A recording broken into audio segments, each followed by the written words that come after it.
William Morrow and Harper Audio present American Duchess, a novel of Consuelo Vanderbilt by Karen Harper, performed by Anne-Marie Gideon. Prologue. The Wedding of the Century, November 6th, 1895. The cage door closes. Everyone was calling it the Wedding of the Century. I was calling it the worst day of my life. Granted, I might have been watched like a hawk before, by a maternal hawk, but I had never felt my imprisonment in a gilded cage so strongly. Here I was on my wedding day, trapped in my bedroom with the door guarded by the biggest footman at the house, so I would not flee. "Miss Consuelo, can you please stop crying?" my maid Lucy asked, as she sponged my red-rimmed eyes with cool water again. "I am afraid I will make drips on your dress." My mother had purchased my wedding gown in Paris before my betrothed, Sonny, as I must now call him, short for Sunderland, one of his secondary titles before he became the 9th Duke of Marlborough, had even asked for my hand. He had become Duke 4 years ago at age 20. The sobriquet certainly did not come from his personality, because a less sunny person I'd never met.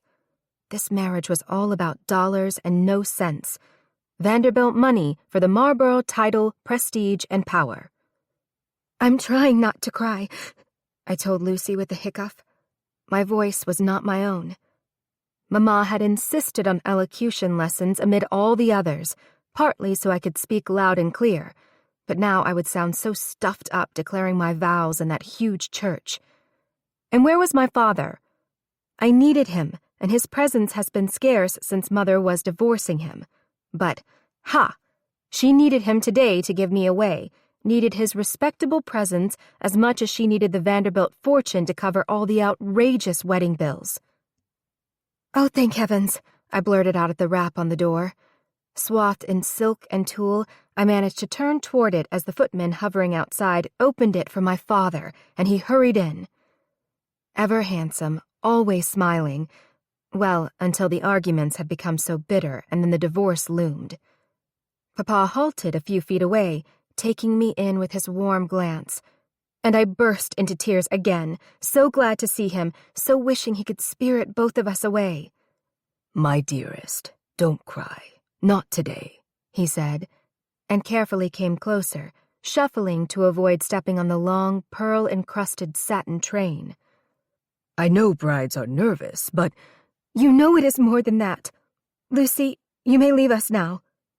"But, Miss Consuelo, you cannot sponge your own tears, and I need to arrange the train and veil." "Later. Soon. Please wait outside," I said, and snatched the sponge from her. Used to looking at my mother for confirmation, she glanced at my father, who nodded. She fled, probably much relieved. "My dearest, beautiful girl," he comforted when the door closed. "Your mother has gone on ahead, so we have a few minutes to pull ourselves together." "I need longer than that. A lifetime. You will visit at the palace, won't you? You are always welcome. The real vow I take today is to not change my beliefs to suit him, husband or not, duke or not. I do not care if the Prince of Wales himself comes to visit, and Sonny says he will." Looking both worried and proud at that declaration, Papa came closer, reaching out his strong arms to carefully hug me around my shoulders. "Of course I shall visit, my dear girl, high and mighty Duchess though she may be. And you and I shall write. After all, he has promised to love and cherish you, has he not?" I shrugged. "But Papa, I tower over him by half a head, and there was the most cruel Life magazine cartoon by someone called Charles Dana Gibson of us kneeling at the altar where I tower over him and my hands are tied behind my back, and Mamma is holding the rope to make me kneel." I sniffled as I stepped back and used the eye sponge to wipe once more under my eyes and then my nose. I cleared my throat and tried speaking louder.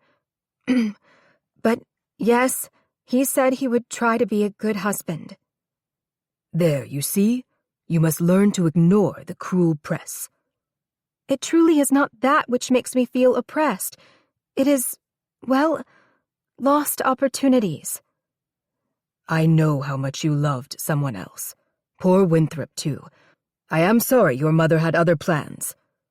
I longed to scream at him that I had faced her alone on that, when I could have used his help. But then he would have lost anyway, as had I. We spoke a bit longer, lingering, perhaps pretending this was not real. He tried to buck me up, as my brothers would say. Finally, I mentally squared my shoulders, which were already ever straight from years of wearing an iron brace to give me perfect posture. I tossed the sponge back into the bowl of water and lowered my knee-length veil over my face. Thank God for it, as I wanted to hide from all that awaited me.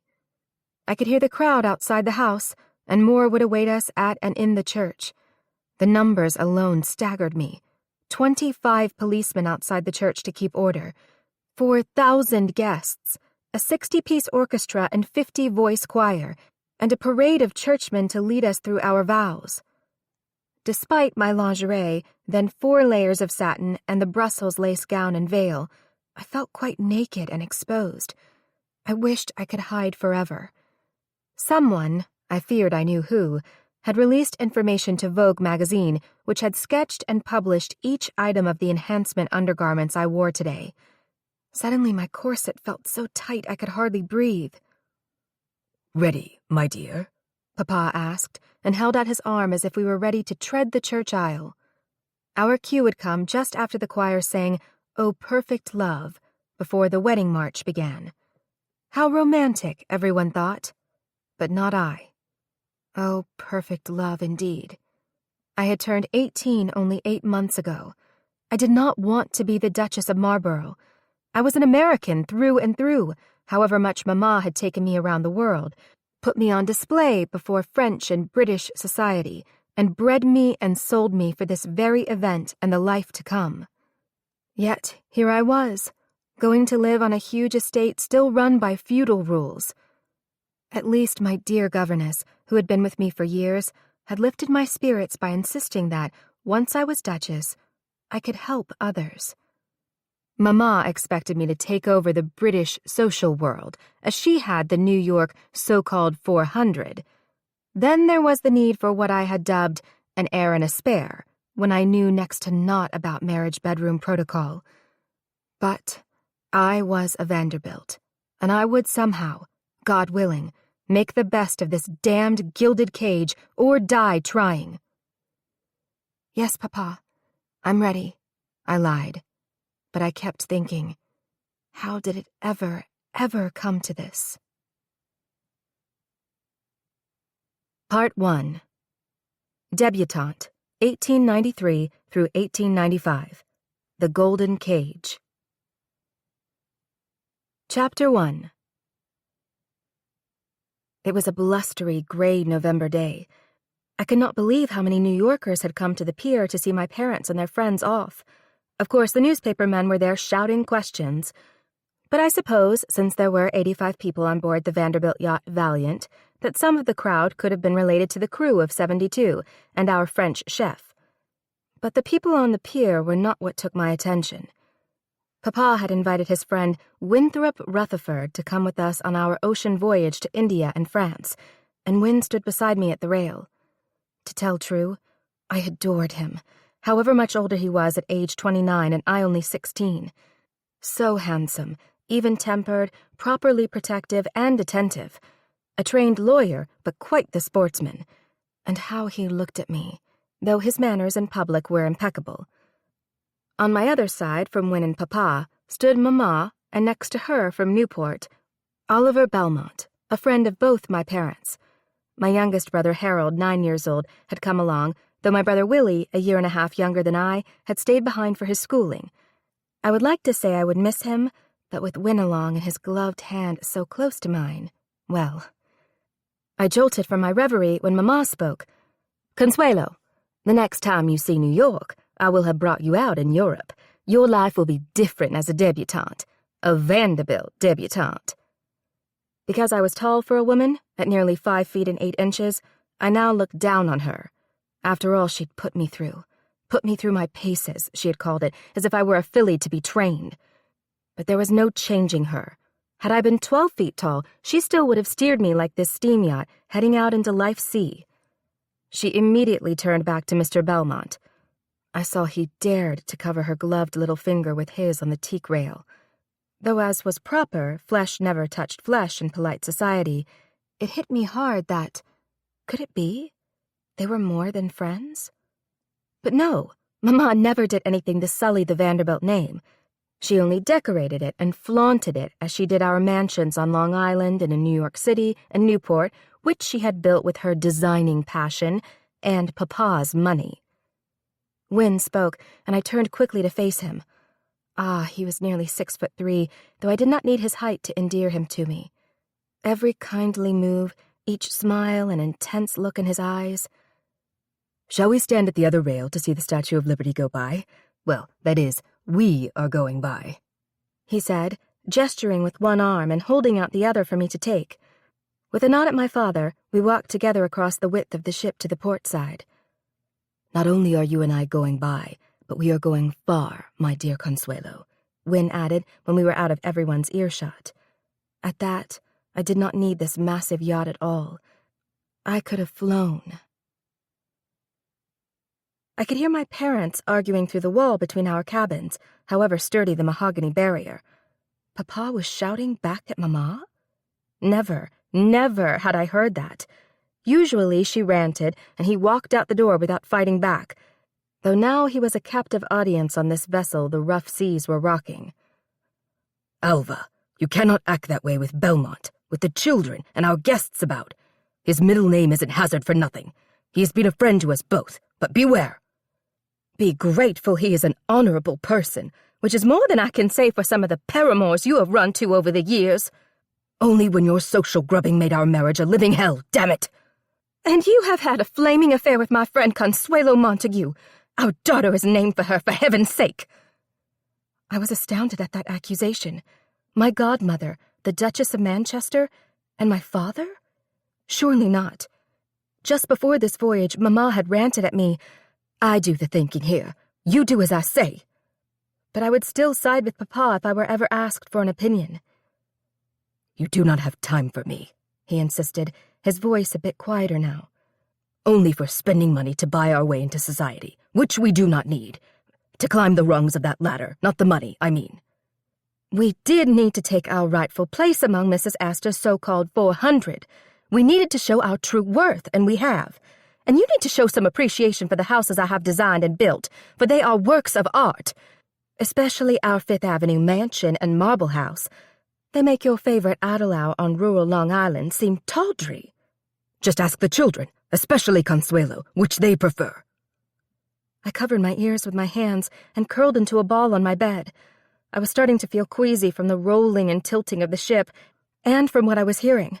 I could only hope that my governess, Miss Harper, who slept near the door, hadn't heard their fighting. But Miss Harper, who was bright and wise, no doubt knew more about my parents' rocky marriage than their own children did. Except for me. When Mama and Papa were not speaking, I was the one who carried messages between them, both in the Fifth Avenue house and in vast Marble House, which everyone in Newport called a cottage. I hated it when my parents did not speak to each other, but how I wished they were not speaking now. "The wind is picking up," Miss Harper spoke from her bed across the cabin. So had they awakened her, or was she trying to drown out their voices? "Getting a bit rough. I know, it scares me. This is the largest private yacht in America, maybe in the world. It does not roll as hard as their first yacht, the Alva." But the Alva sank. Somehow, suddenly, that seemed the wrong thing to say. The big boat named Alva might have gone down, but not the real Alva.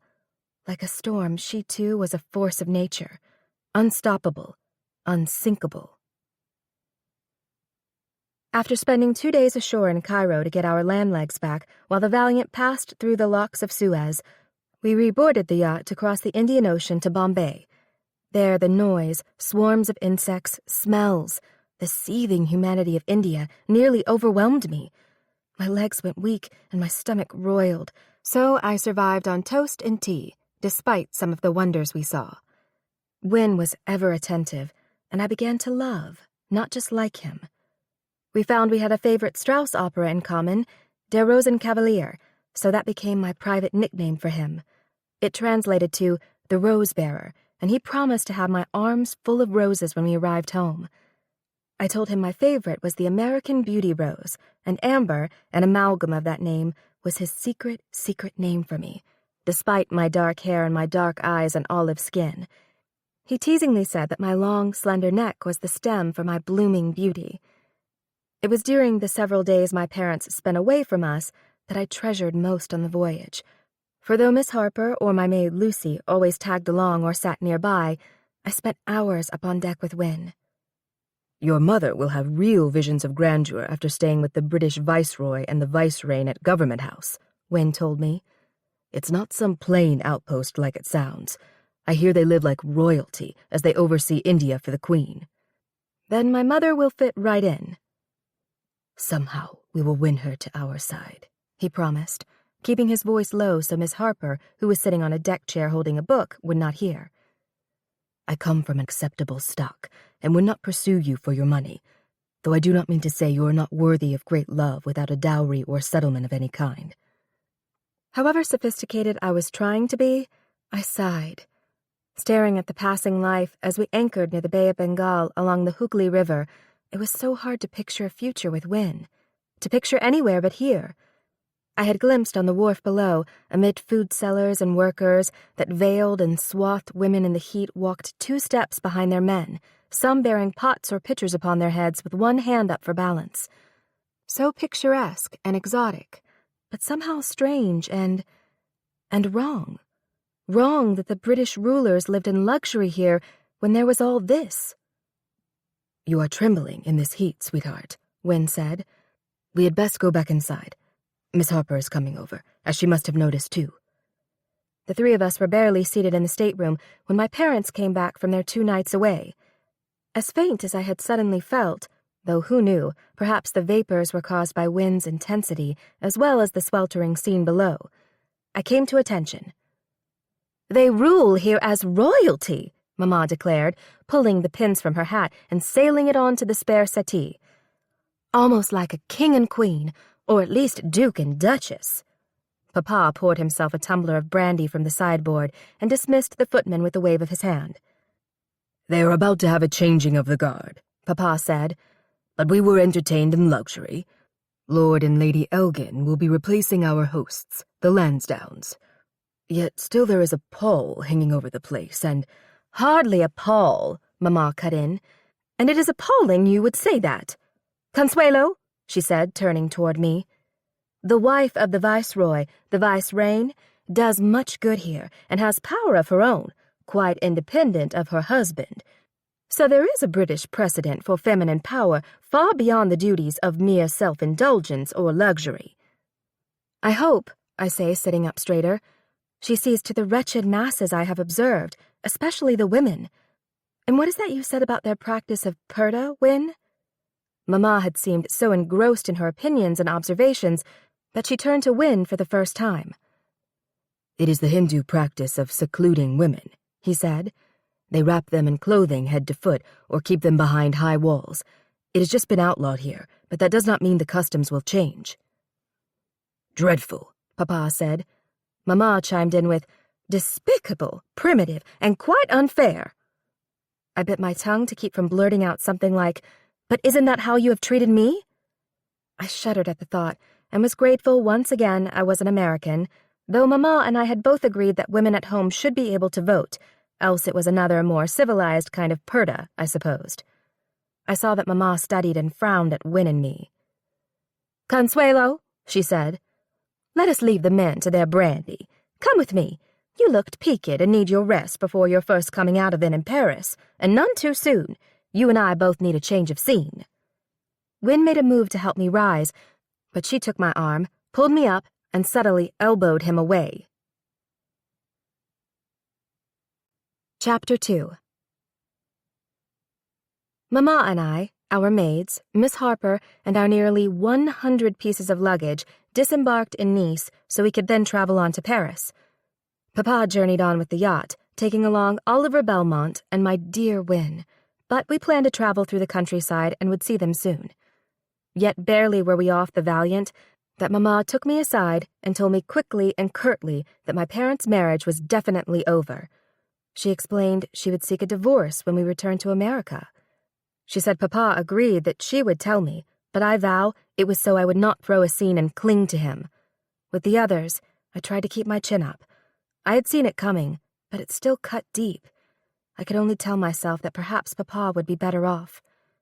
Though I was devastated, Mamma forbid my moping about. We moved into a lovely hotel overlooking the Tuileries Gardens. At least the beautiful city of light, as they called Paris, was balm to my soul. Mamma and I walked and walked, talked and talked. I blamed her and was angry at first, but she seemed to cater to me, taking me to museums and churches and lectures at the Sorbonne. We visited the Paris Opera and the Comédie Française. I loved speaking French, and I loved the French people, so elegant and gay. The spring of 1894 helped to heal my heart, and perhaps Mamma's too. I was excited to have my portrait painted by the artist Carolus Duran, whom Mamma assured me was famous for his portraits of aristocratic women. So was I now, at age 17, an aristocratic woman? At least I trusted that the portrait would make me look that way. No, not red velvet behind her, too heavy-looking, Mamma told the bearded artist in French when he tried to pose me before huge swags of tasseled draperies in his studio. I want a classical look, a portrait to hang in Marble House, our Newport estate, for a while, and then who knows, perhaps in an English palace. My head snapped around. Whatever was she talking about? But the Prince of Wales in England, he is already married, madame, and his son, the Duke of York, last year, too. The artist protested with a roll of his eyes and a little smile that peeked through his mustache. Ah, but, she said, tugging me over to another backdrop, a realistic rendering of a classical landscape with an Ionic column. Don't you know there is one palace in Great Britain not owned by the royals? Its name is Blenheim Palace, and it belongs to the Duke of Marlborough. I have it on the best authority. Lady Lansdowne, an English aristocrat herself, and the Duke's aunt. Why, I wondered, would Mamma have been discussing that when she was spending time in a palace in India? I had briefly met Lady Lansdowne, too. How she had looked me over, a bit rudely, I thought, but that was almost all I recalled about her. But I did love the painted backdrop Mamma had chosen here, and later the portrait itself. In it, I stand as if I were indeed mistress of a grand house or palace, draped in white with the most calm, confident look on my face. One foot peeks from my gown as if I were stepping forward into my future. How I tried to emulate that feeling and look the night Mamma brought me out into French society at the all-white ball for unmarried jeunes filles at the palatial home of the Duc de Gramont. Yet however elegantly gowned in one of the many dresses Mamma had bought for me from Monsieur Jeanworth's fabulous displays, I was frightened to death. Mamma, I like this gown, but why should my hair be piled so high with curls? I asked, as my maid prepared me for the evening while Mamma watched. My hair isn't curly, and it takes so long to get it that way.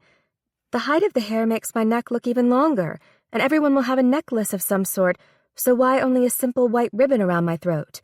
You know my neck is too long. You have said so. Less is more with you tonight. We do not want people looking at your jewelry, but at you. My girl, your elegant swan-like neck is part of your allure. Swan-like? Allure? But, Consuelo, you have no taste, she exploded, rising and pointing a finger nearly in my face. I buy the gowns. You wear them. I decide the look. You display it. Believe me, I know what I am doing. Still, that did not calm my nervous demeanor. The ballroom was vast. This was called a white ball because all the guests were unwed. It would have been deemed a pink or rose ball if married women were guests of honor. The men, and it looked to me as if there were an army of them, sat on one side of the room while we, with our chaperones, sat on the other, quite on display. The men came across to ask for dances, and my card was soon filled, my evening a busy whirl. Yet, wasn't this all a sham? I was certain Wynne would propose when I returned to New York, but I suppose I must go through this pantomime until both of us could present our plans. I tried to enjoy it despite my upset stomach and trembling hands. Still, it was fun to whirl around the floor to a lilting waltz. I began to confuse names, and in some cases, the French titles of my dance partners. Mama was in her element, conversing with each would-be beau before and after dances, or when one of them went to fetch us punch. I had strict orders not to go near the drink tables myself because, she said, that is where stains splashed on gloves and gowns. And then, near the last dance, a handsome, dark-haired, blue-eyed man bowed before us to present himself. He had no title and introduced himself as Jacques Balzon. Something about him, his assurance, his poise, his intent look, made me blurt out before Mama could give her yea or nay. Yes, I would enjoy a dance, as if I had been a wallflower all night and was desperate. For the first time this evening, I was happy not to be overdressed or glittering with jewels like many of the other maidens. "Oh, yes, Balzon," Mama said after he made further introductions to both of us. "From the industrial family with the textile empire. The heir." "I have traveled the world, Madame Vanderbilt, but I admit, mostly to buy wool for our Balzon mills." I thought Mama might not like such a plebeian concern, but she said, "Actually, my family dealt in cotton before our dreadful war between the states. But as for the Balzons, of course, any family that is friends with the Gramonts is surely well respected." He hastily signed my dance card, and we were off onto the floor.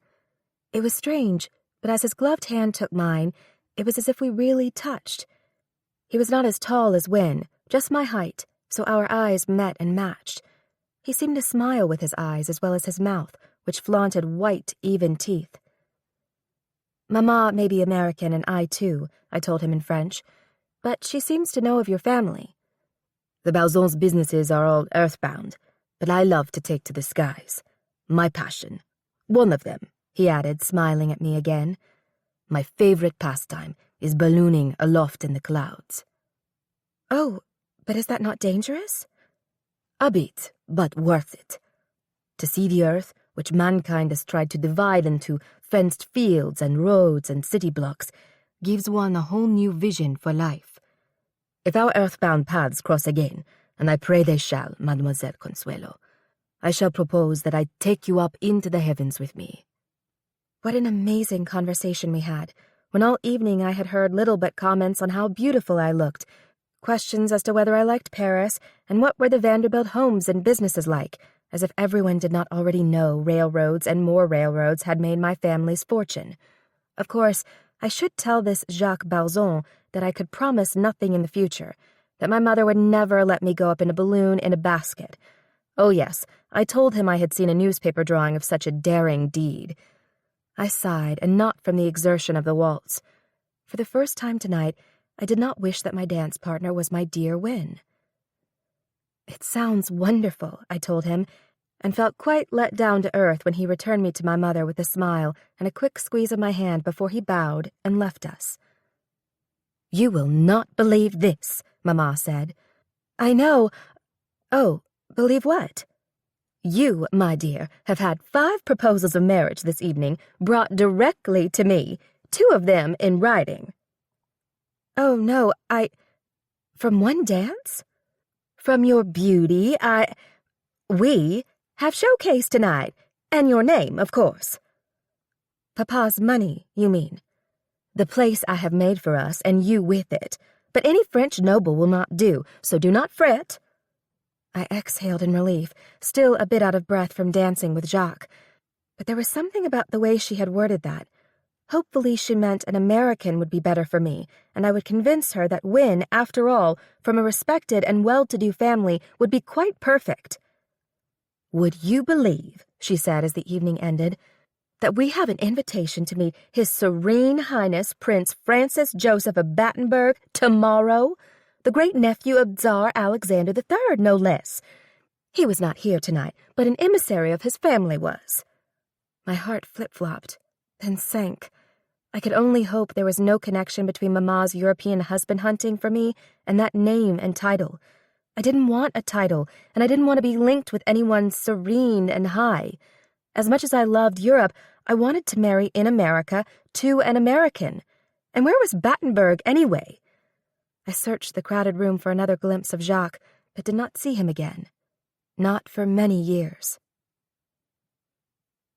My dreamy days in France collapsed like a stuck balloon when I entered the evening salon of the Grande Dame Madame de Portales to be presented to Francis Joseph of Battenberg. I had learned he was a German princeling, but I did not care a flip if he were a king or a saint.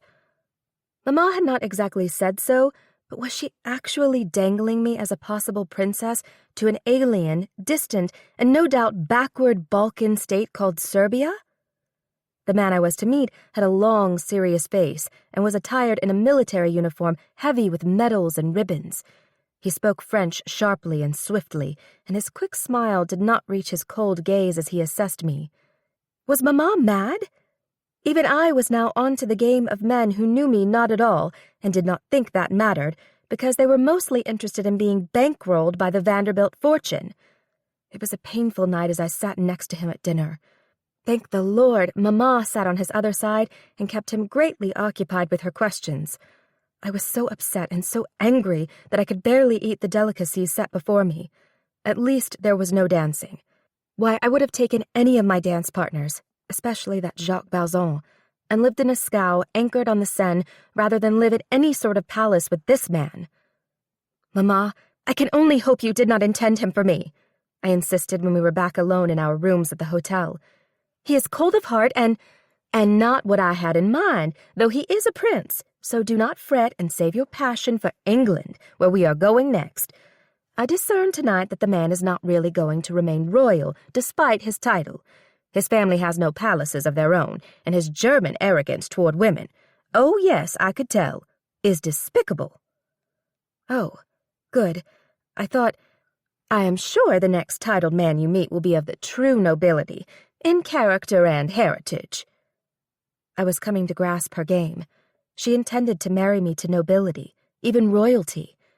So Win and I must get Papa on our side, however much my parents were estranged now, then present our plans to her. That is, if Win would just propose when we get home, before some other catastrophe occurred. But it did not take me long in London to feel I was on the marriage mart again. Instead of a conniving French grande dame this time, the liaison was Mamma's distant acquaintance, the American Minnie Stevens, now Lady Paget, a friend of the Prince of Wales set, no less. Well, I told myself, I survived the Maidens for Sale ball and that dreadful German princeling, so I can survive here long enough to get home to Win. His letters, which were delivered to my maid so that Mamma would not find them, were passionate and endearing. Mine were harder to sneak out, but with Miss Harper's willingness to look the other way, we managed to correspond. But I was appalled anew when Mamma and I had a meeting with Mrs. Paget. At least nothing was kept secret from me. Oh no, they discussed my flaws openly, which they hoped to work around, as if I had no ears or feelings. I know she brings a fortune trailing her skirts, Lady Paget told Mamma, but you will still have to dress her a bit more daringly, more bare flesh, lower necklines. The retroussé nose and long neck, not to mention her gangly height, will be the drawbacks, not for the untitled, of course, but to win a coronet. She is not in the ugly duckling stage, but an awkward one, I am afraid. I actually gasped at her blatant manner, or lack of manners, but Mamma only nodded. No more baby girl décolletage, I can see that, Mamma agreed, especially if you can arrange a meeting at that dinner party. He is young, only 22, and somewhat attached to a person, but he loves his palace above all else, if you know what I mean. Unfortunately, or perhaps fortunately for you, the place absolutely drinks money, and the two previous dukes spent much of the family treasure to keep it going. His palace? What duke? Indeed, I was being sold, but hopefully not bought. I absolutely panicked.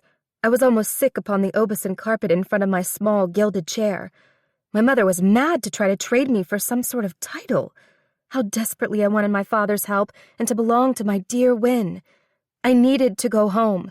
Of course, there were social classes and snobs there, but when I became my own woman, I could work around that, maybe change things. And had I just heard that this mystery man was also attached to someone he cared for, and that mattered not one whit? We will be ready and be there in fine fettle the moment you can arrange it, Mamma told the woman, and finally turned to look at me with a bright smile. I just stared back at her, quite distraught. Papa had told me once that my mother, Alva, the former Miss Smith, had saved her impoverished Southern family after the Civil War by stealing his heart and his hand. Stealing? I believed that now. But must she steal my wishes, my plans, my very life? Chapter 3. I felt like a lamb being led to the slaughter when Mamma and I were invited to dine at Lady Paget's beautiful house on Belgrave Square in London shortly thereafter. I was to be seated on the right side of the Duke of Marlborough, the 9th Duke. He bore the intimidating name of Charles Richard John Spencer Churchill. I was schooled repeatedly to the fact that he possessed the only palace in England that was not owned by royalty, and Mamma, along with Miss Harper, lectured me thoroughly on the historical significance of Blenheim, a structure that held 7 acres under its roof when completed. The palace was a gift from Queen Anne of England in 1704 to the first Duke, a general who had beaten the French and made them lose a great famous battle. Miss Harper read me a poem by Robert Southey that included the lines, "Great praise the Duke of Marlborough won, and 'twas a famous victory." I rather liked the poem, if not the import of it for me. Actually, its deep message was against war, and I was all for that at least. I knew so much of America's so-called war between the states, because Mother's Southern family had lost much during those dark days. Of course, I would be kind to the Duke, interested and polite, and try not to blush at how much the bare flesh of my shoulders and the tops of my swelling breasts were on display. Then I would beg Mamma to go home, though not tell her I wanted to see my father and ask his help to encourage Wynne, my beloved Rosen Cavalier, to quickly tell my parents he wanted to marry me, ending all these on-the-market rehearsals and let's bait-a-hook chicanery. To my amazement, the Duke indeed looked young, and oh my, at least 4 inches shorter than I. I could tell that bothered Mamma as she managed to get us seated quite quickly. He was slim, with carefully combed brown hair and a wispy mustache. I found his face pleasant, but nondescript, almost expressionless at times, as if he seemed to be somewhere else. He was fond of gesturing with his graceful hands. He did look me over carefully, mostly when he thought I was not watching him. In short was not a joke I told myself as I looked down on him. He was not a sighing maiden's dream of a fairy tale prince. Or Duke. "I understand your ancestral home is not only historical, but beautiful," I observed after our introductions and what Mamma called small talk. His blue eyes lit at that. "Blenheim is a living entity, my heritage. It is my goal in life to see that she is taken care of, made more lovely yet," he told me, riveting his gaze to mine for the first time. I could not help but think that Blenheim was his true love. At least he had a purpose in life, something to protect and cherish, and he had referred to the estate as a she. He went on to describe the grand rooms of the vast building, the grounds and gardens, the estate workers, and antique villages in which they lived. His voice became animated, and his hands drew pictures in the air. But then he became more serious again. "I understand there are some family difficulties that will soon become full public knowledge," he told me between the 3rd and 4th courses of dinner. "Mrs. Vanderbilt says you are going home straight away, but that you will return for the next social season, so perhaps the 2 of you can tour Blenheim with me then." Mamma had not told me we were leaving soon, but I was glad for it. And perhaps, for someone like this man who cherished his home and honor, a looming Vanderbilt divorce would keep him away. Oh, if only! "I'm sure we would love to see the palace and estate," I told him, feeling much relieved that I, if not he too, might be promised to another before then. Mamma may hope my absence would make this man's heart grow fonder, for my dowry at least, but I was praying that out of sight would mean out of mind. Suddenly the food and wine tasted better. Our halting conversation seemed smoother.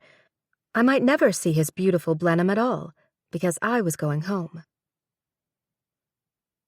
We steamed back to the States in September of 1894 on the ship RMS Lucania, arriving in time to join the Newport social season. I was so relieved to be home and out of the clutches of titled Europeans and the women who acted as go-betweens for my mother. I was happy to be part of the demanding breakneck Newport season. Mama was busy planning how to obtain her divorce and yet retain her place in society. Although I could tell she was keeping Wen away from me, with Mama's attentions otherwise engaged, we could still correspond, and we planned an autumn reunion in New York. I cherished each letter that came through my maid, addressed to Dear Amber, and signed, Your True Rosen Cavalier. The daily routine for the young social set-in season stretched nearly from dawn to the next daylight. Morning rides, side saddle, then the first of many changes of attire to a day dress for a carriage ride. Before lunch, swimming at Bailey's Beach, though I detested the rocks and red algae there, and how long it took to change into my pantaloons, swimming dress, and huge hat. In truth, I thought a good deal of time was wasted in endless costume changes, usually from the skin out. Next came noon luncheons in cottages or on yachts in the harbor or a picnic elsewhere with linen, china, and crystal laid out on tables or blankets on the grass. Tennis and gossip at the meeting place called the casino and afternoon promenades. Tea later on the lawn and another change of clothes for dinner. Balls in the evening of various themes or decorated in a particular color, and then all over again the next day. Papa spent his days on his yacht in the harbor or visiting his favorite place, Idle Hour on Long Island, to which I longed to escape. The few times I saw him, we quickly chatted somewhere outside, since he was persona non grata with Mama, and I knew my friends might leak it to her, however loyal Miss Harper or my maid might be. Mama had sacked staff for far less before. Do not think she has given up plans for you with Marlborough, Papa warned me as we ducked inside one of the shops on Bellevue Avenue while Miss Harper pointedly looked around at the merchandise. Talk about the Battle of Blenheim paying off for generations of those dupes, he went on, speaking fast and low. Your mother's battle is big, too. First complete the divorce and get control of you 3 children. No, that should be shared control at least, I dared. What else is she demanding? I have offered her all 3 homes in exchange for joint custody, but she is only taking Marble House. She's always hated the Vanderbilt home on Long Island. I thought she'd want 660 Fifth Avenue. Well, she designed it, too. Designed and decorated it with your money. Do not talk like that. It takes 2 to make a marriage, and I am the one who asked for her hand, made the marriage decision, however much she steered me into it. But what the deuce? I think she is going to emerge from this social disaster unscathed. She gave me a high-flying speech that she intended to pave the way for women being able to get a divorce without losing face, and then went on a rant about women getting the vote, no less. But, dear girl, how has all this been for you? Everyone's talking, whispering behind my back about it. A few sniggers here and there. But, Papa, it is so outrageous if Mama thinks she can still marry me off well after this. I heard that at the mere hint of divorce or marital troubles, and Queen Victoria tosses former friends to the wolves, and it is not so different around here. Well, Queen Victoria has not met Queen Alva. Your Mama managed to best Lady Astor once, so I would put my betting money on her. But I am sorry, my dear, about the whispers, the scandal, which you are no part of. It must bother Wynne, too. Please tell him I will see him in New York soon. I hope his feelings for me will not change, if you know what I mean. He is from a respectable, well-to-do family, so she cannot say he is only after our money. No one who sees or knows you could be after only that, my dear. I had best push on now. I will tell Wen you are looking exceptionally lovely. I would ask him down, but your mother is a powder keg right now, so take care of yourself and the lads. He pecked a kiss on my cheek. How much I loved him. Miss Harper knew to offer a handkerchief the moment she came back to me in the shop. My mother will have my head if she hears I see him here and there, I whispered to her. My only assignment, she said, was to watch out for Winthrop Rutherford lurking about. Let's go, or we will be late to the polo field to watch a few chuckers from the carriage. See and be seen. That is the best ploy to keep our chins up through all this. I knew she meant the scandal of the Vanderbilt divorce, but the scandal that devastated me, that I must somehow escape, was the shock of being sold for a title to the highest bidder for my hand, and for the rest of me, too. But even when we returned to New York that autumn, I did not see Wynne.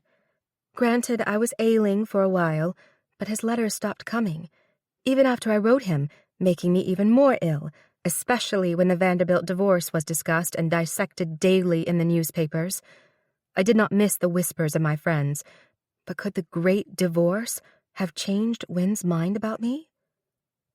Then, on a windy but sunny week in late winter, a few days before the divorce would become final, Mama announced that she and I were heading back to England on March 3rd, and that she was going to host a luncheon for my female friends on my 18th birthday the day before. She informed me that carriages would take me and my guests for a bicycle ride afterward, weather permitting. Indeed, I thought it would do me good to go out with a group of friends, to get my stamina back and some color in my cheeks. In a way, but for having my brothers and Miss Harper around, I was in sore need of companionship. I knew I looked pale, but painting was strictly for the demi-monde, so I pinched my cheeks and enjoyed the luncheon, though Miss Harper informed me that several of those invited were engaged elsewhere, when it used to be that no one missed any Vanderbilt event at the elegant 660 Fifth Avenue mansion. Then out we trooped to carriages that delivered us near to Riverside Drive, since the new bicycle rage kept horse-drawn vehicles away from that picturesque street now. And you might know that Mama actually rode along with us, including my brothers. And suddenly, there was Wynn. I never did learn how he managed to become part of our group. It hardly mattered. Here he was, at last, in the flesh, my handsome, clever Wynn. With the others around, Mama could hardly tell him to leave, and his presence made a public statement that the Rutherfords, at least, still desired to mingle with the disgraced Mrs. Vanderbilt. He even doffed his hat to Mama as he coasted up beside me, and off we all went. "Pedal fast so we can outstrip them, especially your mother," he said without turning his head my way. "Why haven't you written?" "Only 1,000,000 letters at least, and I have had none of yours." "It is not my mother intercepting them." "I am surprised I still have my maid and governess if she found out they used to pass them to me." "But that would be tipping her hand. Consuelo, my beloved Amber," he added, using his secret pet name for me, probably secret no more if Mama had intercepted our letters. "We will have to be strong through this, and I rejoice that you are of age today, as that may help." "Or not," I said with a sigh. We pedaled faster, ignoring the passing scene of the white-capped Hudson River, carriages, and other bicyclers. I was out of shape, out of breath, but out of patience, too. Indeed, I was of age. Must I be controlled by my mother yet? "Then you still care for me?" I asked breathlessly as we increased our speed even more. "I love you with all my heart. I play polo and think of you. I play golf and think of you. I have hidden here, next to my heart, a long-stemmed American beauty rose to prove my continued constancy and pray that I am yet your Rosen Cavalier. Would you consider a secret engagement until we figure out how to best convince your mother?" "What about your family? Now with the divorce?" "There is but one barrier as far as I can tell." "Once she realizes how much we love each other, surely she will want to keep me here in society, not that of Europe. I have not heard one word about someone there I thought she fancied for me." "Then let's stop here and make our vow," he said, as we braked to a halt and glanced back at my laughing friends and frowning Mama, all nearly caught up to us. He pulled a battered, bright pink American Beauty rose from inside his button jacket and seized my hand. The river wind ripped at us, loosening my hair and tugging at my hat. I clutched the flower to my breasts. "Consuelo Vanderbilt, I love you with all my heart," Wynn said in a rush. "I pledge you my undying love and admiration and wish to marry you when we can manage it. Will you marry me?" I will. To death us do part." We dared not kiss, but squeezed hands. I thrust the rose under my buttoned cloak as the other riders pedaled up to meet us. Somehow Mama managed to wedge the front wheel of her bicycle between ours. "You are going much, much too fast," she scolded us. "Consuelo, you have been ailing and need to keep up your strength for our departure tomorrow. And Wynn, how lovely to see you again. But you, too, look a bit wind-blown and flustered. Are you quite well? Nice of you to ride along today to bid Consuelo goodbye." "Hey there, Wynn," someone shouted. "The wind is in my face, but seems to be pushing you and Consuelo along." "Not a bit of it," Wynn responded with a smile as we all remounted our bikes. I sighed and shuddered with excitement as well as sadness that we were to be parted again so soon. But now I could imagine us riding a bicycle made for two through any gale or storm, way ahead of Mamma's machinations, all the way through my now adult life. Chapter 4. To my utter horror, but I could not let on until Win and I could get Papa on board and face Mamma together, the Duke of Marlborough invited us to Blenheim on June 15th for what the British called a Saturday to Monday, their version of a weekend visit. I had danced with him twice at one of the lovely events of the season, the ball given by the Duke and Duchess of Sutherland, where I tried to converse politely and ignored that the top of his head came only up to my eyebrows. Nor was I in the best of moods on that trip to Blenheim, for Lady Paget came along too, the woman who had so brutally assessed my weaknesses so that she and Mamma could lay a trap for the Duke. Or was it to make a deal with him? So for the trip to Marlborough Estate, I vowed to be polite again, and not more. But that plan went awry when I first saw Blenheim. Though that had naught to do with Sonny, I plunged from curiosity to awe. Oxfordshire was lovely in general that late spring day, but the estate was stunning. Overwhelming. Sonny had said the park was almost 3,000 acres, and the palace had 320 rooms under 7 acres of roof, but that had not prepared me for the absolute grandeur of the first sweeping view. He had met us at the nearby railway station, and the carriage had taken us a short distance through mellow stone villages, past cottages, surrounded by green fields to the weathered stone arch at the Woodstock entry to the estate. "I hope you will see, Consuelo, why I love this place above all else," Sonny said, turning toward me, "and why preserving and improving it is the goal of my life." "I understand completely," Mamma told him when I but nodded. "My childhood home in Mobile, Alabama, was quite grand before the war ruined everything." I prayed she would not launch into her stories of how many servants, slaves, her family once had, for that still bothered me deeply. But now, even as Mamma fell silent, I could only bite back a gasp. Through and below the arch, guarded by a doorman in antique costume, lay an emerald man-made lake with a small island. The water reflected clouds in the vast sky, clusters of ancient oaks, and a honey-hued, massive arched stone bridge. At first I mistook the stretch of the palace itself for a palace and a village, but it was all one edifice. I did not love this man, but at first sight I did so love his Blenheim.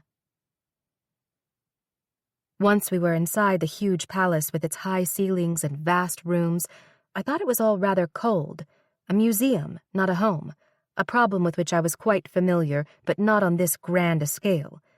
Things were laid out so beautifully, so perfectly here, with balance and bravado.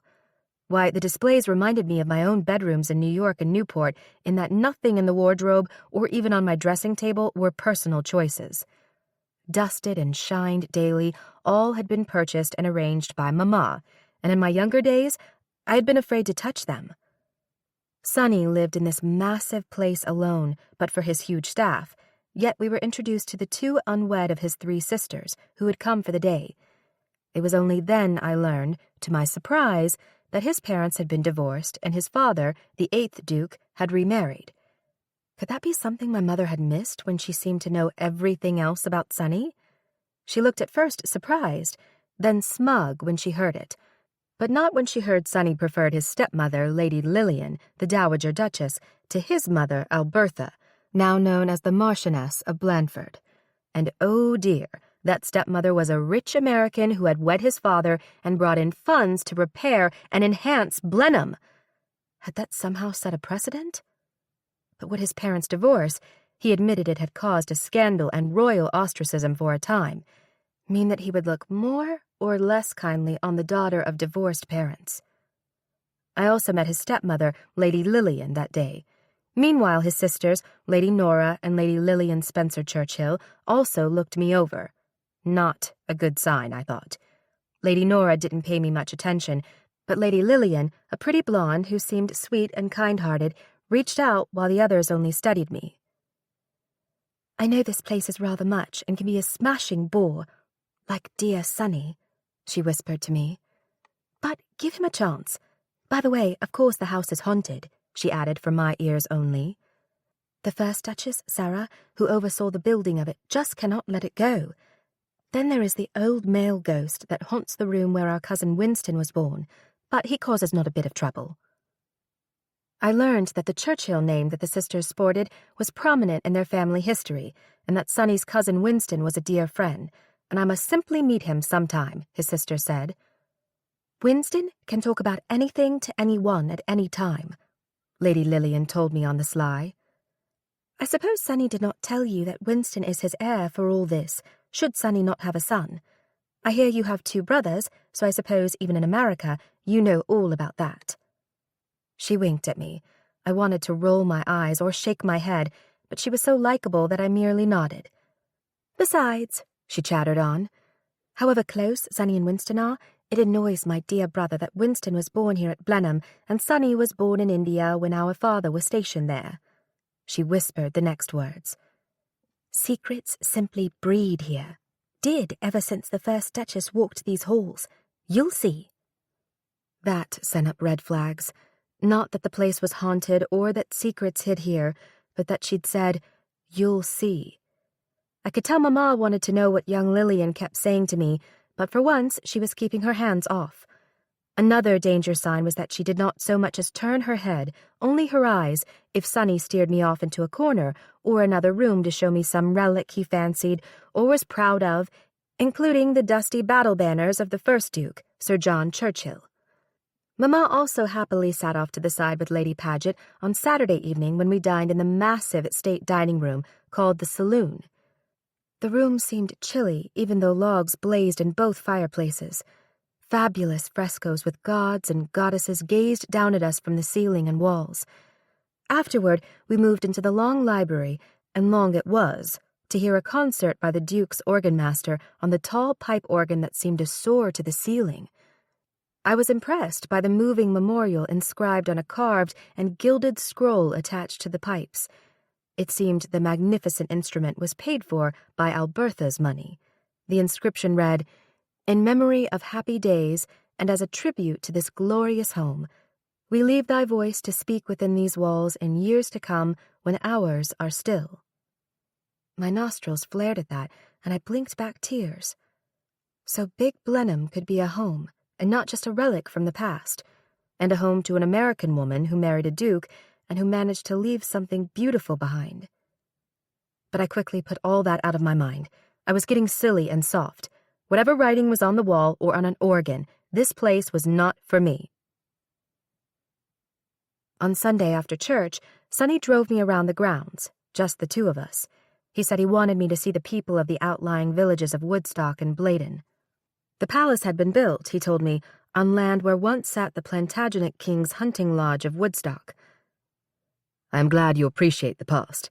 History helps make the present," he told me, as he adroitly handled the reins of our carriage pulled by 2 matched greys.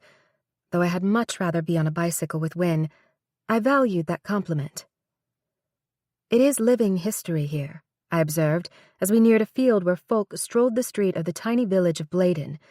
I then saw how true that was, as at the mere sight of us, men snatched off their Sunday caps and called out almost in unison with a little bow, "Good day, Your Grace."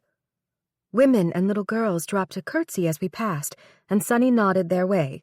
Some stood standing long after we had rolled by, gazing at us and pointing to others as if they'd seen a saint pass. "Living history indeed," I added. "It seems as if, well, somehow like feudal times." "Not a bit of it," he said with a little smile, evidently at my naivety. "Tradition, indeed, but the present is built on the past. We provide for the working class and the poor, always have. Food is taken daily from the table at the palace to send to those in need, and if they are ill and alone, they are cared for. They are rightly grateful to their lord." Lord with a small letter L, you mean, and not the Lord God. Things seem so untouched here. In America— "This is not America, Consuelo. Things are as they should be. I show special concern, care and charity for the estate workers, as we Marlboroughs have since the first Duke John." "Maybe that's why some say the first Duchess still walks the halls. Maybe she thinks the People's Station could be better." He did not frown, but only shook his head as he snapped the reins to move the carriage even faster. "Such strange democratic ideas, my dear. You will see the old ways are best for all here." I wished his tone had been angry instead of condescending, even amused. My friends and family had always said I had a good sense of humor, but I could not summon one smidgen of it, however silly some of this seemed. I bit my tongue. We were leaving for London soon, and home thereafter. The beauty here was luring, but deceptive. I felt suddenly so relieved to be departing that I blurted, "I do thank you for your time to show me the natural beauty of Blenheim." He turned to look at me and leaned closer. For one moment I thought he might actually embrace or kiss me. "Natural beauty is something that would suit you here," he whispered. He almost said something more, but hesitated. My stomach went into freefall. I sensed that he had almost proposed. "Best we head back, since your mother has a headache," he added, sitting straight again. No doubt she'd lied about that if he had asked her to come along. My mother never had a headache, never seemed to be ill. The fact she had maneuvered to get us alone together set off alarm bells in my own aching head again. She had not given up on pairing me with this feudal lord of all he surveyed. I vowed I would never be here again, certainly never live here, but I did have some vague ideas of what I would change if I had one bit of Marlborough power. It was over wine and strawberries that night after dinner. Just Sonny, Mamma, and I, though a wigged footman hovered behind each of our chairs, that I had another glimpse that I might be doomed. "Dear Sonny," Mamma said to him, after a discussion on how he hoped to terrace the land above the ornamental lake and embellish some of the rooms of the palace. "How Consuelo and I would like to return your generous hospitality. I believe you said you were considering a tour of Eastern America. We would love to entertain you at our home in Newport during the season in August, and to invite you to a ball I am planning. You would be our honored guest, of course." He put his crystal goblet down onto the damask tablecloth slowly, as if he were pondering that. "How lovely and tempting," he said, looking at me and then at her. "I could include it in my tour. I have never been to the States and feel I should understand its people better." "Then we would be honored," she said, and subtly elbowed me, a clear message to chime in to say something. Absolutely refusing to play her game, I said, "You will enjoy the sunny days cooled by the wind off the sea. I hope you like yachts. My father has a fine one." Mamma narrowed her eyes at that, but I told myself to keep calm. I planned to be publicly promised to Winthrop Rutherford by the time Sonny arrived. Perhaps then the 9th Duke of Marlborough could find another heiress, a willing one, in America. "Then I accept with pleasure," he announced, clinking his goblet to hers in a kind of toast, or to celebrate a business deal. His and Mamma's plans were made. It was not until the next morning, when Sonny saw us off at the train and it chugged away, that I dared to whisper, "Mamma, if you are still thinking of matching me with him, it will not work. I am not suited to be his wife and live here." She shrugged and did not answer, which frightened me more than if she had given me a chance to protest further or argue. The sway and jerk of the train seemed instantly to upset my stomach. I turned away to look out the window at the blur of the passing scene.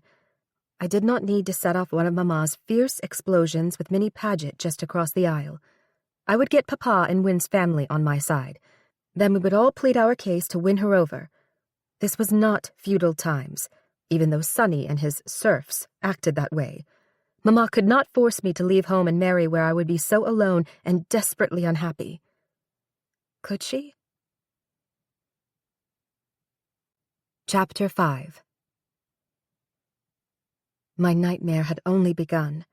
Once we were home, I wondered if Mamma had read my mind about Wynne. I became a virtual prisoner in Marble House, even in my room. She turned down invitations for me. Miss Harper said they were scarce anyway because of the finalized divorce. Footmen were always at my door, if I chose to stay in my room, claiming I did not feel well, which was true. If I went for a brief walk outside, I had Mamma, Miss Harper, sometimes my maid trailing behind.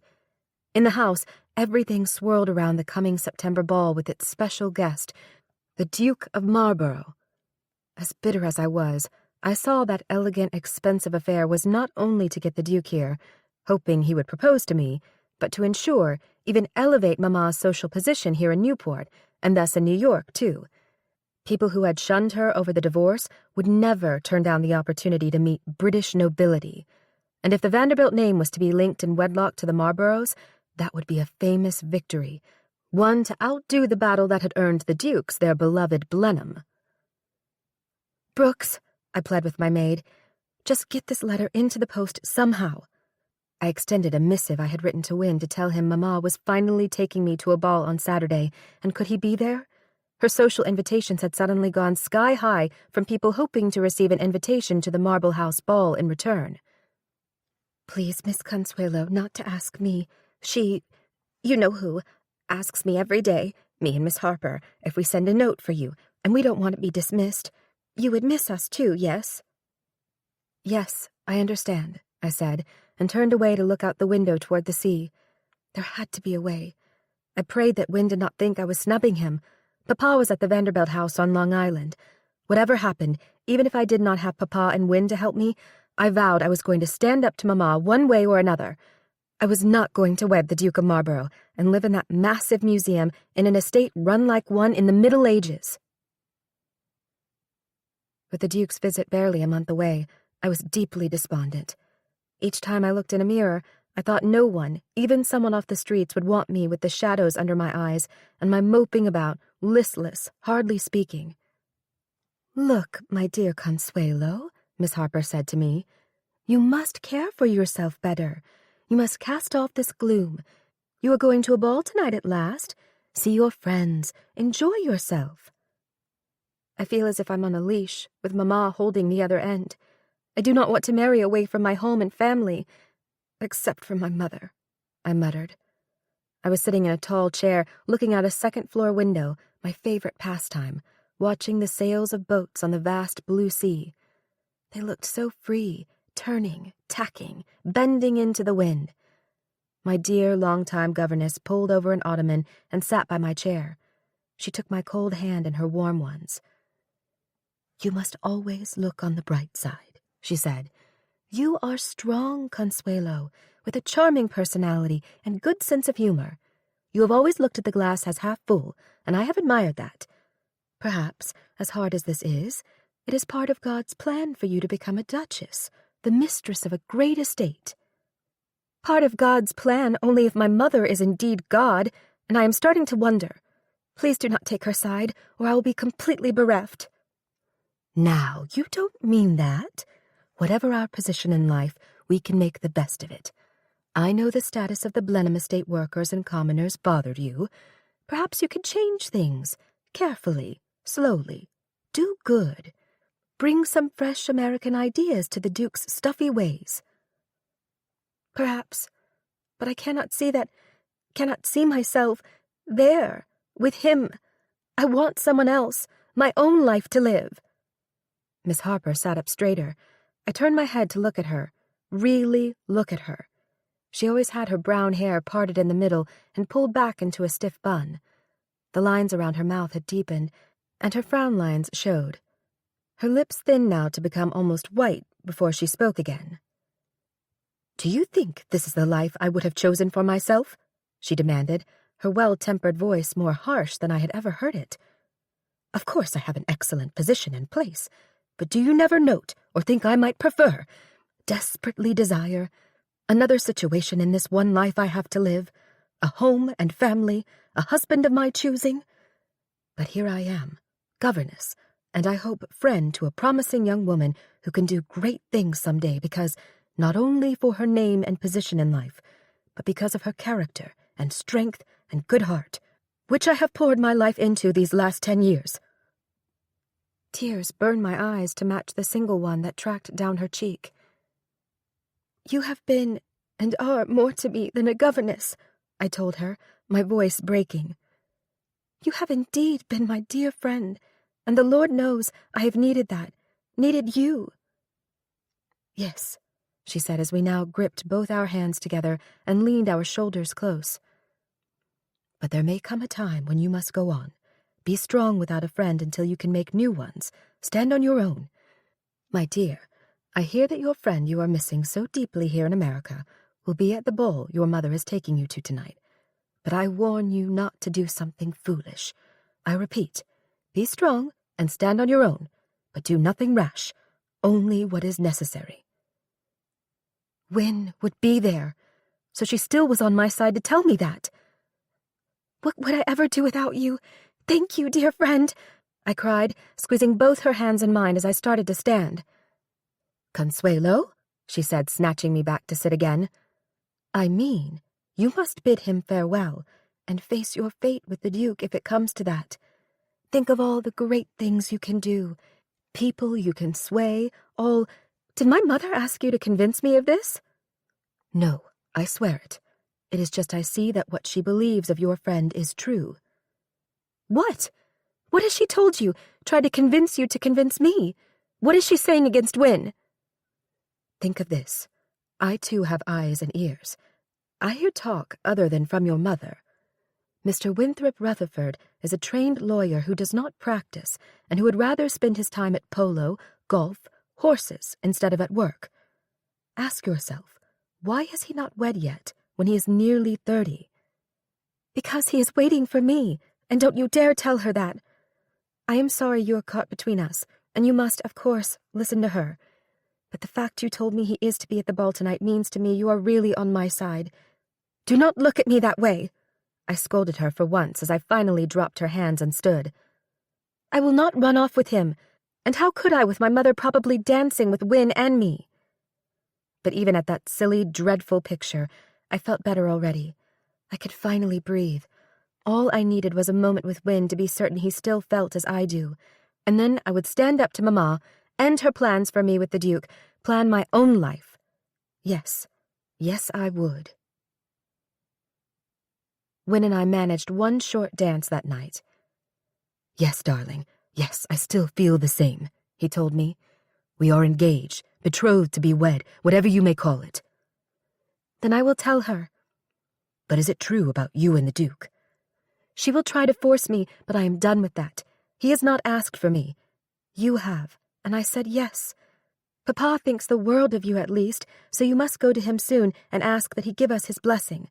One thing I've learned from Mamma is to fight for what I want, and I want to be your wife." "Oh, my dearest, I shall call upon you tomorrow, so she cannot stop our messages again.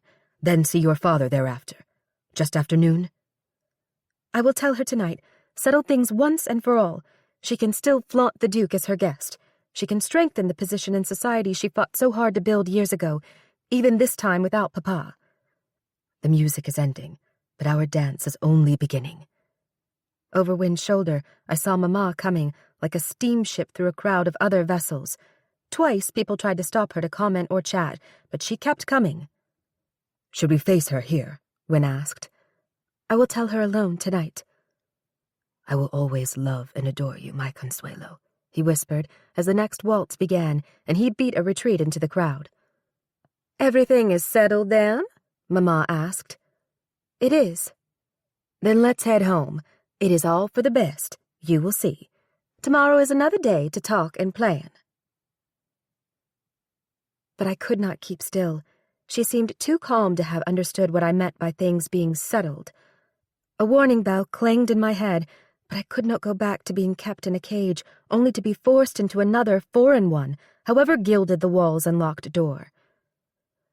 "Mother, you reared me to be strong," I said back at Marble House the moment she told me to follow her to her room, and we closed the door behind us. "So we need to be clear that I am not your prisoner or your slave. I know you had slaves to order about once years ago, but that was wrong, and so is this." She turned to face me, leaning back against her high bed, for the four-poster sat on an elevated dais, and overhead in glorious painted array, Athena, goddess of wisdom and victory, stared down at us. "Ungrateful, foolish girl, however bright you are. I know what is best for you in your future.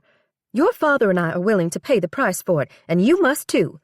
Did not Miss Harper make herself clear to you?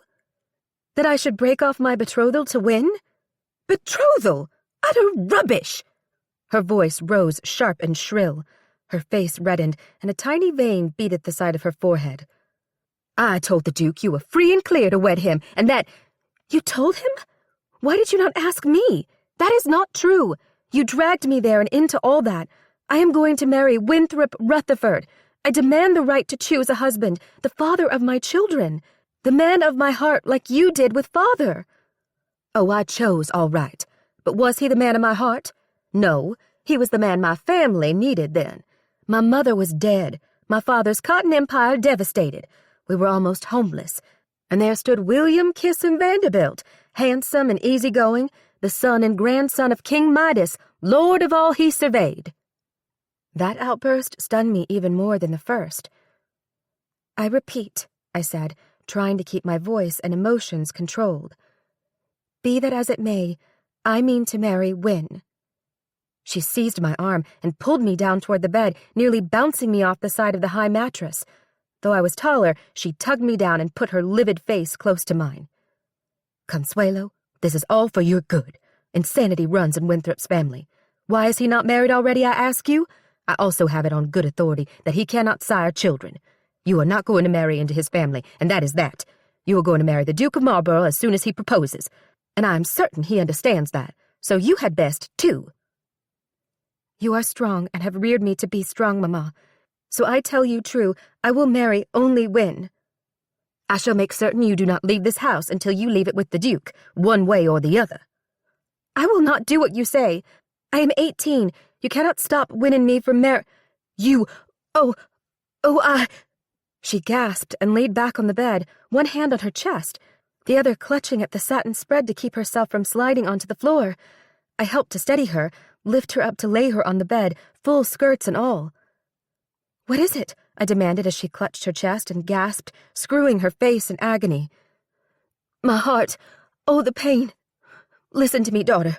If you go to Win, I swear to you I shall shoot him. I will kill him so he will not ruin you and your life. They will arrest me and hang me in my death, which may come right now. Oh, my heart pain will be on your head. I ran for her maid and a footman went for the doctor. Surely she did not mean any of that, I thought, all that hate and passion? And had she truly suffered a heart attack, or had her own bile sickened her? Finally, later, Miss Harper came to my room where I waited, pacing, still in my ball gown while the doctor was with Mamma. How is she? I blurted. She has always seemed so steady before, even if she lost her temper. I warrant she has never lost her daughter before. Her message for you is that she has had a heart attack, and you are responsible. She meant, she says, what she vowed earlier. The doctor concurs with the medical diagnosis. He is giving her laudanum to rest, but she asked me for your response before she tries to sleep. My legs gave way. My defiance fled. I sat right down on the floor amid the billowing poof of my skirts. My youth and my life were over. Could I even believe Mamma's life was truly endangered, and that Win's could be? If I became Duchess of Marlborough, a stranger to myself, whatever would become of me? Tell her I understand, I told Miss Harper. Oh, and she says your father has agreed too, and will be proud to give you away to the Duke, should his Grace ask for your hand. And the rest of me, I murmured with a sigh, as I bowed my head and tears ran down my flushed face and spattered my satin skirt. Please tell her to keep calm and rest well. Tell her to get better soon, so we can plan for the Duke's arrival. She stepped closer and bent over to squeeze my shoulder. I will tell her, and I will send Brooks in to help you undress so you too can get some rest. There is a lot of life coming, Consuelo, and I'm sure it will be grand. It will be what you make of it. I nodded and punched both fists into the pillow my skirts had made. At least, did not this all mean that I was soon going to see my father? But I must write Win that I would not see him again. And I made another momentous decision that night. I would never call Alva Vanderbilt Mamma again. That was a word of trust, love, and affection. From now on, to me, she would bear only the biological name of Mother. Chapter 6. You would think the Duke's arrival in New York today is the second coming of the Lord, the way they are looking forward to it, Mother said to me over the breakfast table, as she skimmed the day-old New York papers she had delivered to Newport. She didn't look upset at that, but rather smug. They even printed the time he is expected on the Cunard steamer Campania. My, but these journalists are stirring everyone up. I twisted my linen napkin in my lap. I hope the Newporters will be calm and quiet about it when he arrives later today. I would not bet on it, she said, trying to hide a little smile. I had been aware that someone close to us was leaking news of Marlborough's coming visit to the States, and especially what galas awaited him here in Newport. Mother had remarked on it too, but had not seemed a bit put out with what I saw as an invasion of the Duke's and our family's privacy. Granted, I should have been over that idea by now. Like the name Astor and the old Knickerbocker names like Roosevelt, the mere mention of Vanderbilt attracted publicity and rumors like flies. Ah, but that little smile and the avid way Mother skimmed the papers.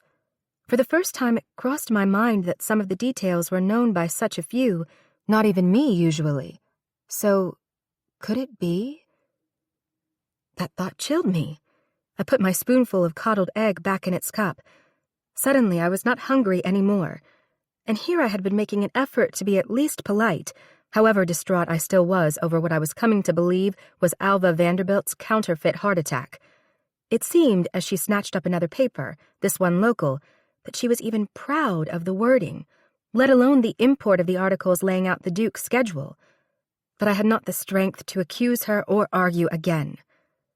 "It says here," she interrupted my thoughts, "that the Duke is bringing his cousin with him, and that Winston Churchill they all talk about." "No, my dear, do not interrupt." "Another Churchill, Ivor." "Ivor," I whispered. "Winston and Ivor. Such unique names, and the Duke's is merely a run-of-the-mill Charles." She glared at me, but went on. "When they disembark, the Herald says they will be met by numerous members of the press, many of whom will follow the Duke to Newport, where he will be visiting at the Vanderbilt estate of Marble House." I am sorry if he has a raucous greeting. He already thinks most Americans carry on like crude cowboys or a band of whooping Indians. I do hope whoever is giving the New York press all this information will not live to regret it when it lowers the Duke's esteem of America even more, or heaven forbid, frightens him away. "Nonsense," she said, crumpling that newspaper and snatching up the last one. "It is reported that he and Ivor are supposed to go to the Waldorf to refresh themselves, then catch the 5 p.m. train. A parlor car has been reserved for here. Well, enough of this, as we have our own planning to do. You are still looking peaked. You must eat, Consuelo." "It seems I must do lots of things I do not wish to do," I said, keeping my voice in check, though I still threw my napkin on the table. "I will see to all the details here," she called after me as I murmured, "Excuse me, please," and headed for the door. "But you just be certain you are ready for his arrival.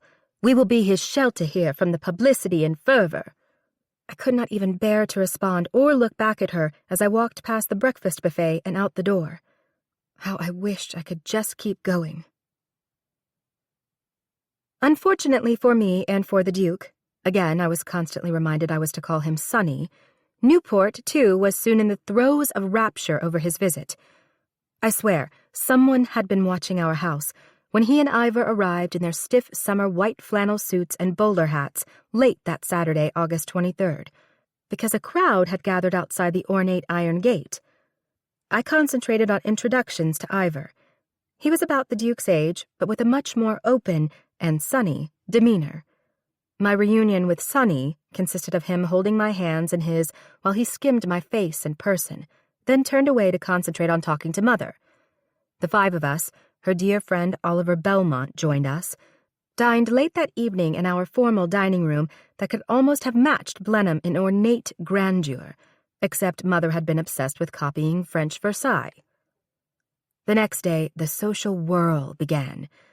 After our family, my brothers included, attended Trinity Church, Mother held an afternoon open house for Newport society to meet the Duke, and we were swarmed. "Have you met the Duke?" I heard over and over in the crowd as people were presented to him across the room.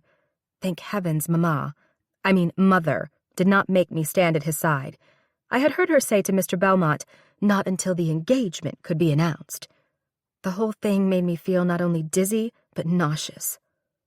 "Oh," a man whispered behind me. "Is he the one over there who looks young, almost frail?" "Yes, the pale, quiet one," a woman said.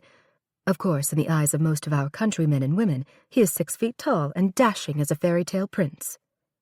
I realized I knew that woman, Mother's new acquaintance, Edith Wharton, who seemed to be on the fringe of her friends. "Yes, there," Mrs. Wharton said, pointing. "The one who turns his head to look at all the pretty girls. But isn't he supposed to be promised to Consuelo, or at least the other way around?"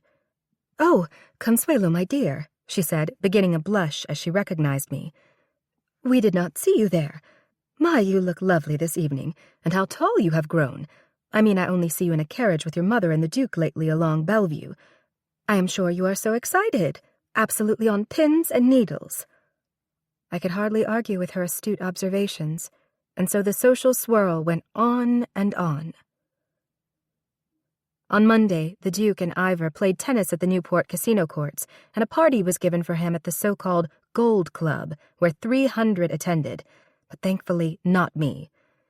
On Tuesday, nearly 5,000 people crowded the casino hoping to see him play, but he did not return until Wednesday, so he outfoxed them there. He spent little time with me alone, though I had no doubt Mother would have permitted that, even promoted it.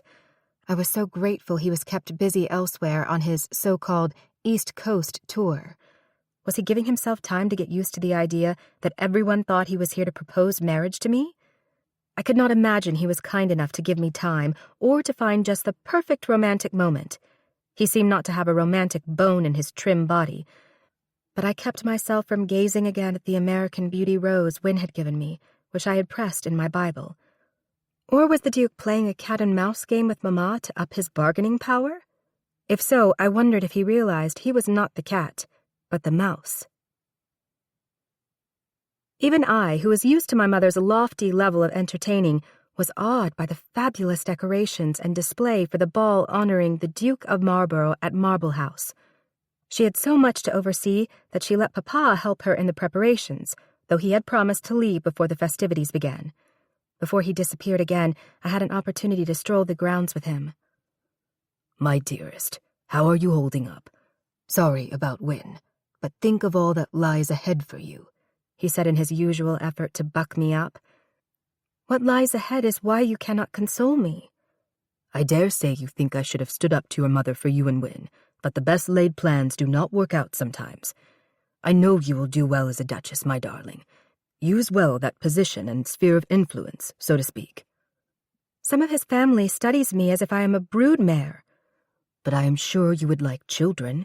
You would be an excellent mother." "Since I have seen what not to do, you mean?" Out on the back lawn, where workmen were still stringing hundreds of lanterns, he took my shoulders to turn me to him. "Please, my girl, do not let this, or her, make you bitter. Look for the good, as you always have. You have at least seen how to be strong from your mother," he added with a quick glance around. "Not a bit good for me to be here when everyone arrives, and you need to prepare. Consuelo, listen to me. Your mamma said you are wearing your grandmother Phoebe's gown tonight, one from a ball in Mobile before the war." "Yes, I agreed. It means something to her." "You know she lost her mother quite young and tried to bolster the family in their loss, tried to keep things together when their business collapsed and her father, well, fell apart. That is partly the reason she is the way she is, strong and determined." "Good traits, I guess. In that regard, I shall try to emulate her, but not with browbeating my children or selling one off for a title or— Shh! Here she comes. I had best be going. Did you hear the Duke is coming to the yacht next week for luncheon with me?" "Just leaving, Alva," he said as Mamma approached. "Things look as if they have the special Vanderbilt touch," he added. He pecked a kiss on my cheek and hurried off. The house and grounds did look amazing as I stood there in my grandmother's gown of white satin and tulle with its full skirts. The papers had declared this fancy dress ball the highlight of the Newport season. Every single person who received an invitation had accepted. Crowds stood at the gate to see who had arrived and had their invitations carefully checked. Once inside, guests were served by a vast parade of servants, all dressed in the ornate style of the French King Louis XIV. Mother had also imported 7 French chefs to add to the 2 who usually commanded the huge kitchen. 3 orchestras, 2 inside and 1 on the back lawn, played, not to mention the Hungarian band that picked up the dance tempo from time to time. Arrayed in white satin with a court-length train and dripping Vanderbilt diamonds, Mother greeted guests as they came in, while the Duke planted himself with Ivor where she had suggested, under my portrait painted in Paris, now hanging in the gold ballroom. I supposed there was some symbolism there, but I was simply wishing Wynne would materialize among the crowd and whisk me away. Fragrant flowers were everywhere, and water hyacinths filled hanging glass globes. The tables, both indoors and out, displayed artfully arranged orchids, ferns, and pink hollyhocks tied with pink ribbons. And a typical Alva amazing touch, scores of tiny real hummingbirds buzzed among the flowers like iridescent jewels. As was tradition with Newport balls, we began late because of the heat. Supper was served at midnight, and breakfast was coming at 3 a.m. before people took their leave. And the coup de grace of the night were the favors Mother had purchased in Paris and were meant to awe as well as please. Tiny bagpipes that really worked, silk sashes, engraved lanterns, scrolled and scripted watch cases, fancy fans and fobs. I knew Mother had spent nearly $5,000 on those trifling gifts, and was both amused and appalled to see how some guests traded for what they wanted, and how some tried to make off with more than one hidden under a tailcoat or even a skirt. As the festivities wound down, finally the Duke appeared at my side. "A grand evening. Interesting people watching. Are you feeling quite well, Consuelo?" "It has been a long evening." "If you were a hostess in England, the outlay might not be so grand, but the planning, the balancing of people, the customs, all that would be demanding, even daunting, I suppose." "Different customs and people, a new country and life." "Could you, and would you do it?" Was this his idea of a proposal? With people all about still and servants clearing the tables? The music had stopped. He had asked me to dance but once, and I had turned down other offers, which were few, since everyone probably thought I was permanently spoken for. As you can imagine, it would depend on who is asking, and from what country. I do favor France, but I am American, through and through. His eyes widened at that careful rebuff. His nostrils flared, but he only studied me longer, closer. "Then we shall see," he said, and lifted my gloved hand to bring it to his mustached mouth. He nodded as if in a half bow, turned on his heel, and left me. Mother appeared as if from behind a potted palm. "Has he gone up for the night?" she asked me. "Whatever did he say?" May the Lord forgive me, but on this night of nights for her, I was glad he had not said something romantic or promising or definite. He said not of a proposal of marriage, but he did say, "We shall see." He and I are in agreement there, at least. We shall see. Tonight, I thought, as I excused myself and walked into the house, I had managed a little victory, besting a Marlborough Duke and a Vanderbilt general. Chapter 7. No proposal from the Duke. Nothing. I felt as if a big clock were ticking in my head, louder, louder. I knew Mother was panicked. Could it be I would escape this fate? The day was coming closer when he and Ivor would continue their East Coast tour. Other events came and went. Oliver Belmont's so-called bachelor ball, which simply meant he received guests alone, for he was long divorced from his wife. Since Mr. Belmont was mad for horse racing, the favors at this event honoring the Duke were riding whips. "I'd like to use one on the Duke to make him cross the finish line," I overheard my mother tell Mr. Belmont. All of Newport society decamped to New York City for the America's Cup yachting races. The Duke spent some time with us there on the Astor yacht, Normahal. We even sat alone on deck for a while. Nothing. Tick-tock. Back to Newport on Sunday, September 18th. Daily drives down Bellevue Avenue together, or sometimes with Mother. Talk of Blenheim. No proposal. Tick-tock. Conversation became awkward. I felt the Duke was watching me like the proverbial hawk. For what? A declaration of love or loyalty from me? He did remark one day, "Your brothers are fine lads. Boy children seem to run in your family. An admirable trait." Did I have no admirable traits? He was leaving on the morrow. Mother was distraught, but hiding it. It was whispered everywhere, bandied about in the newspapers on 2 continents, that the Duke was visiting Newport to propose marriage, to make Consuelo Vanderbilt the American Duchess of Marlborough. If not, what joy for me. What shame for Mother.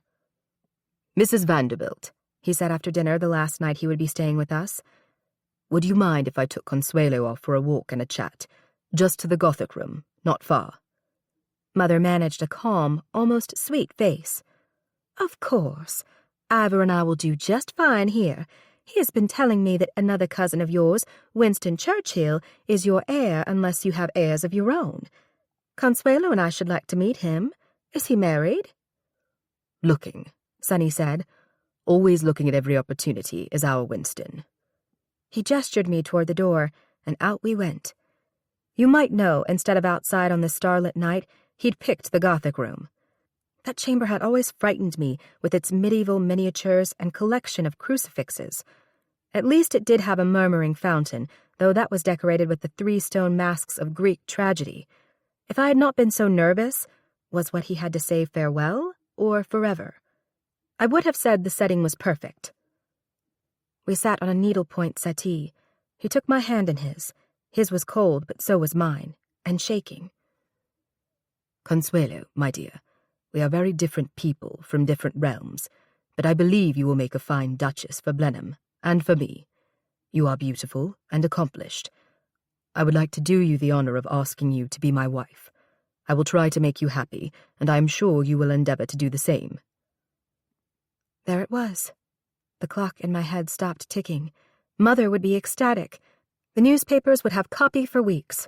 I would leave my family and home and be an American Duchess. Yes, I would be honored, was all I could manage. He lifted my hand and kissed the back of it. The deal was done. But actually, the deal was not done until the Duke's lawyer came from England to negotiate with my father's lawyer about my marriage settlement. Now I really felt I was on the auction block. I had to wheedle information about the negotiations from Mr. Belmont because Mother would not discuss it. The Duke's settlement was $2.5 million in massive shares of stock in the railway company and annual payments of around $100,000. It was his for life, even if we did not stay married. Papa also settled a huge sum on me, independent of what went to the Duke. All of it made me feel absolutely ill. The Duke and Ivor went off on their tour. I must say, when hounded by the press, the Duke said some very snooty things about America. He managed to even get arrested for coasting with his feet on his handlebars on a bicycle in Central Park. Oh, what fodder for the New York papers that was. Our wedding date was set for November 5th until Sonny protested that was Guy Fawkes Day at home, the British celebration, I learned, of the exposure of a plot to blow up Parliament. I had a lot to learn about the British, and how I wished I could yet blow up my mother's plans. But too late. Much too late. So the date of November 6th was decided on.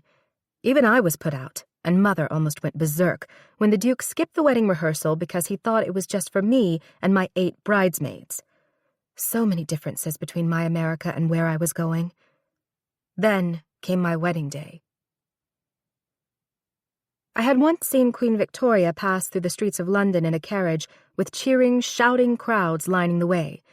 She had been, of course, in her mourning black.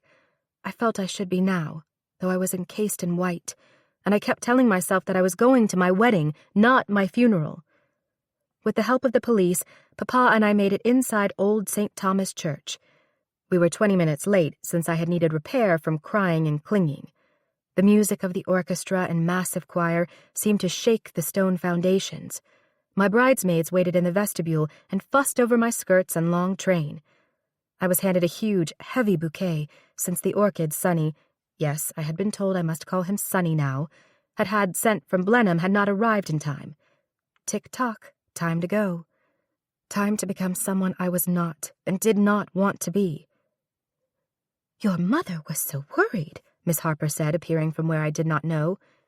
"You are never late, and she thought maybe you—" "No," I said, then added the obvious, "I am here." The hymn, "O Perfect Love," swelled as my bridesmaids, one by one, walked the long aisle ahead of us through massive bowers of blooms. "Are you ready, Consuelo?" Papa asked, and squeezed my arm tight to his ribs. "I will make myself ready, for whatever befalls." I was not sure he even heard those brave words, for the orchestra suddenly swelled in the opening strains of the wedding march. Trumpets, no less. Again the walls seemed to shake. Oh, no. That was me. Grateful again for the veil that hid my puffy eyes, I took one step and then another, tugging at Papa once to slow down. People were standing, faces flowed by. Up at the front, Mother was beaming. How I wished she had let me invite Papa's side of the family, estranged by the divorce she had demanded. I wished she had not made me return their wedding gifts unopened. Only my Vanderbilt grandmother was here. Sometimes I hated my mother. At least she had not made me send back the pair of antique candlesticks from Wynne, but I would not have them shipped to Blenheim. I could not have borne using them, so they must stay unseen and their candles unlit. Strange how my mind darted away from all this. Papa had given me a diamond tiara. "Fit for a duchess," he said. My mother had presented me with a long strand of pearls that had once belonged to Queen Catherine the Great. Catherine, too, had been forced to change countries. And how strange, but at the moment I recalled reading her biography that she had not liked her future husband when she first met him. I snapped back to now, to this, my wedding. With Ivor at his side, Sonny stood ready, looking small in the vastness, looking, well, stoic. He might be the Duke of Marlborough, but he seemed nervous, too. "Who gives this woman to be married to this man?" the words from the bishop rang out. "Her mother and I," Papa said. He stepped away to leave me there alone, now holding the hand of my future husband. Something rose up in me then, my Vanderbilt backbone. I can do this, I told myself. Somehow, I will survive and thrive. Afterward, things were still a blur, both dream and nightmare.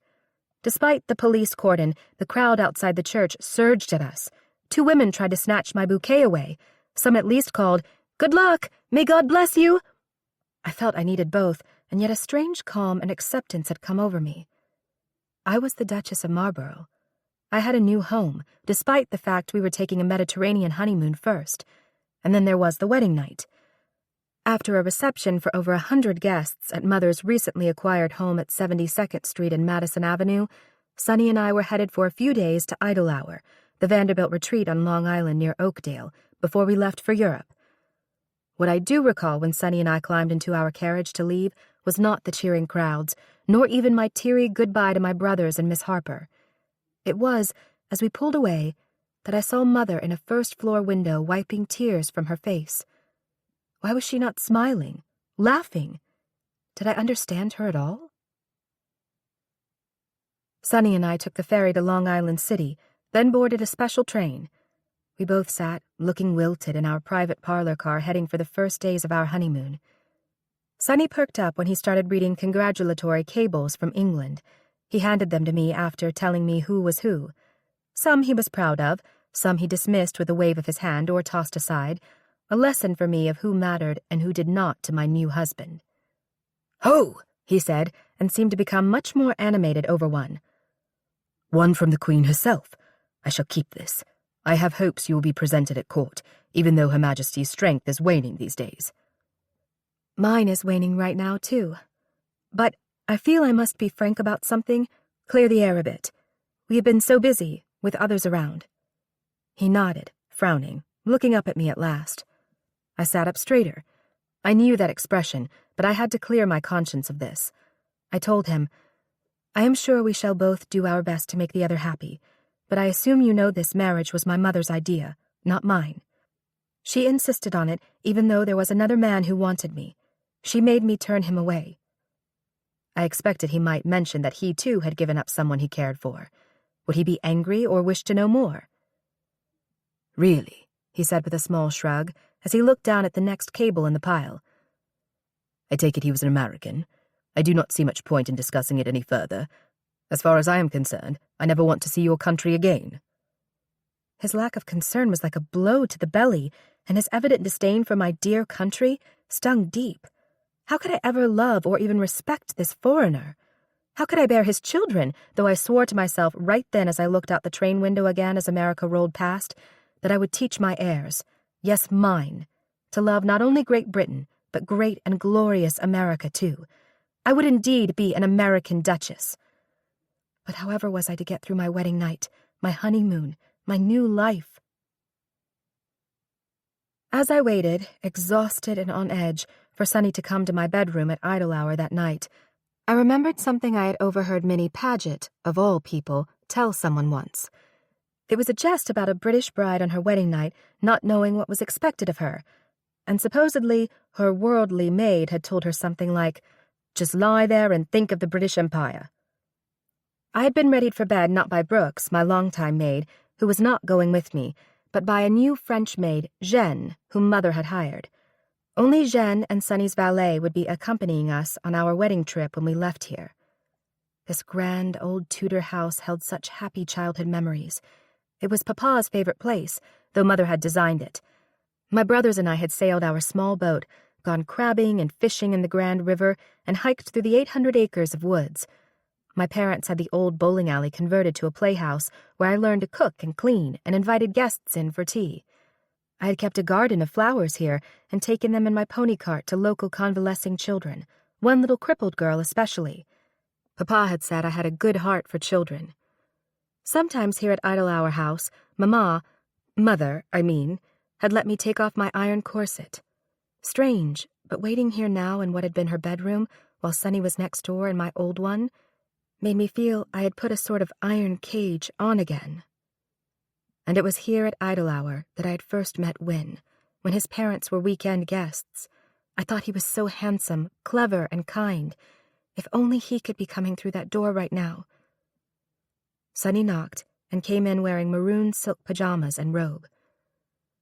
"I like the sighing sound of the wind in the big trees here," he said, and I realized that was the most romantic, poetic thing he had ever said to me. "You look, well, lovely," he went on. "So much beautiful hair when it is loosed." He came close, touched it, laced his fingers in it. I thought he would kiss me, but he did not. "Thank you," I said. My voice did not sound like my own. I love the sound of the wind, too. Especially, I love to hear birds in the morning." "You shall at Blenheim, and if we visit the Prince or Queen some day, you will wake up to bagpipes." "So much new to learn." "Yes," he whispered, touching me at last, flesh to flesh, his hands skimming my arms under my loose-sleeved satin robe. "So much new to learn, and I shall try to teach you." He drew me over to the bed and removed my robe. I shivered despite the fireplace across the room. It crackled. I decided then I would close my eyes and concentrate on sounds, remember the sounds if I did not like the feel of things. Sonny's touch, his examination of my body when he laid down beside me and lifted my nightgown away. I concentrated on the sound of his increasingly heavy breathing. The house creaked, the fire crackled, the November wind no longer sighed but howled outside. And something howled inside of me at the thrust of pain, and then our union. My heart beat hard, and I held my breath. The sounds of my new destiny, I thought. Exhausted, floating, flesh moving against flesh. After, when I turned over in the bed some time later, he was gone. Part 2. Duchess, 1895 to 1906. The Gilded Cage. Chapter 8. May the Lord God forgive me for thinking this, but our honeymoon seemed endless. A steamer to the Mediterranean, a rough Atlantic crossing with my husband suffering from mal de mer, and I suffering from the reality of being married to him. We disembarked at Gibraltar and visited chilly late November Spain. Next, during Christmas in Rome, I was homesick and fell ill, becoming wan and weak. A doctor there actually told me I had 6 months to live, though he was so inept I did not believe him. I was appalled, however, to overhear that my husband had taken an insurance policy out on my life. We skipped across the Mediterranean for a trip up the Nile, then back to Italy. At Pompeii, where so many had died, I started to feel stronger. In January came the not unexpected news that Mother had married Oliver Belmont. By far, I was happier for her than I was for myself. Even my beloved Paris did not really strengthen or soothe me, partly because of my own mistake. Time for the fashion houses here to dress my new Duchess in grand style for going home, and your first season in London, Sunny said, during a carriage ride in the Bois de Boulogne. I know some of your gowns are from Worth here in the city. That will be a new experience, for my mother always ordered my clothes. I chose them, you wear them, she said more than once. I thought he might be upset or think I was more of a ninny, but I knew he would believe me. To my surprise, he lit up and turned to me with a smile. Then I shall help you. I have some styles, jewelry too, in mind to show off my new wife. He proceeded to take over shopping for me, ordering things I would never wear by choice, overly elegant garments, not my taste at all. As with Mother, I did not see most of them before I went for fittings. His purchases included a 19-row pearl choker with diamond clasps that covered my entire neck. Truth be told, jewelry did not really appeal to me. But how appropriate a choker was, I thought, as we finally headed home to England with hundreds of new items in tow. Here I was, a married woman, Duchess of Marlborough, and I had merely traded one manager for another. My first days in London, before we even went to Blenheim, became a big blur. Most of the Marlborough relations met us as we arrived at Victoria Station. Cousin Winston Churchill was there, a carrot-topped redhead no less, round-faced and instantly interesting and kind. Sunny had told me that Winston's father had died of syphilis only a year before. Missing Papa as I did, I felt great sympathy for Winston. He was with his beautiful mother, Jenny Jerome Churchill, also an American, who had wed Randolph Churchill, Sunny's uncle. She had brought him a fortune in that bargain, too, another dollar bride, as they were starting to call us imported American heiresses in the press. Although Sunny had prepared me for the onslaught, I clung to the fact that we would see some of these family members singly in their London homes. There, I hoped I could truly get to know them, not just be gawked at or talked about as if I could not hear. And then, while we stayed at Sunny's leased London townhouse, the visits began in the order of precedence in the Marlborough-Spencer-Churchill connections. At the Grosvenor Square home of Sunny's grandmother, Sarah Wilson, a dowager Duchess of Marlborough, widow of the 7th Duke, she said to me, "I do hope your country's war with South America wasn't too hard on your family, not to mention the threat of those Red Indians." I just stared at her a moment. No, she was not joking, as she sat papery-skinned and powdered in a chair in the corner of her drawing room. "Your Grace, perhaps you mean the war between the northern and southern states," I said, as she continually studied me with her lorgnette. "I am referring to the war with South America in 1861, my dear." Sunny shifted beside me, recrossing his legs, and then he dared to pop up to pace on the other side of the room to leave me to handle this myself. "Oh, yes, the North-South War," I said, rather than trying to correct her further. "Actually, it devastated my maternal grandfather's cotton import business, but good things came from that war, such as the freeing of slaves in our southern states, which went to war with our northern states. Slavery, a nasty business England handled much earlier than your country." While what she said was true enough, it reminded me once more that the English upper class regarded even educated Americans as yahoos. I learned to fit in, however much everyone kept referring to my American heritage. "My dear," the Dowager Duchess went on, her gray-eyed gaze piercing me again, "your first duty will be to bear a son, of course. Concentrate on that, not gadding about or entertaining more than you must. It would be intolerable to have that little upstart Winston who thinks he knows it all to become Duke, however much Sunny likes him. Are you in a family way?" I am sure we will begin a family soon." "I should hope so, and I must tell you about Goosey before Sunny comes back." "Goosey?" "The nickname for Sunny's mother, his real mother. Absolutely madcap, so keep an eye on her if he has her about again. Little jokes, inane ones. Something bloody dreadful, like an ink pot above the door, or like slivers of soap in the soup.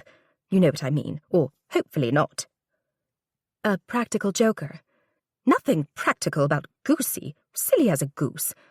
Albertha has bats in the belfry, as they say. Oh my. So far I had discerned that Sonny's roue father browbeat him, or perhaps actually beat him, and now I learned that his mother was too much of the wrong kind of fun? I thought again about my own parents, where the personalities were reversed.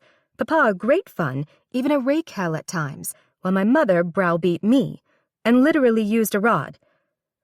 Our next stop on the Marlborough spinning wheel was to Sonny's uncle, the elderly Duke of Abercorn, at Hampton House in London.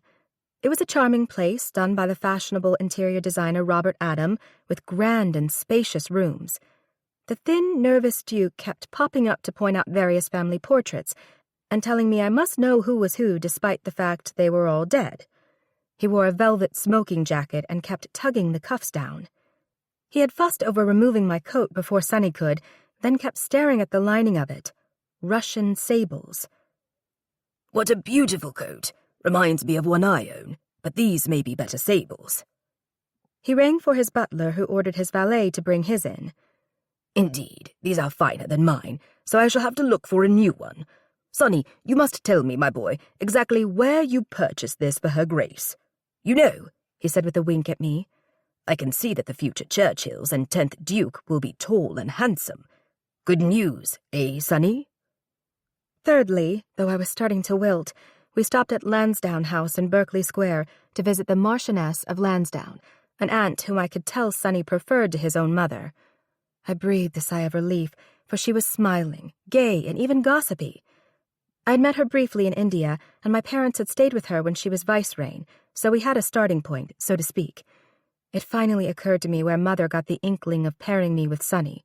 His aunt must have mentioned that Sonny was available, and Mother saw him ripe for the picking. I was relieved not to have my corseted figure eyed again, as they were all hoping for an heir, but what I thought would finally be an easy visit turned into a helpful talk. "Now, Consuelo, since you do not know our ways, let me give you some advice," Lady Lansdowne told me as Sonny nodded throughout. "A lady of your lofty status simply must not walk alone in Piccadilly or on Bond Street, nor sit in Hyde Park, unless properly accompanied. You should not be seen in a hansom cab, and it is far better to occupy a box rather than a stall at the theatre. And to even be seen near a music hall is out of the question." On it went until my brain clicked off. Boring restrictions, I thought. I was trapped in a gilded cage, and these new people and new rules were the bars. At least the ones I could see so far. After nearly a week in London, it was on to Sonny's Blenheim. My Blenheim now, too. That day was outright cold, so he insisted I wear my sable coat. We went by a regular train to Oxford, where a special train, with our parlour car decorated for a duke, took us the rest of the way to Woodstock. Sonny had told me everything would be both formal and festive to welcome their duke back and their new Duchess home. Yet I could not have been more surprised by the turnout. It made the crowds on our wedding day look meager. "Good," Sonny said, only as we disembarked to cheers and huzzas. "I would expect no less." Women cried and waved, and men, some with little children on their shoulders, snatched off their hats or caps. The station flew bunting, British flags, and Marlborough coat of arms banners. A red carpet had been laid on the platform. We were welcomed by the mayor of Woodstock in crimson robes, who greeted me with, "I must tell your grace that Woodstock had a mayor before America was even discovered." I was quite used to that attitude by now, but I was not prepared to control my emotions when the mayor's daughter presented me with a huge bouquet of pink roses. They were so lovely, so fragrant, not American beauties, but it brought back to me Wynn's half-wilted rose that he had pulled from his coat the day he proposed on his bicycle, and I accepted. I desperately blinked back tears and bit my lower lip, my upper lip not at all stiff, but quivering. I had tried so hard to put the past behind me, but it kept lurking. Speeches, welcomes, more cheers. To my amazement, our carriage up the road to Blenheim was drawn by estate workers rather than horses. That seemed off-putting, but the men looked proud, so I waved. smiling now much more than Sunny, whose sharp nods indicated that all this was his due. A triumphal arch had been erected. At the front door to the palace, we were greeted by the chief steward, Mr. Angus, and the housekeeper, Mrs. Ryman, while a small band played Home Sweet Home. I did love the school children singing and promised myself I would visit their classroom soon. Tenant farmers, household servants, and other employees stood in separate groups, which bothered me too. But apparently that was the way of it, as we stood on the front steps of massive Blenheim. Sunny, obviously their beloved Duke, made a speech.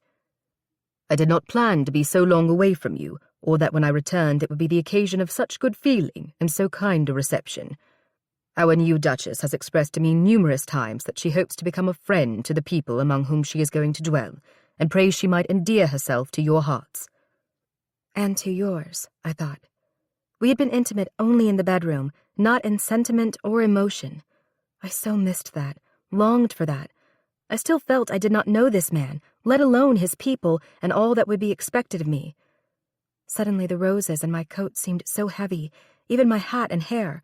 I was swimming in exhaustion when I was about to face a luncheon for 350 people involved in these ceremonies in a chamber called the Audit Room.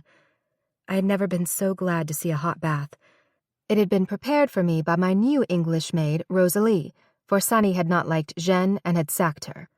Sometimes I had the feeling he would give me the heave-ho, too, if I did not measure up. I had no time to soak in the bath, only to wash off the dust. Then it was time to be on display again. As the pealing of church bells sounded near and far, Rosalie told me, "In your honour, your grace. Fireworks later, too, and many trains coming tonight to take home people to their parishes. Come to see their new Duchess, they did. Mrs. Ryman says near 1,300 come in today." Rosalie had laid out another outfit for me, perhaps one dictated by my husband, but I would change all that soon as I could. I actually liked that Rosalie was chatty, for I missed my American maid and Miss Harper terribly. For a moment, I almost missed my mother. That night, Sunny and I watched from a private tent in the park as fireworks filled the sky, great booming bouquets and whirligigs of colored lights. Strange, but I thought then of Jacques Balzon, who had told me he loved to sail the heavens. He had promised me a ride in them someday, a someday now that would never come. "Another ride through the streets, then home again," Sunny repeated over the noise. He took my elbow. "And what a night for our creating the next Duke," he added, putting an arm around my waist. I tried not to wilt. This was my husband and my new life. Of course I would love children. "Are you in a family way?" The words of the formidable Dowager Duchess sounded in my ear with the last of the booms that echoed through the trees, followed by the gasps of Sunny's people. Now my people. "If you aren't tired," I said, trying to hint at my exhaustion. "This place invigorates me, and always will," he said, urging me toward our waiting landau. And so I was now home in England, at Blenheim. Chapter 9. If I thought keeping Sunny's family straight was a challenge, I soon learned commanding the palace household staff of 40 was more so. But my biggest surprise was that their rankings and domestic status seemed to be as important to them as were their places and privileges to the nobles of this land. Unfortunately, those above another, even below stairs, seemed quite put out if the long-standing rules, which I was struggling to learn, were breached by their underlings or even by their new Duchess. For example, under the butler was the house steward, then groom of the chambers down to the numerous lowly footmen. Yet Sunny's valet ranked high in his tails and striped trousers, too, and let everyone know it. Even when the housemaids had their meals downstairs, seating was strictly by rank of their duties and whom they specifically served, which gave my maid priority. And then there was another caste system in the kitchen, from chef down to scullery maids. I could have pulled my hair out with all the upsets and rows between our French chef and his staff of 4 over what went where on breakfast trays. I tried to settle the ruckus by telling them that, since the kitchen was a good distance from the bedrooms, keeping hot what should be their chief concern. Of course, we had had servants at home as I grew up, but I had never met with them, guided them, or corrected them. Sunny had said he would help, but he spent a good deal of time in London, and when home, immediately took to planning the water terracing of the grounds. So I relied on Mrs. Ryman, the housekeeper, as well as the butler and house steward, and let them manage the other numerous workers. Sonny's tendency at all times was to criticize rather than help, both the servants and me. Those first 2 months of Blenheim married life made me quite frazzled. I knew I must have control of things before we left for my first London social season in early May. At least, except for family, we did not entertain grandly those few first months. My maid Rosalie was older than most in service and told me right up front that she would hate visiting away from Blenheim because she would have to share a room with other ladies' maids. I should have stood up to the Duke, who had chosen her personally and had her replaced right then, but I was already floundering in deep water. I best summed up my struggles by relating it all to my mother in a letter, where I told the story of how I had asked the wrong servant to light a fire for me on a chilly afternoon. He dared to look down his nose and tell me, "The under-steward has that task, Your Grace, and I shall speak to him for you, though his duties are not in this part of the palace at present." "Never mind," I told him, rising from behind my desk. I had no secretary. "Because I shall care for it myself. You see, we Americans do not mind sharing tasks and helping out in a pinch." And what my mother wrote me back was most interesting. She didn't comment on my story. Instead, she went on and on about how her divorce, she was so happily married now, had set a bold precedent for an American woman to be able to escape the unhappy bondage of a bad marriage and yet retain her social status. I was such a frustrated bride that I decided to remember that scrap of information. She too applied pressure for me to bear an heir and said she would come to help out for the birth and christening of the next Duke. What birth? What next Duke? I thought, wadding up the letter. I could not even take care of myself, let alone a child, with a nurse and nanny hanging on, and no doubt lording it over the downstairs servants. The one person who greatly helped keep up my spirits was Sonny's sister Lillian, whom I had gravitated to when Mother and I had first visited Blenheim. She filled me in on not only gossip, but the history of the family and the palace itself. "I swear, when I was young," she told me as we walked through the house on a rainy spring day when we could not venture out, "it frightened me that the first Duchess, Sarah Jennings, haunted this place." "Did you ever see her ghost? I know she is buried with the first Duke in the chapel here. And under such a monument. It does look so heavy and ornate, all that marble, so she would never creep out at night to scare little girls." Lillian smiled. "When I was about 7, I did think I saw her in the bedroom that is now yours. I liked the painting of the golden cupids and the flowers there, and the fact it was not large like some of the vast, chilly chambers." "Now you are trying to frighten me." "I am not, dear Consuelo, I swear it. Well, you wanted to know all about her.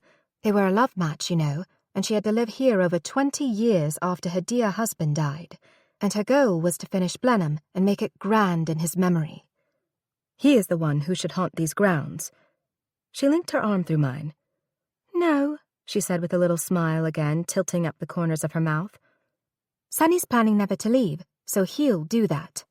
If Sarah Churchill, first Duchess of Marlborough, lets him. I rather think she was the one to run the show in their marriage. Yet the first Duke loved her madly," she said with a sigh.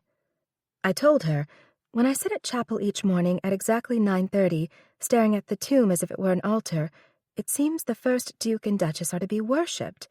And maybe Sarah liked that dreadful saying on the marble mantelpiece in my room that reminds me of a tomb. Oh, I remember. Dust, ashes, nothing." "Cheery to wake up to that," I told her with a little laugh. But I could not help but think that was an epitaph for Sonny's marital duty to get me with child. He tried. I cried.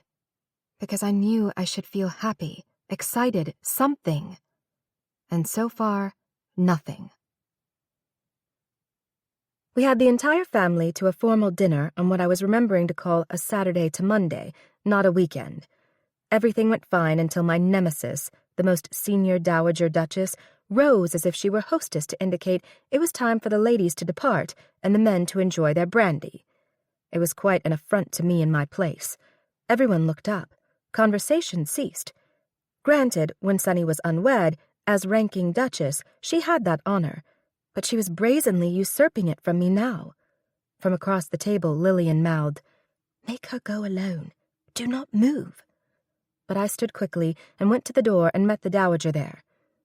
"Are you ill, Duchess Sarah?" I asked her and patted her shoulder. She glared at me. "Ill? I am never ill, but strong and ready." "Oh, I am glad to hear that," I told her in the best upper-class British accent I could manage at that point. "There surely was no other excuse for your hasty exit when I and the others are not yet ready to depart." Her eyes widened. She colored and cleared her throat. "Oh," she said. "I must learn to use my lorgnette at dinner. I must have thought you had given the sign." Sunny's sisters and aunt hid smiles behind their hands. China, silverware, and crystal clinked again as the men turned back to their dessert.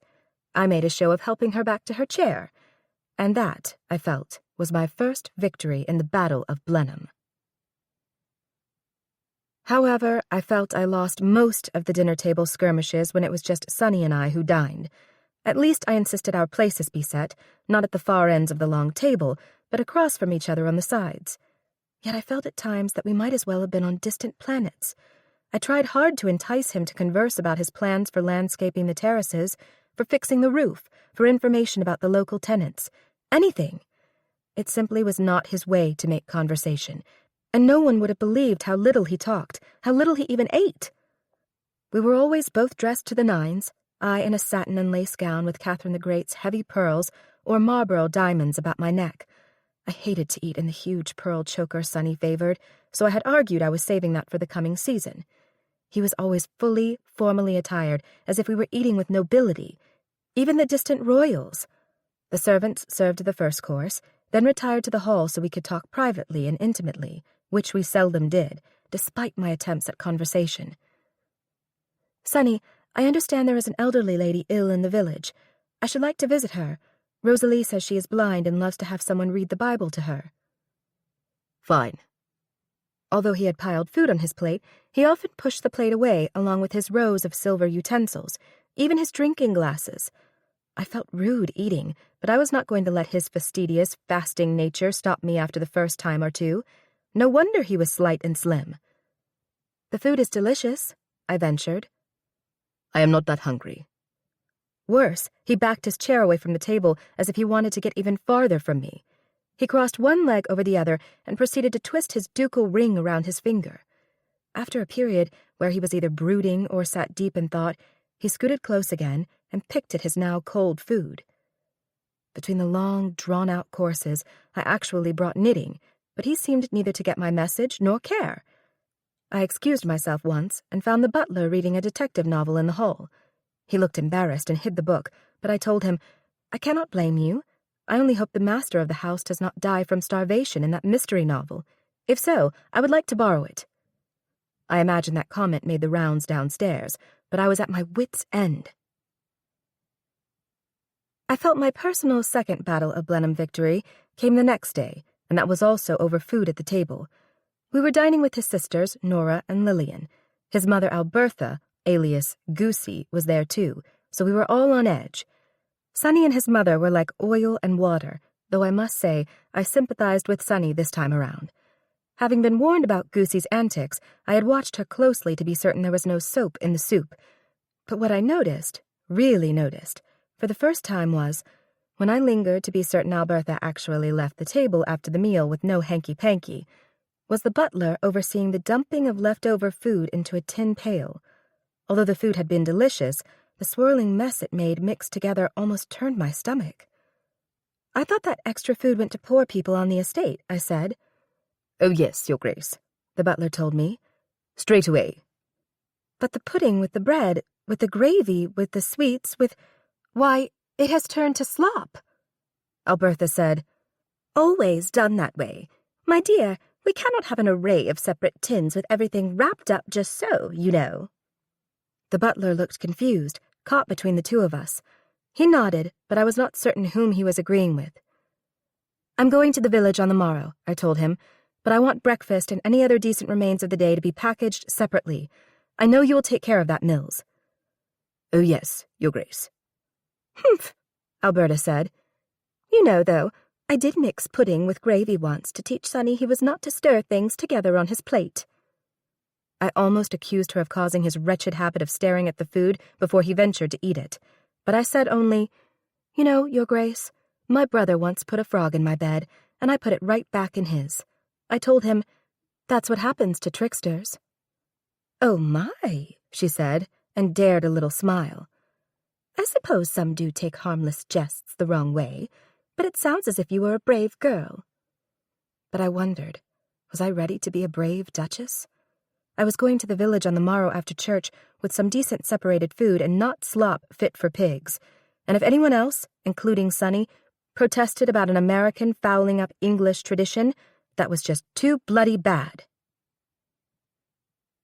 The next Sunday, instead of being annoyed Sonny had stayed over in London on business, I decided to enjoy the day. He had spent much time looking for a place for us to live during the coming social season since Marlborough House, also built by the first Duchess, was now the London home of the Prince of Wales and Princess Alexandra. They even had a close group of friends called the Marlborough House set, which Sonny was not a part of because his father had been such a roue and had embarrassed the prince by naming him as a woman's lover in a public court. So Sonny, now that he had a Duchess, had let a place on South Audley Street to make do for the season. However, when my father heard that, he promised us money to build our own London place, which would be grandly titled Sunderland House and would be ready for future seasons. My, I thought, however were we to climb out of the prince's displeasure? And yet I was to be presented at court? And by the jokester Albertha?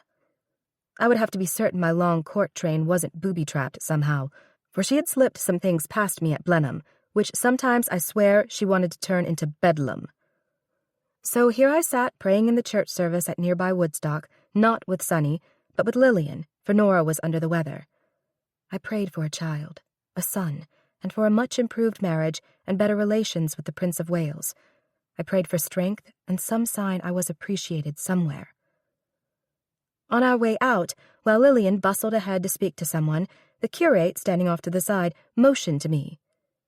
"I must tell you, Your Grace," he said when I joined him, "that the gifts and compliments you send regularly when the school children sing for the staff at the big house have been much appreciated, even the flowers you sent their teachers at Blaydon and here at Woodstock." "I am pleased to hear that," I told him. "I learned long ago that children, too, love flowers. I had a garden at our house called Idle Hour and sent the flowers to nearby children when I was just a child."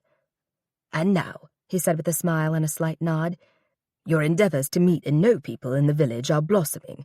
The old ladies at the almshouse you visit are so appreciative of your time, especially Mrs. Prattley, the blind lady whom you read to."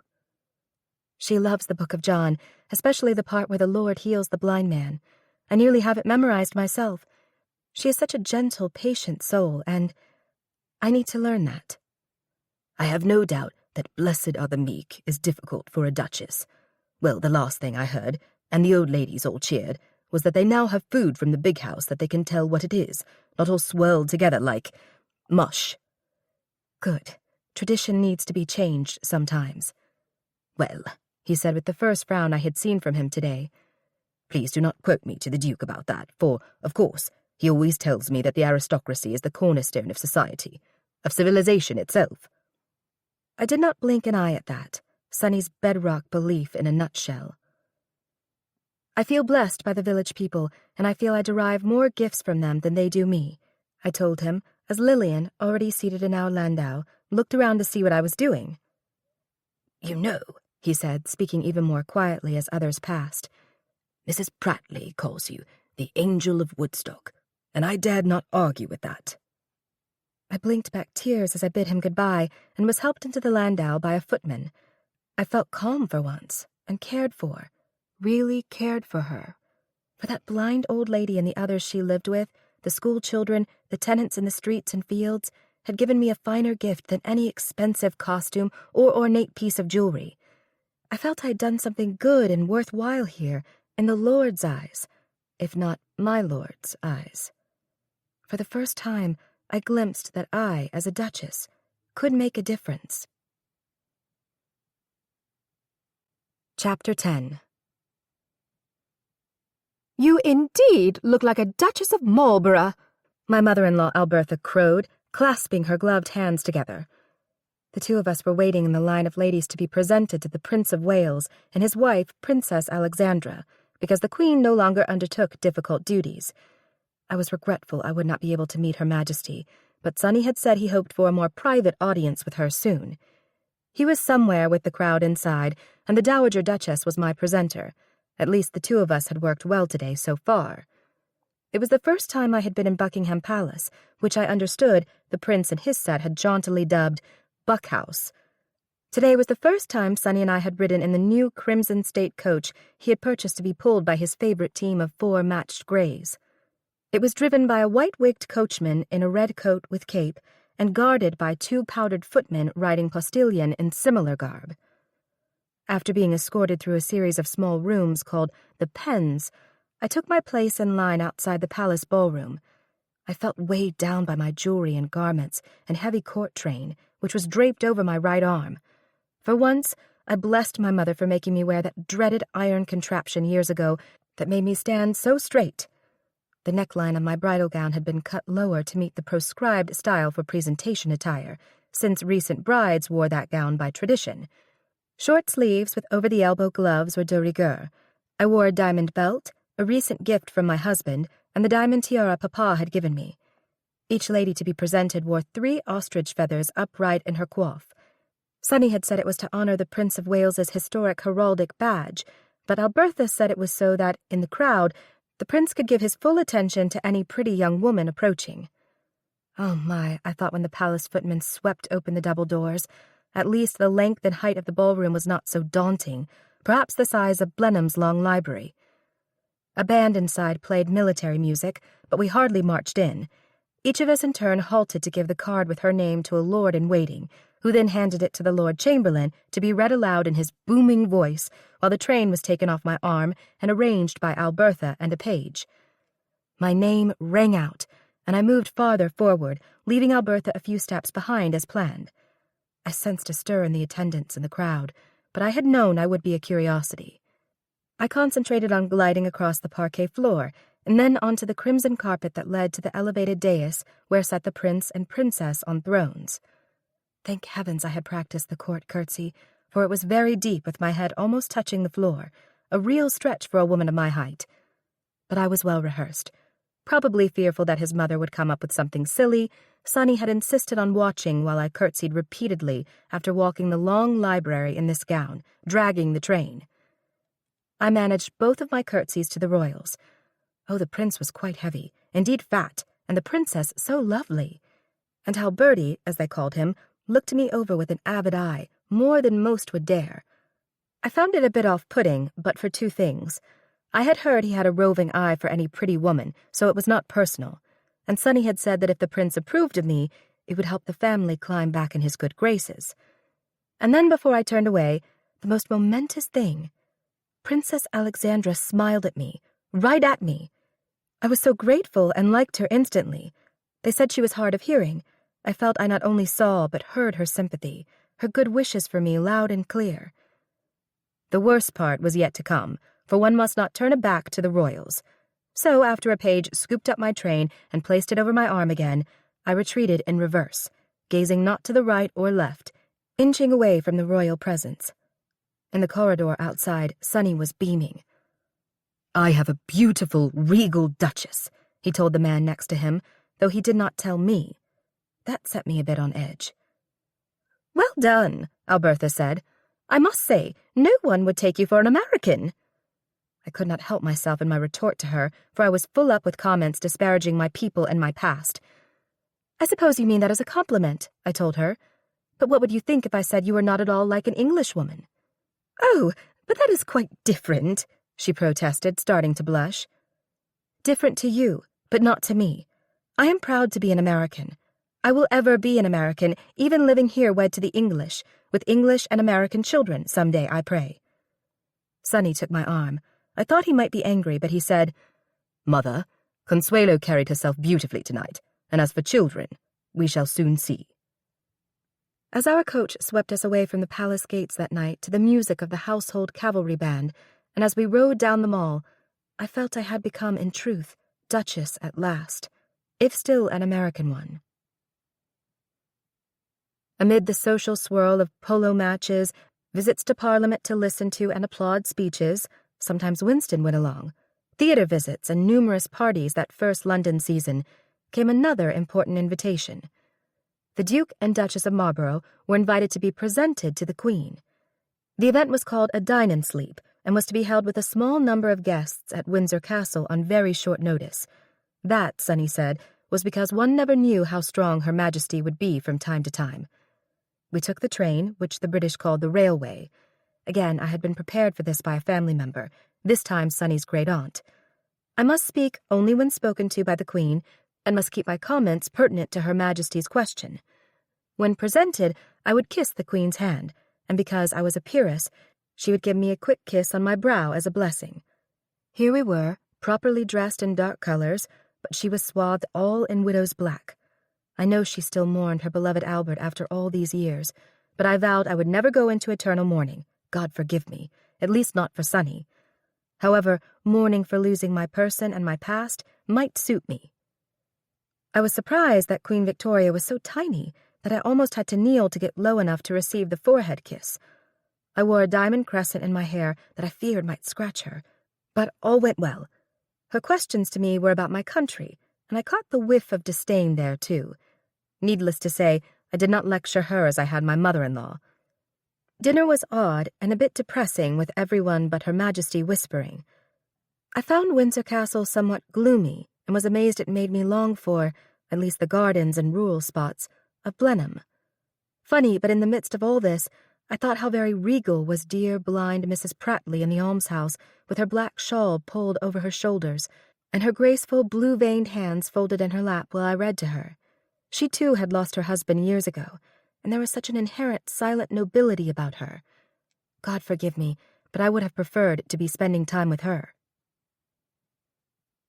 Sunny was giddy with joy that autumn when we received an invitation from the Prince and Princess of Wales to visit their country estate of Sandringham in Norfolk for a Monday through Saturday, not even the shorter Saturday through Monday. "He knows I'm not like my father," Sunny told me, "and I am sure he is taken with you too, Consuelo. He has a bit of a reputation with women, I must warn you again, though I am certain he would not pursue one who had not yet borne an heir." "Nor would I take up with him," I retorted. "Not before or after an heir, or 10 of them. And since it is you he is favoring, you do not need me to earn the Marlborough way back." "Now, I did not mean that, not a bit of it. You are a Marlborough Spencer Churchill now, too. You have been doing a fine job when we entertain here." I just stared at what I was certain might be the first real compliment he had paid me, at least one he made directly, with no one else around. "And you will be smashing there," he rushed on. "There will be a lot of shooting, of course, but you ladies will join us for lunch under a marquee outside, and you can become acquainted with the princess. Their heir, George, Duke of York, and his family live on the estate in a place called York House, quite small and provincial, but charming." "Every house is small compared to Blenheim. Do you think you could be happy in such a rural place? I have told you how much fun my brothers and I used to have at Papa's favorite house where we went after our wedding.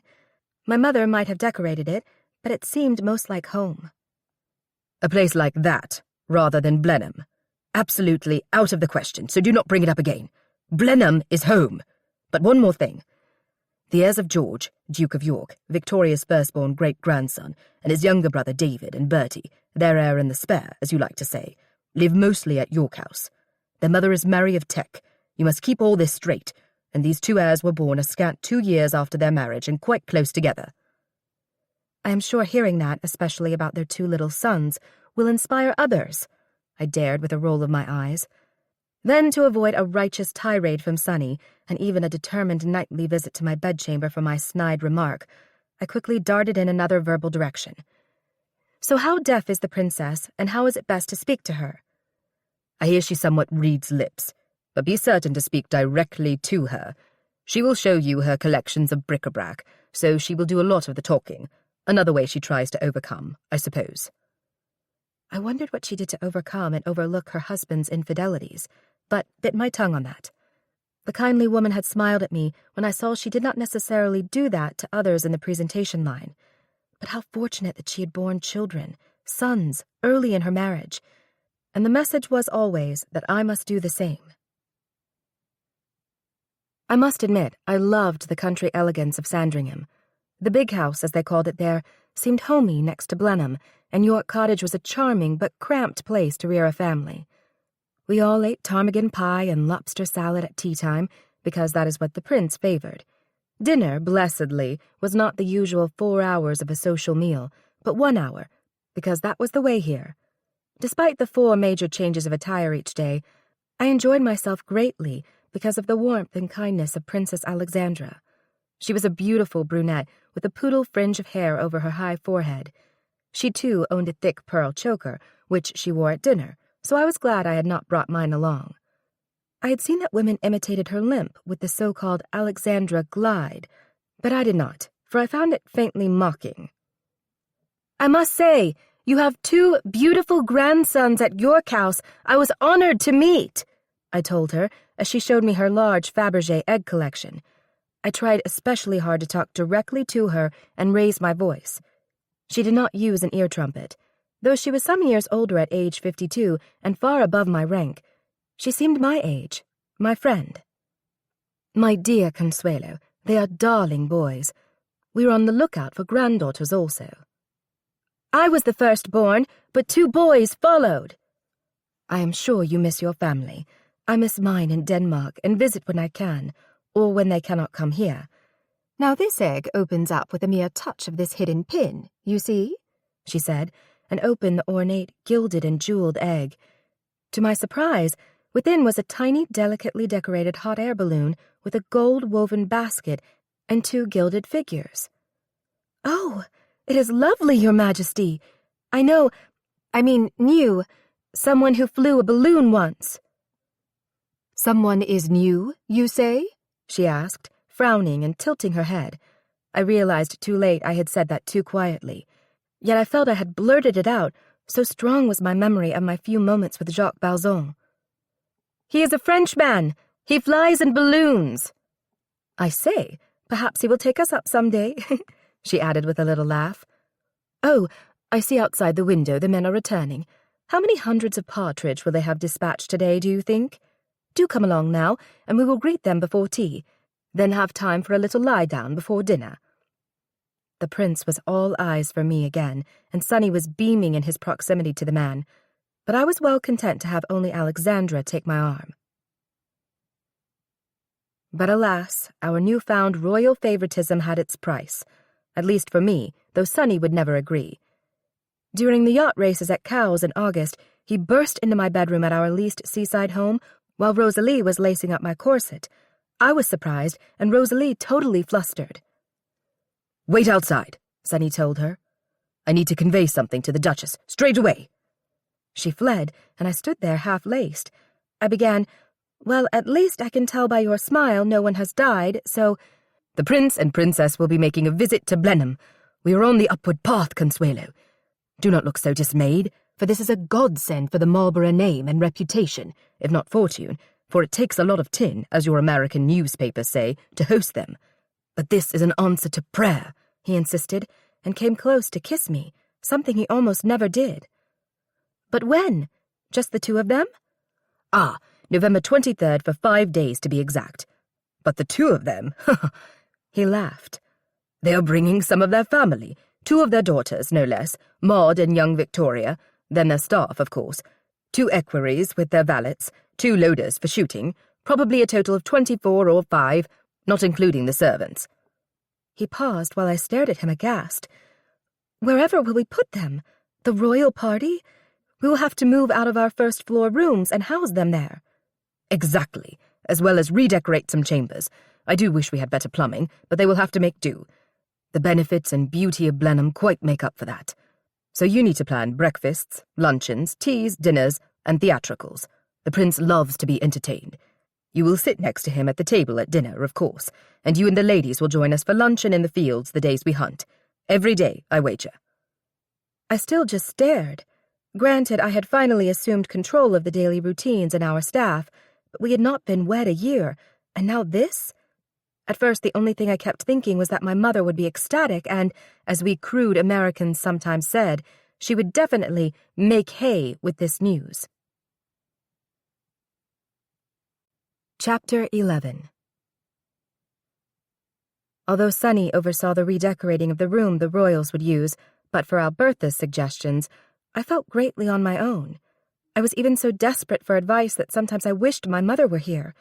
But she was reveling in her new marriage and undertaking some political endeavors in her new zeal for reform. She cabled again, however, that she would come to oversee things when my first child was born, so that weighed on me too. The royal reception is going to be an absolute repeat of our triumphant arrival as newlyweds here, Sunny said, with a clap of his hands. The Waleses would be arriving that afternoon, and we were heading out to the Great Court to take a carriage to meet our guests at the Woodstock railway station. The same triumphal arch has been raised, he went on as if I hadn't planned and arranged all that weeks ago. The same schoolchildren prepared to sing for their arrival, and hundreds have turned out for a glimpse of their future king. I wish Winston was not off soldiering in Italy, I told him. That is what one gets for attending the Royal Military College at Sandhurst, but he feels it is his best preparation for public service to the nation. He has always wanted to be a hero, and I can only hope he does not die for that cause. As different as the two of us are, well, we have been close. He has held me up through some difficult times, and I him. I was just thinking he would keep the prince entertained at dinner. You said he does not favor blue stockings, and here I have all this background of history and literature to discuss from my years of education. Sunny laughed again, as he had at my frustrations and fears these last months of planning. Granted, he told me, the sort of blue stockings he would favor are those on a lady's legs. He snickered like a horse as he helped me up into the carriage. This time, however, Sunny's favorite four-matched grays would pull us back, not our estate workers.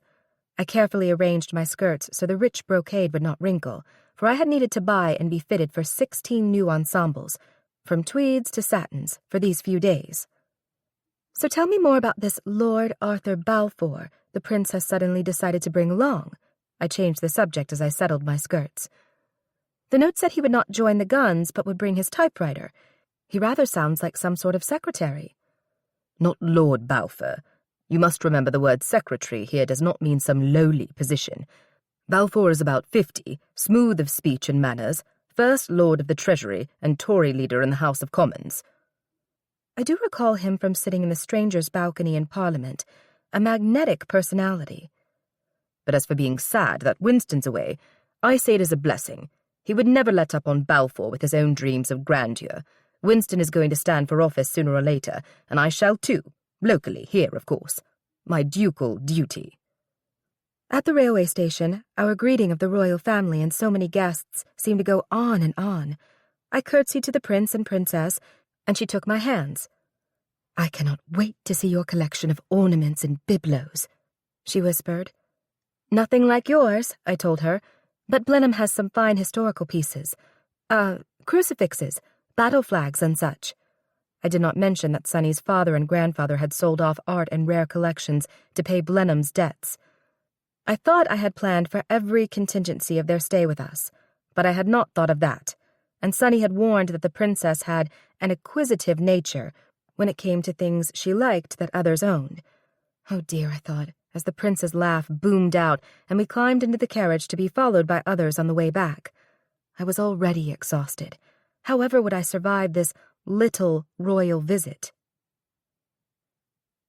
There was never a dull or even restful moment over the next few days. Hundreds of Blenheim birds were bagged each day, and the crack, crack of the hunters' guns permeated the air for hours. During the day, I entertained the ladies and Arthur Balfour and ended up admiring him immensely for his intellect and charm. He showed me how to use his typewriter, though I was slow since I had no time to learn the pattern of the alphabet laid out on it. "One of the waves of the future, the keyboard to make print," he told me. "Men will fly someday soon, too. Mark my words." "You mean in hot air balloons?" "Of course, but that is old hat. With wings, gliders like birds of the air. Hate to say this, but the Frenchies are far ahead of us with that." I nodded, but had no time to ponder the flying Frenchie I had met once.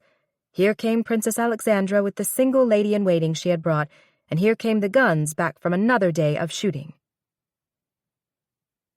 "Blenheim is a lovely place, with a lovely mistress," Prince Edward told me at dinner the last evening they were with us. "We are so honored you and the princess could visit." "She is quite fond of you. Does not take to many Americans, or even some English, truth be told." "She has been most kind to me," I said, starting to lift my champagne glass to my lips. "And I hope I also," he said, and clinked the lip of his goblet to mine. "That goes without saying, sir. We've been glad to be able to return not only a bit of your hospitality to us, but our gratitude for your past and future support of the Marlboroughs and the entire nation." "Then to the Queen," he said, and his stentorian voice carried up and down the table. Other conversation ceased, though I had noticed when he spoke to me, others tried to listen. Alexandra, sitting to Sonny's right, smiled and nodded. Well, I thought, returning her smile, there was one who was not listening. She had told me she had such trouble with the buzz of voices in a crowd and missed things like the songs of birds and even human voices singing. And she had privately told me that to conceive a child, I should not ride horses or take hot baths. Another person aware I must bear a son. "To the Duke and Duchess of Marlborough," the prince's voice rang out. "To their palace, the only one that is not Her Majesty's, of course. I lift a toast to their futures and contributions to the Empire." Sonny rose, and the men all stood. I did not care if it was English precedence or not. I stood too, so the women got to their feet. It was a shining moment for both me and Sonny, who was beaming like the sun itself for once. Sonny knocked on my bedroom door after dinner one January evening, since I had sent word down I did not feel well enough to eat. Truth was, I'd felt faintly nauseous all day. "Shall we send for the doctor?" he asked, closing the door behind him. He seemed sincerely distressed. Not until later, so he can agree with what I already know." "Where does it hurt?" I almost said in my heart, but it was not hurt, though I had been a bit depressed of late. I actually felt contentment, mixed with a bit of anxiety. "I don't really hurt," I told him. "I think I am filled with joy and relief." His intense gaze dropped to my midriff, which I had covered with a warm woolen robe. The fire crackled in the grate behind the fire dogs, but I felt warm all over, triumphant. I smiled. "Consuelo, if you think you are with child, tell me right out. If not, I will have the doctor here tomorrow." Yes, though of course I am rather new at this, I believe I am with child." He knelt before my chair and took my hands in his. "My dear wife." "Am I? And not just for this reason? And the other?" "No, you've been a help to me in many ways. And now, other than improving Blenheim, you shall have another wish come true." He lifted both hands and kissed them solemnly. Tears gilded his eyes in the firelight and dropped onto my fingers. It was then, I swear, I saw a woman in a long silk robe move in the darkness behind him and absolutely disappear through the door. Goosebumps skimmed my arms. Had my maid come back in? Nonsense. Just exhaustion, a hallucination. Or just a surprise that Sonny, the 9th Duke of Marlborough, knelt at my feet as if he were at last being presented to me. Perhaps there was hope for us, and for our future child. I thought being pregnant would make me happy, but it only made me relieved. In truth, I felt lonely, however joyful I was supposed to be, especially when lacing tight was a complete farce and I needed to stay in more. I was so slender that I sometimes felt I had a child-sized hot air balloon in my belly. Sonny, after our triumph with the Royals, spent much time away in London, but one day here I heard my doctor tell him in the hall, "She has narrow hips, Your Grace, and a first birth, with a big child. We shall pray no difficulties ensue, though I can come here when her time is near. You might want to take her to London for the birth." "Actually, I intend to. Since our own townhouse is not complete, I want the child to be born there in Spencer House, one tied to our family history. It will be good for her to attend a few events of the London season. The Duchess's mother is coming from the States for the birth, and I shall endeavour to see she does not get in your way. Mrs. Vanderbilt, now Mrs. Belmont, has a tendency to take things over." "So I gathered from what Her Grace said. I shall be back next week." Meanwhile, I read German philosophers Mother had forbidden me, though I should have picked something cheerier. I spent a lot of time staring out my window at the pond where a butler, before I came, had drowned himself, or so Lillian, with her tendency to talk of ghosts, told me. But I was immensely cheered when Winston came back from his military assignment in Italy and dropped in to see me before we removed to London. His energy and buoyant personality lifted me. He had been pumping me for any shred of conversation Lord Balfour had muttered when he was here for the royal visit. "Let us walk to the monument and back," he suggested after lunch. "It is a lovely September day. We shall take it slow." You know ladies in the family way are not to exercise too much, and I am big as a barn. "Nonsense. You look beautiful as ever and can use the walk." Speaking of ladies, have you found a particular one you favor? I asked him as I tied a scarf over my hat to face that windy day. "Only one, but she is taken," he said with a grin and a wink at me. "But I am looking. I must make my way, of course, first.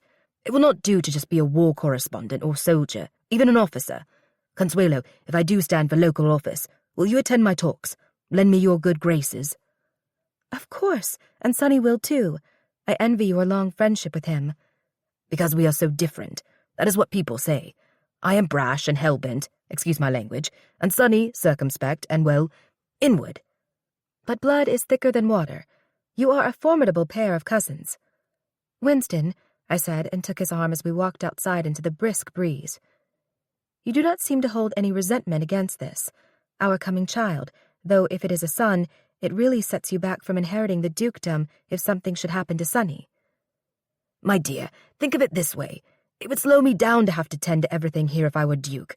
Blenheim, an honour, but a burden. It's like that tall pillar there, with the first Duke atop it," he said, pointing dramatically at the monument in the distance. "How marvellous to be that lofty soul, but all alone, set in stone way up there instead of down here, with people who need help in war, but in peace too." "Oh," I said, sounding quite inadequate after all that. I just stood there for a moment with the wind buffeting my skirts. The man did have a way with words. "I do see what you mean, though," I told him. "I knew you would. If you bear Blenheim a son, that will be all for the best with me and for me, my friend Consuelo. And I hear your mother is coming soon." "She is, and batten down the hatches." "I adored my mother," he said with a sigh. "Still do, but she was not around much. Quite the determined whirlwind, too. Truly, my dear Nanny was my emotional mother, so be sure to get a good one for your brood." "My brood?" I asked, and stopped our walk across the grass. I had to laugh.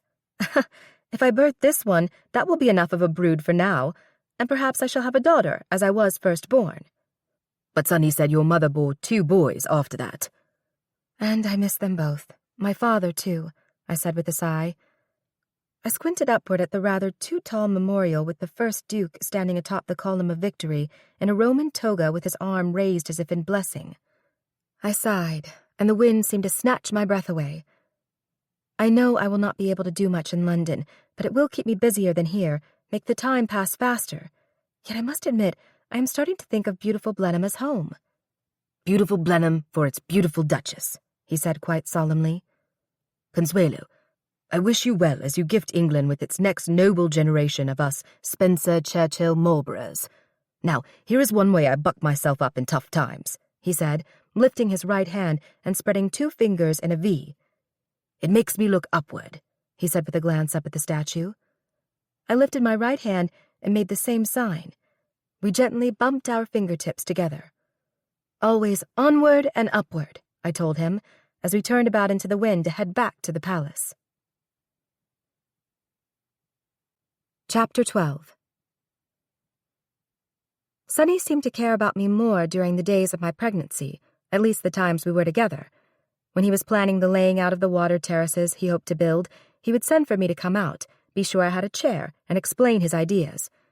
I agreed the sculpted terraced beauty would soften and enhance the honey-hued building itself. More than once he promised that as soon as our child was born, I should invite my papa and some friends to see the setting for the future terraces my dowry would provide for the palace. I spent some time overseeing the purchasing of a layette for our child, boy or girl. I spent so much time with the Bladen and Woodstock poor and elderly, and of course the schoolchildren, that Sonny insisted we head to London early. I will never forget my farewell to Mrs. Prattley as I held her delicate hands in mine. Her voice was like crinkly paper. "I wish a blessing for yourself and the babe," she told me, lifting her sightless eyes toward my face as I sat beside her. "All will be well for your grace, our angel of Woodstock." That means so much to me, my friend. It is like a mother's blessing. But she will be there, you say? Just remember that this too shall pass. The difficult parts, the pain. I will bring the child, him or her, here to meet you some day. I do not know, your grace. Time weighs heavy on me. And on me, I thought in the days after. This endless waiting, the avid expectations of my husband and his family, and my mother coming soon when I had not seen her for months after being under her thumb for so long. I was my own woman now, about to become a mother myself. Would she have changed? Dare she still try to dominate me, a married woman and a duchess? The month before my actual lying-in approached, Sonny leased Spencer House, a grey-stone, many-windowed home in St. James's, London.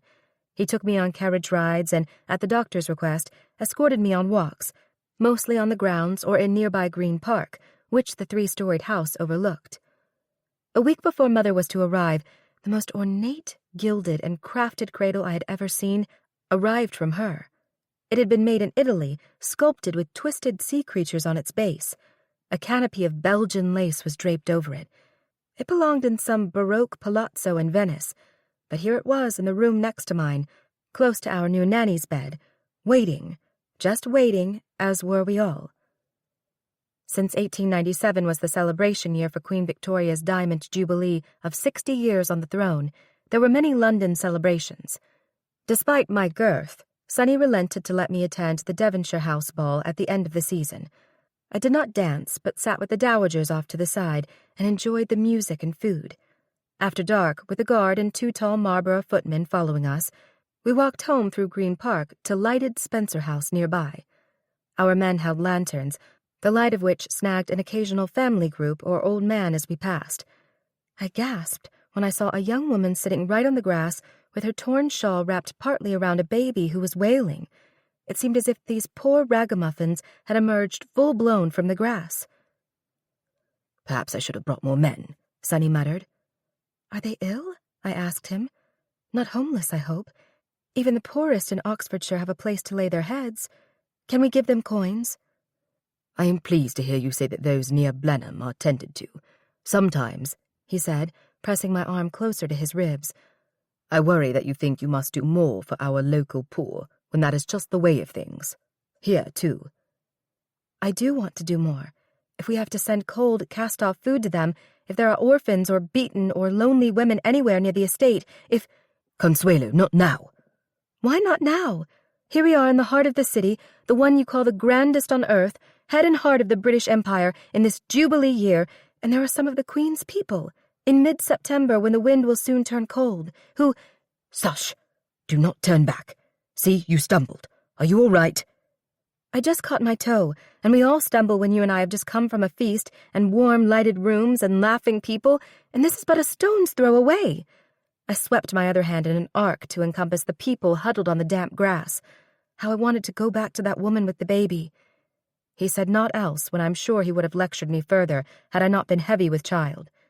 It felt strange to have that power over him, to merely frown and have him inquire if I felt well, to hint I had not slept well and have him fuss. Whether or not I soon bore an heir for the family in Blenheim, or just a girl, I vowed to love this child, and to someday, some way, speak out for the poor. My mother had a knack for pretending nothing had ever gone amiss between us, but I guess I was glad for that. "I am pleased you like the cradle," she said the day she arrived. I had told her twice that the gift was most kind and generous of her. "A little piece of Renaissance Italy," she added. "A big piece of it, I would say. A work of art." "I knew you would approve now that you are here with all this, including a doting husband and heir on the way." "And if my firstborn is a girl, as with your own children, then you will marry her well some day, perhaps to royalty," she said with a little laugh. "And then try quickly again. I did. Never give up, Consuelo. Never stop striving." It seemed to me her marriage to Oliver Belmont had mellowed her, though when I pointed out to her one night the ragged folks in the park, she ranted on about women's right to vote in America, though I did see a connection. Actually, I was amazed and pleased that she was in such fine fettle, and more pleasant than I recall, but then, so far, I was doing just as she, not to mention what Sonny, wanted. Indeed, I silently clung to Mrs. Prattley's blessing as much as I did the spirited talks from my mother. Sonny and my mother colluded to keep the doctor around too much. From their being on edge, one would think they were having the baby. In a bad moment, Mother had said to me, "You do not call me Mamma any more, Consuelo. Do duchesses feel no more devotion and appreciation than to desert their affection of the mammas of their youth?" Coward that I still was, I shrugged. Mother does sound more formal, and using Mamma is more girlish. I squared my shoulders as we sat across the breakfast table from each other. Sonny had gone to bid Winston goodbye at the railway station. Now was the time for this confrontation, as well as for this baby to be born. I felt 1,000 eyes were constantly on me. Putting down my cup of hot chocolate, I told her, "I think of the term mamma as being one from a child, a dependent." "Well, indeed you are not my dependent any more." "I mean in the way of trusting. You did so much for me, overly much, that I had not the slightest notion, for example, of how to buy my own clothes when I was on my honeymoon, let alone run a household. I am glad to hear you are concerned about and speaking up for women's rights at home. But did I not have rights? At least the right to choose my own husband and future?" Her eyes widened, her lower lip dropped, but that didn't mean she did not have a comeback. "I knew what was best, saw the opportunity for your glorious future," she insisted. "You were so young and too young to know whom I loved, what I wanted, what country I would like to live in and rear my children in." I burst into tears when I was trying to be strong. My emotions were swelling, going to pop, and why wasn't this child ready to be born? "Consider all you have to look forward to, my dear," she said, rising to come across the table to bend over me. I was amazed she was holding her temper for once. Her new marriage, my status, which pleased her, had all that softened her heart? I could not fathom and would not accept that my dear papa would not have been a good husband. But then, do people think the same of me and Sonny? "Consuelo, I see you are still too young to understand. Perhaps when this child comes, some day later when you have a daughter to provide for and protect. I needed to save you from Win. Oh yes, he swept you off your feet, but he and his family were not good enough. Not for you, not for the Vanderbilts. Think of the status you have now, the things you can do for those beneath you, the very thing I dream of doing for America's women someday. The older and wiser you get, the more you will realize." She plunged on, but I heard nothing else, wanted to say more, stand up to her even again, stand up to Sonny and just plain stand up, for a pain crunched through my middle, and I doubled over to bump my head into my cup and saucer. The cocoa bled dark on the linen tablecloth, and I gripped the arms of the chair. "Consuelo, did you swoon, or are you in pain?" I wanted to scream at her that I had been in pain for years, since I could not have the man I had wanted, since I had been in England, since I was expected to bear a son. "Yes," I managed as the power of that single vast pain still swept through me. "Yes, and I am sitting in the baby's water. Mother, it must be time." I was swimming in the deep blue sea, rocked with waves of agony. I tried to push them away, but they kept rolling back over me, drowning me. My mother's voice.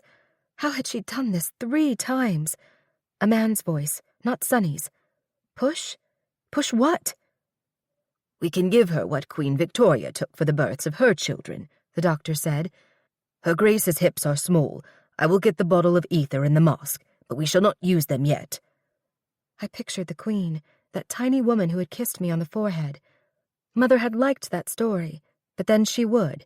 If she could have pushed me far enough, push, she would have turned me into the Queen of England instead of some Duchess.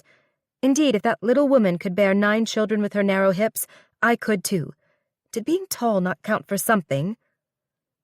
"Your Grace," the doctor's voice came again. "I'm going to give you something to help with the pain, but you must push hard first. We have the baby's head crowning, but not the body." "We have the head. Have I lost my head, my mind, to be the Duchess of Marlborough?" Suddenly I felt a screaming rip as if a huge black curtain was torn in two. No, someone had screamed. It must be me. Push, push, push one's way into British society, let alone Sonny's family. Are you in a family way, my dear? I have to bear this child, make a family, make a life here when all I want to do is float up and away, up in a hot air balloon. But it is so hot in here. I am soaking wet, swimming, and here came yet another wave. Someone was screaming again. All right, the baby has more than crowned. If we can just get one shoulder. Can you not give her the ether now, just a little? A woman asked. That was Mother, but she should be telling him, ordering him. At least it meant she was on my side. For one shrieking moment, I almost called her Mama, almost begged her to stop the pain, stop telling me everything that I must do. I cannot do this. I cannot, I cried. I am going to die. I felt a little wire mask pressed around my nose and mouth. Oh, it had a small cloth over it and smelled like the gilt paint Sonny insisted on using before the prince and princess came to visit. Were they here again? Must we give up our rooms and move upstairs at Blenheim? Floating now, floating. Something left me, left my body. Was it my spirit? Was I really dying? Wait until the Duke hears this, a man said. I just let myself sink farther under the huge waves, under and far away. Chapter 13.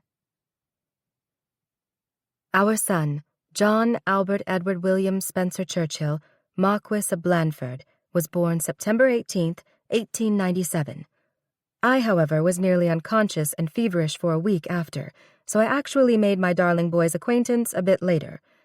The first day I finally felt strong enough, I insisted he not be put back in his cradle, nor simply shown to me by Nanny or my mother, but handed to me to hold for as long as I wanted. Oh, he is lovely, I said, looking into those pale blue eyes. Indeed he is, Sonny said, hovering by my bed. Perfect. We actually smiled at each other, really smiled from the heart. Whatever barriers lay between us, we had made this beautiful child. Bless Sonny. He gestured at Nanny to step outside, and my mother had the good sense to go too. Actually, I liked Nanny, for she was also besotted with the baby, though she did not like the undernurse working with her. I want you to make a full recovery, Sonny told me, perching on the edge of the bed and patting my knee. It was, well, a battle for you, but a victory too. I shall wave that Blenheim battle flag over him when we get home. Do you mean that? Blenheim being home to you now? I thank God that Blandford, as we shall call him, has his mother and I my wife, my Duchess, back among the living. I did not say so then, but I intended to call my son Bertie, for his second name Albert, to honor the Prince of Wales, who had taken the Marlboroughs back in his good graces. Bertie's first name, John, was in remembrance of the first Duke, but I did not care for the nickname Johnny, and Blandford seemed so bland, but I would fight that battle another day. Granted, it was ducal tradition to call boys by their titles, but he was half American as far as I was concerned. He would not be treated with kid gloves, but be allowed to be a boy, and he would learn to value all levels of people.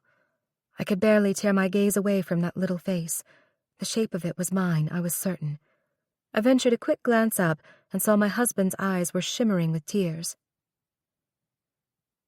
When I was up and about again, we laid plans to return to Blenheim after the christening, which would take place in the Chapel Royal, St. James's Palace, with the Prince of Wales and the entire Marlborough clan, and of course my mother, in attendance.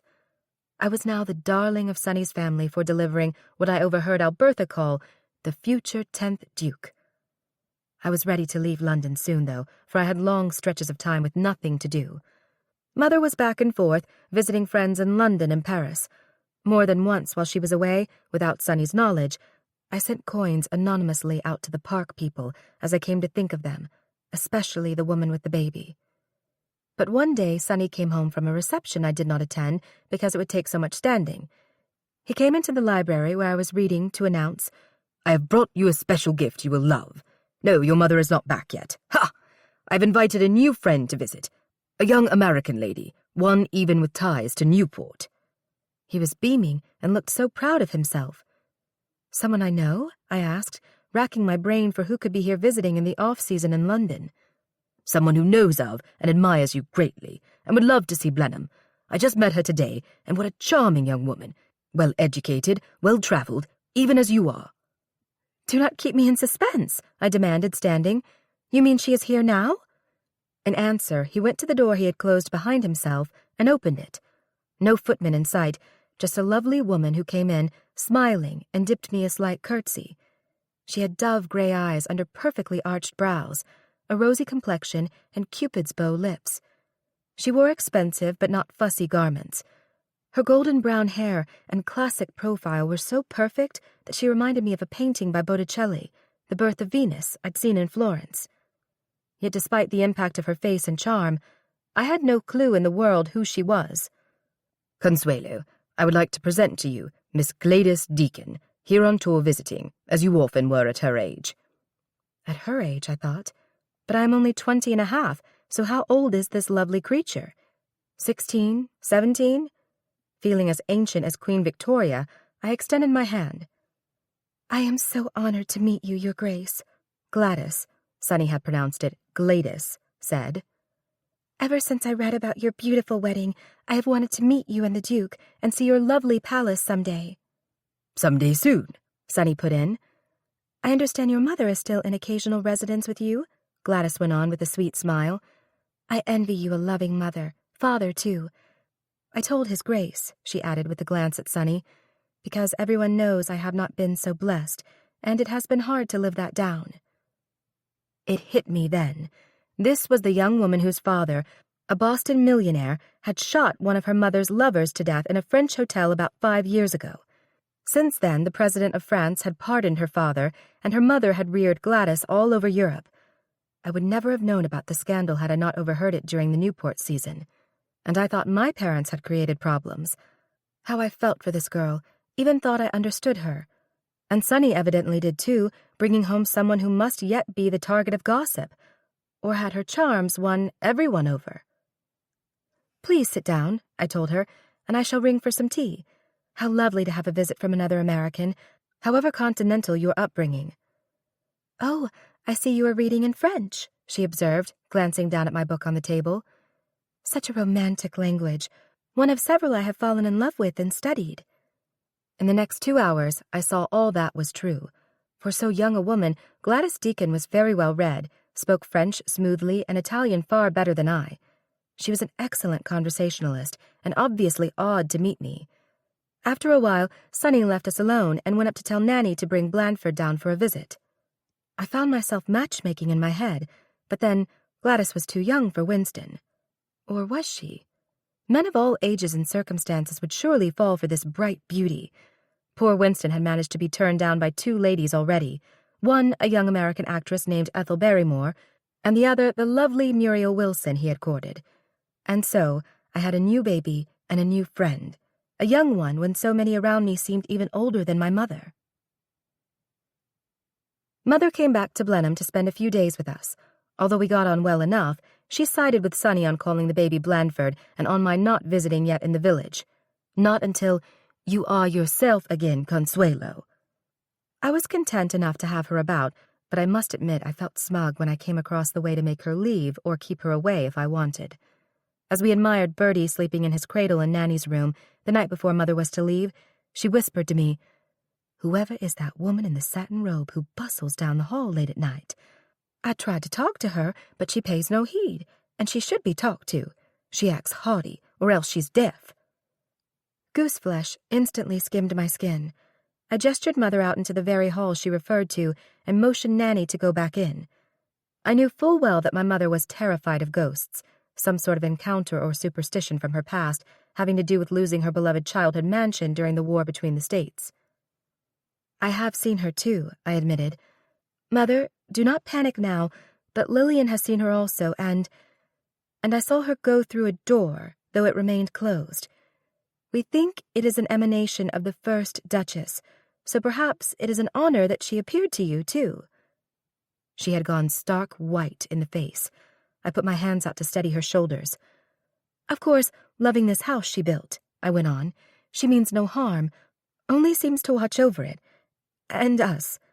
My voice was shaking now. "What? "What does the Duke say?" she whispered, wide-eyed. "He thinks it is a woman's silly whims.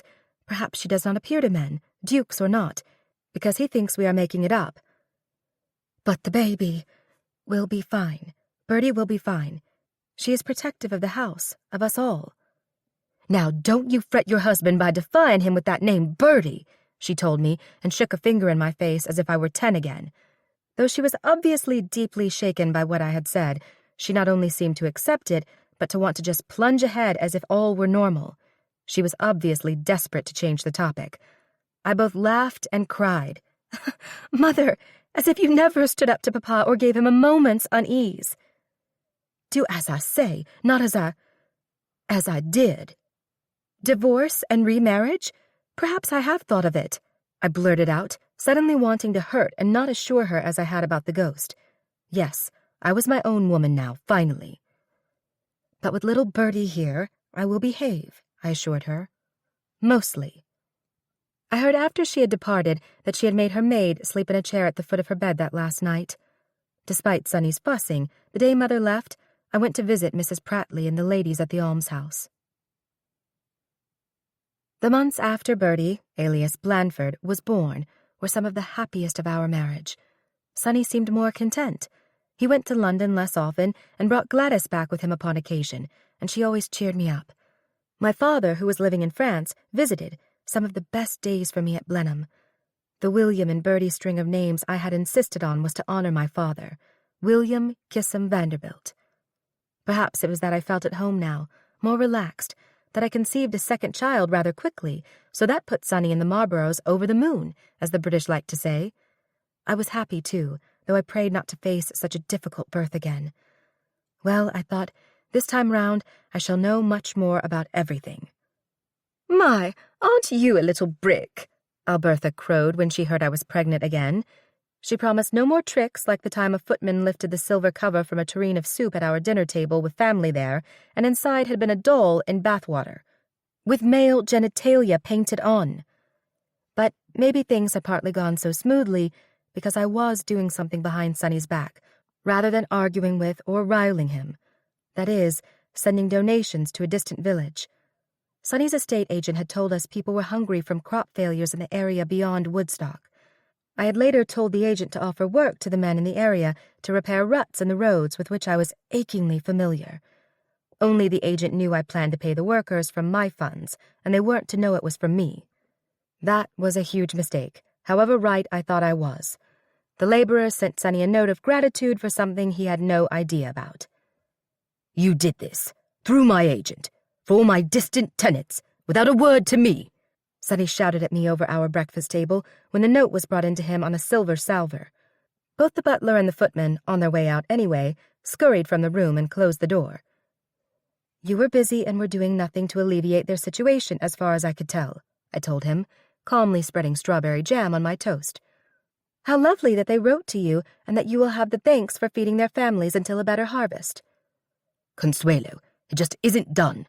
Going behind my back. What else is going on in that pretty little American head of yours?" "Behind your back? Let me see. I call our son Bertie rather than Blandford when I cuddle him. Of course, then, too, I have made peace with the Blenheim ghost, the first Duchess, and—" "Do not be flip with me. You and Gladys can giggle all you want, but this is serious." "Your Grace, Duke of Marlborough, you disapprove too much of charity, and can there be too much Christian charity? You have often told me these are your people. They were in need. I did not think you would object to their working to earn money rather than being on the dole or receiving funds through the church. It is payment for work to keep their spirits up and their bellies filled." "You will not do such again," he ordered, leaning toward me across the table. "This Angel of Woodstock thing has gone too far." "But they obviously think their payment is coming from you, so I plan to take no credit. It increases the already good feelings toward the Marlboroughs, of which I and my son are now a part." "But you are acting like a bloody socialist when I am going to stand for Conservative office." "I would certainly vote for you, for Winston too, if I could, but we women cannot, so we do what we can." As calm as I sounded standing up to him, my stomach was tied in knots. He was actually quivering with frustration and rage. Poor Gladys had confided in me that her father used to beat her mother. If I were not with child again, if Sonny did not have that note of gratitude wadded up in his hand, I wonder if he would have dared to strike me. I was sorry for one thing, though, that I had ruined our unspoken peace treaty. And so continued the battles at Blenheim. Chapter 14. Our second son was born on October 14th, 1898. This birth was easier for me. I teased Sonny that it was because the spare did not have to enter this world dragging quite so many names behind him. Ivor Charles Spencer Churchill was small and pale at birth, but I was so happy all had gone well. Exhausted, I slept for nearly 2 days straight, but I was far from ill. For this birth, we were at Hampton House, owned by the Duke of Abercorn, he of the sable-lined coat. He had kindly vacated for us and our entourage, as, like last time, Sonny wanted his child to be born in a home tied to the Marlboroughs. Why that did not mean staying at Blenheim for the births, I never could completely grasp. At any rate, it made not only the Spencer relatives happy, but of course the Churchills too. Ivor was named for Sonny's cousin, who had been his best man at our wedding. I had considered asking that the baby be named Winston, whom I liked far better, but I did not want the nickname of Winnie. Sonny said Winston did not mind a bit, and was pleased Ivor would continue the name Churchill. "Winston," I told him when he dropped by on the 3rd day after Ivor's birth, "I admire how you seem to take everything in stride. Here you are, off again for who knows where as a war correspondent. I am in awe of your sense of adventure and self-confidence." I was resting on a chaise in my sitting room, while he perched on a chair nearby after having spent a good deal of his visit with Sonny. "Compliments are always welcome," he told me with a smile. "Now I brought you a present, Consuelo. You have told me how you love to hear the songbirds in the Blenheim Park, and that nothing but doves or pigeons hang about the eaves of the palace itself. So," he said, getting to his feet, "I have brought you a canary, so you can always hear a tuneful bird." He went out into the hall and brought in a covered cage and removed the cloth to reveal a beautiful golden bird with green hues on the tail. "A female, they say," he added. "Well, she is lovely. I shall call her Golden. Thank you for your kindness." "She's keeping quiet for a while, I see, but she sounded lovely before. I say, have you heard that ballad about a bird in a gilded cage? Very popular for those who buy sheet music, written by Americans, too. It is some sort of tearjerker about a girl who married for money, but not for love." "No, I have not, but I shall look for that. Perhaps I shall rewrite it to be about a duke who married for money and not for love." Winston cleared his throat. "Well, I am sure little Blandford will like Golden too, but best she stay in her cage with a new baby around. I am sure the doctor will get little Ivor over his breathing problem. Little lungs, as they say, will grow." I stopped fussing with the bird. Breathing problem? Little lungs? I knew Ivor was especially small and pale, but— "Excuse me, Winston, and thank you for all that," I told him. I jumped up, kissed him on his cheek, and made straight for the door, just as the canary started to warble. "Consuelo," he called after me. "I thought, of course, you knew." I did not turn my back and nearly twisted my ankle in my haste. One slipper came off my foot, so I kicked the other off and hurried barefoot down the carpeted corridor. I could feel the packing the doctor had put between my legs begin to loosen, but I did not care if I bled all over this house. I felt a bit dizzy and wobbly, but that hardly mattered. They had told me the baby was sound asleep after that first day I held him. He had seemed fitful and fussy, but breathing problems? Why had they not told me? Why had they said I should just rest, even as the baby was, each time I asked for him? I did not knock on the door of the room we had made the nursery, but simply swept it open. Nanny hovered over the cradle, not the Baroque one. The doctor was leaning over it too, and Sonny was pacing. The door banged behind me. Everyone turned my way and gasped, so perhaps I looked like the avenging fury, just as I felt. But I forced myself not to shout at them as I strode in. Why was I not told? "Now, Consuelo," Sonny said, making a grab for my arm, though I shook him off. "We did not want you to regress, to have a long recovery like last time." "But little Ivor's recovery is of much more importance. Doctor, tell me flat out. How is he, and what can I do?" "It's just a breathing complication, and you can see, Your Grace, he is holding his own." Now that I am not being misled and kept from him, I can see that he is pale and fussy. Ivor began to cough, more like a sporadic wheezing. I want to hold him, I said. Perhaps that will ease if he sleeps upright against me. I shouldered the doctor away and looked down at the little mite. Not robust like his older brother, and not the heir, but how I loved him. How my heart went out to him as I carefully gathered his small frame in my arms. Nanny pushed a chair close for me. Sonny put his hands out to steady my shoulders as I sat barefoot, and I could feel I was bleeding again. Yet nothing mattered but holding and comforting this blessed little boy who needed his mother. I felt a fierce, protective bond that, God forgive me, I had never felt before, not even with my firstborn. Little Ivor suddenly seemed to breathe easier, and I did too. 12 months passed, and when Blandford was 2 and Ivor just turned 1, we received a message from Queen Victoria that she would be sending a large party, including the visiting Kaiser of Germany, Wilhelm II, and his son, Crown Prince Wilhelm, to visit Blenheim. They'd be accompanied by the Prince of Wales, called Bertie, who was uncle to the Kaiser. But at the last minute, she decided to keep Princess Alexandra, whom I was eager to see again, and the Kaiser's wife, Empress Augusta, at home with her. I am sorry, I told the butler at nearly the last moment, but the entire table setting will have to be redone. Still use the gold service, but I will give you the new seating chart as soon as I can. It was even more difficult than the Prince of Wales' first visit, since Sonny fretted about how touchy the Kaiser was about being treated properly. And, Sonny warned me as we set off in carriages to meet the party at the railway station, be your charming best when the Prince sees he will have to ride backwards in the carriage on our return ride. I, of course, will ride along beside. I shall ride backwards so the Prince does not.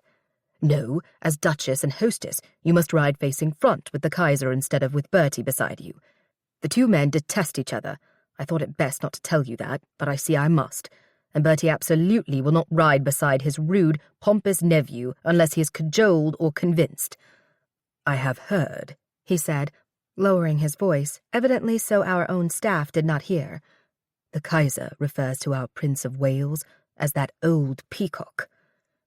Sonny was right that the ride back was a nightmare, but we soldiered on, trying to please them both at dinner, even though the Kaiser, who had the largest handlebar mustache I had ever seen, dominated the conversation with self-aggrandizement and insisted on telling us all about the Battle of Blenheim, no less. He was only silent during the organ concert, for which I had ordered German music.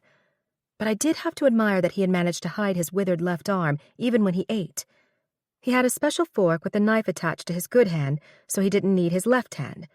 That deformity must have caused him much embarrassment and shame, though he was just the opposite of a quiet, shrinking personality. Consuelo, the Prince whispered, and pulled me aside after dessert and drinks. I do not care if that pompous German is the Queen's eldest grandchild or my nephew. He drives me to distraction. I will not ride in the inferior position again when we leave tomorrow. I have already told Sonny I will not go, but that means you must sit beside him, sir. He puffed his big cigar, enveloping me with a cloud of sharp smoke, though I dare not cough or wave my hand to clear the air. Good thinking, of course, but then you are a real benefit to the Duke in so many ways. I shall not cause trouble for the lovely hostess you have been here under duress, though I have a good nerve to put tobacco in the Kaiser's breakfast tomorrow. Just teasing, of course. Better it be something stronger than tobacco, but I shall behave. He winked at me. I smiled. Our family is not getting on, and Queen Victoria had one of the largest. At least, as Sonny had said, the Prince had been convinced or cajoled to sit beside the Kaiser. You do Marlborough and Blenheim proud, he told me with that look of his that made me feel he was not only taking me all in, but undressing me with his eyes. 2 sons in the bargain, too. A little bell went off in my head that Sonny had once said the Prince would never approach a woman for a liaison until she had borne children. I stepped back a bit and curtsied as if he had dismissed me. Holding his cigar behind his back, he reached down with his other hand to raise me. He kissed the back of my hand, then the palm. Damn German royal relatives, he muttered. I much prefer Americans. Good evening, then, dear Duchess. With that, he turned about and headed back into the smoke-hazed room where the men were gathered. I would not say Ivor flourished, but he grew. We watched him closely, especially since his older brother had such energy. I always kept an eye on my Ivor. Things went on quite well with the children, until one day when I scolded 3-year-old Blandford, I had temporarily lost the battle to call him Bertie, for throwing stones at the footmen who were taught to stand like statues until needed. They were both strapping young men, 6 feet tall, but when Sonny did not react and one of the stones hit too near Ivor, I said, "Blandford, stop that. You will hurt someone. Bad boy." Nanny was only tut-tutting as she was wont to do when Sonny was around, but I took Blandford's hand and tugged him off and away from the blanket. We had set up near the lake for a picnic while the footmen hauled out the food. I made Blandford drop the last stone and smacked his hand. I nearly went off my feet when Sonny yanked me upright and away with him. He half-dragged, half-marched me to the far side of a big oak. "He shall not be punished or told he is evil," he hissed at me. Evil? I just scolded him for being a bad boy for his own good, as well as that of others. We do not need him thinking he can stone our footmen, and what if he causes a wound or puts out Ivor's eye? Not be punished? Do you want to have the next Duke be a heathen with no— He seized my wrist and pulled me farther away. "My father punished me cruelly, berated me and hated me, called me evil. I will not rear my son like that." He looked livid, wild-eyed and trembling. I was stunned. Of course, I had heard the whispers that Sonny's father was a roué, an immoral man, but had he actually brutalized his heir? "We can discuss this later," I told him. "I had a very strict parent too, you know." "And you hated her for it. Spare the rod and spoil the child is a lie from the pit of hell." "Perhaps then this Bible verse is better," I insisted, still keeping my voice down. "It's one my father told me, though I was a daughter and not a son. For whom the Lord loves, he corrects, just as a father the son in whom he delights. Sonny, we do not want to rear an heir who knows no boundaries." He was still shaking. Despite the differences between us, I almost wanted to gather him in my arms and pat his back and tell him he was not evil and was dearly loved. Almost. Things became even more stilted between Sonny and me after that, perhaps because he had shown me the frightened child within the man and Duke. More than once I tried to have him tell me about his brutal father, but it was as if the outburst over Blandford had never happened. Now that I knew his secret, his insecurities, it seemed Sonny avoided me unless we had special engagements together. And that included one of my lesser favorites, the annual winter Quorn fox hunt meet in Leicestershire. I loved to ride and had a mount I adored named Grayling, a great jumper, but I could not see pounding after yipping hounds to tear a fox apart. But after both boys were born, there was no excuse for me not to chase the Quorn hounds, one of the world's oldest fox hunting packs. And so, decked out in a fashionable dark blue tailored jacket and long-skirted Busefine habit, tall hat and veil, I settled side-saddle onto my horse brought from Blenheim. But I was still upset with Sonny for not scolding Blandford when he was naughty, and nearly ignoring Ivor when he got his occasional coughing fits. So I vowed to myself, if I could not outride my husband, who prided himself on his horsemanship, I would at least match him. Like all the men astride, Sonny did look elegant in white jodhpurs, red coat and black hat. He looked smug, too, so sure of his riding prowess. At the shrill sound of the horn and yipping of the hounds, we were off.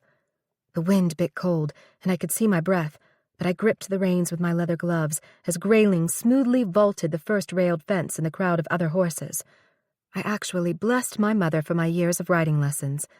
I had to duck low branches more than once. One ripped my hat back so it hung by my pins and veil, but I became one with the movement of the horse. The nearly 50 hounds barked incessantly as we followed the blur of their brown and white bodies with the wagging tails. The fox was heading for the thicket, running into the wind, which made his scent easy to follow. More fences appeared, over which I nearly flew, trying to keep up with Sonny. I saw I had no hope of beating my husband, only staying with him, so that would have to do. He turned his head once, surprised to see me yet there, before we both sailed over a hedgerow together. I heard one of the women just behind us shout, "I am not going on! Oh, wherever is Louisa? Oh no, unhorsed!" I spotted the fox ahead, a red flash tearing through a dry grass field with the hounds closing in. It was then I lost my heart for this, the powerful people chasing an innocent, however much foxes preyed on other animals. I reined in and pulled Grayling off to the side and let the rest sweep by. Our own groom dashed past with a word of praise for my riding. I felt I had done well and hoped Sonny would say so.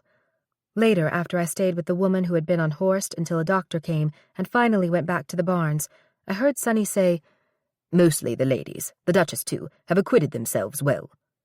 He never told me such, but I was used to that, and used to the occasionally deep emotional valleys I found myself wandering in as if chased by hounds. But my spirits lifted when I received word that my father was coming soon for a visit. I was so happy for my father because he was happy.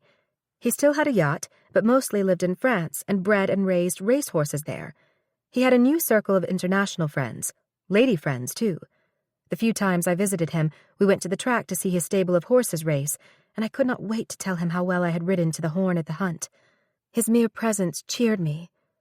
I took the large carriage to meet him at the station, and a second one came behind because he was bringing 4 friends, all French, so I would be able to practice that beautiful language with them, however much Papa and I spoke American English when alone. He had teased me the last time I saw him that I was starting to sound terribly bloody British upper crust. I met him on the platform when he disembarked with the other gentleman behind him. As we hugged, I fitted my chin perfectly on his shoulder. "I have missed you terribly, and am so happy to see you," I said, and found myself looking into the handsome face of the man close behind, as if I said that to him. Although I had not seen Papa's guest for years, I knew at once who he was, and my insides cartwheeled. It was the man who had promised me a ride in the sky while we whirled around the ballroom years ago. Jacques Barzon. Chapter 15. The first evening of my father and his friend's 2-day visit spun by. Jacques and I chatted, but in the presence of the others. We told everyone we had met briefly once in Paris long ago. Yet what a coincidence, I told Jacques after dinner their first evening at Blenheim, when I had a moment to talk to him alone. We had not spoken in French so far, but I did now. "Fate is kind for once, yes?" he whispered as we walked from the saloon to assemble in the library. "And a blessing that we meet again and can now be friends." "You have not married?" "Not yet," he said with a shrug. "I found her once, but lost her just as fast." I nodded, feeling sad for him. I was not so conceited as to think he could mean me, not this charming, handsome Frenchman I had spent barely a quarter hour with years ago. I had also told Sonny that I had danced with Jacques the night of my debut in Paris. I had received much the same bloodless reaction from him as when I had told him on our wedding day that I had loved another man. "What goes around comes around," he said this time. "Well, just as you with Gladys, it is possible to enjoy the company of another person," I had replied. "Quite right, but you like Gladys too. That Frenchman was not half as interested in our stables or even the estate when I gave your father's friends a tour. He is more interested in spouting off about how Blenheim would look from a hot air balloon. Hot air! Ha!" It is true that Jacques was fascinated by not only that now, a passionate hobby, he said, but by the future of something he called flying machines. But I had found all that quite daring and interesting. At the first night's dinner, Jacques had proudly said, "Not only the Americans and Germans, but we French are at the forefront of this endeavor, have been ever since King Louis XVI watched a balloon ascent at Versailles years ago." The next day at breakfast he had asked, "Can you imagine men flying over national boundaries, doing reconnaissance in war, let alone peacetime flights? We will need a lightweight engine for powered flight in the future, but I know a man, Léon Levavasseur, who is working on that." My father looked interested. Sonny nodded.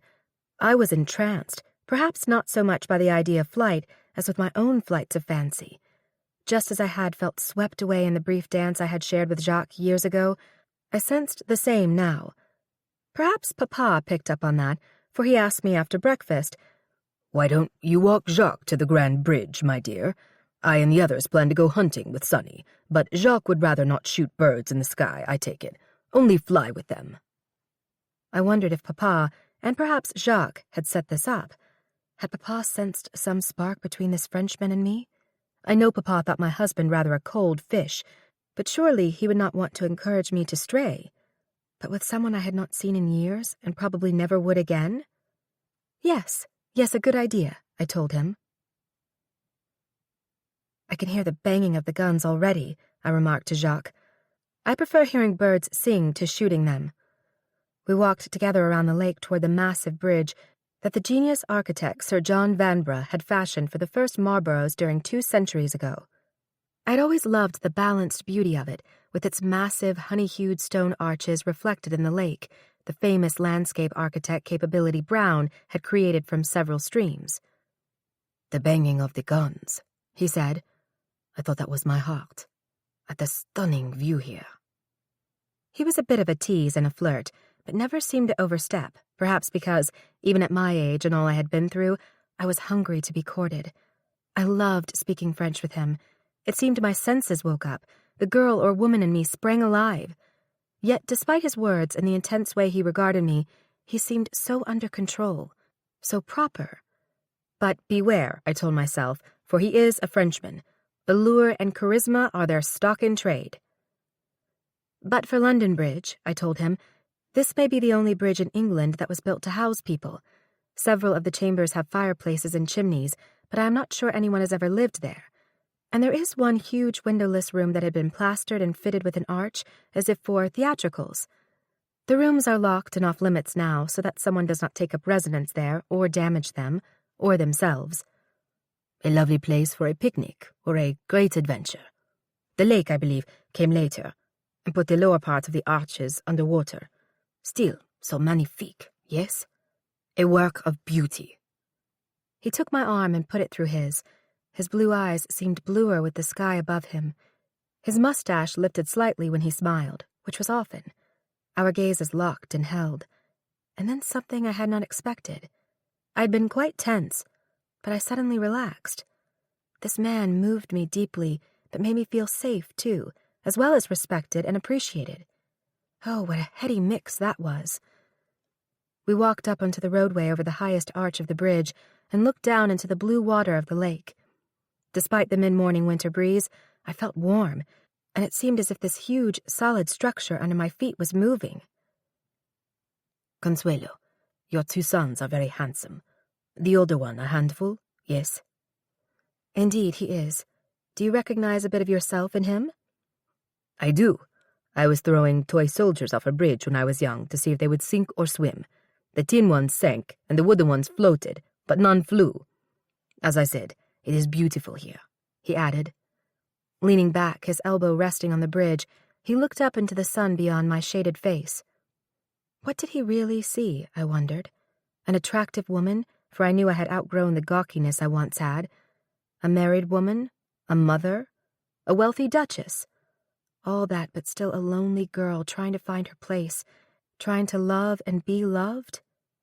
"The offer to take you up in a balloon still stands," he told me as we walked slowly back toward the palace, taking the long way around the lake. "Perhaps when you visit your father next, yes? I shall take him too if he wishes, though he seems only interested in land or sea. And you, Consuelo?" "If you think it is safe, because of my sons, I mean." "I shall take care of you. But remember, some things worth having are not safe, at least at first. Ah, like flying machines, yes?" he added, turning to me again. He did not smile this time, but seemed to study me. I think he wanted to remember me in this short time we had alone. I felt the same, and more. Even the Prince of Wales's stares and innuendos paled to nothing beside those of Monsieur Jacques Balzon. Sadly, soon, in October 1899, England went to war, just when Sonny and I were trying to settle into a truce. The South African Boer War, they called it, because the Dutch Boer settlers in South Africa wanted Britain out of their territory. British forces overwhelmed the enemy at first, but the Boers fought back in what they called guerrilla style, unconventional and underhanded. Winston entered the action there as a war correspondent. He had been taken prisoner, made a bold escape, and was now considered a dashing hero here at home. Sonny was slated to leave for the war soon, in early 1900, as part of the Imperial Yeomanry. I was appalled, not because he would go, but because a London paper intimated he was leaving not to do his duty, but to escape marital problems. I thought we had been putting up a pretty good front, and never did learn who leaked the status of our non-marriage to the press. "Now remember what I said about rearing our sons," Sonny said in the last few moments before he departed for who knew how long. We stood in the great hall at Blenheim, though we had said our goodbyes with the children last night. Boys will be boys, you know. I had 2 brothers, you may recall, and I do not think they were one whit damaged by learning there were some rules in life. Now do not argue. I'm sure Gladys staying for a few weeks will cheer you up. She does keep me up on things, and is always kind, interested, and interesting. There, you see. Consuelo, my Duchess. I know we had a devil of a time in the beginning, he told me, taking both my hands in his and standing closer than he had for quite a long time. The honorary medals on his scarlet dress uniform caught the slant of sun through the doorway glass and glinted. And a rough patch here or there after. But you have gifted me with 2 fine sons, and have been a grand hostess, helped me climb back into the good graces of the royals. I believe Queen Victoria's not long for this world, as they say, and then Bertie is king, and your friend Alexandra, queen. That will mean a lot of changes, but England will weather them, war or not. Spoken like a true Englishwoman, and not only an American. Only? I said with the edge back in my voice that I reserved for when he lectured me, which was far too often. But I did not want to ruin this rare moment, for there had been so few like this. I realized, of course, that though he would probably be some general's secretary and not on the battlefield, he yet might not return. We stared a moment into each other's eyes. The best I could think of to say was what he really wanted to hear. I will take good care of our boys and of Blenheim. Dear Blenheim, my 3rd son and heir, he said with a little shake of his head, as he gazed away at the marble bust of the first Duke over the saloon door. He held me close. His wool uniform smelled of the camphor it had been stored in, and I thought I would sneeze. Thank heavens I did not, for he kissed me once hard on the lips. He did not want me to go to the station, but to stand at the door of Blenheim, where I would greet him with both boys when he came home. Be safe, I told him, and take care of Winston if you see him.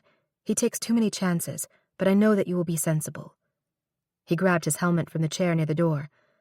I followed him out and saw Gladys waiting by the carriage to say farewell. She said something and bobbed him that little curtsy she always managed as if she were one of his dependents hereabouts. He kissed her on the cheek and climbed into the carriage, which rolled immediately away while Gladys kept waving. Chapter 16. Sonny returned in July of that year.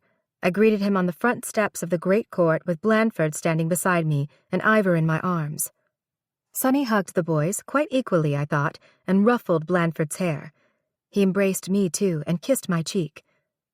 More later, he whispered, though I was not sure what that meant.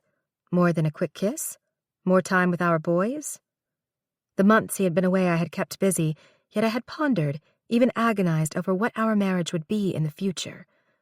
I had indeed missed him, but not in an emotional or romantic way. I had missed his control of this big place, his concern toward our sons at least. But as for the Duke of Marlborough and his Duchess, even now that we were back together, unless it was with our sons, a stone wall loomed, one I did not know how to break through, one I did not know if I wanted him to climb.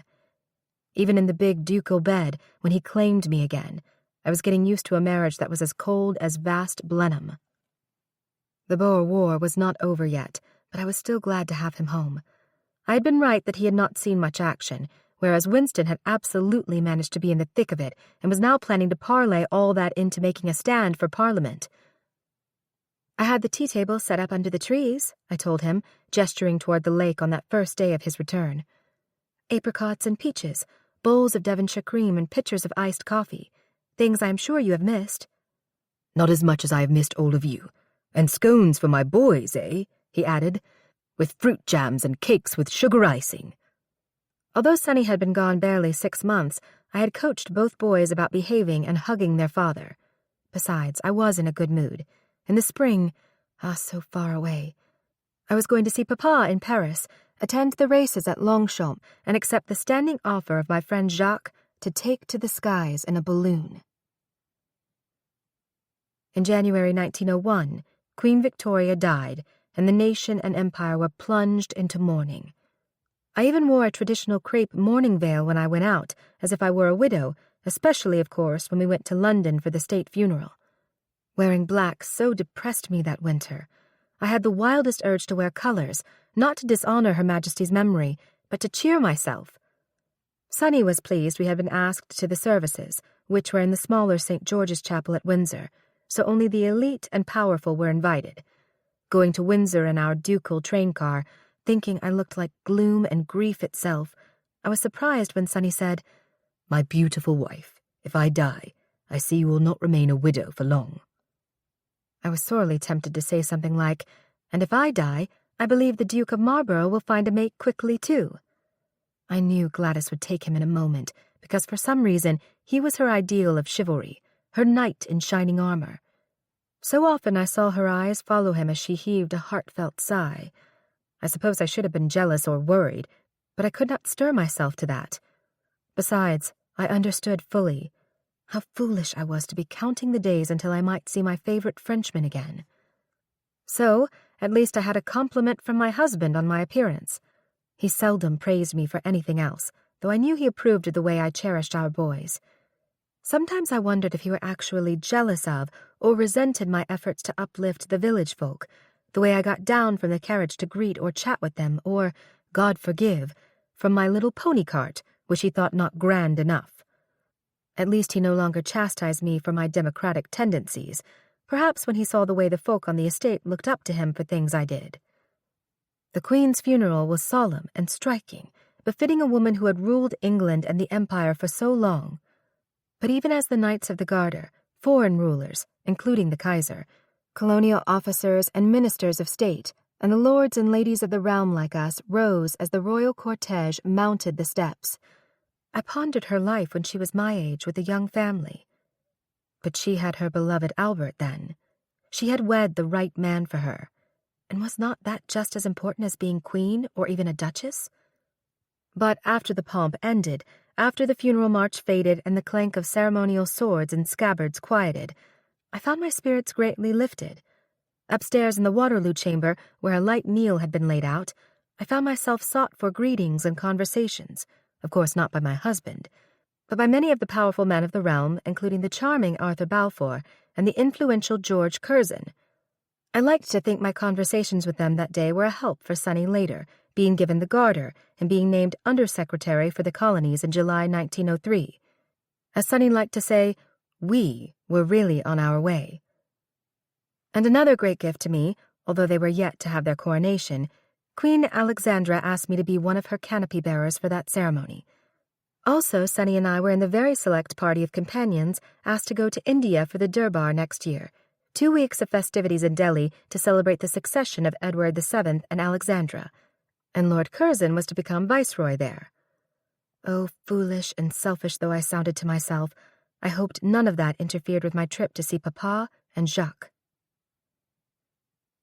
At the last minute on that trip to Paris, though Papa had said he would go up in the balloon with Jacques and me, one of his racing horses became ill and he begged off to go to his stables.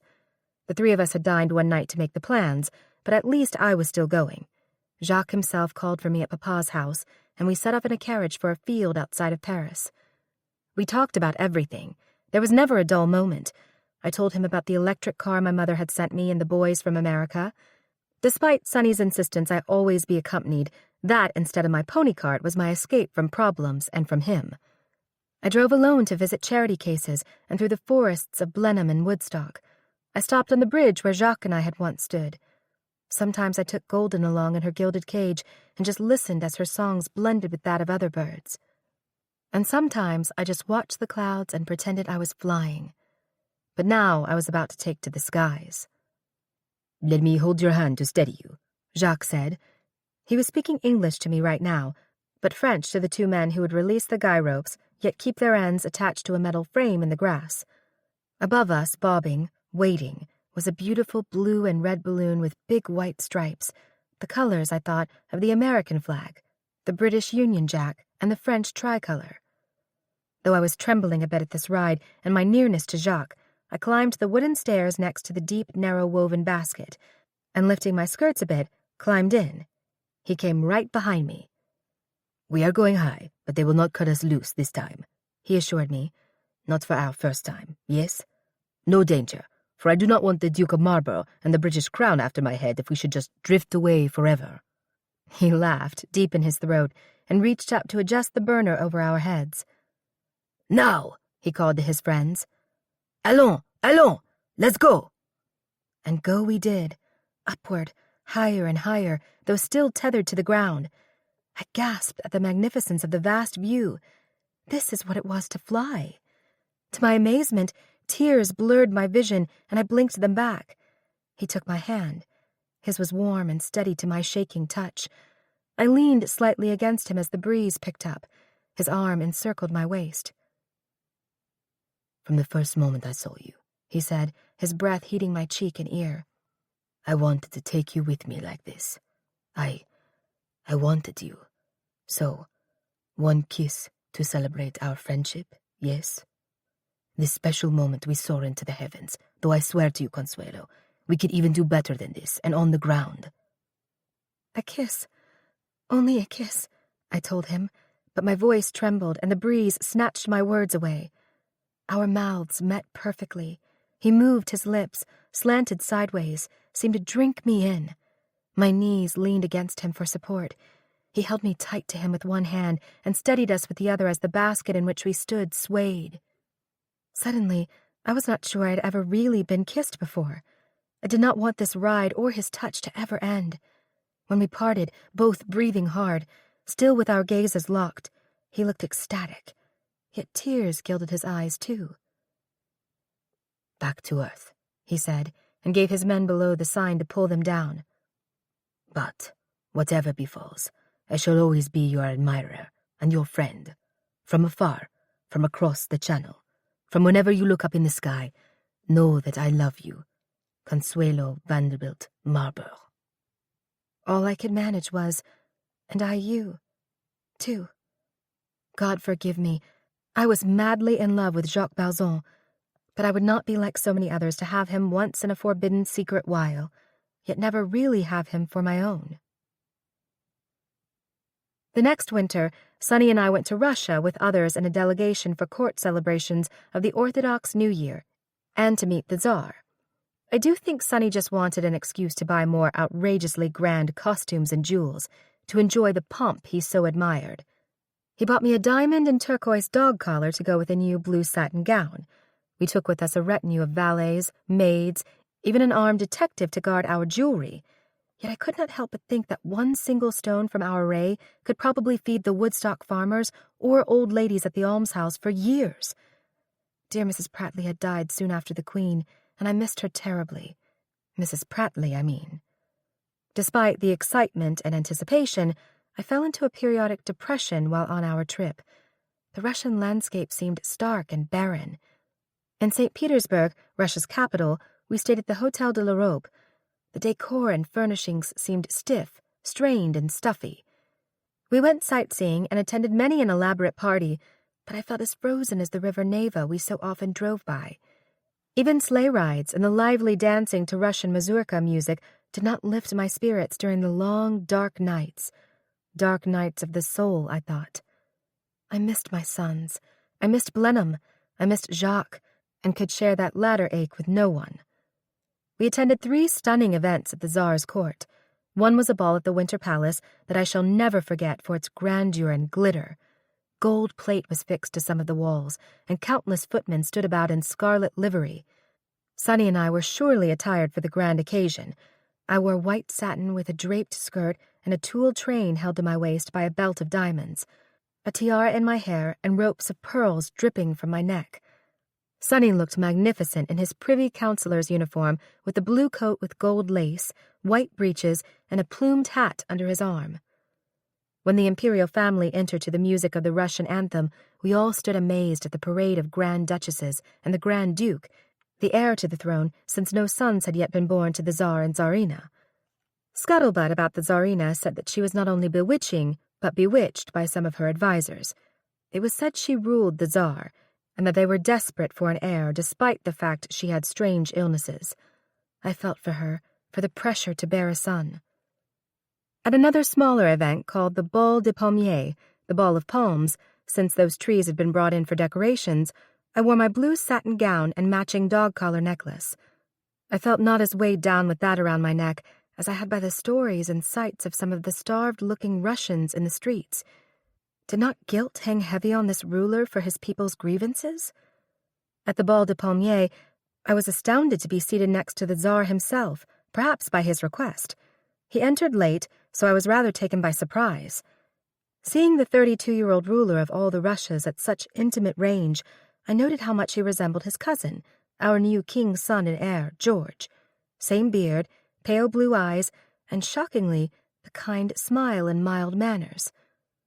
Small talk suited everyone during the meal, but I could not hold back on a question, a careful protest burning in my mind. So others would not hear, I asked quietly, "Why is it Russia has no democratic government that works so well in England?" The moment the question was out of my mouth, I feared his reaction. But he replied quietly and calmly. "I would like nothing better, but Russia is not ready for that. We are 200 years behind Europe in the development of our national political institutions. Russia is more Asiatic than European, and so must be governed by an autocracy for the people's good. Madame, I have inherited a government where my powers must be absolute. The great millions of Russia are ignorant, superstitious." He cleared his throat and took a swallow of wine as if that ended the conversation. I was relieved I had not brought up my dear, rambunctious, and rebellious America. Whatever would the poor, powerful man have said to that? Although I had hoped his answer might tear away the pall of doom I felt hanging over me here, after he said all that, it was worse, especially when he went on, "I tell you, Madame Duchess, this is how it is here in Mother Russia, what I inherited." I saw people lean closer in the sudden hush of voices. It reminded me of how our guests at Blenheim had hung on every word Bertie, Prince of Wales, had spoken at our table. But when the Tsar glanced and nodded at nearby guests, nervous conversation began again. "I must tell you something else, so you understand how things are here," he told me sotto voce. "I know everything you and the Duke have done since you first came to Russia. My secret police send me dossiers on the movements of foreigners. We must keep control here, to know all, including the actions of the masses I have described to you." That silenced me, though I wanted to make another remark about the poor people I had seen standing in the streets. All of that only worsened my view of Mother Russia, as our hosts were wont to call it. The weather worsened, too, and I fell ill with a cold and fever that crept into my throat and even my ears. I had to keep yawning or cracking my jaw to clear my hearing. We went on to Moscow, where I tried to stay warm, but felt so cold inside. I attempted to bolster myself by thinking of the coming coronation in England, but we learned a sudden appendix attack on our king had delayed the first celebration date. I came to hate Russia. I felt I was living in a barrel with voices, music, church bells muted. I could not wait to go home and consult an English doctor. But it was not until we returned home and my ear and throat problems hung on, after I saw a doctor, then a specialist, even after I saw Golden singing her heart out and could not hear one note of her tune, that I realized, to my horror, I was going deaf. Chapter 17. "I say, but they are cheering us so bloody wildly," Sonny told Winston and me as the Marlborough ducal coach rolled toward Westminster Abbey for King Edward's coronation. "It is hardly for you, dear Cuz Winston, however proud we are of you for being a member of Parliament for Oldham these days. The Marlboroughs are back in popularity indeed." "Such homage would be for Consuelo before you, Sonny," witty Winston teased him. "But I deduce the crowd madness is because the Marlborough coach colours come close to the royal ones. I wager those masses waiting in the heat too long think we are the king and queen. Consuelo is as beautiful as Alexandra, and all decked out today, but neither of us have the girth or beard to be King Bertie." Looking crestfallen and embarrassed, Sonny stopped waving. I had to bite back a smile, not only of amusement, but as a silent thanks to Winston, who understood my hearing problem and always spoke loudly and clearly around me. Queen Alexandra had included me in her lip-reading lessons at the palace, though that did not help me much. Sounds seemed so muted, and it was such a challenge to stay in conversations. I only prayed that today, with all the vocal buzz and music, the pomp and tradition in the vast abbey, I would be able to hear the service. Winston had teased me earlier that I would be a fine ambassador to Russia, for Tsar Nicholas had not only sent me a photograph of himself, but had requested one in return as a memento of our conversation at dinner. "Not many," Winston had said, "could challenge his despotic rule and suggest British democracy and get away with it. He is smitten from afar, as are the rest of us, dear Duchess." "Except for my husband," I almost said. Sonny and I sometimes avoided each other and did not speak. At other times, we bickered, even in public. I knew his family, except for his sisters and even Albertha, who were on my side, knew full well things were worse than ever between us, though we did try to be civil in front of the children. What we both especially detested were rumors and reports of our troubled marriage in both the British and American gossip papers. Once we arrived at the Abbey, it took me a while to carefully emerge from the carriage, for I was dressed to the hilt to be one of the Queen's canopy bearers today. At rehearsal, I had dared to suggest that 4 page boys carry the poles of the ceremonial canopy when she walked, and that, to not trip over her trains or each other's, we then take the poles when she was seated. The other 3 duchesses so honored were those of Portland, Montrose, and Sutherland. I was the only American. I felt honored that my request to have help from the pages had been incorporated into the many hide-bound ancient rules and regulations of this crowning ceremony. But then things were in flux and a bit streamlined today, for the first coronation date had been set aside when His Majesty had suddenly been taken ill. His life was even despaired of, but it had turned out to be appendicitis, and a quick operation had saved his life. So, here we were, not on the original date of June 26th, but August 9th. It was warm, and I was swathed in a heavy traditional Marlborough velvet robe, trimmed with miniver over my heavy gown, my collar of pearls, and diamond belt. Sonny was robed, too, and would have the great honor of carrying the monarch's crown on a velvet pillow in the procession. The robe smelled faintly of the herbs and camphor they had been stored in, for they only came out for such rare, special occasions, and the last coronation, Queen Victoria's, had been so long ago. When the new monarch's crown would be placed on his head, all the peers of the realm would also don their coronets. I had tried mine on and had it stuffed a bit to fit exactly over my coif and tiara, for it had been made for some earlier duchess with a larger head. I also had a chocolate bar hidden in a pocket that I had ordered put in my gown so that I would not feel faint from hunger or have my stomach rumble during the 5-hour service where I would be mostly sitting on a hard wooden chair. I did not mind one bit the blare of trumpets during the procession.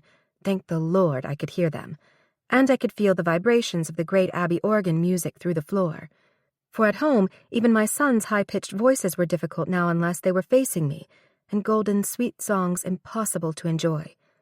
The sounds of my boys and the birds singing were what I missed the most, I thought, as the Abbey's choir burst into a hymn that sounded so soft. But I would fight this. I had an appointment for treatment with the doctor in Vienna, and if that did not help enough, Mother knew of a surgeon at home who could operate. I blinked back tears of dismay from my plight, but also for the majesty and beauty of the service. For once, I almost felt more British than American, especially at the blessing and the crowning.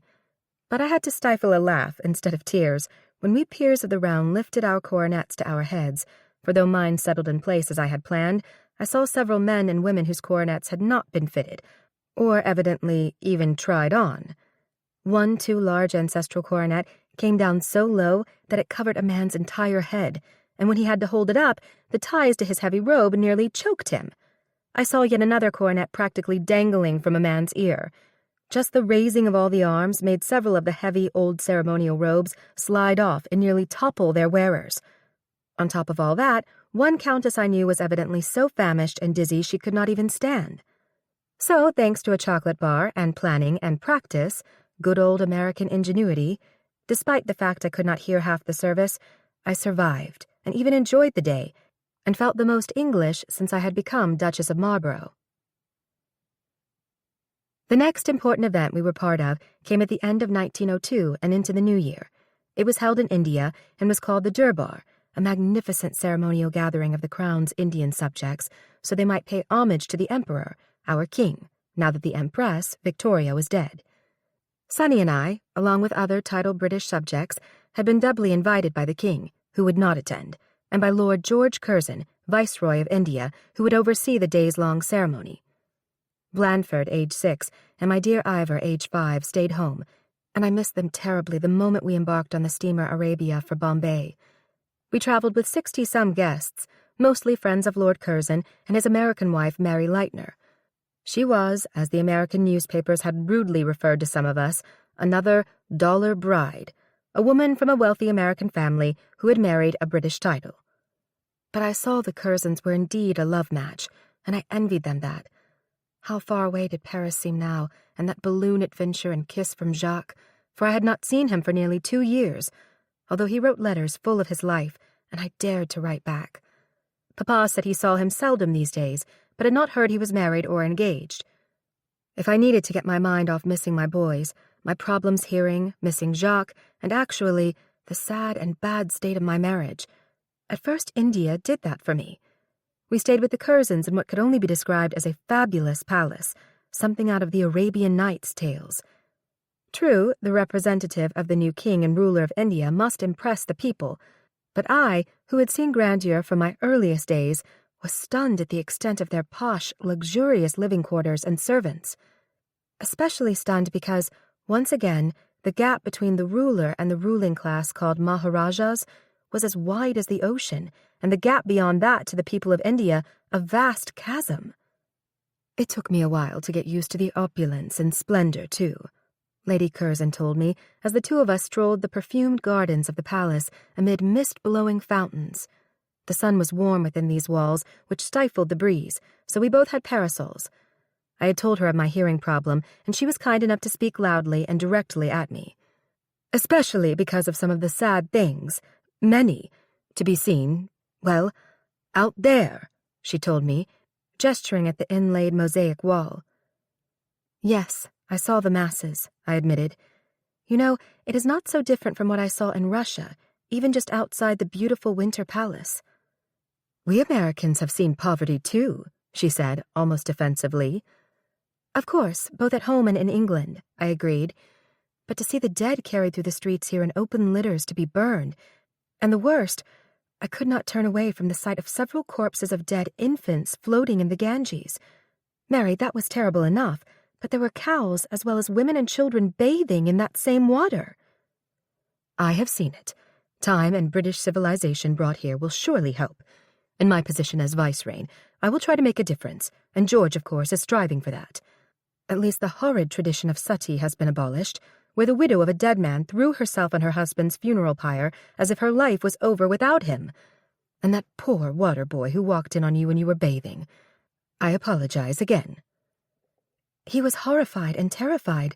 I had to be certain he would not be beaten, you see. That is why I told you. I heard that used to be what happened if a male servant, even inadvertently, glimpsed in any stage of undress an Indian woman of the higher classes. Castes, they call it. Yes, he would have been severely beaten or even killed, but not today.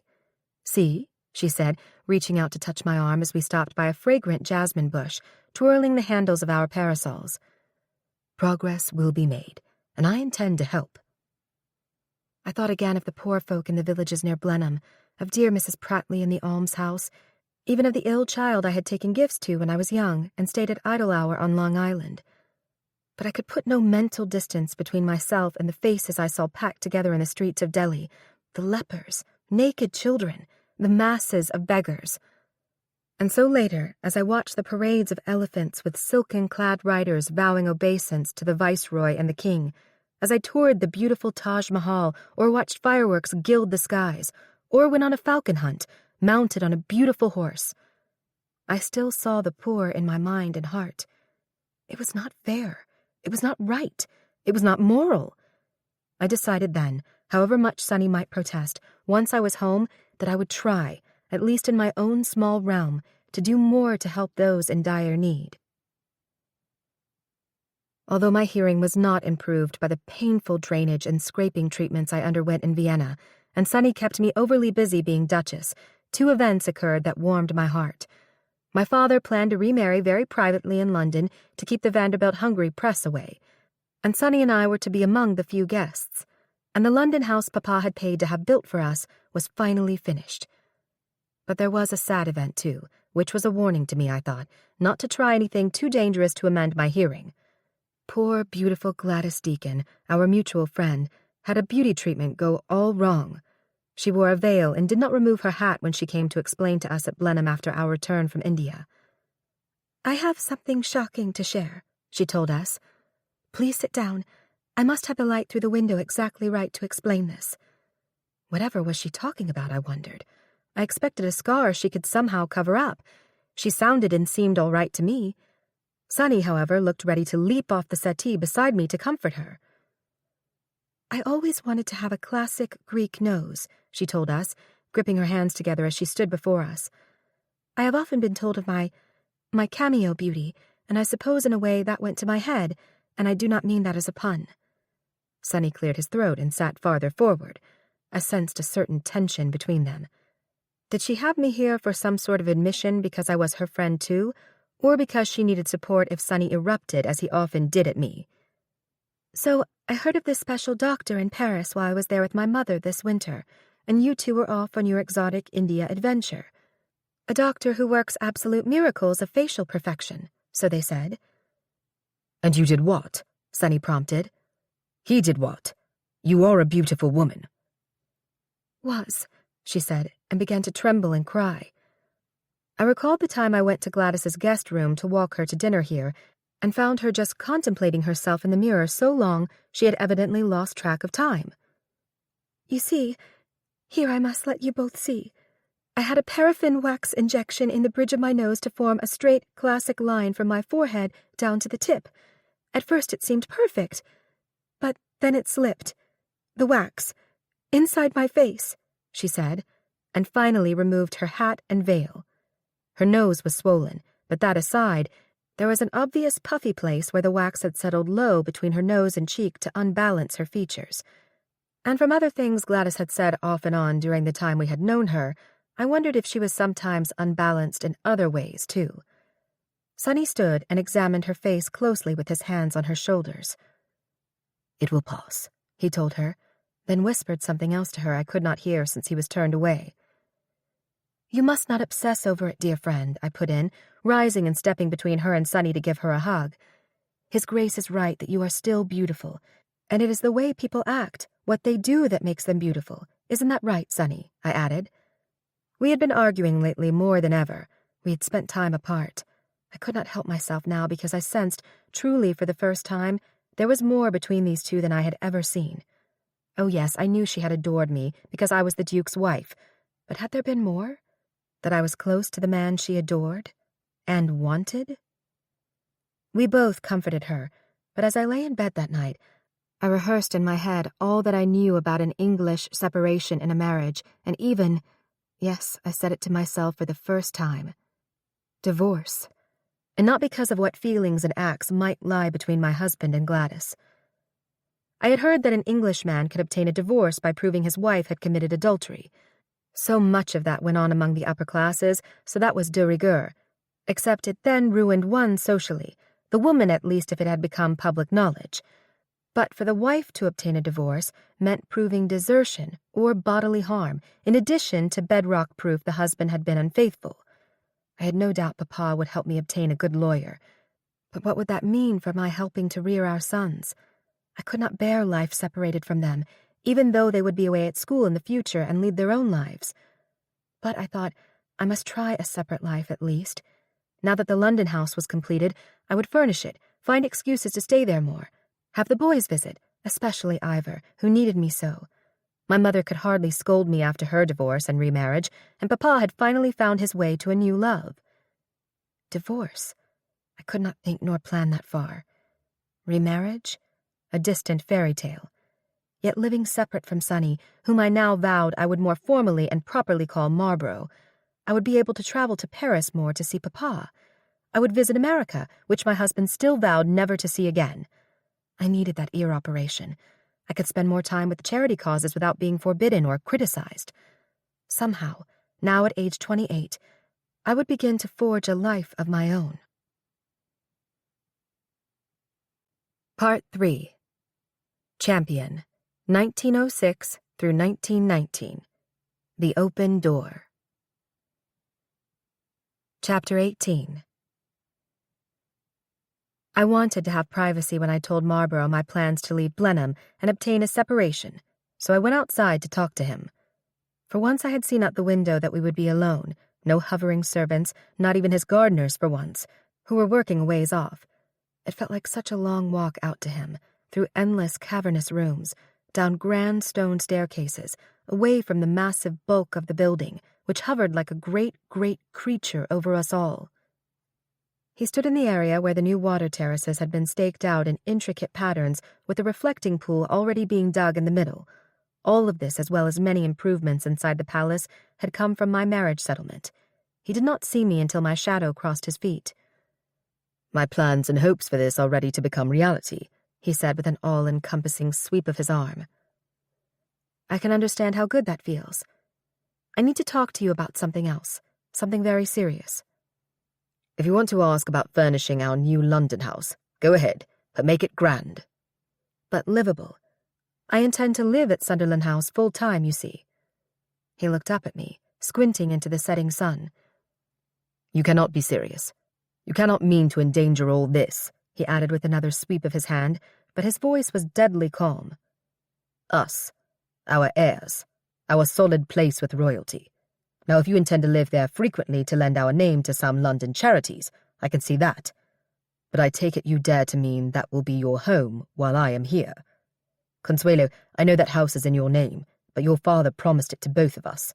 And what about our sons and what everyone will say? Are you quite mad?" I fought to steady myself, to keep calm. I shall have them visit me, as you, of course, may do also. Learning about London will be an important part of their lives, and of course I shall visit them when they are here or at school. "Bloody hell! You have had this scheme for how long? What are you really saying?" What you already know. Let us just say what you declared a moment ago. Your hopes and plans are ready to become reality. I now claim the same for my life. You know we are husband and wife in name only, and it is so obvious that our friends and even our families have realized that for years. Our beginning was difficult, and our marriage, despite 2 fine sons, is even more so. "Is there someone else? George Curzon is taken. Surely not Winston, however much he adores you, for he is finally mooning over someone else. That Clementine, what's her name?" Clementine Hosier. Clemmy is wildly popular and pretty, so who knows if it will work out. "But you, wildly popular and pretty, have your rabid admirers by the scores. That French balloon man, your father's friend you danced with once back in the Dark Ages, perhaps, who just happened to turn up here once?" There is no one I am keen on being with right now except myself and my boys. I did not choose this marriage, but you did, knowing I didn't love you. Now that I am my own person, I have decided that— "You are not your own person!" He shouted so loudly I would never have known I was going deaf. "You are Duchess of Marlborough, wife of the 9th Duke, mother of the 10th. You are hostess of Blenheim, part of the British aristocracy. You are favoured by Queen Alexandra, even by King Edward. What the deuce, Consuelo? You bloody well know that such a move on your part will sully the Marlborough name, after I've worked so hard to make sure it has fully been restored." He was red in the face under his hat. I had expected something like this, an explosion, so I was prepared, or thought I was. I did love Blenheim and my sons, yet I could do no other than this. "You are not contemplating asking for a divorce?" he demanded, lowering his voice. Not at this time. Thank God for that. And without my permission, my cooperation, you would never obtain one, no matter how much Vanderbilt money you could get from your doting papa. Do not dare to disparage the hand that feeds you and your real passion, your grace, I said with a sweep of my arm at his precious water gardens and all of Blenheim. His hands were balled into fists as if he would strike me. I recalled how his father had abused him, how Gladys had told me her father beat her mother. Sonny took a step closer, but I held my ground, kept my chin up and my eyes riveted on his. Call it a trial arrangement if you need to tell others and save face, I suggested, keeping as calm as I could. It's not unusual for married couples to live apart, and as I said, you are welcome to visit me at Sunderland House, and perhaps we can entertain together. Hardly.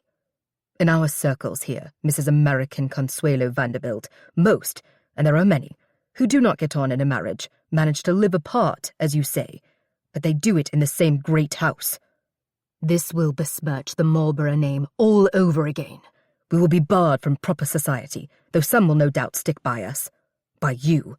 You can say goodbye to your friendship with Queen Alexandra. Sad, isn't it?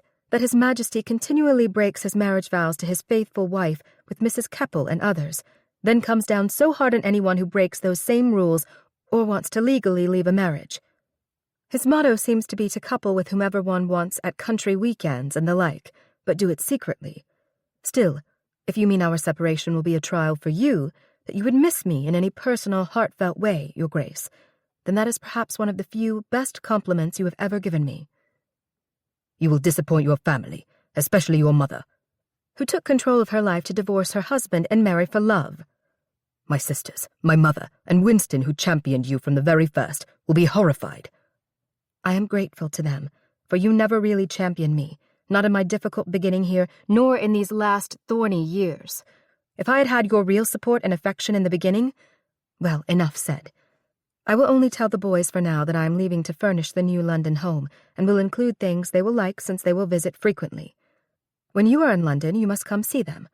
I do not want them upset. After all, you have several other places you can stay in London, perhaps even with Gladys. I turned and started away, but he was so quiet after that jab that I looked back. He stood watching me, his mouth open, stunned. He called after me. I had hoped you would not let me down. I was surprised that I read his lips at this distance, or did I just know what he would say? And I had foolishly hoped the same of you, from the very first day you proposed marriage to me in the country you hate and I still love. I will tell you my plans for departing soon, but I say goodbye now. I turned away again and headed back for the palace. Poor Cinderella had gone to the ball and not found her prince. But I would go on. I had to find myself, be myself. I knew that this was so right that I did not waver or cry.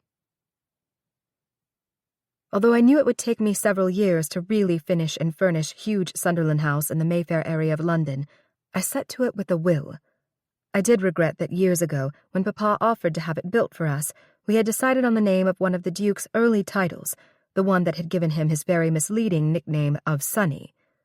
The house was grand, of grey stone on Curzon Street, and had a fine stable out back, 4 stories, many spaces to fill, and, I admit, like my mother, I had decided to give the decor a Louis XVI French flavour. How I longed those first few months living in London, not as much for Blenheim as I did for America and France. But I would visit each soon, very soon, I promised myself. Sonny would not share the massive painting of the 4 of us, which the famous painter John Singer Sargent had completed at Blenheim last year. But I did take the painting of Ivor and me by Giovanni Boldini and hung it in the dining room. In it, my younger son leans against me as if for comfort and support, and that was truly the way things were between us. He was never fully hale and hearty, but he was not weak or ill anymore. As for the grand family portrait by Sargent, the American artist who had made his name and fortune painting the aristocracy of England, I always thought he had read us perfectly. Because I was taller than the Duke, he had us stand apart, with Blandford between us, and our sons close by me with their 2 puppies. So Marlborough stood a step down, cloaked in his black garter robes, his hand propped on an unsheathed sword. Above us, looming ever over all the Marlboroughs, was a bust of the first Duke surrounded by battle flags. That ever-present bust of the first Duke gave me an idea for decorating the long gallery of Sunderland House.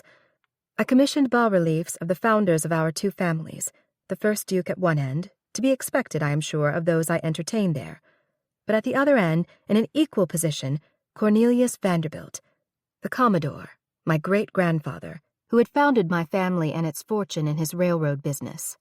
He had led an early, hard-scrabble life and was quite a character, typically a work-one's-way-up person, which had always embarrassed Marlborough and caused no end of shocked looks by my guests that he was honored equally to the grand English Duke. When my husband saw that and got the message, shall we say, he was not amused. Of course, Papa loved it, and Mother understood. Both of them supported and visited me whenever they could, and I had received an amazing number of kind letters from friends. I was amazed and honored how people rallied round me. Had my husband been disliked, or had I done something right? Once things were reasonably presentable at the house, and when the boys were visiting for the first time, I asked their father to stay for dinner, for I had invited his family members who had stuck by me through this difficult time. That included, I was so grateful, my mother-in-law, Albertha, and his sisters. Winston was here, for he had politically managed to stand by both the Duke and me, and he had brought the woman he was hoping, he told me, to propose to soon, Clementine. Since I had tossed proper protocol out the window in separating from my husband, I threw caution to the winds even further and would have both boys at the dinner table, too. Thank heavens their father had declined my invitation, for he would never have allowed that. As we went into dinner, I saw that Albertha, I never could call her Goosey, had added small American and British flags to the new bas-reliefs, so it rather looked as if both founders of our dynasty were waving the small flagpoles with their mouths. "Mother, really?" Lillian said without so much as a blink. "Sorry, Consuelo," my sister-in-law told me as I led both boys in by their hands. "Quite all right," I assured her. "Rather spiffy, too." I had found I had better hearing with fewer people about, especially if they were close, or I could look into their faces as they spoke. The truth was, it had not grieved me one whit as it had Marlborough that the king had indeed cut us from his favourites, and I cherished the kind letter the Queen had sent me, giving me her secret support. I wondered if she wished she could leave the king, but she was duty-bound so much more than I. "Mamma, can I have both those flags?" Blandford asked, obviously annoyed because he thought he was too big to be holding hands with his mother. "And tell Nanny you said so too." "You may have the British one and Ivor the American one. After dinner. Remember now all I told you about proper manners and being polite to your elders." "So Ivor has to be polite to me?" Blandford insisted. I merely sighed as our footman, I used but one here rather than an entire army of them, helped me lift the boys onto the cushions on their chairs. They settled down well as the others took their seats, Winston hustling in last as he was always busy at something or other. He seated his Clemmy. I thought about asking him to give a blessing for this new house, but I had asked him to pray at table once before at Blenheim, and he had gone on so long asking for guidance for some contrary backbenchers in Parliament that the first course had grown cold even under its lids. So I had decided to do that duty myself. I might as well. I was head of the new household here. Everything else in my life was different, topsy-turvy as my own Nanny had once said about my dollhouse when she had scolded me. But this mansion with real people was not a dollhouse. Nor was this an evening for scolding or regrets. It was my declaration of independence, and I meant to find my way with worthwhile endeavors beyond my children. Several opportunities were waiting in the wings where I would help those less fortunate, and there were so many needy people. I raised my voice and began, "Dear Lord God, please bless this new home and the dear people assembled here, and those who are not, but who also need your love and care." As I went on, Ivor reached over and put his little hand on mine, which were clasped in my lap, and that made everything just fine. Chapter 19.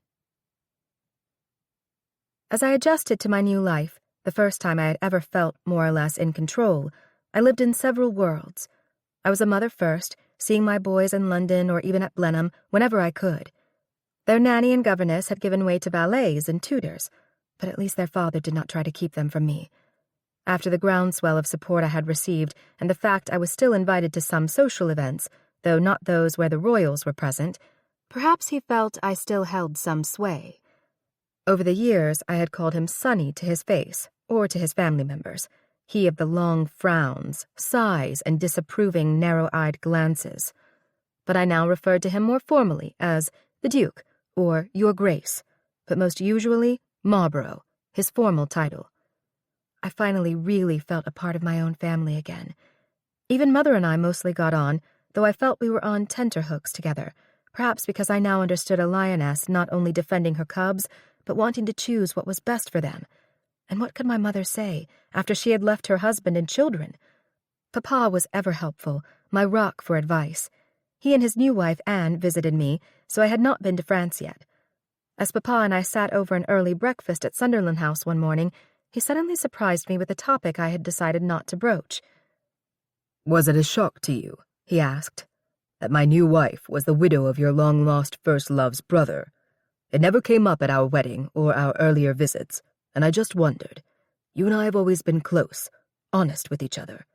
Now that you are heading toward freedom, and Wyn is out there—" Anne's in-law relation to Wyn was not exactly a shock. The moment I heard she had been married to a Rutherford, I knew it must be some relation, and I quickly figured it out. Actually, I had never really known Wyn's brother Louis, so I simply called it a coincidence, and that was that. Papa, I have moved on far beyond that. And I know your mother would not dare to bring it up. Mother aside, I like Anne very much, and I am so happy for both of you. A second thing I want to mention is that my friend Jacques Balzon is here and there in Europe, testing and working on his precious flying machines, so I have not seen him for a while. But I mean to keep in touch with him, and think you might too. I was so excited to merely hear Jacques' name that I told Papa, his work sounds exciting but dangerous. He said in a letter that he holds balloon pilot certificate number 90 and has set the record for altitude by going up to a height of 5 miles once, and another time when a record distance of 850 miles from near Paris clear to Russia. But another letter said that he had moved on from balloons to buy his own heavier-than-air machine, for which he holds pilot number 18 license in France. I say, my dear, Papa said, smiling and leaning back in his chair to study me. But you have all of those statistics down by memory, and that is not usually your bailiwick. I thought he might be keeping in touch, as they say. So was there something sweet in those letters? He asked, putting another lump of sugar in his coffee with such perfect timing that I had to laugh. Now, do not assume. He just knew I was interested since he took me up in that balloon. Right, he said with a wink. Wait until I tell Anne. She partly snagged me into a marriage proposal by memorizing the bloodlines of sires, dams, foals, and racing schedules. Oh, she did not, I protested, but I felt myself blush. He had caught me there. I had read Jacques' letters over and over until they were ragged. But he is busy there, and I here, I added lamely. Not too busy to write multiple letters to someone he has only seen a few times, and as far as I know, he is wed only to his aeroplane. Of course, you too, despite this new life of independence, are still wed, and not to an inanimate object. I know it will take time, but you must admit there is a precedent in our family for moving on from a marriage that does not work out, even ones that have produced beautiful, talented children. I reached across the corner of the table to touch his arm. For the foreseeable future, that is the way it is yet, Papa. Separation, not divorce. Yet. Time will tell. Maybe Sonny, Marlborough as you call him now, will really want to move on too. I hear he was at the theater with that Deacon woman, and that is quite public. So, have you seen her since you left Blenheim? Interesting that she has not called or even written. Perhaps I was naive to think she was a close friend. My close friend, at least. Ah, never did the course of love or false friendships run true. Or something like that. Your mother and I are both better off, though I hear Oliver has been ill now and then. I know, as if she needs something else to fret about when she would like to have all the women of the world, perhaps the universe, vote in the next American presidential election, or else rise in full revolt. Still, that is all opinion and no action from her. He smiled and shook his head. You have her gumption and her backbone, my dearest girl, but rather a softer, sweeter side, too. I soon became part of the international steamer set, back and forth to the homeland I had missed so much. I had an operation on both ears in the States, which did not help as much as I had hoped. So I wore a hearing device tucked up under my hat, paid even closer attention to people when they spoke, and went about my business. My business, philanthropy and charity, but not simply dispensing funds from afar. As I had done at the almshouse near Blenheim, I jumped in with both feet.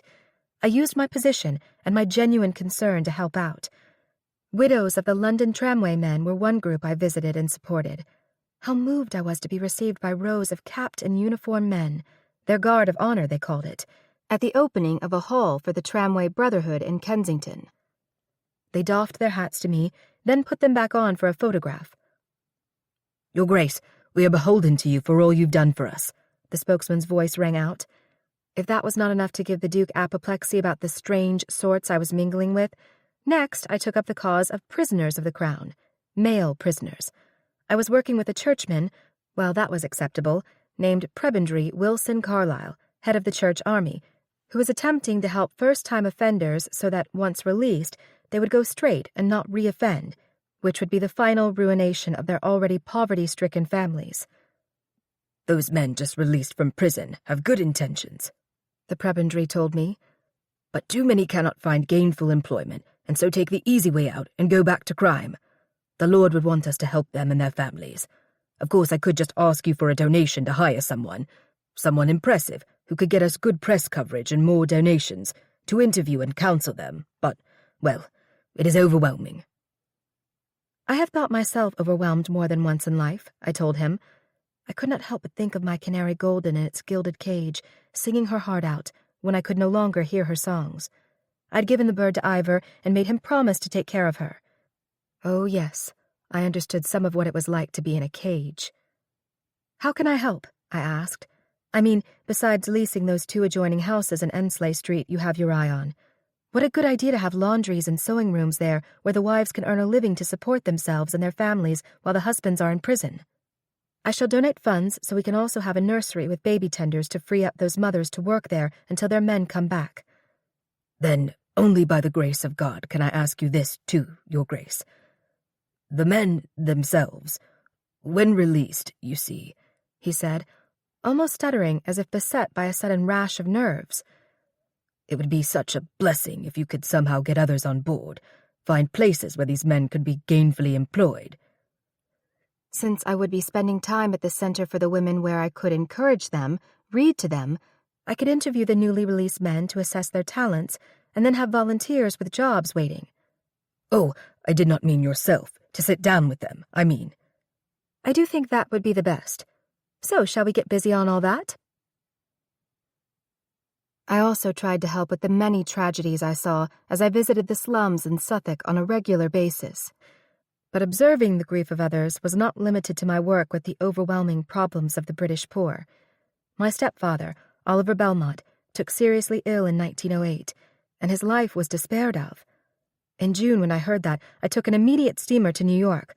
I found my mother, who had truly loved him, as tough, yes, that was the word, as tough as she was, truly inconsolable, for he had died the day before I arrived. He and my father, the only men I ever truly loved, she said the moment I arrived, and she burst into tears. It felt so strange to hold her in my arms while she sobbed on my shoulder. Though we had tolerated each other in the years since my forced wedding, we had not yet truly had a heart-to-heart to clear the air. Though the morning I had gone into labor for my oldest son, we had come close. The funeral was tomorrow, so I had barely made it in time for that. I knew Mother was also on edge because my brother Willie's marriage was, as they say, on the rocks. Was there some dreadful curse on us Vanderbilts?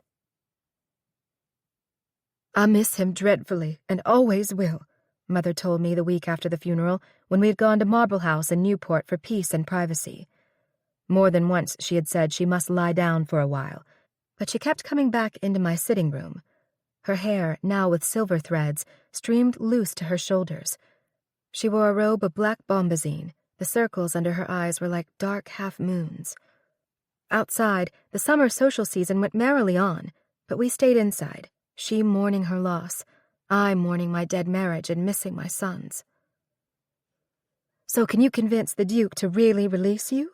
Mother asked, sitting down on the chaise next to where I had been writing at the desk in a guest room, for I had not wanted to sleep in my girlhood one. It is both complicated and embarrassing for him, I told her, looking up from an article called The Position of Women I was writing for the New York Times. Although I felt that paper was not the scandal-monger other papers had been, I had come to detest most social sections. Still, I could not pass up a plea in my homeland for the betterment of women, whether that meant getting the vote or not. The editor had told me that my name and position could do much good for the downtrodden.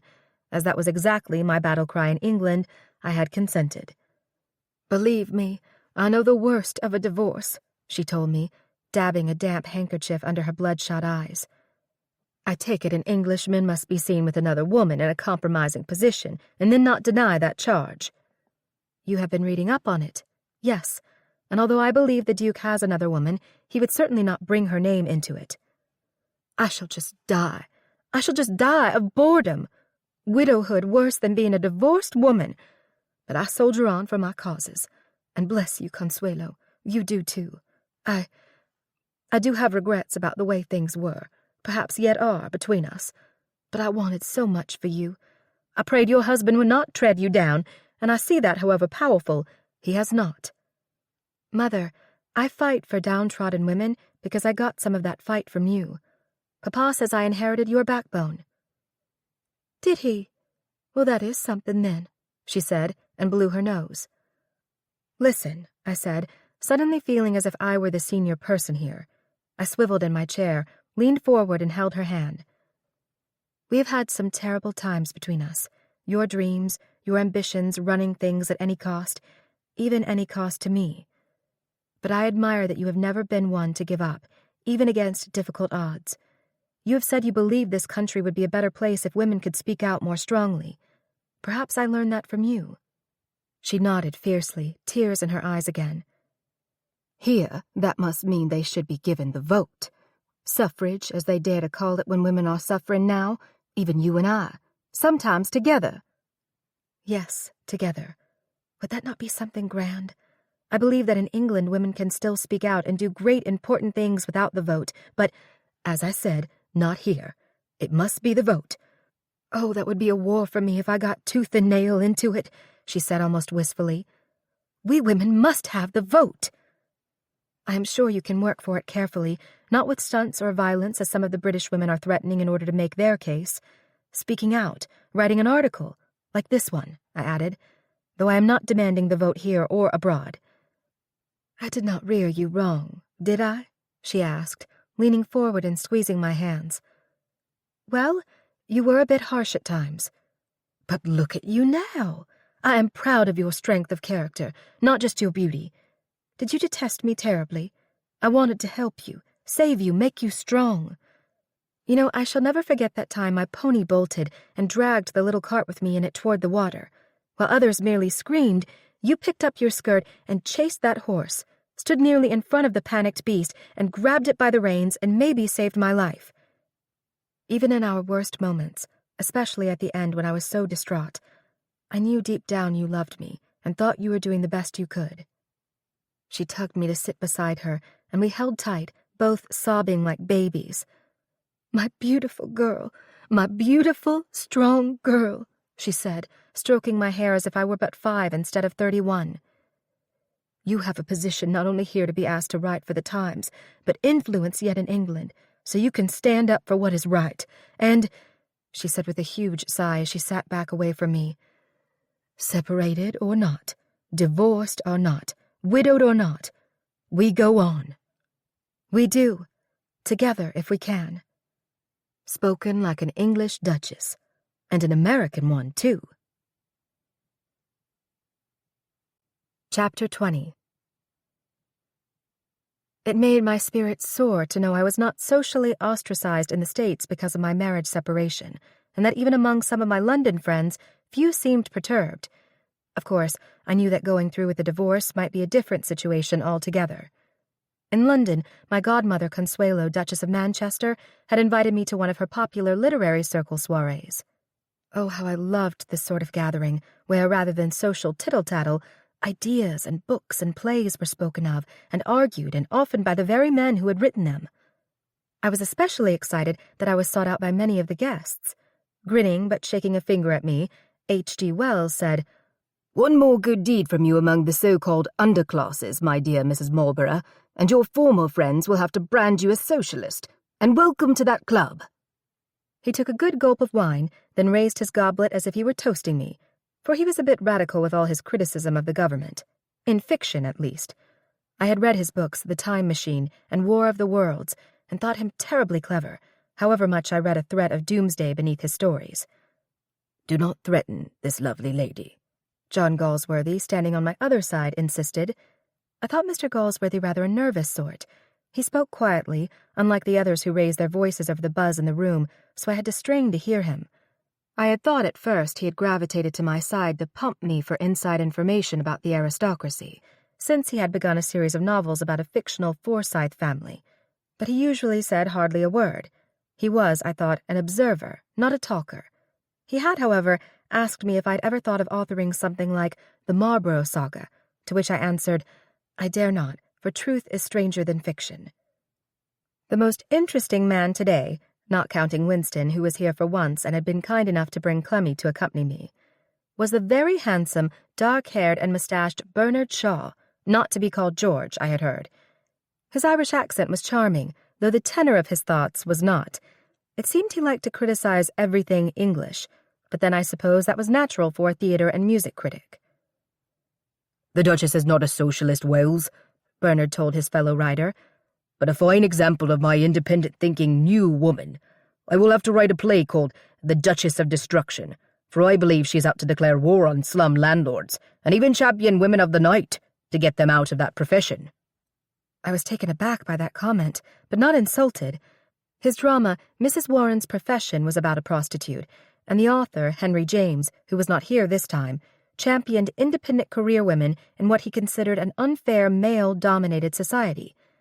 I took this banter seriously, for Henry James had told me once at such a gathering as this that I was the bravest of the new women. He had said that I had plucked myself from the sinking mud of the aristocracy, then jumped in with both feet to pull disadvantaged women up after me. "So, Consuelo," Winston said, appearing suddenly as if to rescue me, "I imagine the heroine of the next British plays and novels will be a rebel from the upper crust, standing up for everyone's rights, and authored by this creative British brain trust." Bernard laughed, Mr. Wells smiled, and Galsworthy beat a quick retreat, evidently when he saw the outspoken guest Nancy Astor stroll over to our growing group. She, too, was an American, one who had made an important marriage to Waldorf Astor, the American-born millionaire, now a British citizen. She was, as people put it, frightfully outspoken, with a sharp wit. Winston usually liked that in a person, but the two of them got on like oil and water, or more like fire and turpentine. It was a brave or careless hostess who invited Winston and Nancy Astor to the same event. I could see they were in the midst of some sort of contretemps even now. Nancy, trying to catch up with him, who must have snubbed her, was saying, and I could hear her from here over the background chatter, "I tell you, Winston Churchill, I do not know how that sweet Lady Clementine puts up with you. If I were your wife, I would put poison in your coffee." "And if I were your husband," Winston shot back, "I would drink it." The chatter of our little circle stopped.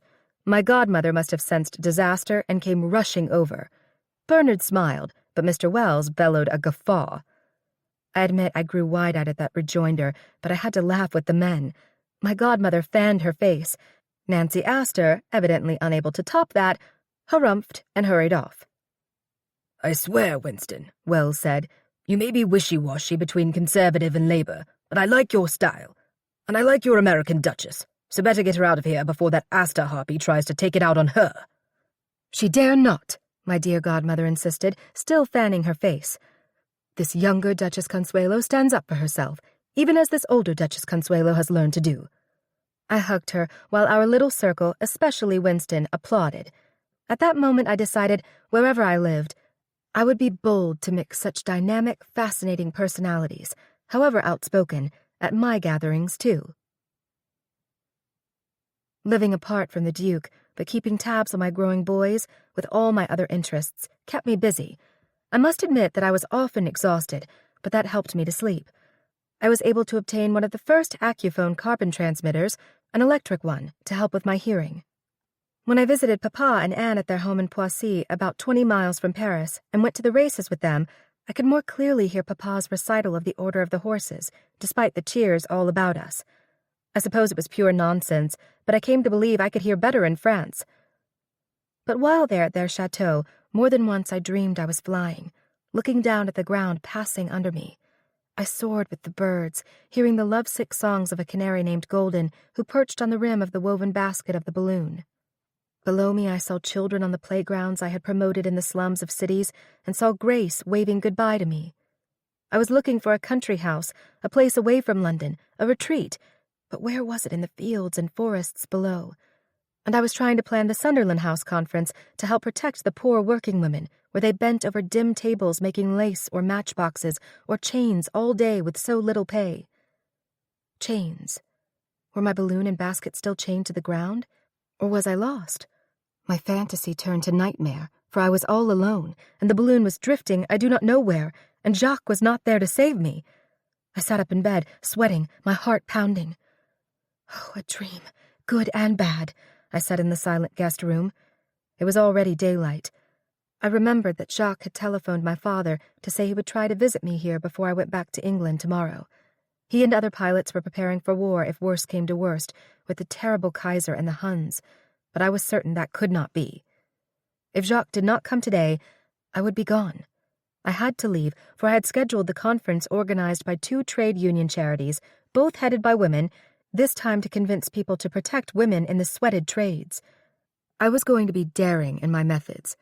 If the attenders accepted my invitations either to just see the inside of my London home or to hear some pretty speech from me while my helpers passed a basket for donations, they were in for a surprise. "Surprise, madame!" a housemaid called out after she knocked on my door and opened it, carrying a breakfast tray. "Your papa, he says you have a visitor downstairs. Monsieur Jacques, the airman, yes, did land his aeroplane in a field near here, only can stay a little while." I threw the covers off and scooted out of bed.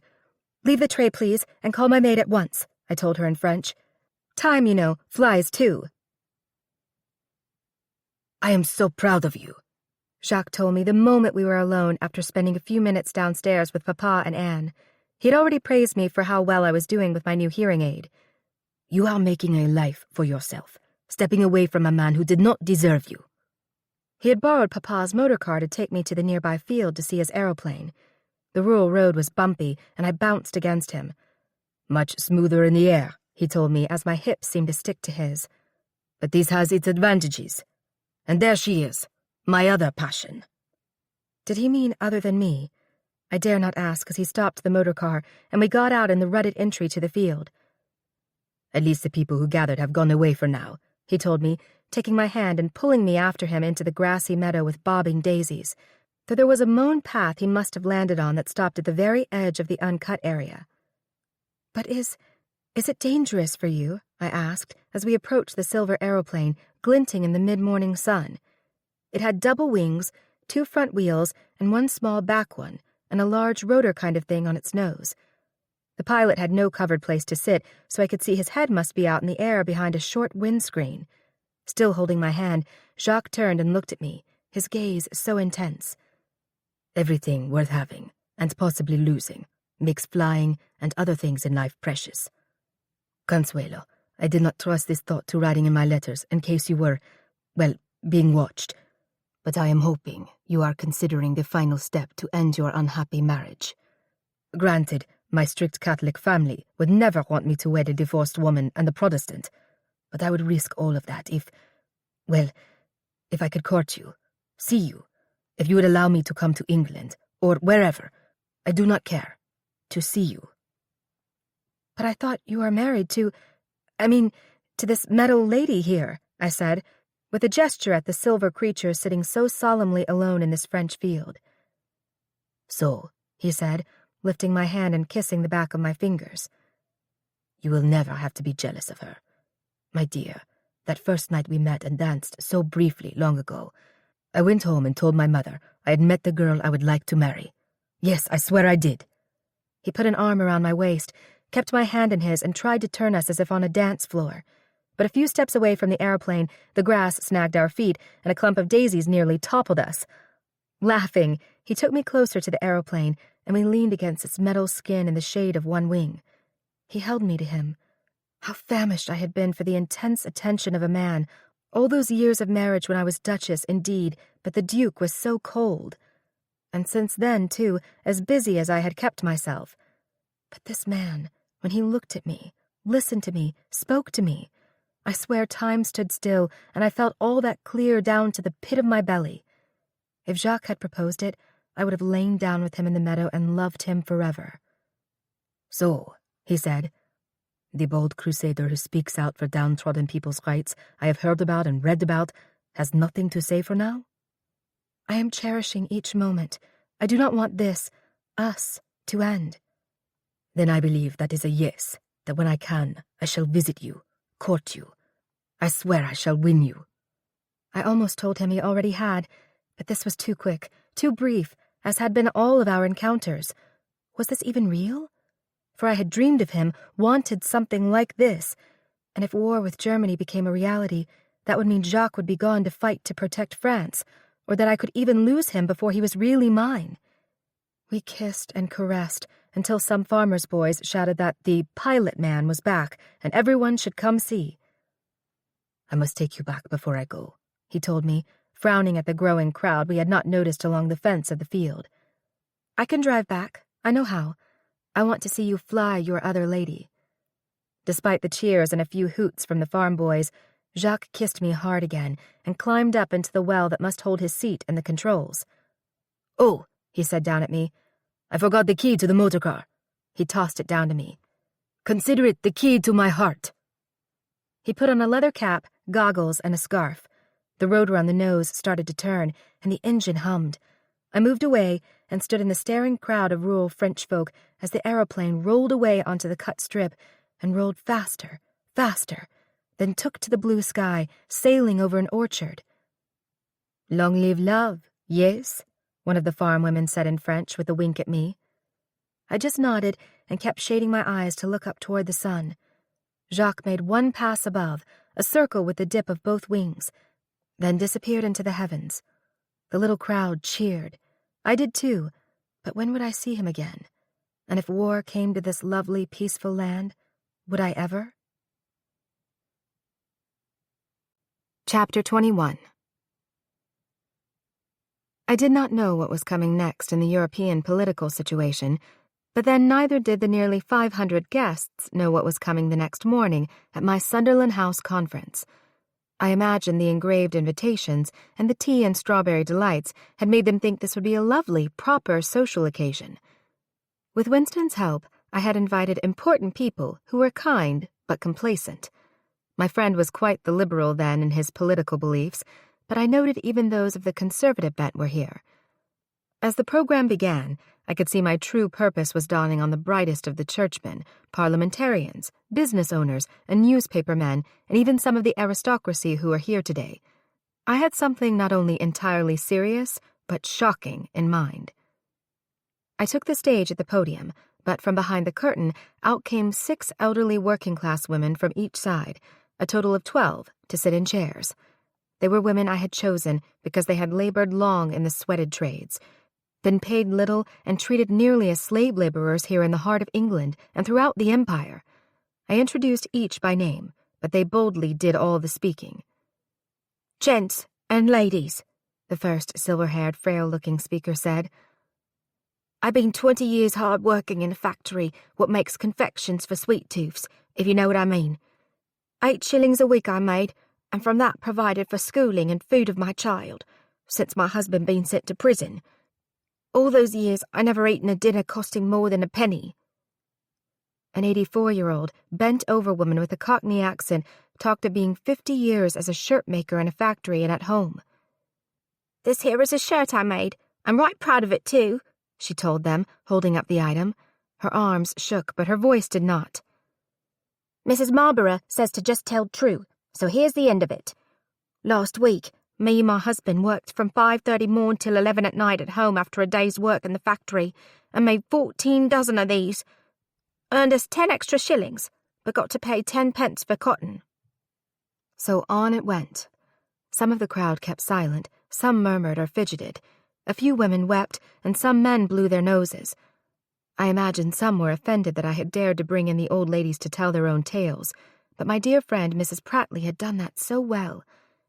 A few of my guests looked askance at me thereafter. A few thanked me. But the donations for the charity for silver-haired women of the trades went as sky-high as, well, as Jacques could soar in his silver aeroplane. Then, on June 28, 1914, a Serb named Gavrilo Princip shot to death Archduke Franz Ferdinand of Austria and his wife, the Archduchess Sophie, in Sarajevo. This destabilized the delicate balance of that city, that country, and Germany, just lying in wait for a trigger to attack, took advantage.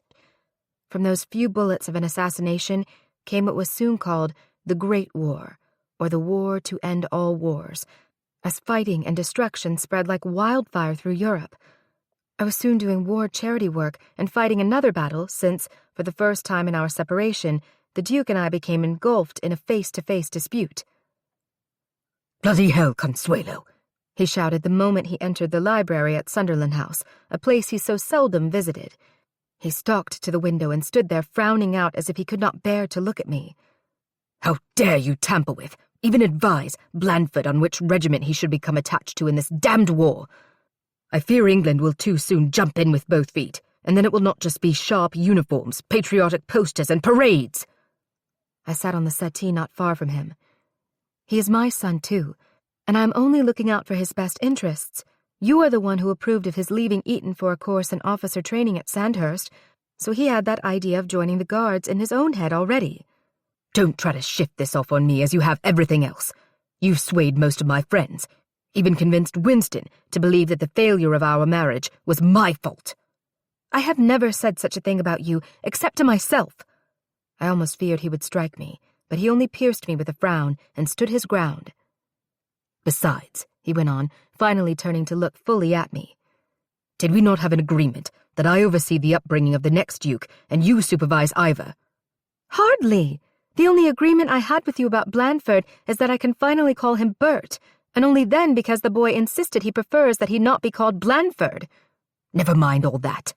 What's important is that after I had arranged everything for him to serve in the War Office, where he would be safe, that he suddenly prefers the 1st Life Guards, where he could well go into battle.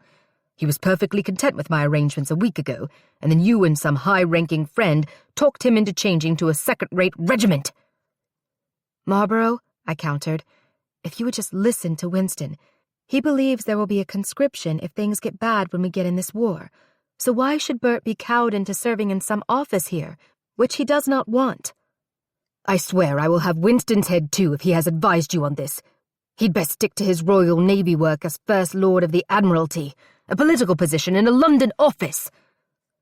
"He has not advised me, at least not on this. But I have learned that the Kaiser is building aircraft called Zeppelins that could drop bombs on England, and so no doubt they could target the War Office where Bert would not be safe. None of us will be safe." "Nonsense. Come clear over the Channel, drop bombs and make it back to German bases. But do not try to get me off the topic of Blandford." "All right then, look at it this way. The Life Guard's appointment is what he desperately wants. To serve with honor, to be with his friends. Do I want him in harm's way? Never. But if you believe an appointment to the Life Guards is second-rate now, surely your son and heir will soon make it first-rate." "If you were any sort of mother, you would beg me to lock him up during this bloody war mess. I believe we will go to war against those greedy Huns and the damned Kaiser. I am going now to try to undo the mischief of your meddling." He stormed out just as the tea I had ordered came in on a rolling cart. I imagined the Duke was even more livid the next day, for I soon heard that Bert had already signed with the 1st Life Guards as a second lieutenant, and Albertha said that Bert had told his distraught father that he was old enough to make his own decisions as a loyal British citizen and next Duke of Marlborough. To make the memory of that visit worse, I shortly thereafter received the first communiqué from Gladys in years, in which she dared to inform me that "Sonny is so distressed over this, and it will be on your head if anything happens to his heir in this dreadful war that is surely to get worse if England jumps in with both feet, and that is surely coming." Sadly, Gladys was right about us getting into the fight, as King George, the deceased King Edward's son, 4 years now on the throne, declared war on August 4th, 1914. Winston had already ordered a test mobilization of the Royal Navy Home Fleet. France especially came under German attack, which added Jacques to the long list of those I endlessly worried about. My dear Frenchman's letters had stopped, making me wonder if he was somehow fighting in that aeroplane of his. When Papa and Anne came to stay with me in London, able to travel across the Atlantic since the United States was still neutral, Papa said he had word that Jacques was doing reconnaissance. "What does that mean?" I demanded. "Tell me right out. I want to know." He glanced at Anne, who nodded, so she must already know. My insides twisted even tighter. Surely they had not come to tell me Jacques had been lost. "He has volunteered for duty to fly over enemy forces and report their positions and strength," Papa told me, putting a firm hand on my shoulder. "And he is going to serve in Morocco to take part in early tests of aerial bombardment. He has become a captain in the new French Air Force, and he asked that I give you this," he added, taking a folded envelope out of his suit coat pocket. He was not sure how well the mail would get through from France to England right now, and so sent this to me. Sealed. I held the letter in my hand. Though warm from Papa's coat, I imagined it was because Jacques had held it, maybe kissed it. Thank you, Papa, for telling me the truth and for bringing this. I shall continue to worry for Bert and Jacques and that Ivor does not get conscripted. I will be back in a moment, if you do not mind. Anne, no wonder Papa had fallen in love with her, put her arm around my waist and whispered, "Take all the time you want, dearest Consuelo. We understand." "As we grow older," she said with a glance at Papa, "the head and heart work together to know what and who one really wants." I kissed her on the cheek and fled to my bedroom. I had known from the first, even in my youth, that I did not love the Duke, and strangely, known from my first time with Jacques, that dance, that he was special. I broke the seal on the envelope and pulled out the one-sided one-page letter.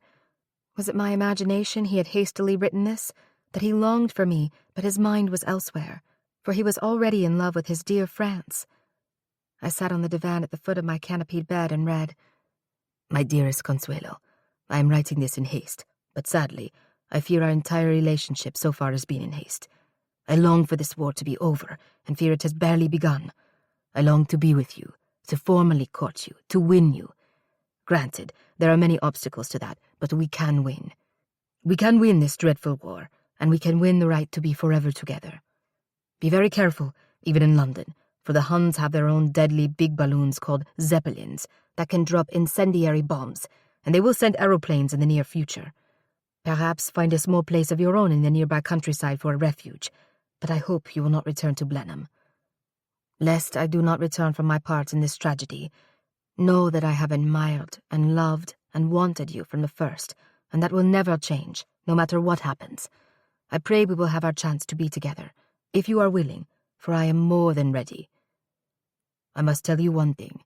11 years ago, I was married briefly, in a civil ceremony because the bride was going to bear my child.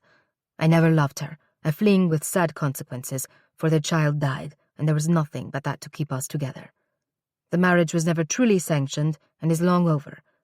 But I long for a true, a real one we both choose for the right reasons, if I can earn your care and trust. Forever your Jacques, whether or not you wish it to be so. A captain in the new French Air Force, but you are captain of my heart."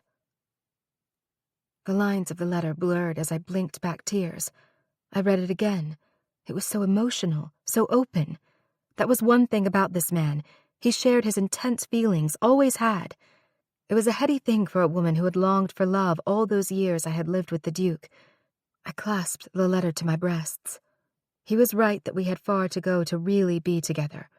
I prayed so hard then and thereafter that we would have our chance. I kept very busy to cope with fear and looming destruction. I quickly became involved with the Women's Emergency Corps, which promoted women taking over the work of enlisted men. I feared conscription, for that would involve dear Ivor too, and he was never really strong. In school at Eton, he failed his medical tests for the army. On occasion, Winston used him for office work, for which I was so grateful. When Ivor could, he spent much time with me. I also became chairman of the American Women's War Relief Fund, which supported a military hospital in Devon. When I had time, I scoured areas outside London for pied-à-terre, like Jacques had mentioned, not only for my safety lest London were hit by Zeppelin or aeroplane bombs, but for my own sanity, an escape for the soul. But nothing right had turned up yet. Meanwhile, I volunteered Sunderland House as a shelter should there be a Hun aerial attack on London. I had thought it could become a nursing home for wounded soldiers, but it proved unsuitable for that. I learned it was considered unpatriotic for one person, or even a few, to live alone in so huge a house when the nation was at war. However, it was known in the neighborhood that the sturdy building with its extensive cellars would accept on immediate notice people off the streets who needed a safe haven during an attack. I prepared the cellars, which mostly stored food and wine, with lanterns and seats of various kinds. My women servants were mostly working in munition factories now, so as exhausted as I was, I did much of the preparations myself, but nothing happened, except some Zepp attacks out by the docks. And then it did.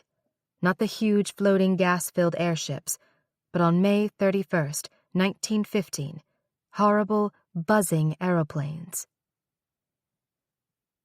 In late afternoon, the neighborhood sirens screamed as people ran to my front door. As my last maid and I welcomed them in, I glanced up to see 3 of the evil metal birds overhead. Then I felt the vibrations and the muted boom, boom of bombs somewhere nearby. Why bomb such a residential neighborhood? Perhaps the Huns thought important people were here, and so they were. Yet people of all classes and ages streamed in, and I guided them quickly down to the cellars. The crump, crump of bombs was more muted here, and I prayed they would not come closer. Huddled in the dim light of lanterns, no one said much at first, though several children and one baby cried. I took a little boy, perhaps 2 years old, onto my lap and bounced him a bit.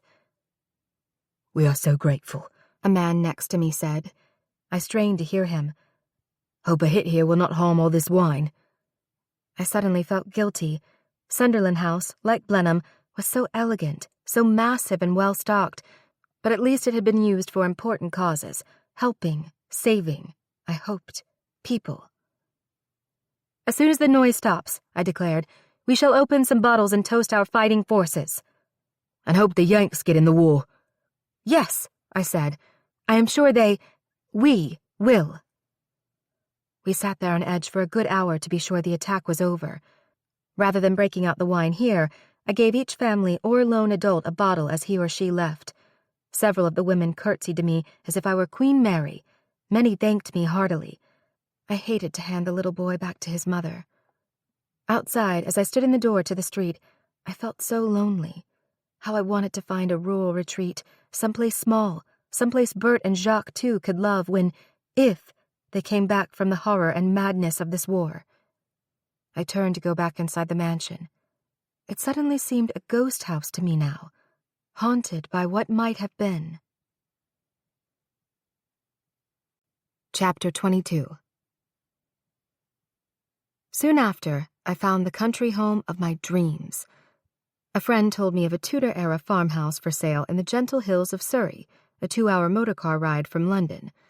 I contacted the family who owned the house, but hardly used it. And so, on a sweet summer day, I met with the Reverend Mr. Gainsforth to look at the property that had been in his family for 400 years, quite outdoing the lease the Marlborough Dukes held on Blenheim. "We truly do not want to sell, Your Grace, but when I heard it was you, well..."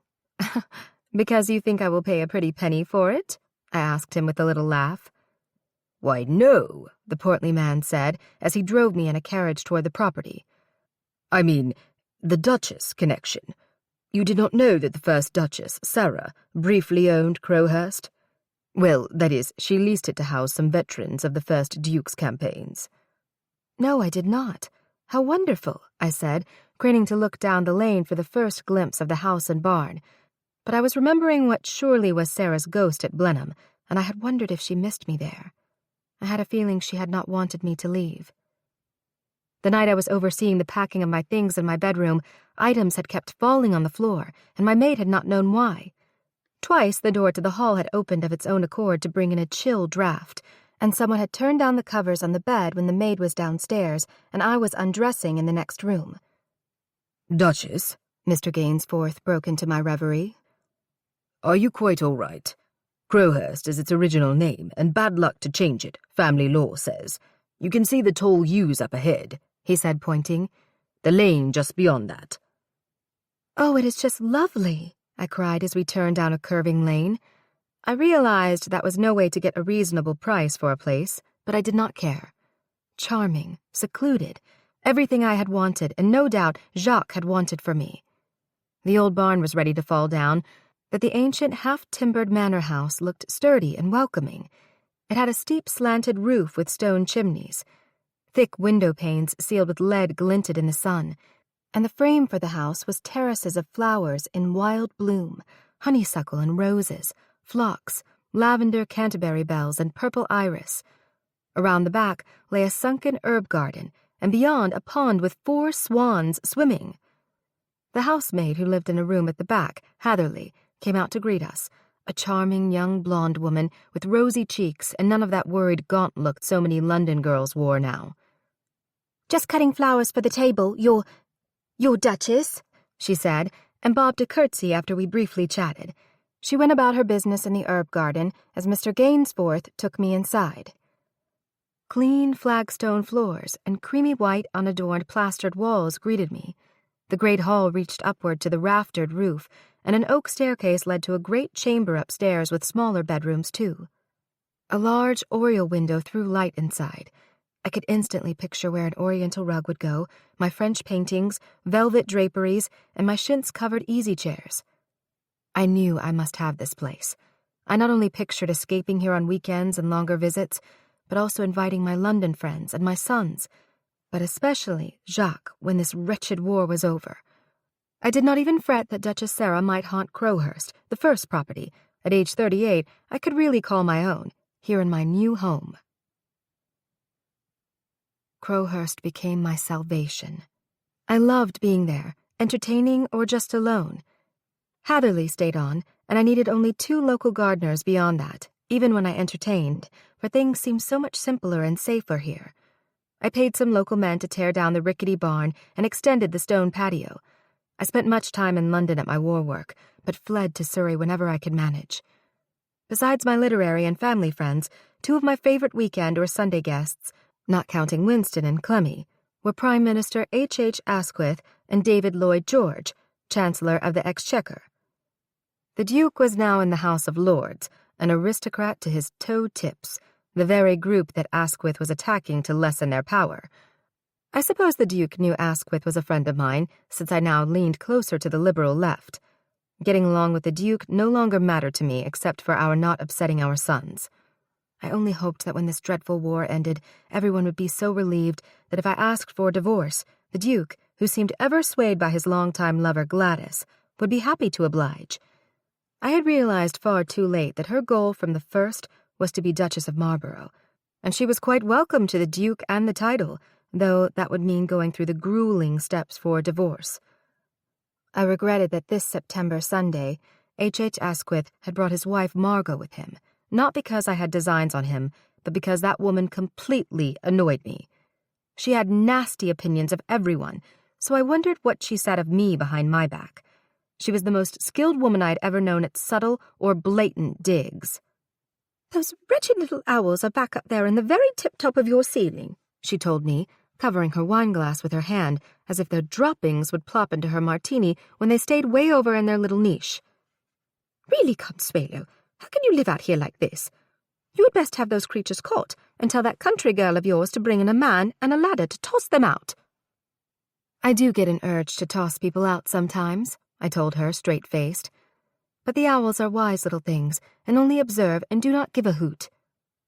"Oh, well, that reminds me of a comedy routine I saw the other day in London at a theatre. The same one your eldest attended with that sort of chorus girl. My, your Blandford does have a good eye for beauty, skin deep at least, and he looks so fine in his uniform. I heard Sunny said simply, about Blandford chasing chorus girls, 'It's his common American blood.'"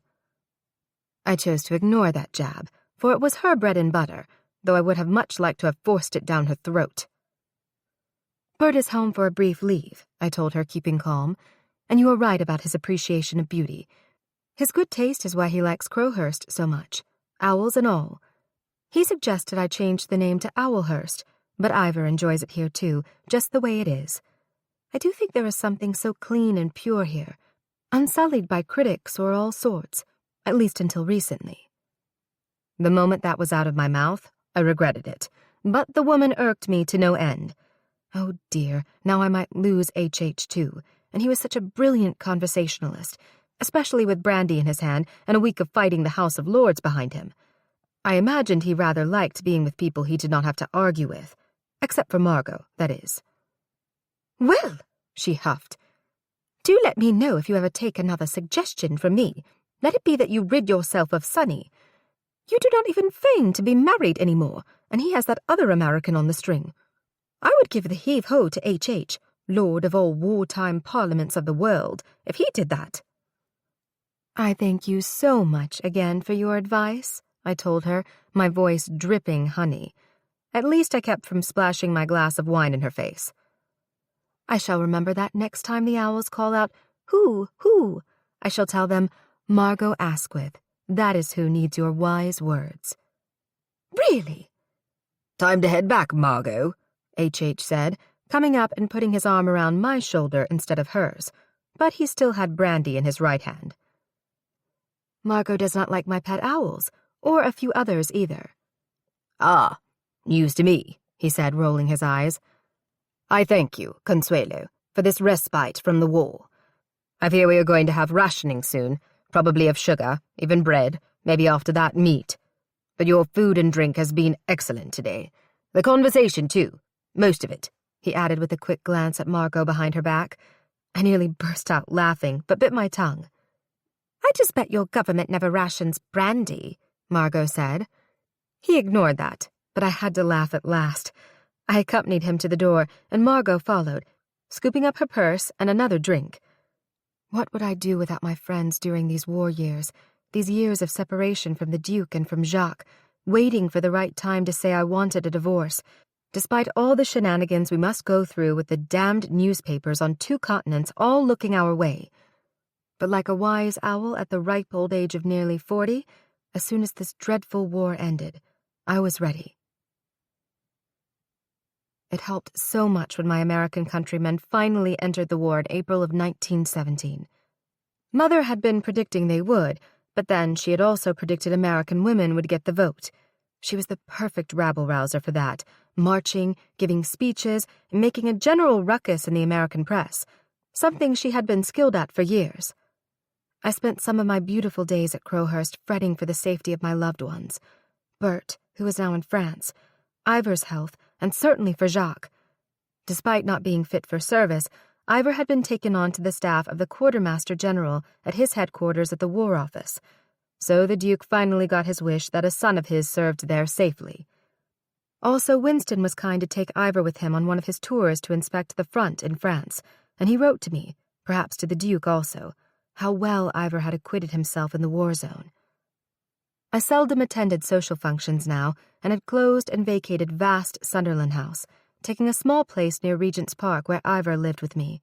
I was so busy with war work that it was a rare delight to snag more than 1 or 2 days at Crowhurst. King George declared the royal family would no longer be designated by its string of German names, but henceforth be known as the House of Windsor. I imagined old Queen Victoria was rolling in her tomb at that, but it was best to cut all ties with the demented Kaiser. The dreadful Spanish flu that was sweeping the civilized world hit both America and England hard, and once again Crowhurst was my refuge.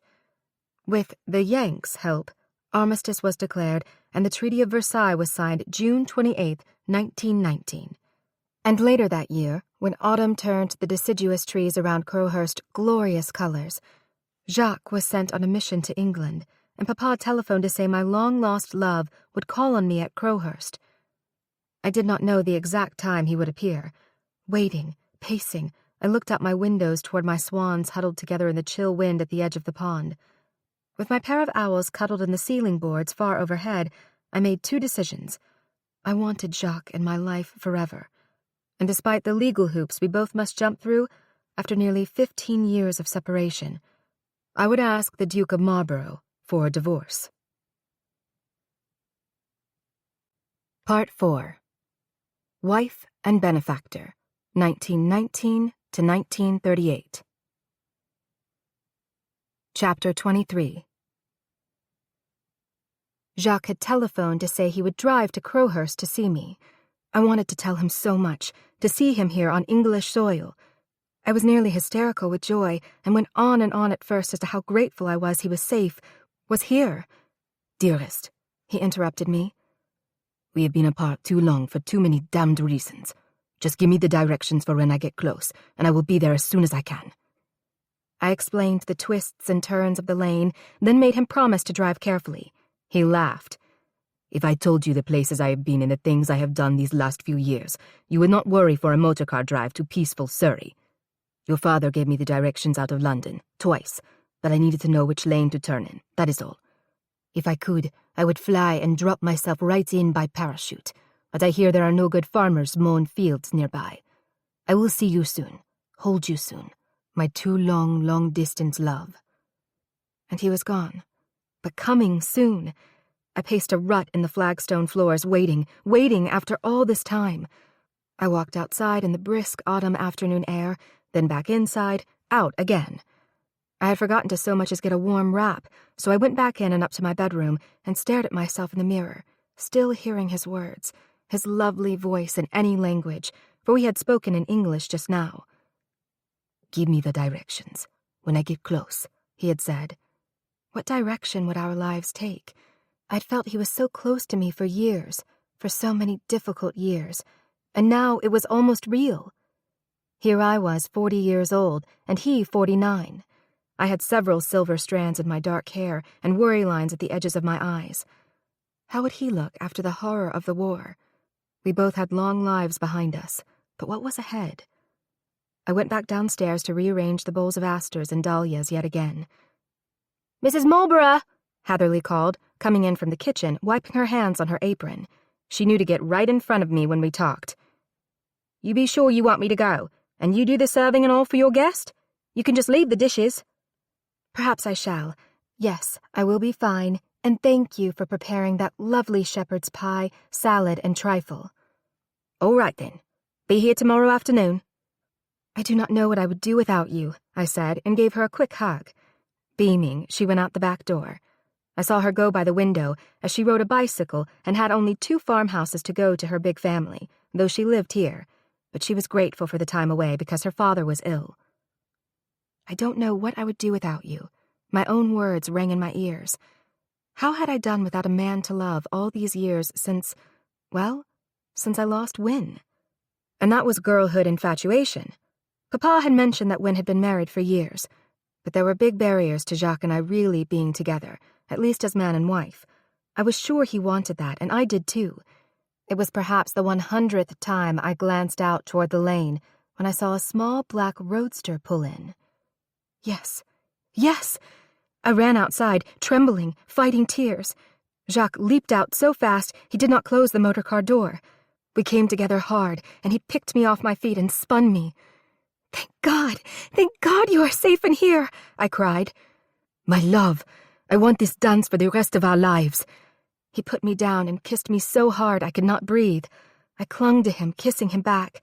I was dizzy with joy, dizzy with love as we finally stepped apart and studied each other.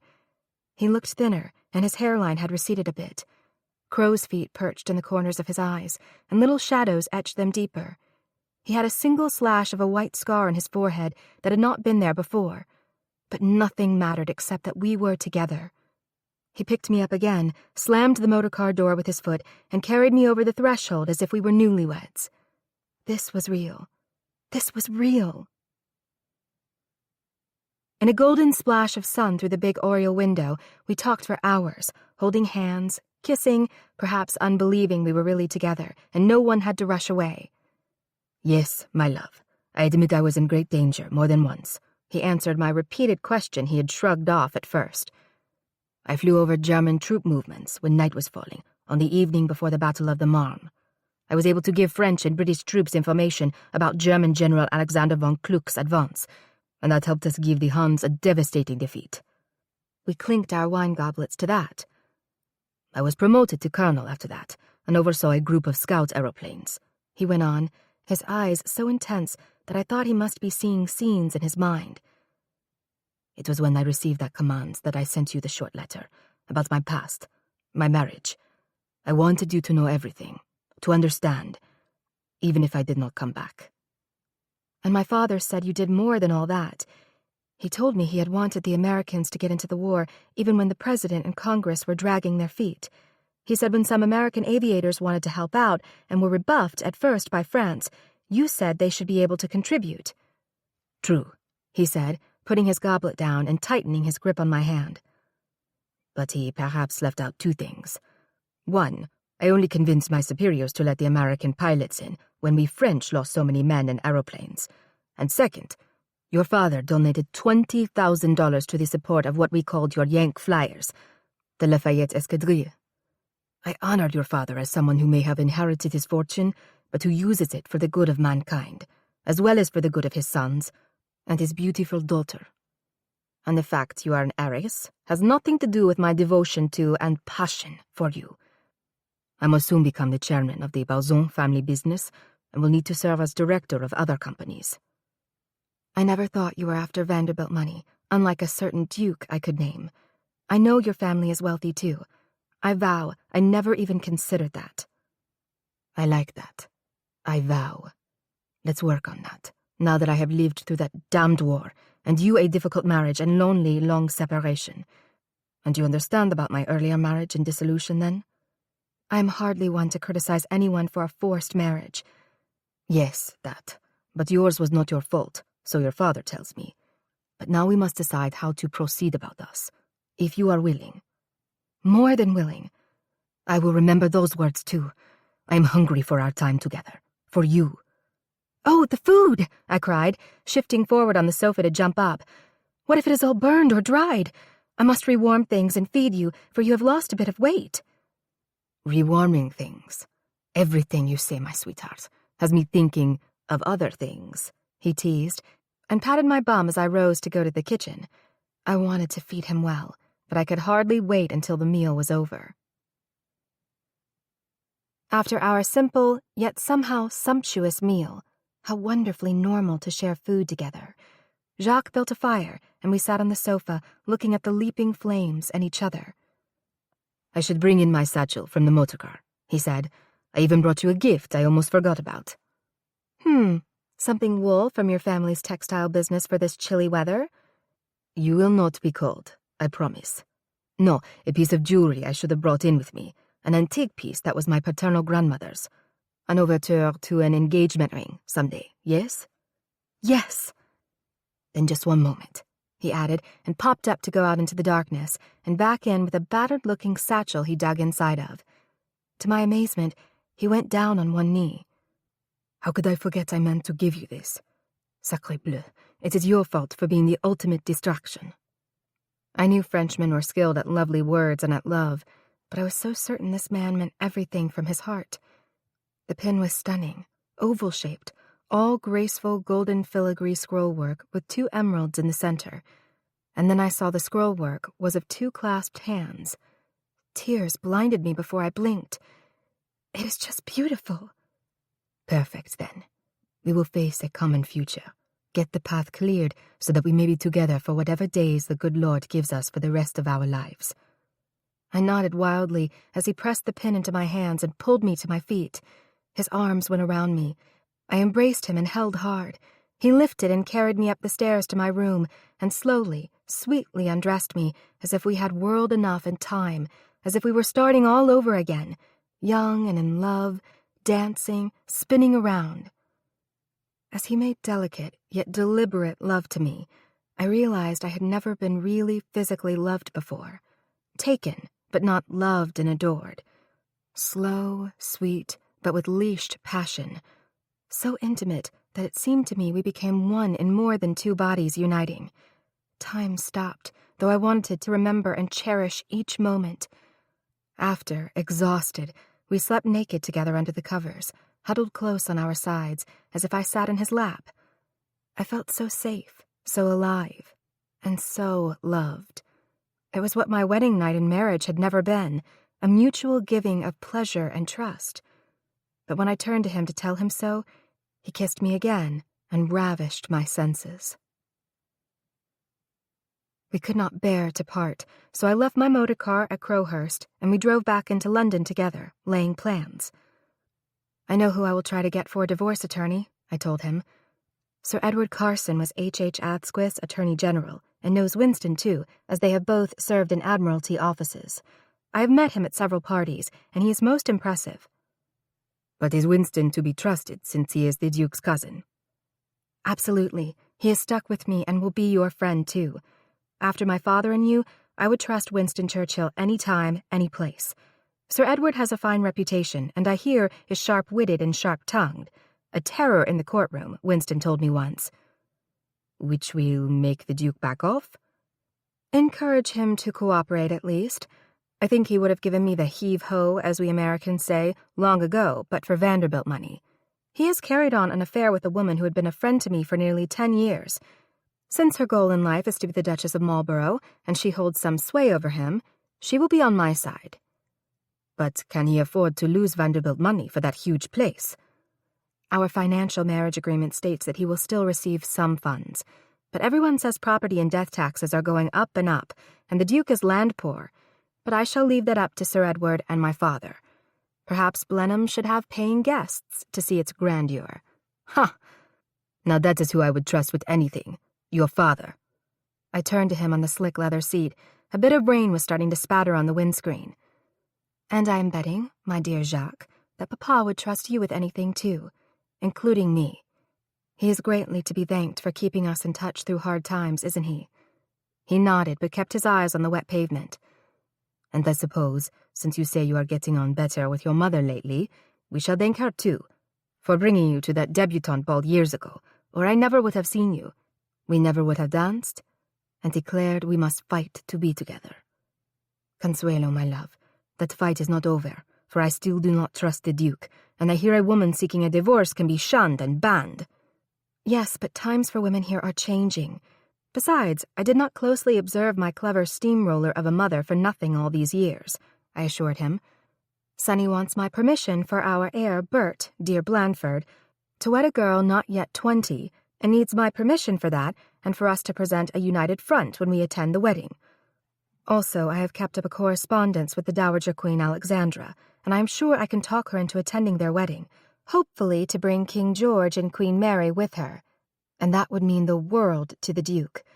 Oh, he owes me in so many ways.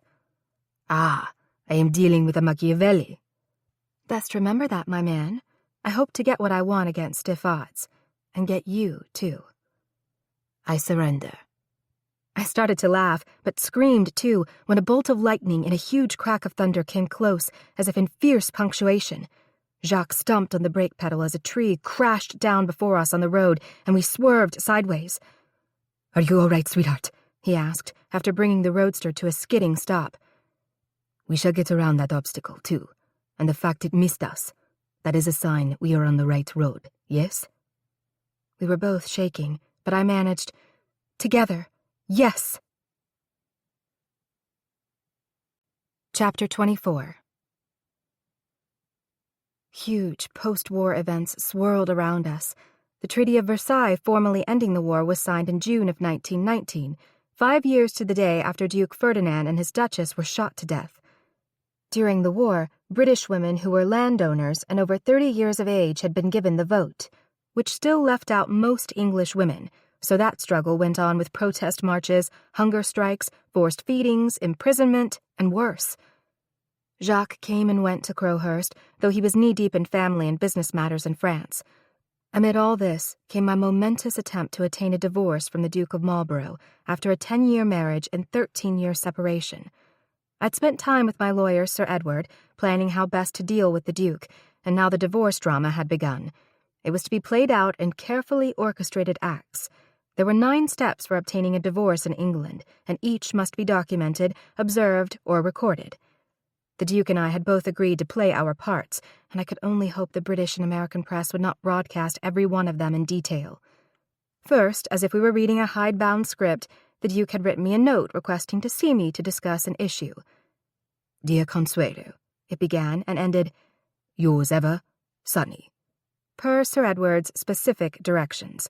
I had then replied to him in writing, citing a specific date and time, and signed it, "Faithfully, Consuelo." What a farce these laws were, but as the Charles Dickens character Mr. Bumble said in Oliver Twist, "The law is an ass." Second, we must cohabit for a time. The Duke, pretending to try for reconciliation, had come to live at Crowhurst, bringing his sister Lillian, who I was still friendly with, so that it seemed we were living together, for I refused to go back to Blenheim for this part of the sham. Gladys had quite taken the place over, and the Duke had ordered her face. I heard from Lillian that Gladys's paraffin wax had shifted even lower to her chin, to be carved on some sort of statue there to assure her she was still beautiful. For the third step, pretending to have tried to save our marriage, the Duke had departed Crowhurst. He had never been there before, and I vowed would not darken my lovely haven again. The note he had left me, again dictated by Sir Edward, read in part, "We have grown too far apart to live happily together again." Continuing the scripted drama, I had written a note to the effect that it was sad that he believed our marriage was over. I told him I was bereft and going away to rest for a while, to see my mother. Indeed, that was not skirting the truth, for I was exhausted through all this. I saw a doctor who recommended a rest away from England, and I went to my mother who had recently bought a villa in the hills above the village of Eze on the French Riviera. But I intended to be back in London soon, to carry on the fight, and for our son Bert's wedding, in the middle of this grueling charade. "My dearest girl," Mother murmured as she embraced me in the sunny doorway of her charming new pied-à-terre called the Villa Isola, which she was decorating to the hilt. So exhausted from events and from my travel here, I held hard to her. This time it was her turn to comfort me, and she did. Papa had always been so good at that, but I saw now Alva Smith Vanderbilt Belmont had that in her too. "Come in and rest, here on the patio with the view of the sea," she insisted, pulling me by the hand as if I were 4 again. "It is restless in the winter, but always so beautiful." She rang for tea and little cakes, and we sat out of the wind but in the sun. "Has it been terrible?" she asked, scooting her chair closer and wrapping her hand firmly around my wrist. "At least you do not have the entire Vanderbilt clan against you as I did." "No, the Duke's mother and sisters and the Churchills have been supporting us both. Well, they have all seen our train wreck coming from way back." "And the boys?" "They see it as inevitable, I think. Ivor certainly understands. And since Bert is really in love for the first time, well, I never quite know about him. Sometimes he is Bert, and sometimes he is Blandford, the next Duke. So he, like his father, is caught between the devil and the deep blue sea of drowning debts at Blenheim and the heavy weight of heritage. So now to happier news. Your Frenchman has tracked me down and written. He would like to meet me and see you." "Oh, when? Here?" "He thinks not here at the villa, in case the Duke's lawyers, or even yours, would not like that. And when have we ever been able to hide from the snooping press, who seem to hide up in trees? So I told him you and I would be taking a picnic along the shore tomorrow, and should he wish to join us, exactly where. After all, my dearest, you no doubt need a good watchdog chaperone, since he is obviously such a charming and determined Frenchman." She laughed. Though I was ready to cry from exhaustion and emotion, I laughed too. My mother with a sense of humor, my mother on my side, my mother protecting my interests and wanting to meet the man I adored when she had caused my sad, bad marriage in the first place. But she was taking steps to make up for that now. I hugged her so hard that I spilled my tea. February 17th, 1920, I was back in England for a Marlborough family affair. Bert's wedding to the lovely Mary Cadogan, daughter of Henry Cadogan, Viscount Chelsea. King George and Queen Mary were in attendance. Neither Gladys nor, of course, Jacques were there. But what a coup that the royals were. That meant that the Duke of Marlborough was beaming. It was a feather in my cap, too, for it was through the Queen Mother Alexandra's friendship to me that she had convinced the King and Queen to attend. I felt, since the Duke was cooperating so far with the difficult steps of divorce, it was my final gift to him. My mother had not come to the wedding because she heard Papa and his wife would be here. Yet what a blessing on this day that both my parents were on my side in the divorce. My thoughts skipped back to the windy picnic she, Jacques, and I had shared on the deserted beach, getting behind some rocks to break the wind and to hide from possible prying eyes. They both had to shout over the wind so I could hear. I should have known she would ask him about his intentions, but she also encouraged us and urged us to move nearby when we were able to marry. And I dare say Monsieur Jacques Balzon charmed her to the extent she left us alone for an hour to plan, while she sat like a guardian on a rock a bit away from us, watching, she said, for some prying newspaper man or the Duke's lawyers. I believed she was doing penance for making me marry someone I hardly knew and did not love. Each time Jacques kissed me, his lips tasted of wind-blown salt water, and it was the most delicious delight. We both tried hard not to laugh at my mother, since she looked like Lot's wife turned to a pillar of salt after her vigil. "Who gives this woman to be wedded with this man?" The bishop's words brought me back to the present scene. "The Viscount and I." Bert and Mary said their vows in this traditional venue for aristocratic weddings, St. Margaret's Church in Westminster. I glared at the back of the Duke's head as he sat in the row before me. In contrast to this mutually agreed-upon marriage, ours had been so wrought with tension and tears. At least, I thought, he dare not change his mind about the divorce, though a rather embarrassing step was yet in his control.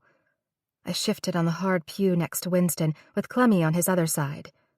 Drat, there was one thing that still worried me.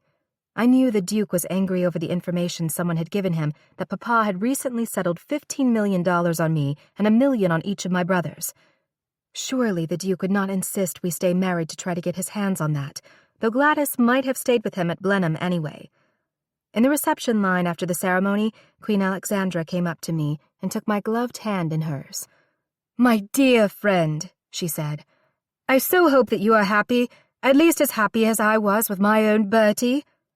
She was stone deaf and nearly shouting, but I knew she was too set in her ways to use the hearing devices I kept updating and hidden in my hair and hat. Had no one told her I was seeking a divorce? Or was she assuming I loved someone else? And how happy had she been with her roue Bertie, really?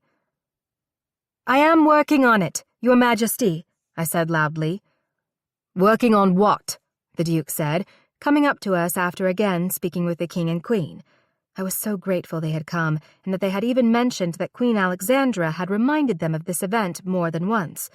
At least King George was not such a stickler for propriety as his father had been, for rumors were rampant that the Duke and I would permanently part. But could I trust this man to finally let me go? "I want Consuelo to be happy," Queen Alexandra told him, tapping his arm with her gloved finger. "I expect to see her again and know that she is content, so sadly, you must do your duty, Sonny." "Oh, yes," he stammered, and the tips of his ears actually turned pink. So she did know of my attempt to turn our separation into a divorce, and she must be referring to that. Bless her. Could she even know about Jacques? After the royals had departed, the two newly united families went to Sunderland House for a reception. I could tell Ivor, the best man, was tiring, but I was too, lightheaded and nearly swaying on my feet. After everyone cheered the smiling, departing young couple, and I said a silent prayer that Bert's fascination with showgirls was over, and Mary's family had departed also, the Duke came up to me and took my elbow to steer me aside from his family. "I am writing a scathing letter to the Times," he told me. "Not about our situation." "Hardly. About the wretched mess our Liberal PM Lloyd George is making of things, taxing the aristocracy to death. My key line in the letter is, are historical homes to become merely museums and dead relics?" "I see. Of course you are worried about Blenheim with all the new taxes." "Go ahead and say it," he whispered, "and without much Vanderbilt money, despite the so-called allowance I receive when you decamp, and then to be made to jump through hoops to obtain a divorce, which I should have had years ago." "Really? How I wished we had discussed that years ago, and perhaps you had best keep your voice down here." "I want you to hear this loud and clear. I still say you may have it, our damned divorce. I will do the rest that is required of me. I have someone who truly cares for me, and I have no doubt you do too." "Then thank you for carrying out the last important step. I am grateful, for I will no longer be told what I must do with my life." "You have not listened to me for years on that, and that is what is wrong with America, always was and still is. Rabid, out-of-control independence mania, my American Duchess." I surprised him by seizing and shaking his hand. "Nothing like a good American Independence Day," I told him. "Thank you again for your part in that, and on a happy marriage day, we discuss for the last time ending our sad one. It is for the best for both of us. Sonny." Still clasping my hand in return, he nodded, but his frown seemed etched on his brow. "Consuelo," he said only, and turned away. Goodbye for good, I thought, and that made me feel good. Though I was terrified that the Duke would yet balk at having to be seen cohabiting with another woman, though it would certainly not be Gladys, though he was actually living with her. He went through with it. Before Bert's wedding, the Duke had sent me a letter declaring we could no longer cohabit together happily. As ordered, I now took that to London to my lawyer to petition a judge to restore my conjugal rights. Again, I thought, what a sham, but the Duke stuck to the rest of the plan. Followed by a detective hired by Sir Edward, whom the Duke knew was 2 steps behind him, He took a lady hired for the occasion to the Hotel Claridge in Paris. They stayed in the same room the night of February 28, 1920, and were seen leaving the next morning. I can only imagine that the woman earned her money that night, not for any sort of coupling, but for having to stay in the room with a very upset, angry man. Finally, the nightmare of pretense was over. The Duke took a train to Nice to escape the press, and I hied myself to Sir Edward's to ask for a court order that my conjugal rights be restored. The newspapers got the news of our pending divorce on March 23rd and went crazy with it on 2 continents. Finally, freedom was within reach. I would soon get my divorce decree. Then, 6 months later, if Jacques proposed again as he had almost already, I could legally wed him. I knew his very Catholic family would be upset he was marrying a divorced woman, but nothing mattered except our being together. Only, I had no idea a tragedy, careening around another of life's sharp corners, would ruin my joy and tilt my world. Chapter 25. The telegram from my stepmother read, "Your father was out watching his horse run at Auteuil. Terrible heart attack. I have notified your brothers. Can you come? Anne." I rushed to Poissy, arriving before my brothers, who were coming from the States. Papa looked so pale and thin, so still, though he was fully awake and talking. The prognosis was not good, and I grieved even the possibility of losing him. "You have always been on my side," I told him the second day, sitting by the bed and holding his hand, while Anne went to take a nap. "I should have stood up for you when you married the Duke." Water under and over the dam. I believe I will soon have my divorce decree and be able to marry Jacques. "Ah," he said, slowly moving his hand to his chest outside the coverlet. "I would like to be there for that." "You will be. You must be. It will be small, of course, private, like your and Anne's wedding. We shall hide out from the world. But, Papa, I must thank you for keeping an eye on him for me those years we were apart. You saved him for me, didn't you?" "I cannot convince the man to like horses more than his blasted aeroplanes, but when he told me of your first brief meeting, when I saw how he treasured it still, and remembered, so much to remember." "Rest now.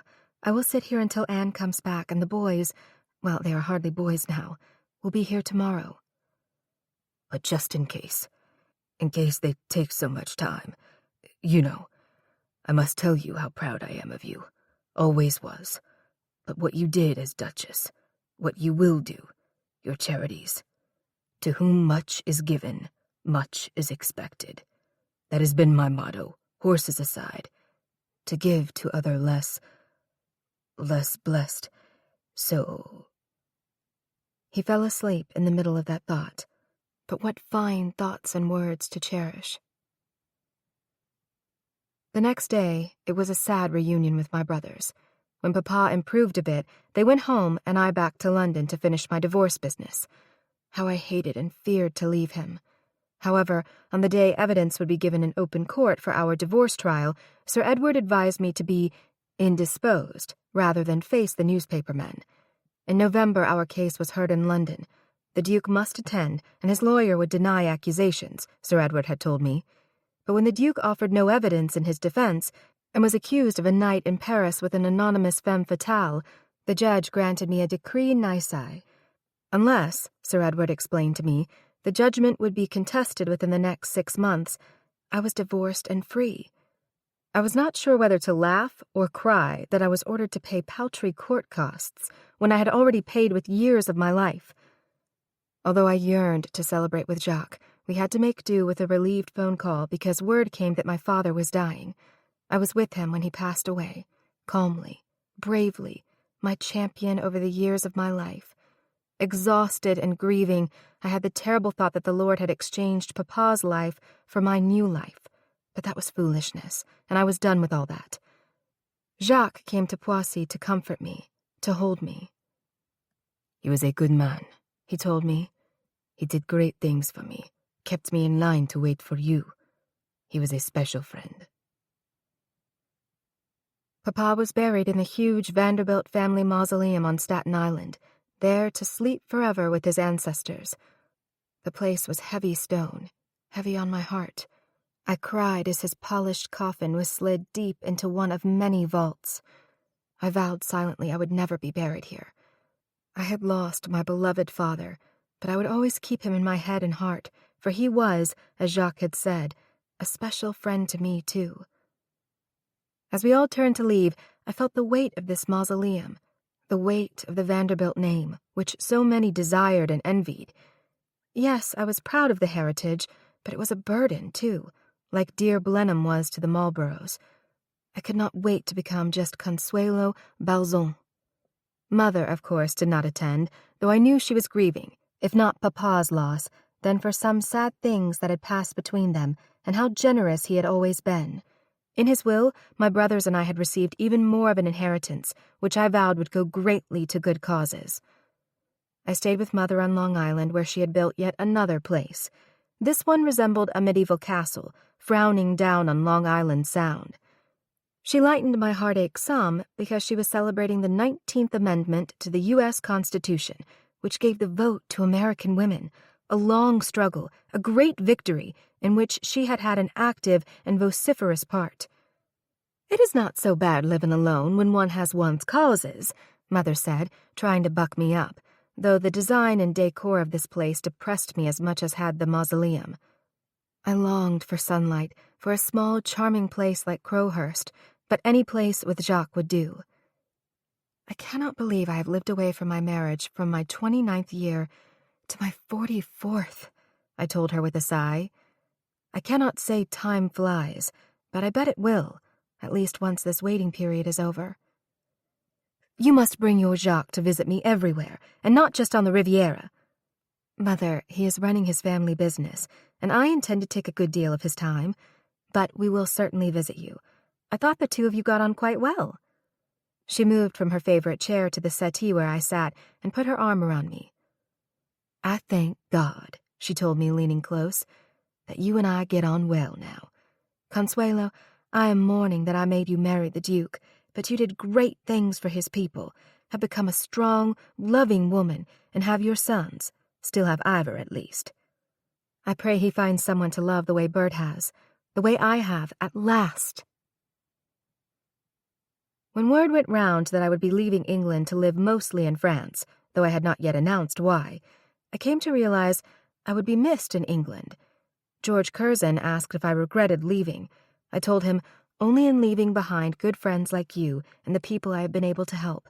I shall always miss Crowhurst, but must let someone else find a lovely refuge there now, for I will find a country place in France as well as a home in Paris. And I admit," I went on with a sigh, "it will be an adjustment to step back into private life. I shall miss my friends and charities, but I shall find something worthwhile to do." I did so regret leaving my causes, especially because Papa had said I had done well with them. "To whom much is given, much is expected," he had said, and I took that as my credo. I found it was from words the Lord had spoken in the Bible, in the book of Luke. "For unto whomsoever much is given, of him shall be much required." Indeed, I vowed to myself that I would find good causes in France once I lived there as Madame Jacques Balzon.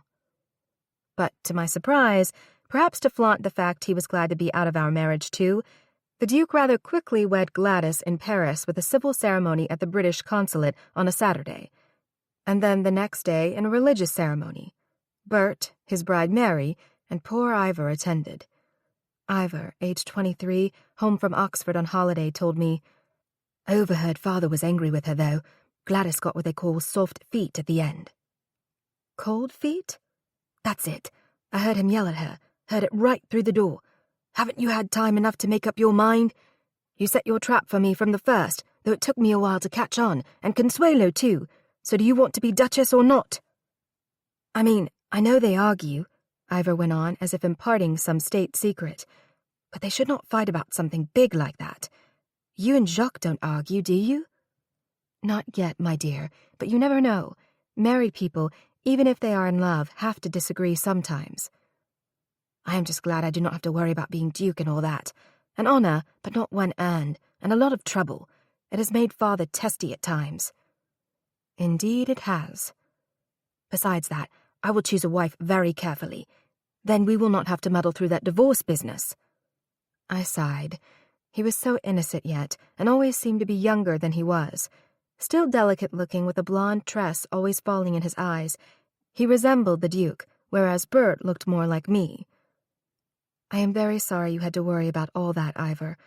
I will miss you when I move to France, but promise me you will come and visit, and I will be back to visit you. I cannot wait until we can explore all the art museums in Paris. Art is my real interest, not most of the things I must study at Oxford. And one more thing, Mamma. As much as I like Monsieur Balzon, I do not want to go up in his aeroplane. I do not think I could, he said, his face so serious. Feet firmly on the ground. That's me. I will tell him, and he will understand, and maybe someday you will change your mind. Not on that. Would you change your mind to fly back to Father, even if he had not made it final with Gladys? And I will never call her mother. I bit back a smile. I shall miss the beauty of the land around Blenheim, but no, I will never go back to being Duchess of Marlborough, and she is welcome to all of that now. Righto.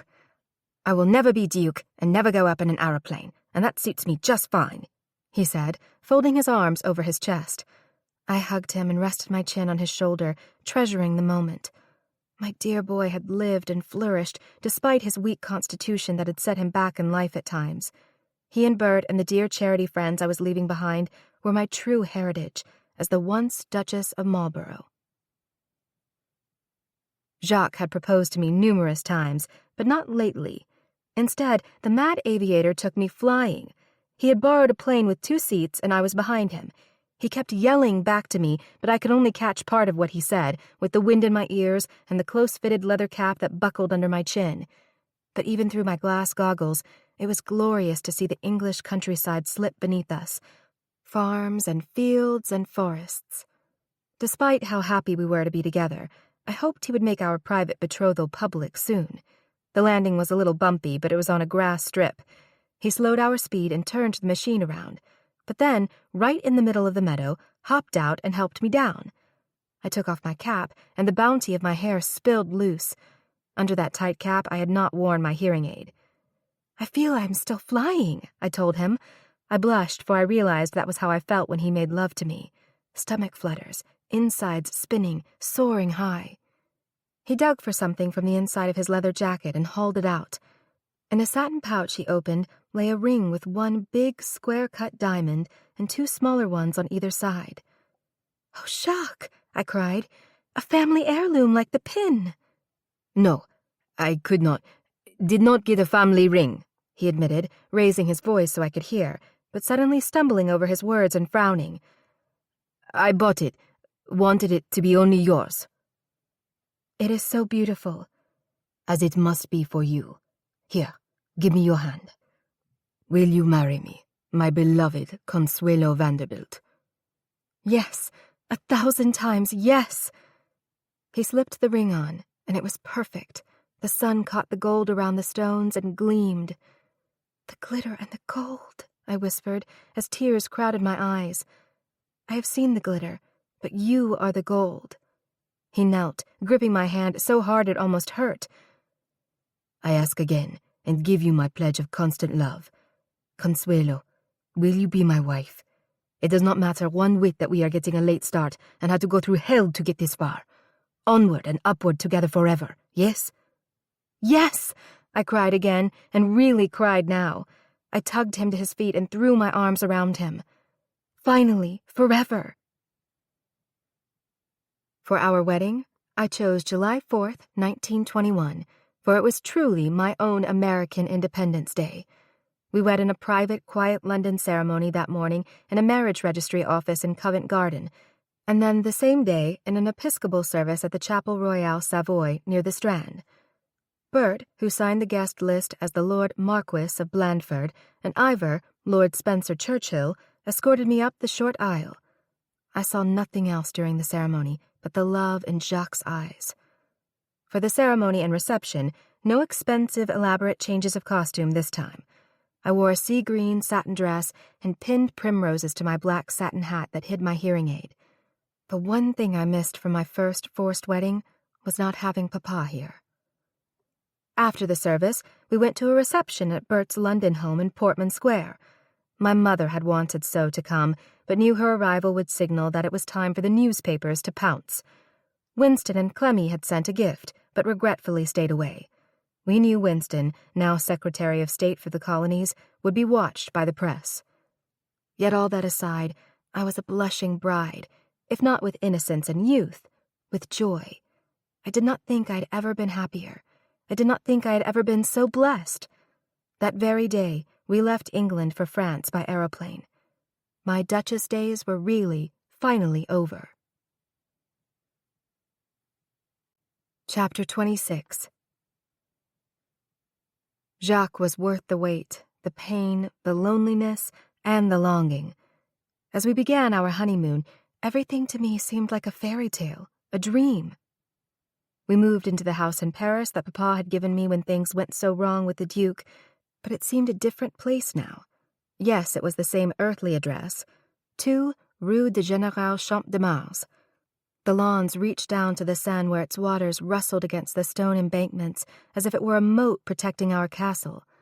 Our gardens were surely like the Garden of Eden, fragrant and colorful with lilacs and golden acacias on the terraces and, something that reminded me of Crowhurst, which I had sold, swans in our pond. One of them trumpeted to wake us up at times, but we only laughed and snuggled close and went back to sleep. At our windows, beyond our gardens, we could see people reading newspapers under the trees and galloping cavalry officers along the bridle path coming or going from the nearby École de Guerre. Best of all, during the day, children were at play along the river. In the evenings, we often strolled its banks to talk to and play with them.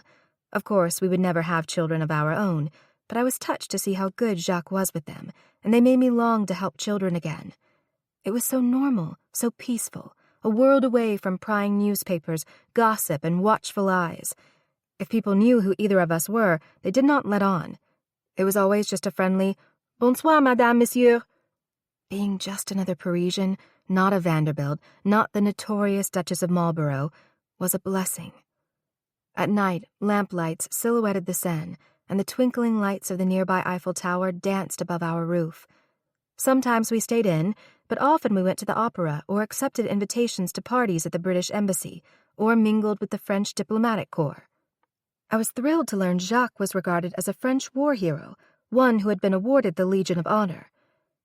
During those first weeks as a couple, we had such fun scouring little antique shops to finish furnishing the high-ceilinged, elegant rooms. I had the furniture from Crowhurst shipped over. We used some of that, 2 easy chairs, even the bed, for it was where we had first made love. We walked the quays and rues hand in hand like young lovers. At night, we shared the same hunger for each other, but not in haste, savoring each caress and kiss. Again, I felt I was new at this. The motions, the teases, the wild heights of physical passion. Jacques Balzon did not need his aeroplane to make me fly. "So, shall we begin to entertain?" he asked me one spring morning, as we sat sipping coffee in our bedroom with the French doors flung wide open to a view of treetops and sky. "And I need to get back to the family business." "Could I go with you someday to meet a few of your cousins at your office? I know they are against your marriage to a divorced woman, but could we not work to win them over?" He frowned and did not reply at first. He shook his head almost imperceptibly. "They are Catholic to the core, my love. I believe time will not matter, and pushing it could make things worse." I reached for his hand across the little table. "I am sorry, my dearest." He breathed out hard. "I knew it could be this way, but you are worth the cost. Perhaps, someday, we will find a way." Would it help if I could get my first marriage annulled? His head snapped around. He almost scowled, his eyes piercing me. "And make your sons illegitimate? And it would be for you like jumping through hoops of fire, perhaps in a public circus arena. And what would you say, that you were forced to wed the Duke?" "In a way, I was." "And your mother would admit that? Testify and say, mea culpa?" "I think not, for she values her public reputation as a worker for the good of women. Let us not mention that again." "But shall we ask people in, then?" I said. "Begin to entertain here?" I felt depressed for the first time in days, sad for him, for he had a big, boisterous family I knew he loved. And they must be so proud of him. What a burden to try to make up for all that. Of course we will entertain, I told him. We must pay back everyone's kindness and acceptance of me here. Everyone, I thought, but those who should be family to me now. The Balzons, who had shunned their beloved son, and it was my fault. We began to entertain with a will, the more the merrier, but almost always without family. Ivor stayed with us on holidays. Occasionally we were visited by my brother Will, his wife Rose, and of course by my mother. Dinners, gatherings after the theater, even afternoon soirees when Jacques could get away from business early. For weeks we did not speak again of his family shunning us because of me, though it was the only cloud on our horizon. We were happy, very. We did not always stay in Paris, but went to Monte Carlo for the tennis championships, to Nice for horse races, and visited on the yachts of friends in Monaco's harbor. When we were home, we went over our guest lists together, especially when Mother visited so that we did not have her grandstanding about a cause with someone. I made certain that the authoress Edith Wharton wasn't invited when Mother was around, because the two didn't get along at all. Mother was always critiquing Edith's books, insisting that so-and-so character was someone she knew, and the details were not quite right. "But it is fiction, not facts," Edith had actually shouted at her once. "But based on facts, just hidden ones," Mother had insisted. I cannot say I was simpatico with Edith either, but it was not over her stories, for I rather liked The House of Mirth. However, I found her personality overly forbidding and even cold. That is, unless we were discussing our mutual passion for flower gardens. I always felt that she was studying me as if I were a butterfly pinned to a board. "How lovely you have been accepted by the rather snooty French," she told me as she sipped a martini before dinner. "I mean after the Marlborough situation and your obvious ties yet to all that, through your sons." "I find the French friendly and charming," I said, forcing myself to keep from adding, "but they only respond to those of like kind." Yes, she was fishing for inside information from me again. Why didn't Jacques or someone else walk up to us? "Well, you must admit you have had quite a life on 3 continents, and have won the hearts of not only the French, but your charming Frenchmen, leaving so much behind in both America and Great Britain. I am thinking of a new project about the bold American mothers and heiress daughters who conquered English aristocracy, you know." "No, I did not know, but I am certain I will enjoy your inside information when I read that." "Well, it is down the pike a bit, if you know what I mean. What do you think of the title, The Buccaneers? Like the pirates of old who sailed into rich ports and took ships and captains by storm." "Better a title, I believe, than something like The Money Mamas or The Dollar Princess Dealers." She almost choked on a swallow of her gin. "Well," she added, "I would expect you to be clever at titles." I was asking myself why I included this woman on the invitation list when Jacques came up as if to rescue me, and more than once in my life, rescue me he had. I must admit my mother had always been what I had heard my son Bert once say, and had scolded him for it, hell on wheels. As she aged, she became even more so, not merely becoming involved with causes, but attacking them. "Mother," I began tentatively, as we sat together overlooking the Seine one late summer day when she was staying a fortnight with us. "Must you take on the Catholic Church at home?" "At home?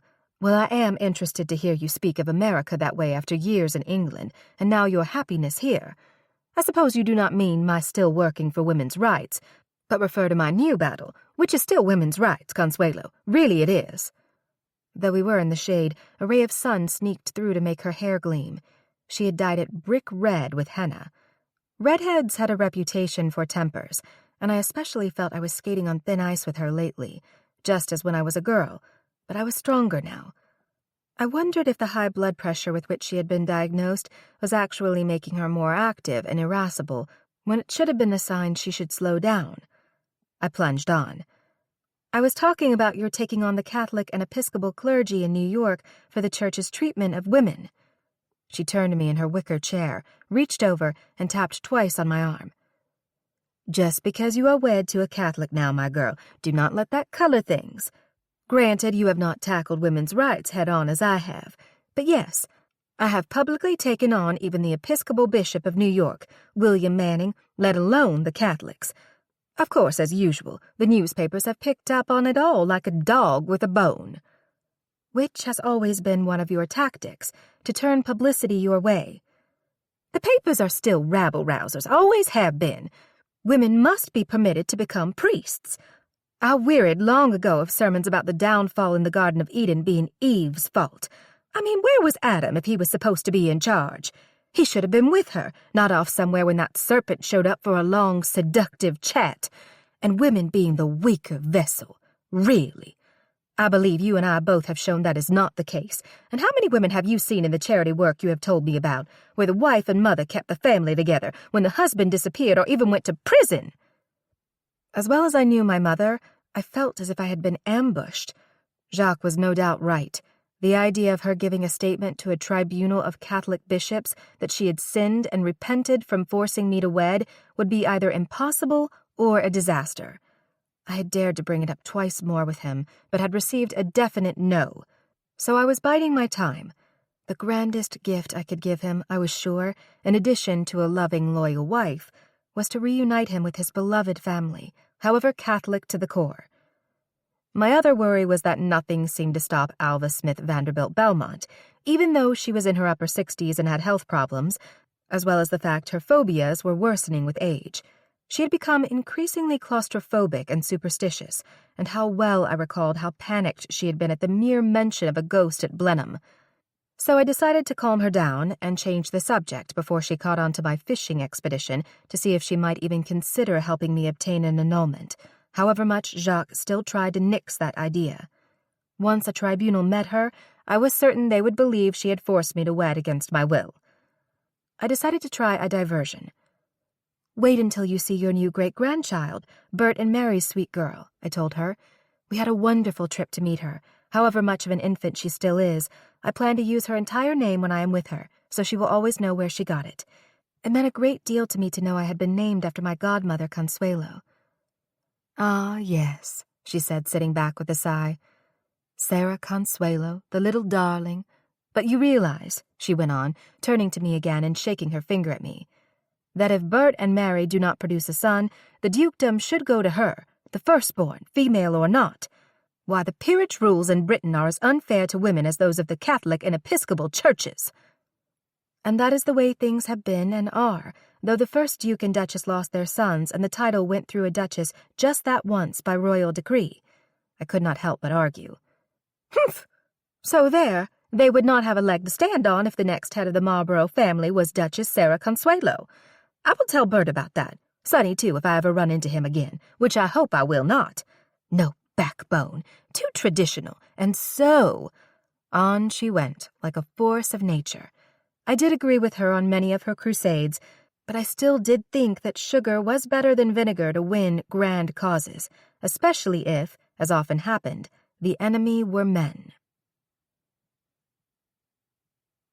Chapter 27. As much as we loved Paris and its people, one of the special joys early in our marriage was finding our country house, Rue Seyeux. We both loved the beauty and the climate there, for it was perched along the Riviera coast where people grew vegetables for market, and their fields were colorful and productive. The entire area just felt healthful and rather private. We purchased 150 acres from the growers. I was proud and amazed at how Jacques bartered with and cajoled them to sell their extra fields, which we patched together for our flower gardens, the lawn, and a house. Rue Seyeux meant the hearth, and that meant heart and home to us when we took time away from Paris. We hoped the prying newspapers would never find us there. We planted glorious gardens of flowers to complement the already exquisite cypress, mimosa, and eucalyptus trees. The latter were tall, slender evergreens that seemed to guard our privacy like sentinels. I loved the pink, feathery flowers of the mimosa, and how the tiny leaves closed like hands if they were touched, even by raindrops. It was as if to say to outsiders who might wish us ill or want to spy on us, "Stay away, or we will close right up." We built the house of stone to blend with the area. Ez, where Mother had a villa, was just across a ravine from us. A blessing, but a bit of a curse, too, when she was with us. She seemed possessed by fears at times, other times by anger at the injustices to people here and at home. Always a builder and decorator of her own places, she at least approved of my furniture choices. the pieces that had been in storage from my dear refuge of Crowhurst and not used in Paris. We had a mix of deep sofas, easy chairs, and writing desks in the paneled rooms, and white wicker furniture with cushions on the long porch. "You enjoy writing, Consuelo," Mother told me one day. "Perhaps you should write a book about your charity work in England. Of course, you could mention how you helped me with women's rights when you visited me at home, too. I intend to write my life story, but don't you want to do more than lend your name to projects now that you are no longer Duchess? I have certainly proved no title is necessary, only hard work, gumption, and funds." I turned on the wicker sofa to face her instead of enjoying the sprawl of fields and sea below. I had seen Jacques walking up the lane, swinging his arms. He had so much energy and was very popular here, even though few around knew of his war hero status. "I am concentrating on my marriage for now," I told her. "I was not able or allowed to do that before. It will be my foundation for helping others again, children's causes, for unlike the Duke, Jacques will support my efforts." "Your love and care for Ivor is at the root of your special concern for children, is it not? That he was sick and weak for years." "That, and perhaps that little girl I helped when I was so young, and we spent time at Idle Hour. I took things to her, she was ill, in my pony cart." "I remember. I suppose you think of all those outings with your father there." "Yes, but I recall the playhouse you made for us, too. I led a gilded life and did not know it for the longest time. I would like to find a way to shed a bit of that on children who are ill or not so fortunate as I." "Fortunate?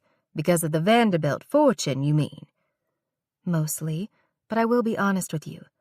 Despite the problems between the two of us when I was growing up, I was fortunate with my heritage. I always loved my easygoing papa. You were strict and domineering, but you meant it for my good, and I see that now." To my surprise, she began to cry in big, sucking sobs just as Jacques came in to join us. I motioned for him to stay back. He nodded and went into the house. "I am sorry," I said. "I did not mean—" "It's all right.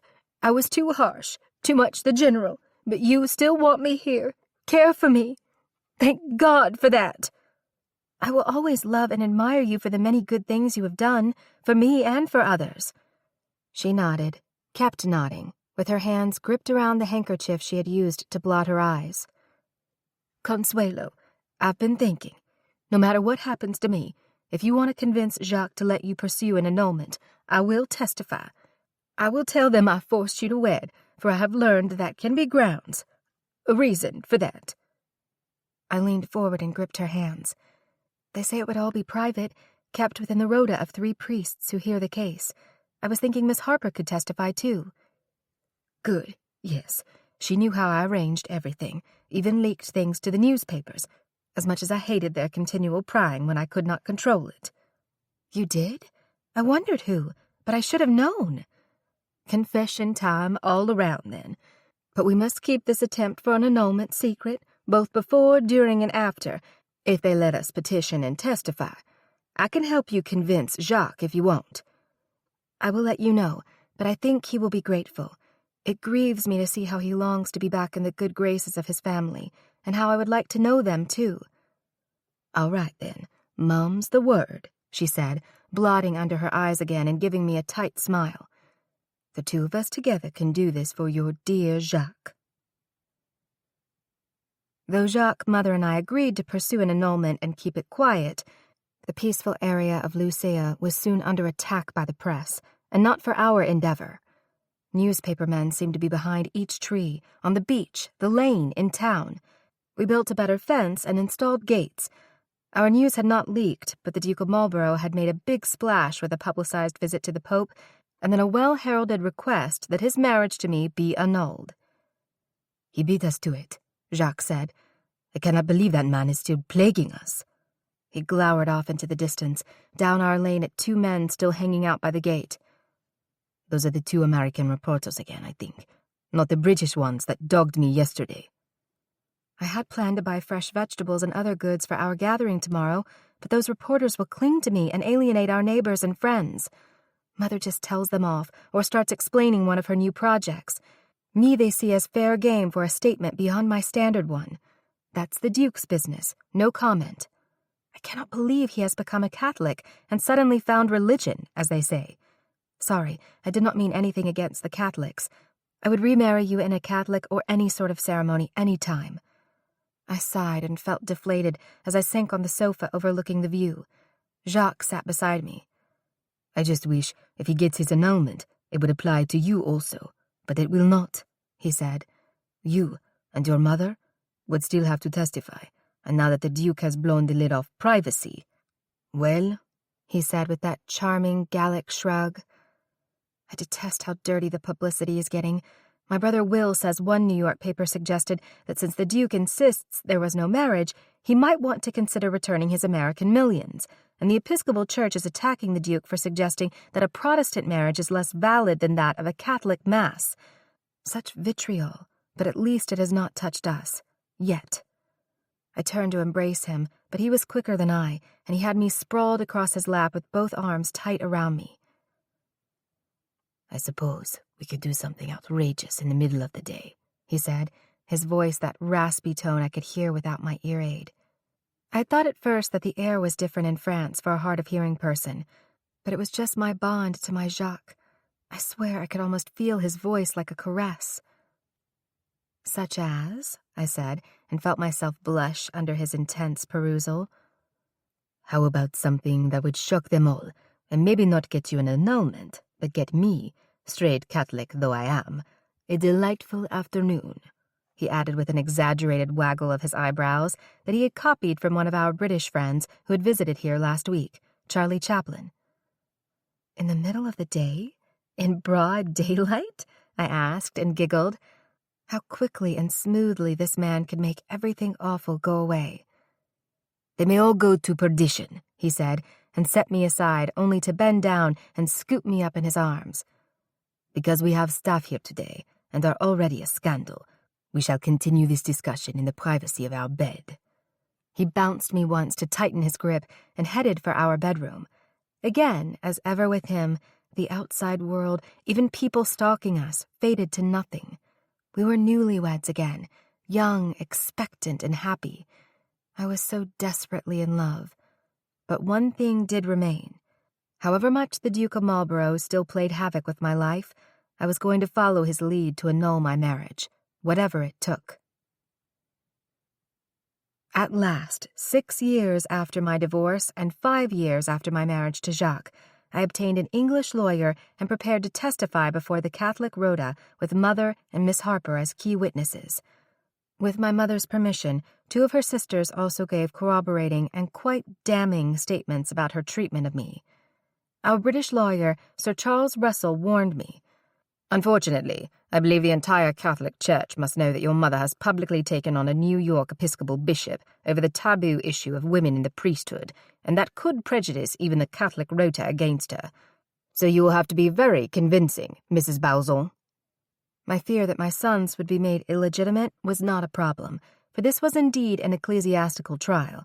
The Duke would never have threatened Bert's future inheritance or title with his own legal annulment. Just as in the complicated steps to get my divorce, these proceedings seemed so antique and unfair to me.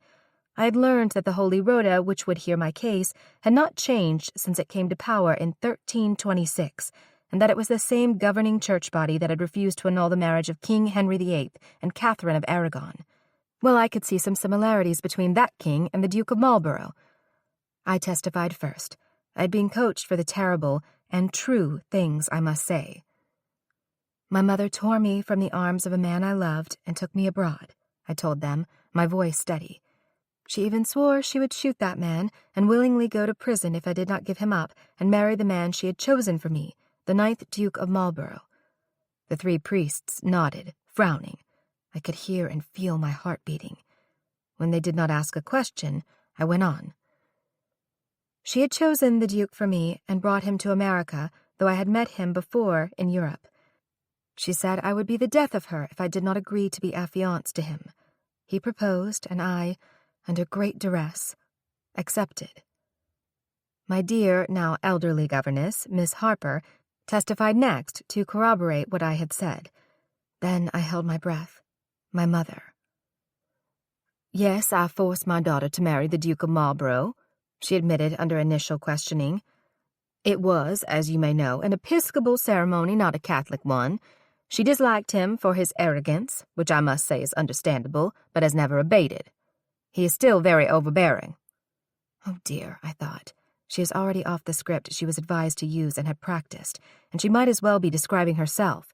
What would these priests think of a modern-day Joan of Arc? Word was, in even the European papers, that Mother had attacked the Episcopal and Catholic churches at home over male priests. She went on. Consuelo was quite upset, but I did not soften my decision.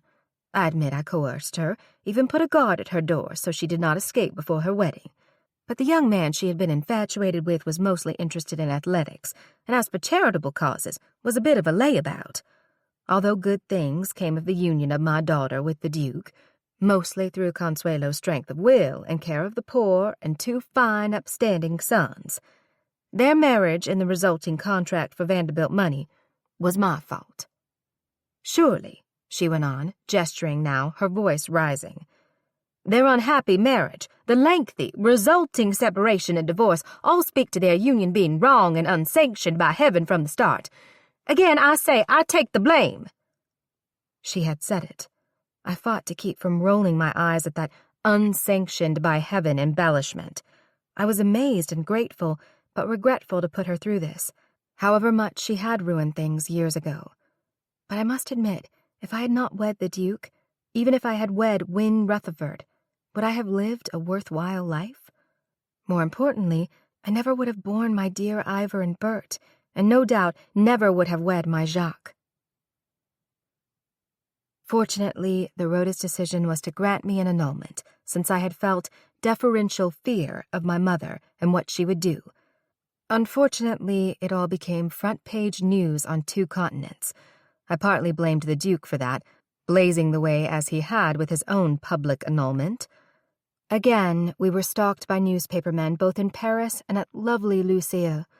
Neighbors were harassed for their comments. Back in America, my mother was followed, and Miss Harper and my aunts were sought out and badgered, though my aunts, and surprisingly even my mother, said simply, "No comment." Mother, who had strived so long to be recognized as what was now being called a feminist, and who had fought to become a public figure of import, became depressed and almost solitary in reaction to her ruined reputation. To my grief and amazement, she said she wanted to be left alone. My brothers told me she hardly went out and merely wandered from house to house where she kept skeleton staffs and the curtains closed. So great guilt crashed in on me even as we were privately, through much subterfuge and changing of vehicles, remarried in a Catholic ceremony in France. But I was ecstatic about one thing on the horizon. The press had not managed to sniff out Jacques' family, and he had been in touch with them. We were going to motor a roundabout way to meet them, which frightened me at least as much as facing the Rhoda had. Chapter 28. I must admit I was terribly nervous as we motored up the curved lane to the Balzon Chateau at Châteauroux in the heart of France. The family lived in a sort of compound with houses on grounds that looked like a well-tended park. Jacques had pointed out to me their cloth factories as we passed them, huge structures that had founded the family fortune back in the days of Napoleon, when the Balzons had first clothed the French army in a blue cloth with the name of the Blue Horizon. "That is what is facing us, my darling," he had said to me as we motored through the grounds, closer to the imposing main building. "From now on, only blue sky on our horizon." Someone must have been watching, for the moment we pulled up, several young adults on the porch became a crowd of waving, chatting people of several generations. I saw Jacques blink back tears of joy, which made everything worth it. My years of loneliness, missing my sons, even Mother's now ruined reputation for the way she had treated me years ago. Everything. Family first, I had once heard Jacques say, and loss of that had been a tragedy. I was hugged, kissed on both cheeks, my back patted as people, young ones mostly at the entry, embraced me even as they did Jacques. His brother Etienne was easy to pick out, for as Jacques had said, they looked much alike. I heard the voices of little children floating down the grand staircase, but they had evidently been banished upstairs for now. But then came squeals and cheers and cries, some so loud I could easily hear them from behind me. French words from at least 20 throats came at me like a chorus, dancing on the buzz of some whispered conversations. What if I could not hear them when they spoke to me or asked a question? More than once I thought I heard, "Belle, belle, elle est belle." She is beautiful. In the press of people, we were greeted by his parents. Jacques also resembled his father, so I knew them instantly, but especially from a photo of them Jacques kept in his study. His mother was crying. I was too. No kisses on the cheek here, for she simply hugged me hard. Then more kisses on both cheeks from his papa. They looked me over, smiling and crying while Jacques beamed. With a strong hand, he led me the rest of the way inside, into a large, lovely room with tall windows. Like a queen, a frail, silver-haired woman was seated across the way under a tapestry.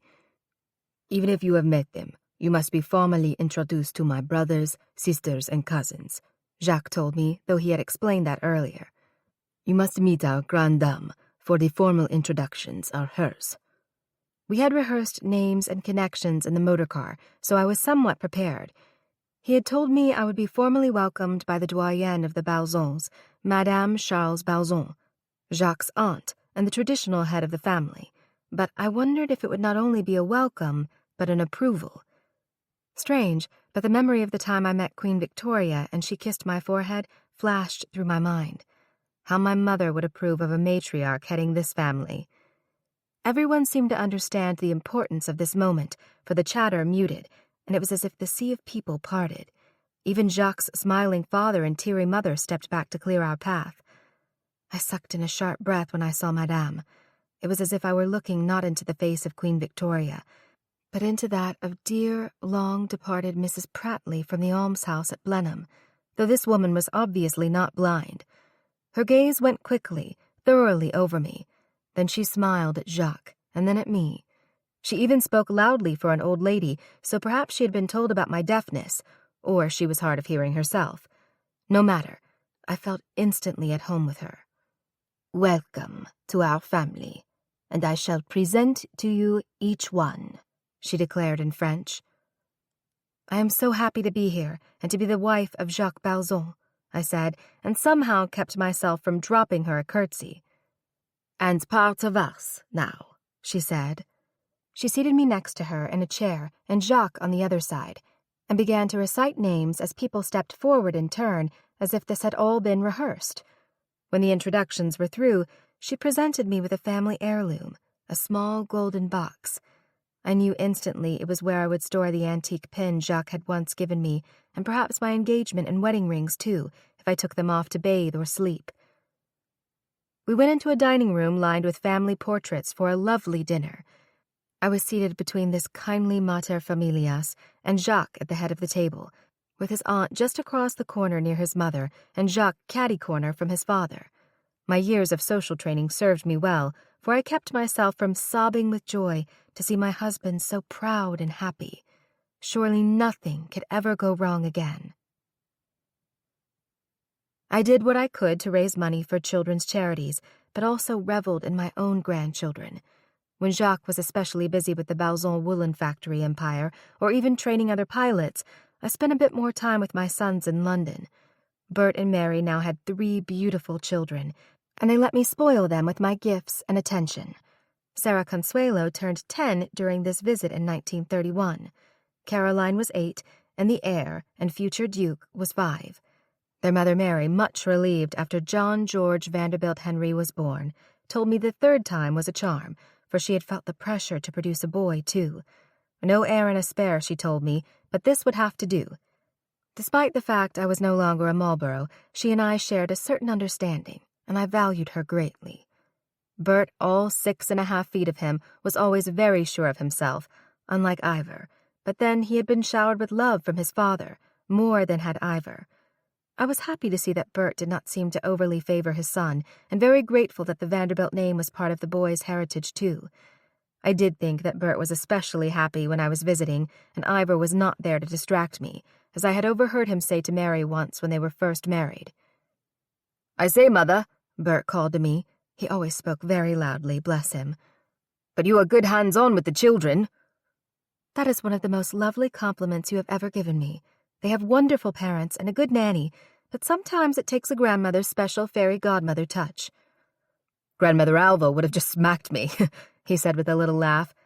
Still might next time I see her. So you do not mind if I go up to see the children tucked in? Sarah C. would like that, so she doesn't see the ghost. But truly, she only mentions it when we're at Blenheim, not here in the city. I jerked alert and pulled the child toward me to hug her. Did you think you saw a ghost there? I asked with a smile, but gooseflesh peppered my arms. It had to be the first Duchess Sarah, and that long-dead woman had a namesake with the child's name and mine. I did not really believe in ghosts, but I believed in the first Duchess Sarah. It's bloody fine, little Sarah told me. Do not say bloody, her mother corrected. Well, she is a nice ghost, the child insisted. My gaze met Mary's.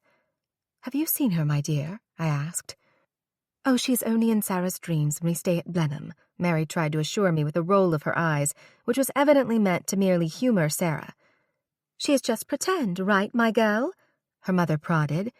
Just in your dreams. She's oodles nicer than Duchess Gladys, Sarah insisted. Duchess Gladys yelled at Grandpapa to get those children out of here, and that means us. My gaze snagged with Mary's startled look, but neither of us said anything. For now, at least, I kept quiet on that. Later, I went upstairs, holding Sarah's hand while the younger ones went up with the nanny. The staircase was lighted, and I was relieved for Sarah about that. How often I had been frightened in the New York or Newport houses by darkness on the vast staircases. We sat on Sarah's bed as the city night sounds quieted outside, and we waited for Nanny to tuck Caroline and little John in. If you do think there's a ghost at Blenheim, do not be afraid, I told her. She is not a dream. She goes up and down in the hall, she said, her eyes wide.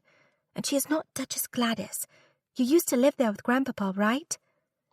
Yes, a long time ago, before his Gladys. Well, Gladys, I'm supposed to call her Grandmama, but I don't. She screams and throws things, but the ghost only comes in and covers me up, and then Nanny says, why ever did I open that bedroom door to let in the chill air? But I didn't. The mention of the ghost had given me pause, but this news of Gladys was worse. Surely this child hadn't dreamed any of that or made it up.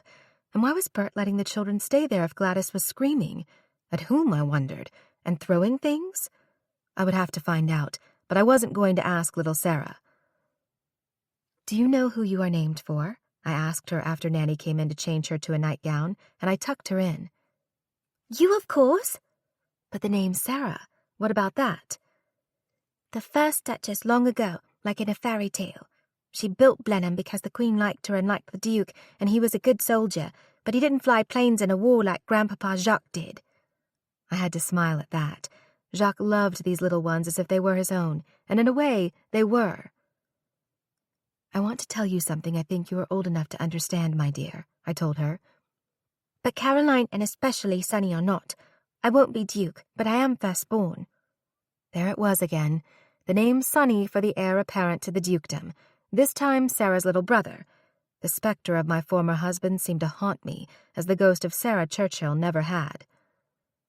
All right, here is what I mean, I said, scooting forward to the edge of her bed and taking both her hands in mine.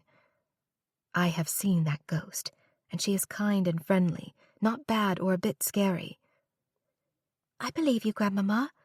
Mother says the same, but she thinks I made her up, but I didn't. Did I? No, and she is our secret. I am so proud and happy you have part of my name, and I believe Ghost Sarah is too. I leaned down to kiss her soft cheek. I had to talk to Bert about Gladys. I went downstairs and found him at his desk with a whiskey, reading a letter. I knocked on the open door. Mother, he said, popping up, I thought you'd be turning in since you were off to see Ivor again tomorrow. I do want to tell you how much this visit has meant to me, to see the children and Mary, but especially you, too. He bit his lower lip, either in emotion or to keep from a rejoinder, but he took my elbow and ushered me in to sit in one of the leather club chairs that were pulled up before his big desk. Bert, I am proud of you, and it has nothing to do with the fact you will be the next Duke. I know, he said with a shrug as he twisted toward me in his chair. An accident of birth, an honor and yet a burden. Look at Father. Listen, I try not to so much as mention him around you, but... He stopped mid-thought and turned away, staring at the large photograph of Blenheim on the wall behind his desk. "But what?" I prompted. "Bert, Sarah says that Duchess Gladys screams and throws things and—" "It is more than that," he interrupted. "That is more or less what I was going to say. They both shout at each other, bicker before guests even. I've had a real row with Father over the children not spending time at Blenheim right now. I know he can be moody, but she is... Well, I had no intention of telling you this, but she is... unstable. Frankly, she's officially moved out of Blenheim, though she keeps going back, but now she's gone to live in London for a while, I take it. I think he is bloody well relieved that she is gone for now, because she made it a living hell there." "I am sorry to hear, after all the grief and publicity he has been through, that he is unhappy. Really."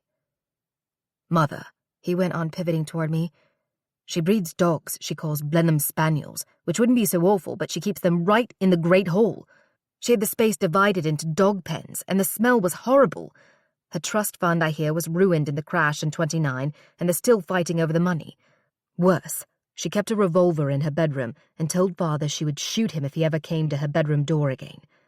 Damn, I'm sorry, for I did not mean to tell you all that, and we're terrified the papers might find out, even if she's in London lately, because she comes back for the dogs." "But then she is doubly dangerous." "Father doesn't even stay there when he goes home now from London, but puts up at the hotel in Woodstock. I am pretty sure he is going to find some way to permanently evict her. Sorry to dump all of this on you, but Mary and we trust you. I used to hope they would calm down and get back together, but it was and is a battlefield there. Perfect for Blenheim, right?" "I see you are worried for your father, but above all you must think of your children first, that they steer clear of all that. Bring them to us in France next holiday instead of Blenheim, even if Gladys has been sent away." "I would like to, but Father would, well, you know." "Yes, he would protest or sulk or worse, but he will have to see this is best for the children. You know, I used to believe Gladys was my friend, but she turned on me, had plans all along to take my place, and I was too naive to know that at first. If I had not left of my own accord, who knows what she might have done. This knowledge of her screaming and a revolver in hand, well, above all, protect your children." He sniffed hard and pressed his lips together in a straight line. "I will not tell Father we had this talk, but I will tell Mary. I do see why you left him." He said this in such a rush I had to almost read his lips. "Children sense things, the truth, early, even if they are told something else. I know that. I remember that." "Dear Bert," I told him as we both rose, "you are tall in stature and tall in my heart. Remember that, whatever happens." He nodded, sniffed again, and stooped to hug me hard. Chapter 29. Sadly, we were still at times stalked and spied upon by European and even American journalists. It somewhat tarnished our love for Lucille and made us wary in Paris. We began to think we should find an even more secluded place for a summer escape, close to Paris, not one on the busy Riviera. Jacques and I clung close to our friends who enjoyed visiting us in Paris, or especially at Lucille in the winter months. We loved hosting people from all walks of life, including having open houses for our neighbors. At either of our homes, we mixed pilots, French dignitaries and generals, and British friends with artists, or even entertainers like Charlie Chaplin. We often had Winston and Clemmy, for they had remained loyal friends, though they still saw much of the Duke. This Saturday through Monday we had them with us. Ivor was visiting, and our longtime friend George Curzon was here, and I was tending to them all. Ivor always needed encouragement in his endeavors, and poor George was ailing, but so appreciated the winter sun.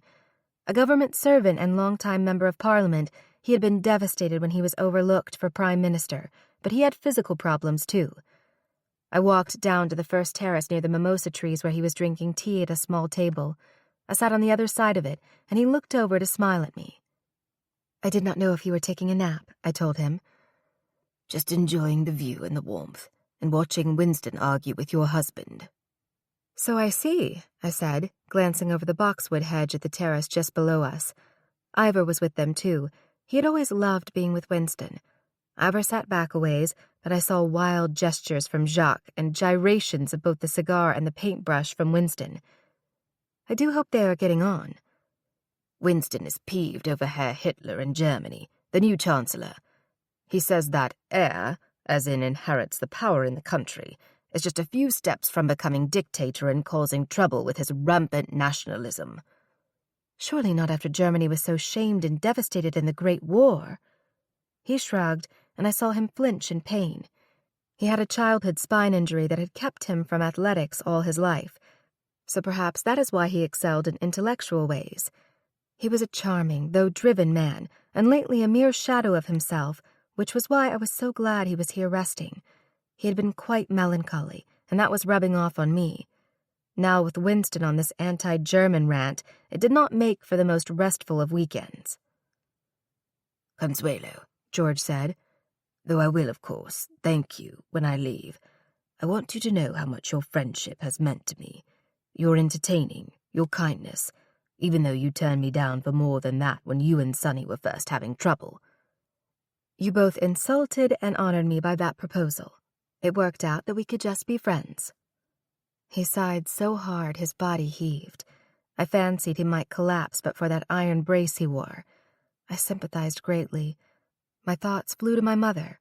She had suffered a slight stroke, and though she had mostly come back from it, finally, something had slowed Alva Vanderbilt Belmont down.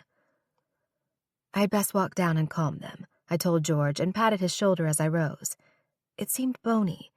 So much of the old days was passing away, the Victorian and Edwardian eras as they are called now, looking back. And what era was this? Surely not one between two German wars. I walked down the flagstone steps. That will be a lovely painting of the sea, I said to interrupt what appeared to be a Winstonian tirade, one I hoped was not aimed at Jacques. Ivor stood to give me his seat, but I put my hand on his shoulder and remained standing. Wonderful light here, Winston said, obviously changing the topic from whatever he had been saying. Jacques stepped close and put his arm around my waist, so I stood between my dearest of men. If anyone here was upset at the other, it did not show, for Jacques, despite a flamboyant personality at times, could calm himself in an instant. I thought perhaps, I told them, you two were disagreeing about the view, or something. Winston is predicting another war, a German one again, Ivor said. Surely not, I repeated the protest I had made to George. They were beaten down by the loss and the treaty they signed. And, Winston said, blowing out a smoke ring the breeze ripped away, that's part of the problem. They're bloody bitter and coming back hard under that Hitler fellow. Trouble on the horizon, though, thank God not this one, he added, and went back to painting on his canvas where the sea met the sky. I like the way Winston blends his colors, Ivor said, stepping closer to watch the man I considered his mentor. His style has a touch of French Impressionism, but with the sheen of reality. You have always had a good eye for art, I told my son. Jacques put in, Ivor is thinking of investing in some paintings and promoting fledgling artists. That sounds like an excellent way to use your interest and talents, I said. Ha! Winston put in with a guffaw. Here is how I would like to use my interests and talents. I must get stubborn Parliament to name me PM soon. If not, I shall just resign and peddle my paintings. And ha to that fairy tale, I responded. Ivor, I said, pulling away from Jacques just enough to peck a kiss on my son's cheek. I do think that dealing in art is a marvelous idea and plays to your strengths. Wish I had a few more of those, Ivor whispered so wistfully that my heart went out to him again. He was still pale and a bit frail with headaches and a constant cough, but the doctors only diagnosed it as weak constitution and could find no real malady. I'd best go find Clemmy, I told them, quickly blinking back tears that threatened, despite the beauty of this place. For with all this talk of Germany again, I felt a cloud cover this sunny day. It was a strange foreboding, the most oppressive feeling I had felt since I had spoken with Tsar Nicholas, and look what had happened to him. We finally found the place for the summer escape from Paris we had longed for, especially since we were still easy game for international journalists and wanted a getaway to hide out in privacy. On one of our weekend drives, we came upon the little town of Saint-Georges Motel near the border of Normandy and at the edge of the Forest of Dreux.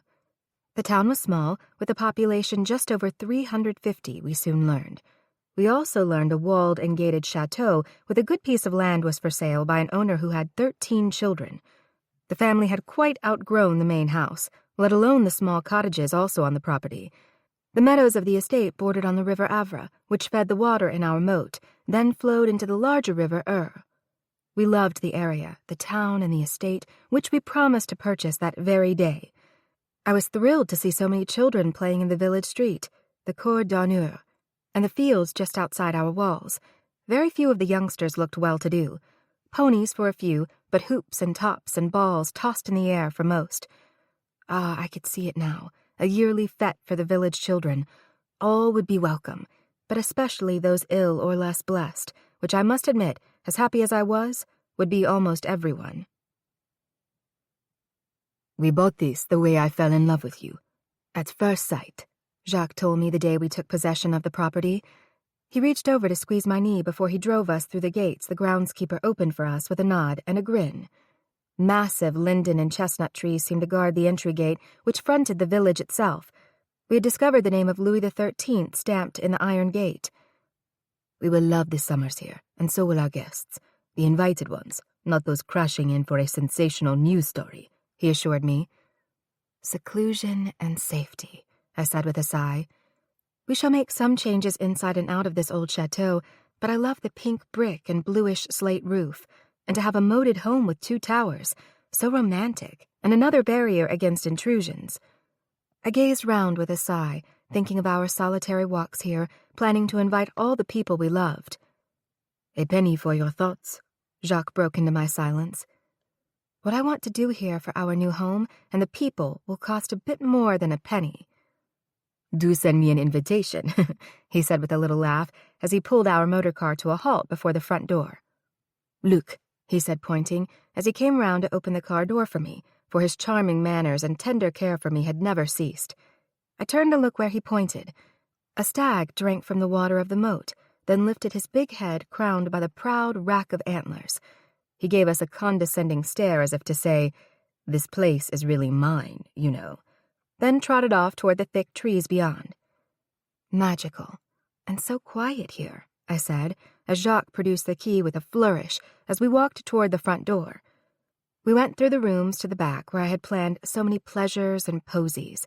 I would plant hydrangea, iris, and lupine within trimmed bushes of fresh-smelling boxwood. Jacques had agreed we would add fountains and terrace the gardens. Strangely, then, I thought of the Duke, forever working on the terraced gardens at Blenheim. How was he faring now since Gladys's trust fund had been pinched by the American stock market crash? Had he evicted her from Blenheim as Bird had predicted? This place has been rather neglected, Jacques' voice cut into my agonizing. Especially the little cottages, but this chateau, too, which we will soon put to rights. Besides envisioning games and food tables out here to welcome our friends and local guests, the children especially, I am thinking we could sponsor writers and artists when the scattered cottages become livable again, for them to have a sort of summer sabbatical here. I am sure our favorite amateur artist, Winston, will set up shop here with Ivor advising him.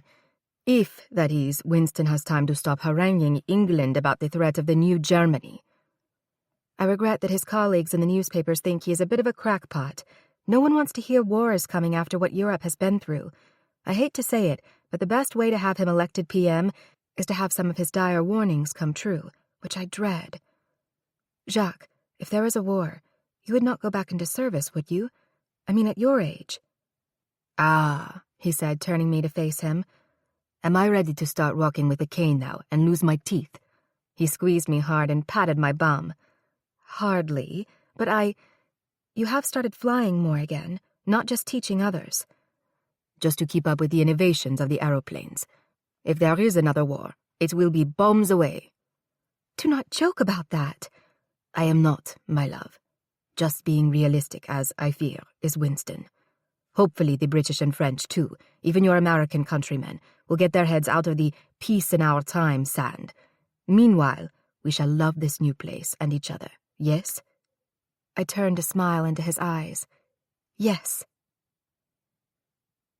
The brisk, chilly autumn in Paris that year seemed to creep into our home in my bones. Fallen leaves skittered across the street as I gazed out my sitting room window, missing both Saint Georges Motel and Luceux, and missing Jacques, who was working late at his family's business today.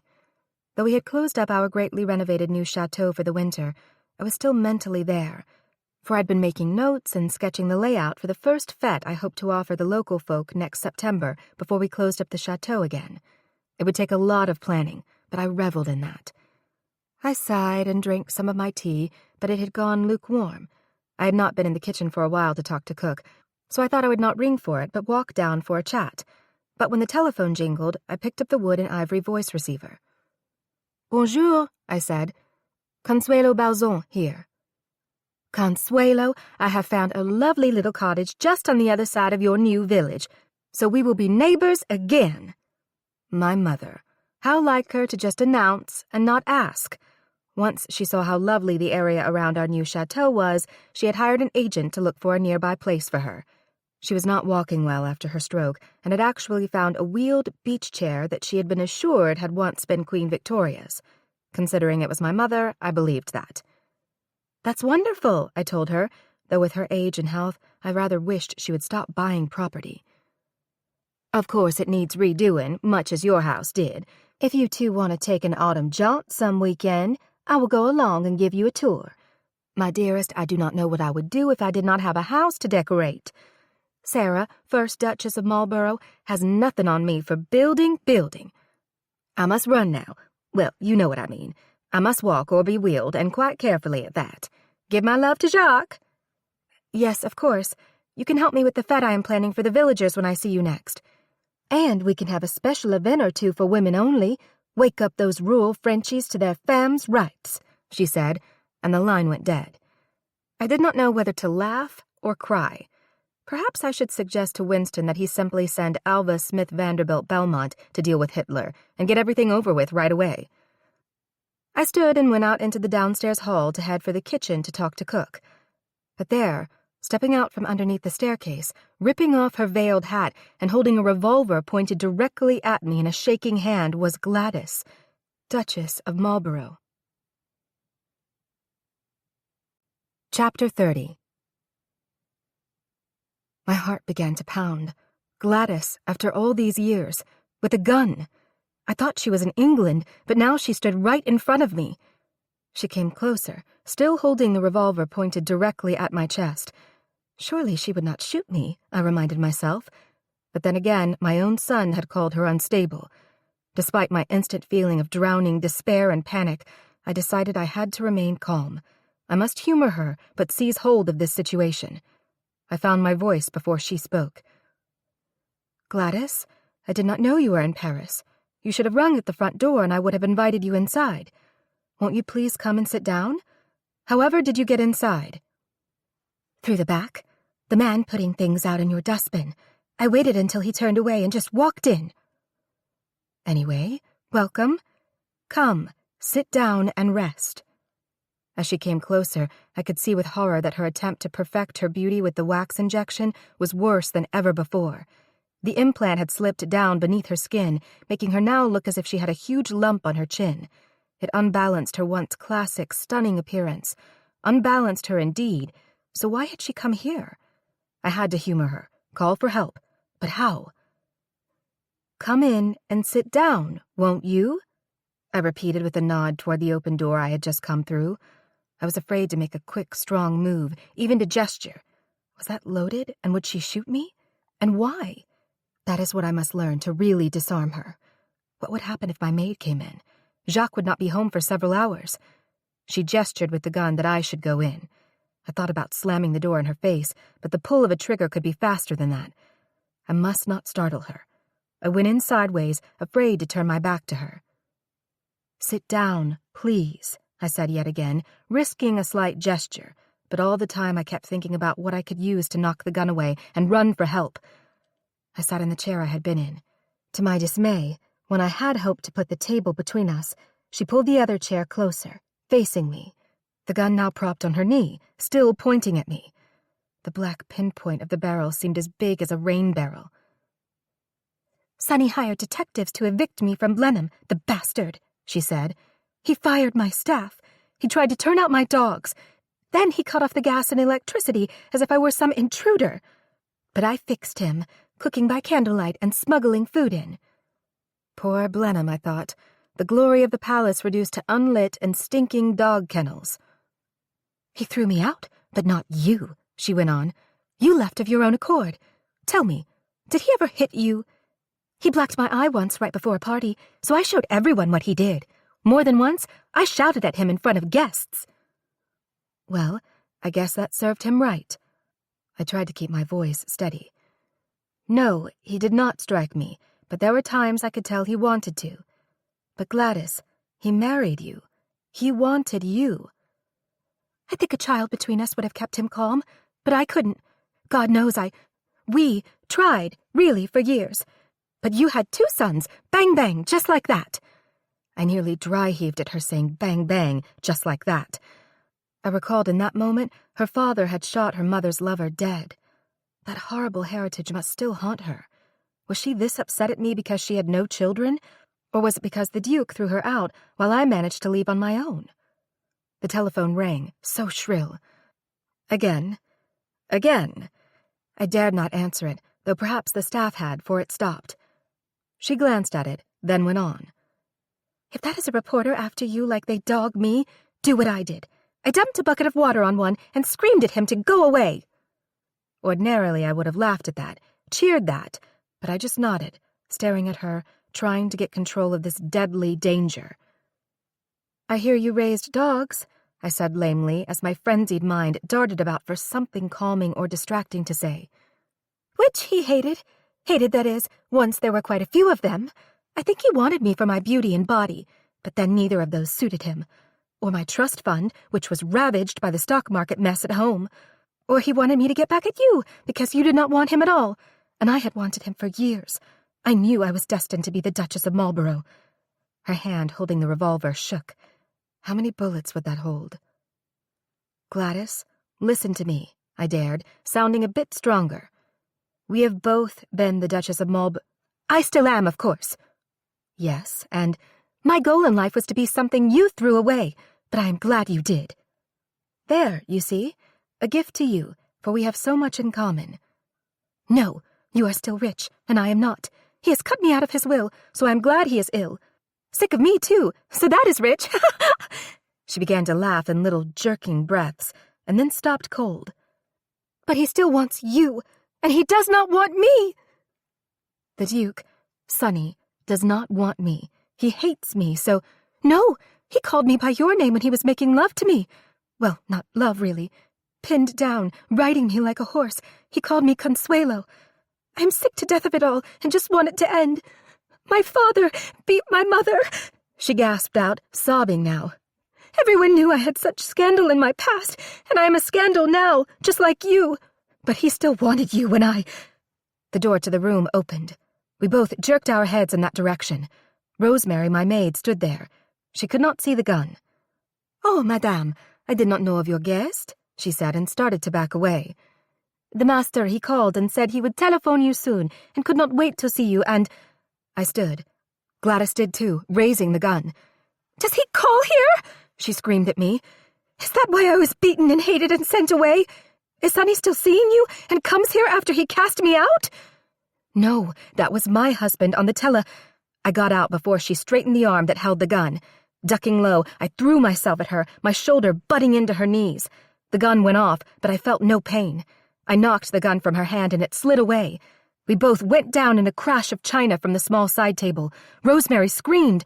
Or was that me? Get help, I cried.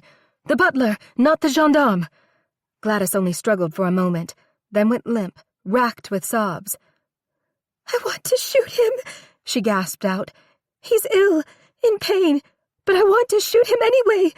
It was your fault, too, that he said your name after years, after all I did and wanted and... Her words became garbled, gasping sobs. I held her arms down at her sides so she would not attack me further, but I found her clinging to me, hysterical. So I hugged her back, silently cursing the father of my children. I had often wanted to comfort and help poor, desperate women, but I wanted this woman to be helped by someone else. Now. Jacques held me very close when he came rushing in, while the butler and his valet guarded Gladys, who kept sobbing on the floor. I had carefully put the revolver in a drawer. Jacques set me back in his arms, mussed from my struggle with her and ashen-faced from grief. Ironically, I sported a black eye like the one she claimed the Duke had given her. Jacques hugged me hard, then tended to the demented woman, who finally lay silent. We did not make a formal report with the police, for her sake, and ours too. We were sick to death of newspaper notoriety. My maid and the butler sat with Gladys until Jacques phoned a doctor he knew at a maison de santé, a facility for the mentally ill. The doctor came and took Gladys away. Jacques asked him to phone the Duke to inform him of what happened. Then Jacques had unloaded the revolver and buried it and 6 bullets somewhere in the backyard, as if he was burying the terrible past for me. So, despite her demented attempt to murder me, we had pity on her. Our hope was that she would be kept from the world for as long as it took to help her. I was still stunned, silent, cuddled close to him when we finally relaxed a bit in bed.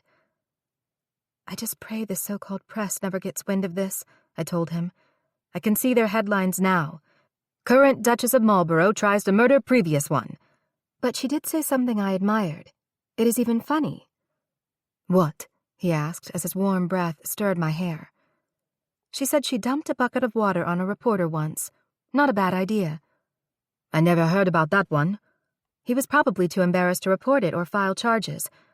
Well, we shall keep them away as best we can when we invite our fellow villagers into the chateau, especially if I can pull off this annual fete. You will, my love. We will together. And Mother, she insists on helping, of course, but I am worried about her health again. And you know something else I picked up from Gladys's tirade today? She said the Duke is ill, even in pain. Can you trust anything she says? Who knows? She hates him, so perhaps she is making it up. I only know you keep me safe. And I love you, and... I'm not certain what else I said, for I was so emotionally spent that I think I fell asleep in that thought and in his arms. For several summers in St. Georges Motel, Jacques, Mother, and I welcomed our neighbors to the chateau and its spacious grounds. Mother, to the amazement of the local folk, had even widened the river along her property nearby. It might have shocked people, but it hardly surprised me. Even nature couldn't stop Alva Belmont from getting what she wanted. Besides our many summertime garden parties, our annual September party, which came to be known as Madame Balzon's Fête, was eagerly attended by all. Villagers came in all their costumed finery to mingle with our Parisian and English guests.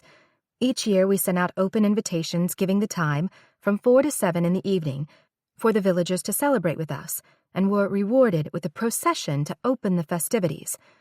Promptly at 4, up the avenue to our open gate, came a parade of people, many of whom we came to know by name, especially the children. I gave gifts to each one of the young ones, something for school or just for play, a book, crayons, mittens for the coming autumn winds. We erected a dancing platform on the east lawn next to a pavilion decorated with flags, where our staff served many kinds of cakes washed down by choices of champagne or cider. When the children ate ices and torts at long tables on the lawn, I came to know the ones who were ill or somehow troubled. Katrine, a darling, pretty girl of 6, had contracted tuberculosis, but was supposed to be better. I seated her away from the others and pretended I just wanted to spend time with her myself, which I did. Later that day I asked her mother, "Are you certain Katrine is cured?" The woman had 3 other young children, and such a disease could be terribly contagious, though I was not certain that was the child's problem. I hoped it was only chronic bronchitis. I determined to somehow have her diagnosed and treated locally, if I could find a good place in this area. "We are not certain, but there is no place else for us to go," she told me. "Well, clear to Paris, but we cannot afford or do that with us tied here. Cannot keep a sick child in the one local doctor's office, that's for a certain." Twin boys with the name Marchand also had racking coughs. All that gave me an idea that I filed away for now, as we ourselves were feted and blessed by the children singing The Star-Spangled Banner, in English for me, and in French, La Marseillaise, for Jacques. Since we had donated items to the school, we realized their teacher had planned that in gratitude for us. I was so deeply touched, and damned determined now on what I must do for these dear children and their families. It was at our home in Paris a few days later that I decided to tell my mother what I planned and how she could help. But she sat just staring at me, not reacting nor speaking. I thought she did not hear me or was thinking my proposal over.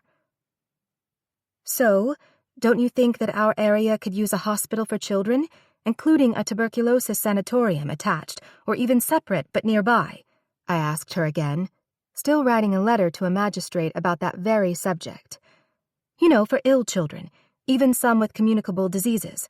I can fund it, oversee it near the chateau, but if you want to help, that would be lovely. That region has nothing of the sort, so—" "Mother?" I turned around to look at her. She just stared past me and began to drool. I jumped up and knelt before her, put my hands on her slumped shoulders, then took her hands. Thank God she was not dead, but her left side seemed like stone. Her body was so heavy when I tried to sit her up. She must be partly paralyzed. I lay her back on the couch and rang for my maid. I kneeled beside Mother again and held her hands.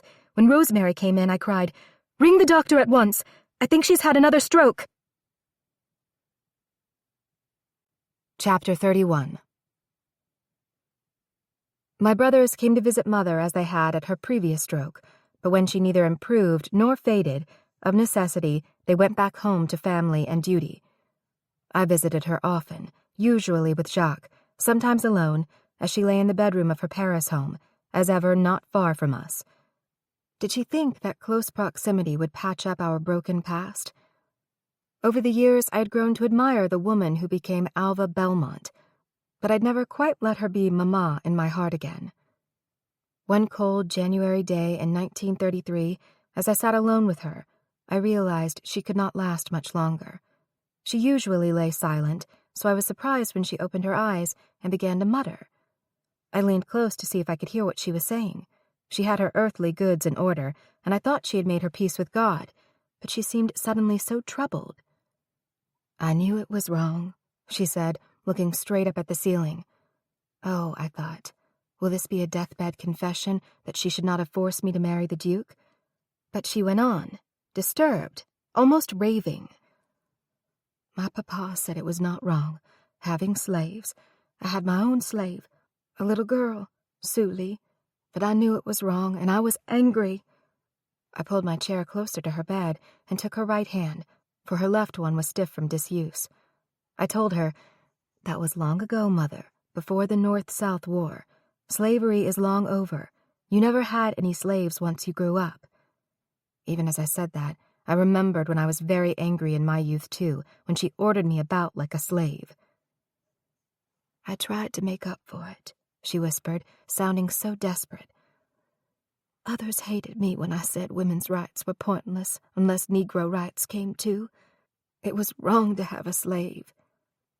"I understand, but you were just a child then. I agree, but—" "It ruined him, Papa. That terrible system ruined him. Our home gone, the cotton fields, Mama dead, so I had to find a way. And then I found William K. Vanderbilt. He married me, saved us, but I was still angry because it was wrong." "Papa!" she cried loudly to the room, certainly not to me, for I do not think she even knew I was there. "It was wrong. I tried to earn money another way. Papa, I married money for you, used it for good, but it was all wrong." I felt her relax. She had spent her energy and was surely going back to sleep. She did not quite sigh, but exhaled. I waited. But she did not breathe again. Her hand went limp.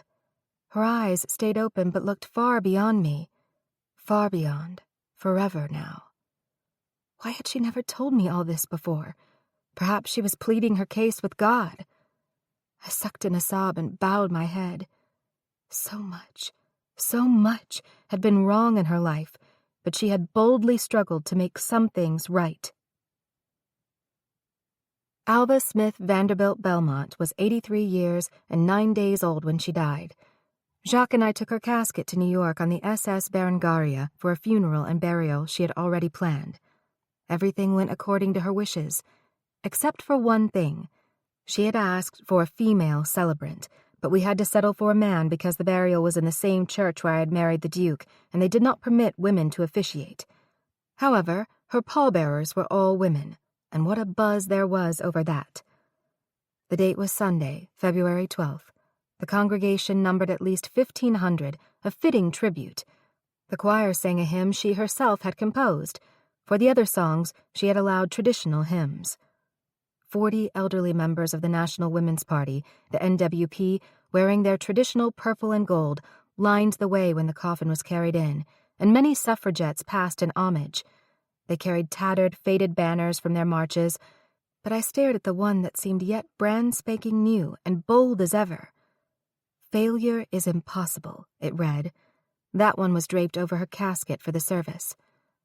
I looked around the crowded church, holding Jacques' hand, but remembering how young and frightened and, yes, how angry I was, because to quote my mother's final words, it was wrong that I was forced to marry here, marry a man I hardly knew and did not love, but at least my sons and Jacques had made up for that. The trip from the church to Woodlawn Cemetery was quite a parade. The family motor cars, 3 motor buses with delegates from the NWP, policemen on motorized bicycles, and some classic old-style limousines of her friends. A curious crowd, some with cameras, waiting there made me realize the newspapermen she had once manipulated were present. The family led the way into the tomb she had designed and had built, her last constructed earthly edifice where her dear second husband, Oliver Hazard Perry Belmont, already lay. Once again, she had planned a short service here in the French Gothic chapel. It reminded me of the Gothic room at Marble House, with its collection of crucifixes, where the Duke had proposed to me. And again, I decided as I had when Papa was buried in the elaborate Vanderbilt mausoleum that I would never be entombed here. I wanted something simple, something outside, not closed in or grand. A quartet sang 2 songs even here. Then we heard the bugle call of taps played off in the distance, as if Mother were some departed honored war hero. Finally, we left her casket in the tomb, next to her beloved Oliver. As I exited the chapel holding on to Jacques on one side and my brother Harold, called Mike, on the other, I realized he, too, had a bit of mother in him, for he could be overbearing and difficult to love even though he had a brilliant mind. Our other brother, named Willie for Papa, was like our father, all easygoing charm. My having been in Europe these years gave me an objectivity about things in America. So what if manners had changed here at home, and men no longer doffed their hats to women? I was blessed with a man who spoiled me and adored me. I got on with both of my very different sons and was thrilled to be a grandmother, and after everything I had been through, I treasured all that. After the funeral, I cherished some time with family and friends, especially the week we spent with my brothers Mike and Willie, even some Vanderbilt relatives Mother had been at war with since her divorce. We also spent a lovely week with Mike's family at his magnificent new house at Manalapan near Palm Beach, Florida. It was there I heard, quite indirectly, some advice that Mother had shared with a friend, but not with me. "Look here on this condolence card," Mike told me as I sat with him and his wife under a big umbrella on the beach. "It is from a friend of hers, Elsa Maxwell, see?" he said, thrusting it at Jacques and me, and then pulling it back to himself and removing his sunglasses to squint at it. "She says Mother wrote her that her trouble with life was that she was born too late to fit into the old days and too soon for modern times, so that she wanted to change the next generation. If you want to be happy, Mother wrote this woman, live peacefully with your own dear ones in your own era." Peacefully, I thought, not Alva V. Belmont, not if you stood in the way of something she wanted, but perhaps I was more like her than I wanted to admit, because right now I wanted to fund and build a children's hospital near St. Georges Motel, and I was going to do it. On a hill just outside the village, I bought property and retained an architect, plumbers, and electricians to build the children's hospital and tuberculosis sanitarium. Jacques supported this project of my heart both morally and financially, and once finished, it housed 80 youngsters, mostly aged 1 to 5 years, although several of the initial patients, like dear Katrine from the village, were older. They were calling it state-of-the-art, and it boasted wards, playrooms, and nursing staff facilities. I made certain there was also room for outside activities and play, as the young patients' strength permitted. I was certain there was nothing more innovative or up-to-date in Paris or London, In the sanitarium, our first patient was young Katrine and one of her brothers from the village. Patients lived in separate glass-walled rooms instead of wards. Each chamber had a built-in bath, and each patient had toys galore. "How is my dear Katrine today?" I asked, as I stopped by her bed where she was cuddling a cloth doll.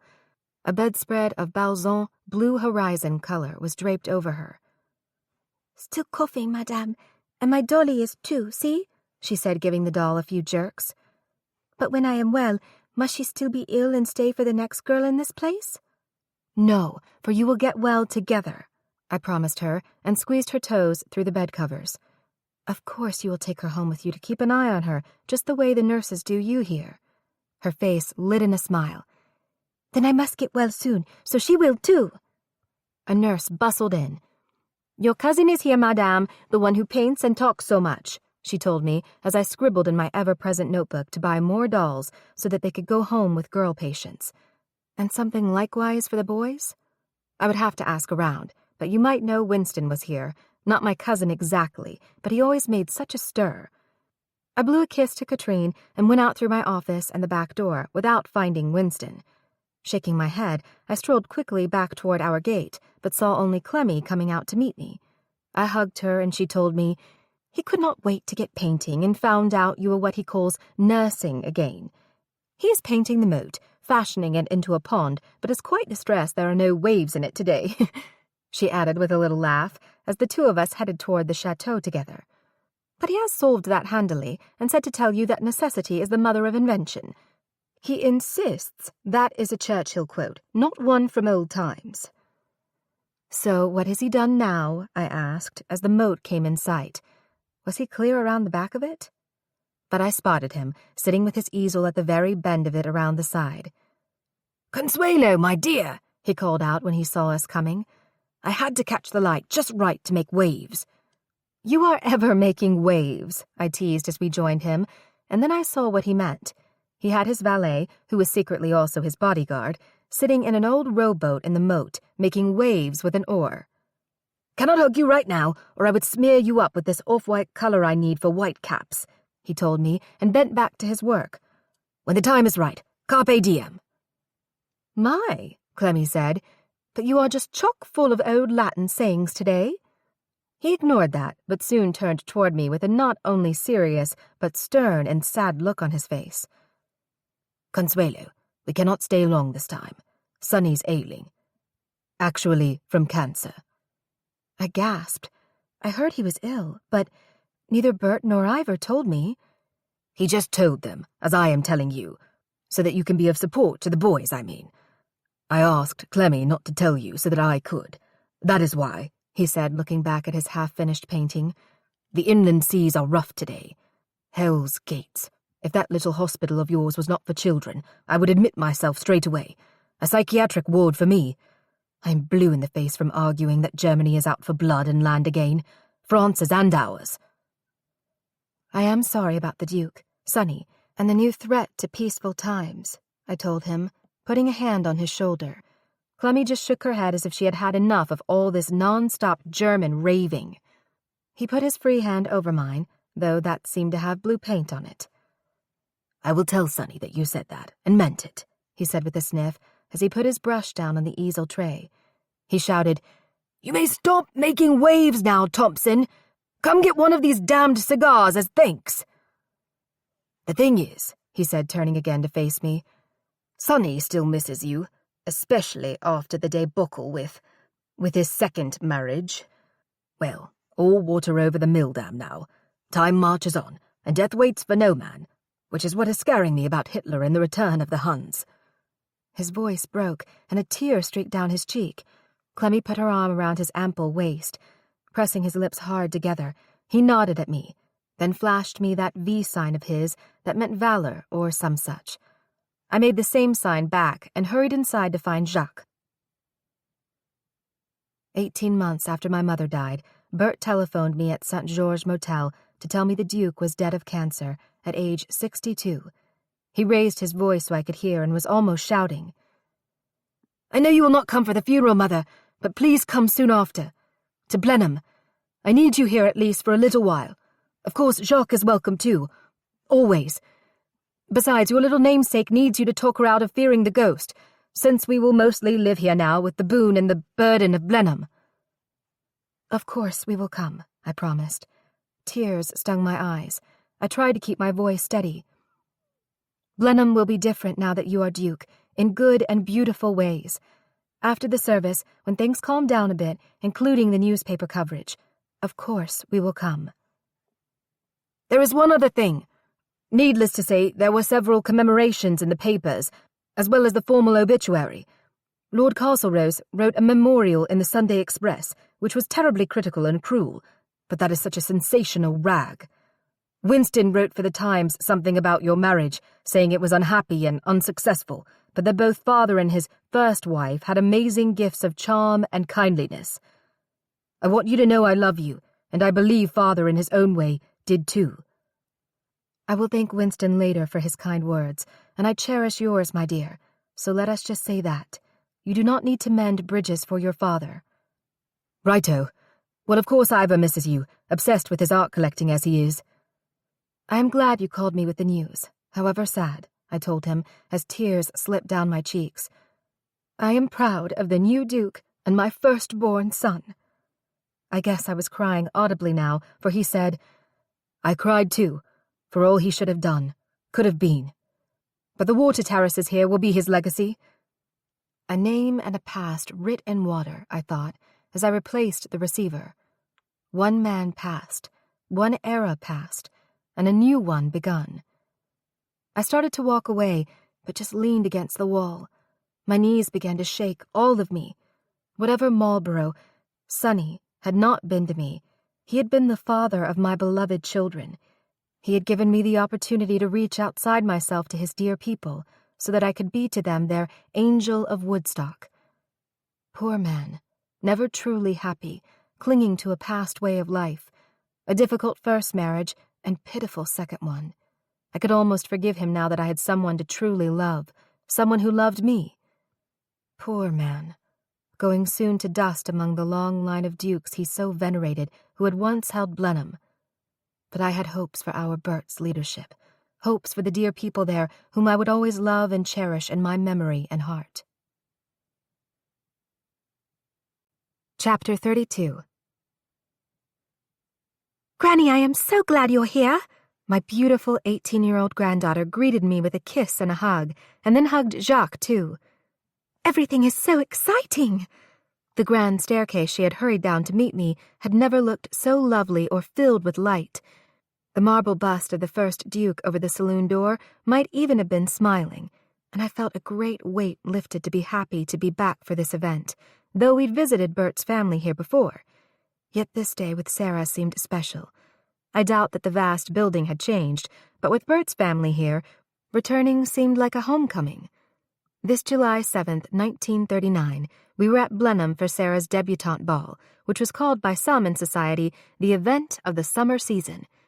It was almost like the old days under King Edward, I thought, as Sarah rattled off the names of guests who would be here. "Oh, and Father is so excited that the Duke of Kent has accepted. Royal family. But then I guess you knew them all." "He is one I do not know, so that will be lovely." As both Bert and Mary greeted us and words flew fast, I was hoping this would all indeed be lovely. Jacques was worried for France, because his countrymen were trying to ignore the German threat, and he had seen that all before. Winston, who would be here soon for this event, was ever dour over Adolf Hitler, who was dictator now, despite the fact that his title Der Führer meant leader or even guide. We settled in our room, then had iced coffee and cakes with Bert's family on the terrace overlooking the parterres the Duke had worked so hard to build. Ivor had joined us now. He was here for the event, too, taking precious time from the art purchasing business he was building. I knew he was still itching for me to fulfill my promise to him, which I had reneged on twice before. He wanted me to visit his father's grave with him. Jacques had said he understood, but I was reluctant. It was enough to be back in this massive palace with all the memories. At least Bert's family's living here helped to erase the hard times and sad legacy of Gladys, who, we had heard, was still in psychiatric care. We came here several times a year to see the children, and they came to visit us, but each time before this, the huge house itself oppressed me. At least we were outside now, for the views were always grand. "So, how is the new property you two bought in Florida?" Bert asked. "We shall love to visit you some winter, if we can get away." Jacques said, "You do know your mother named it Casa Alva, yes? A fitting tribute to someone who is always buying and decorating, part of her mother's heritage, since Consuelo does the same thing." I reached out to playfully smack his arm. "As if you are an innocent bystander in all of that. Yes, we brought photographs to show you now that Casa Alva is all put to rights. We fell in love with the area, for the winters, when we were visiting my brother. It is a villa fronting the ocean about 15 miles from Palm Beach, with white stucco walls and graceful wrought iron. I must admit I shipped some of my most prized possessions there from Paris and St. Georges Motel in case things change," I said, with a sideward glance at the younger children, who were kicking a football around on the grass while Sarah sat with us adults. Ivor said, "Wait until Winston gets here tomorrow, if you want to hear carping that the British people are not alert to foreign dangers." "Same with France," Jacques said with a sigh. "Our officials want compromise with Berlin. No more war, but you cannot make friends with the devil. People go about saying, 'C'est la vie,' instead of realizing war could come again." "Let's just talk about tomorrow," Sarah said, frowning and pouting. "Granny, you should see all the magnums of champagne that are here. The orchestra will be here soon, and you simply must see my gown. You had a grand coming out, didn't you? I mean, way back when, in America." "I did," I told her, and described a bit of that day, but my mind skipped to the first time I met and danced with Jacques. And I recalled being here at Blenheim when the Duke was so thrilled at the Prince of Wales's and Alexandra's first visit. It was hard to believe that my dear friend Alexandra had died 14 years ago. So many of the important people who had been here then were simply gone. I blinked back tears, but smiled at Sarah. "It will be a wonderful, memorable event, especially for you, so remember and cherish it always." Bert beamed proudly, and melancholy Ivor even smiled. "I promised I would take a walk with Ivor, and so I shall," I told them and stood. "Jacques, would you like to come along?" "I am dying to tell Bert about the new innovations on the planes," he told me. "The Germans may have their Luftwaffe, but we will not be left behind. So you may leave me behind now, my dear." Sarah popped up when the motor bus with the orchestra arrived, and the others bustled off. It had been a hot summer, so I borrowed a parasol from Mary, took Ivor's arm, and we started out. "I didn't mean to insist," Ivor said as we walked the lane toward Bladen Church and its graveyard. "I know it means a lot to you for me to see his grave." "Not so much that, really, as I just want you to know that I mean to be buried there." I gasped and turned him to me. "You are not keeping something from me? Your health?" As up and down as ever, but no, I did not mean I have an imminent demise on the horizon. "You would tell me if you did?" "I swear. Well, you mean that Father kept his cancer a secret." "I was not part of his life then. He did not have to tell me." "Listen, Ivor," I said as we began to walk again toward the gate. "I want you to know that your father loved you very much. I think since you were sickly at first." "And now?" "Do not say that. It scared him that he might lose you, so he pulled back a bit, perhaps did not treat you the way he did Bert." "Bert the bold, Bert the heir, now Duke. You know, I have found my own purpose in life, to encourage artists, preserve and even treasure their art, and if I had been the rough and tumble sort like Bert, perhaps I would never have seen the beauty in art, in life." We walked across the road and went into the graveyard through the simple wooden gate that stood ajar. An elderly villager was cutting grass with a scythe around the farthest, oldest tombstones. He almost looked like those drawings of Father Time. Evidently recognizing us, he snatched off his cap and stopped to stare. "I vow, 'tis the good Duchess, one they used to call the Angel," he said. "It is indeed," Ivor said. "Just come to pay respects." I would have talked to the man and asked his name, but he scurried out. I felt bad about that, but I appreciated his thoughtfulness. How long ago it seemed that I had visited the poor and ill round about Blenheim, and had spent hours with dear blind Mrs. Pratley. The 9th Duke of Marlborough's grave was not grand or great, so I was surprised at that. The stone was fine, though, cleanly incised. Green turf covered it like a blanket. He'd been gone 6 years already, I realized as I read the dates. Perhaps I should have come sooner. As if Ivor had read my mind, he said, "If I lie here someday, come and visit. Sit down and stay a while with me." Pray God, if you lie here someday, I will be long gone, for I wish a full life for you, my dearest. And you must not be so melancholy, I said, squeezing his arm to my rib cage. You have a long life ahead, and I hope you will find a wife and have a family of your own, for that is something that really matters, as well as your pursuit of and love of art. But you know, it is so peaceful and beautiful here. He bent to kiss my cheek. "Let's go back," he said. "I am grateful, though I do not live at Blenheim, that you are willing to come back.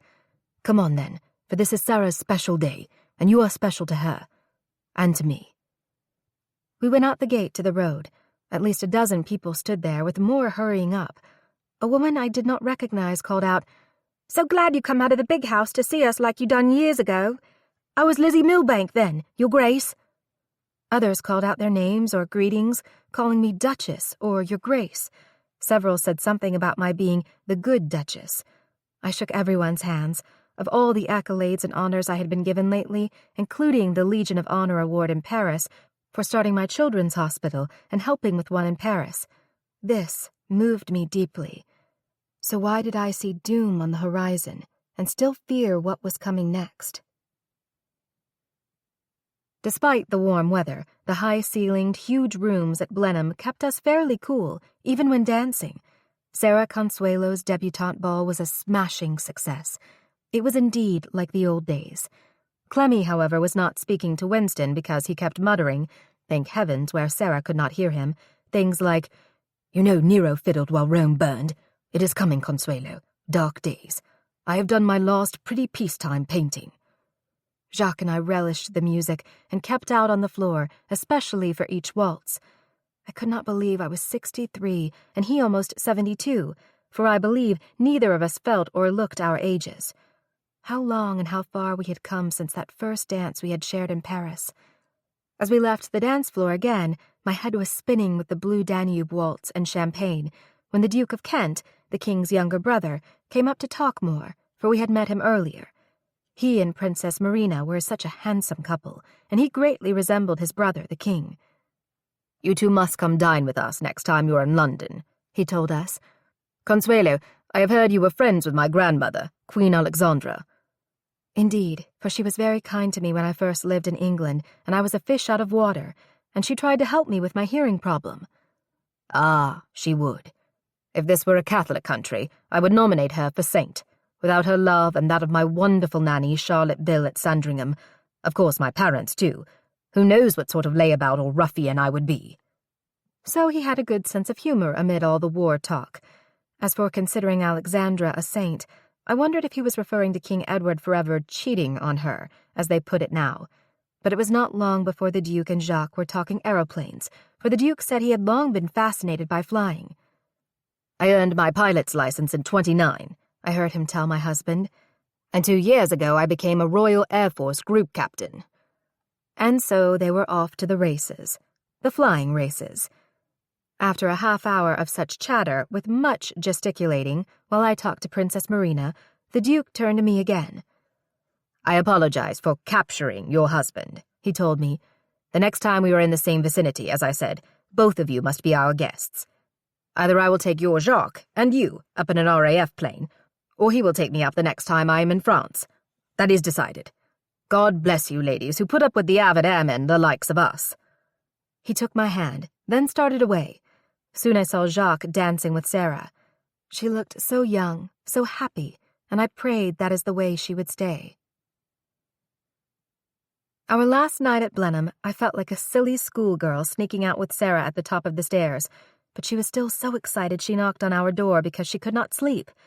She and I were in nightgowns and robes, for the halls were cool at night.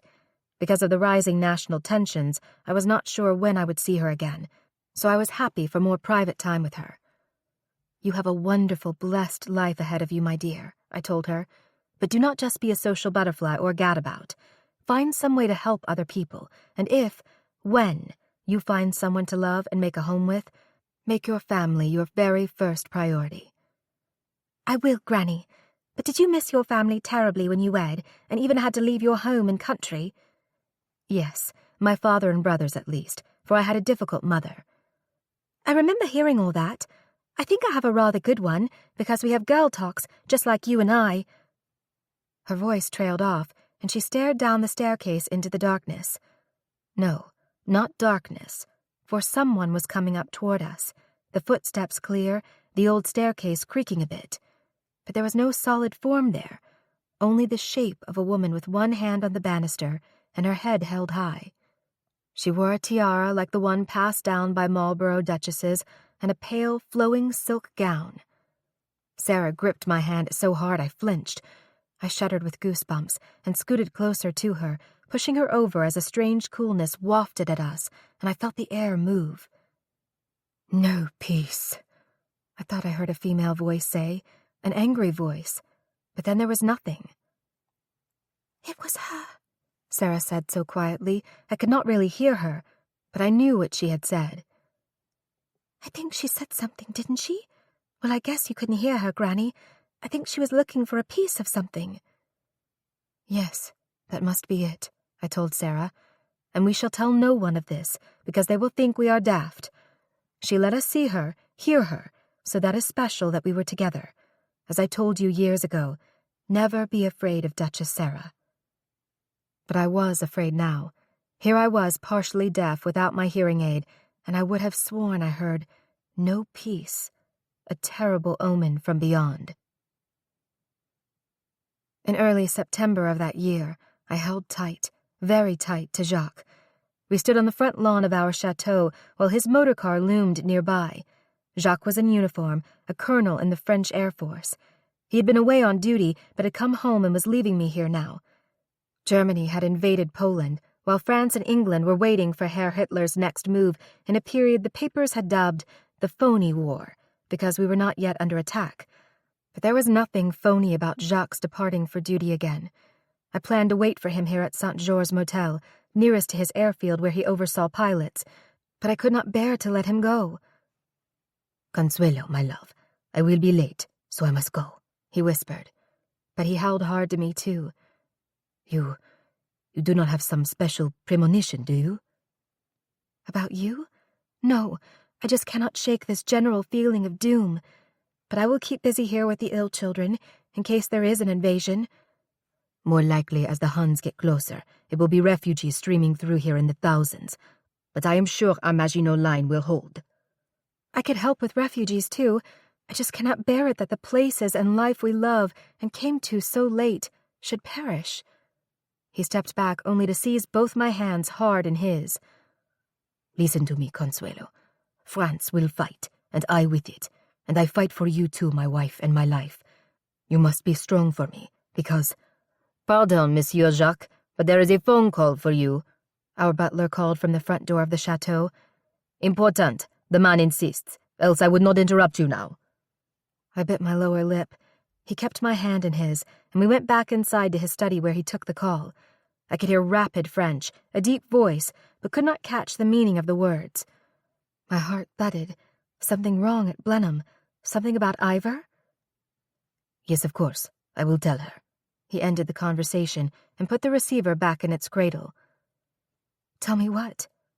He sat at his desk and pulled me onto his lap. No one is dead or even hurt, he said, his voice tight, his face so stern. But the Red Cross has learned there is a hostage list of wealthy people the Germans think they can kidnap to extort much money for their war machine. I heard they did that to Baron Louis de Rothschild in Vienna. It took his family millions of dollars to get him returned. And you are on that list? Then you cannot leave for duty, but must stay here since it has been deemed a safe area by the government. Shh, he said, and put 2 fingers on my lips. Yes, I have been told this rural area is safe for now, and they would no doubt like to get their filthy hands on me. But the person who is on that Nazi list, my darling, is you. Part 5. Refugee, 1939 to 1940. Fight and Flight. Chapter 33. While Jacques was called away to advise reconnaissance pilots, I worked dawn to dark in the children's hospital. Many of our nurses had been called away in case they were needed as French troops massed near the border, though most believed Hitler was all bluff.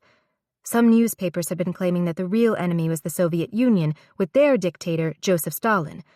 However, in England, Winston, in speech after speech, harangued Parliament that another invasion of Europe and war could come. I had mixed feelings about allowing the now healthy 10-year-old Katrine to be my aide after school, since I was overseeing several village women who were filling in for nurses as well as doing my administrative job. But the adoring and adorable child stuck to me like glue, as did the 2 elderly male villagers Jacques had hired to protect me.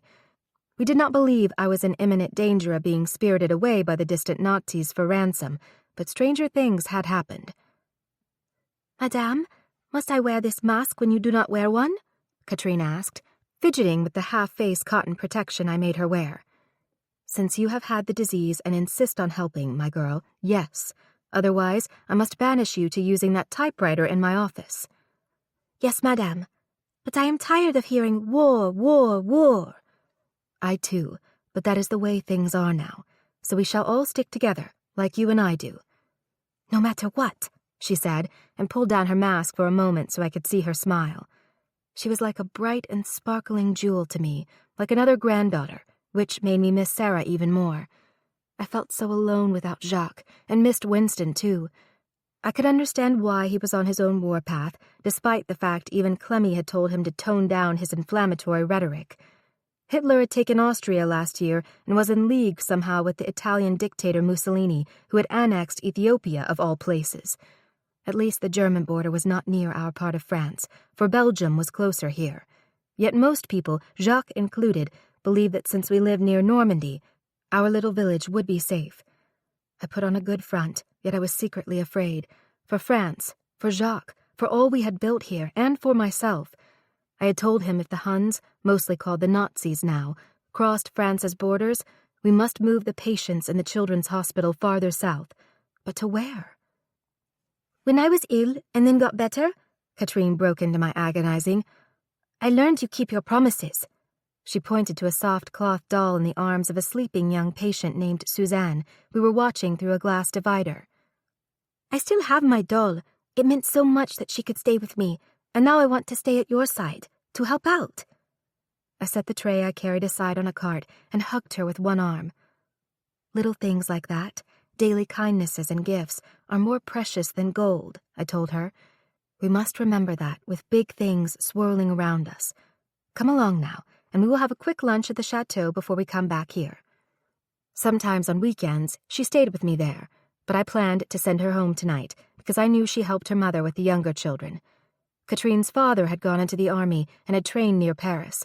When he came home for a brief leave before being stationed in the East, he had assured us there would be no war, for the Parisians were enjoying life to the full, partying, shopping, dancing.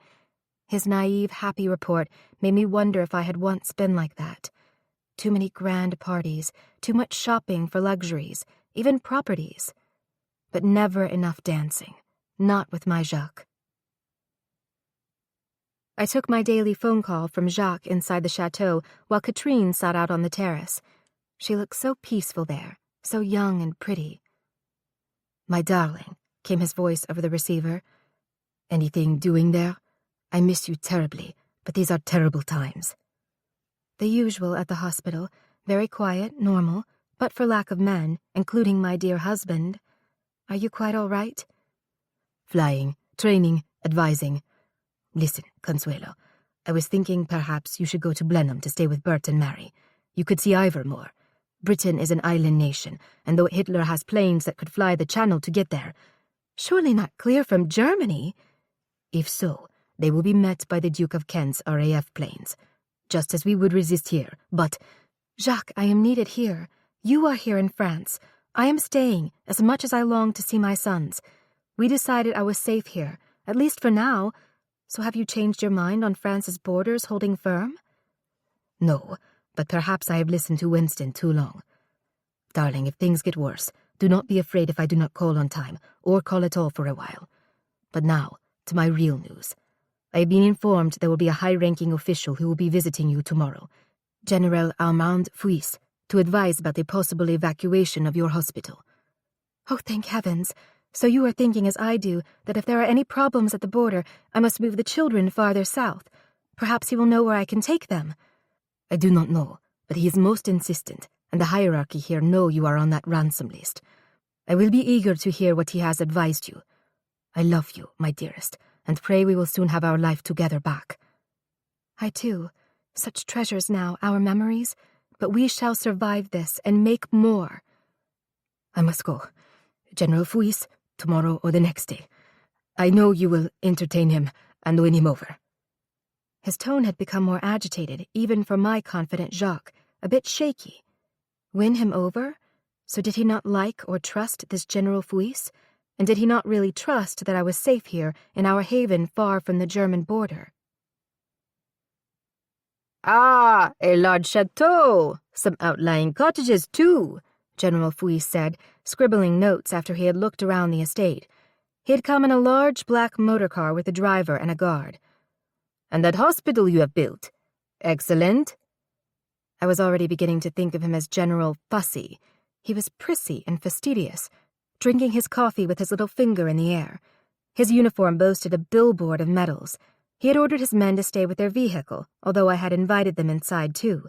I told him, I worry that if there would be some sort of invasion, the children in the hospital— If the Huns try, he interrupted, we will repulse them.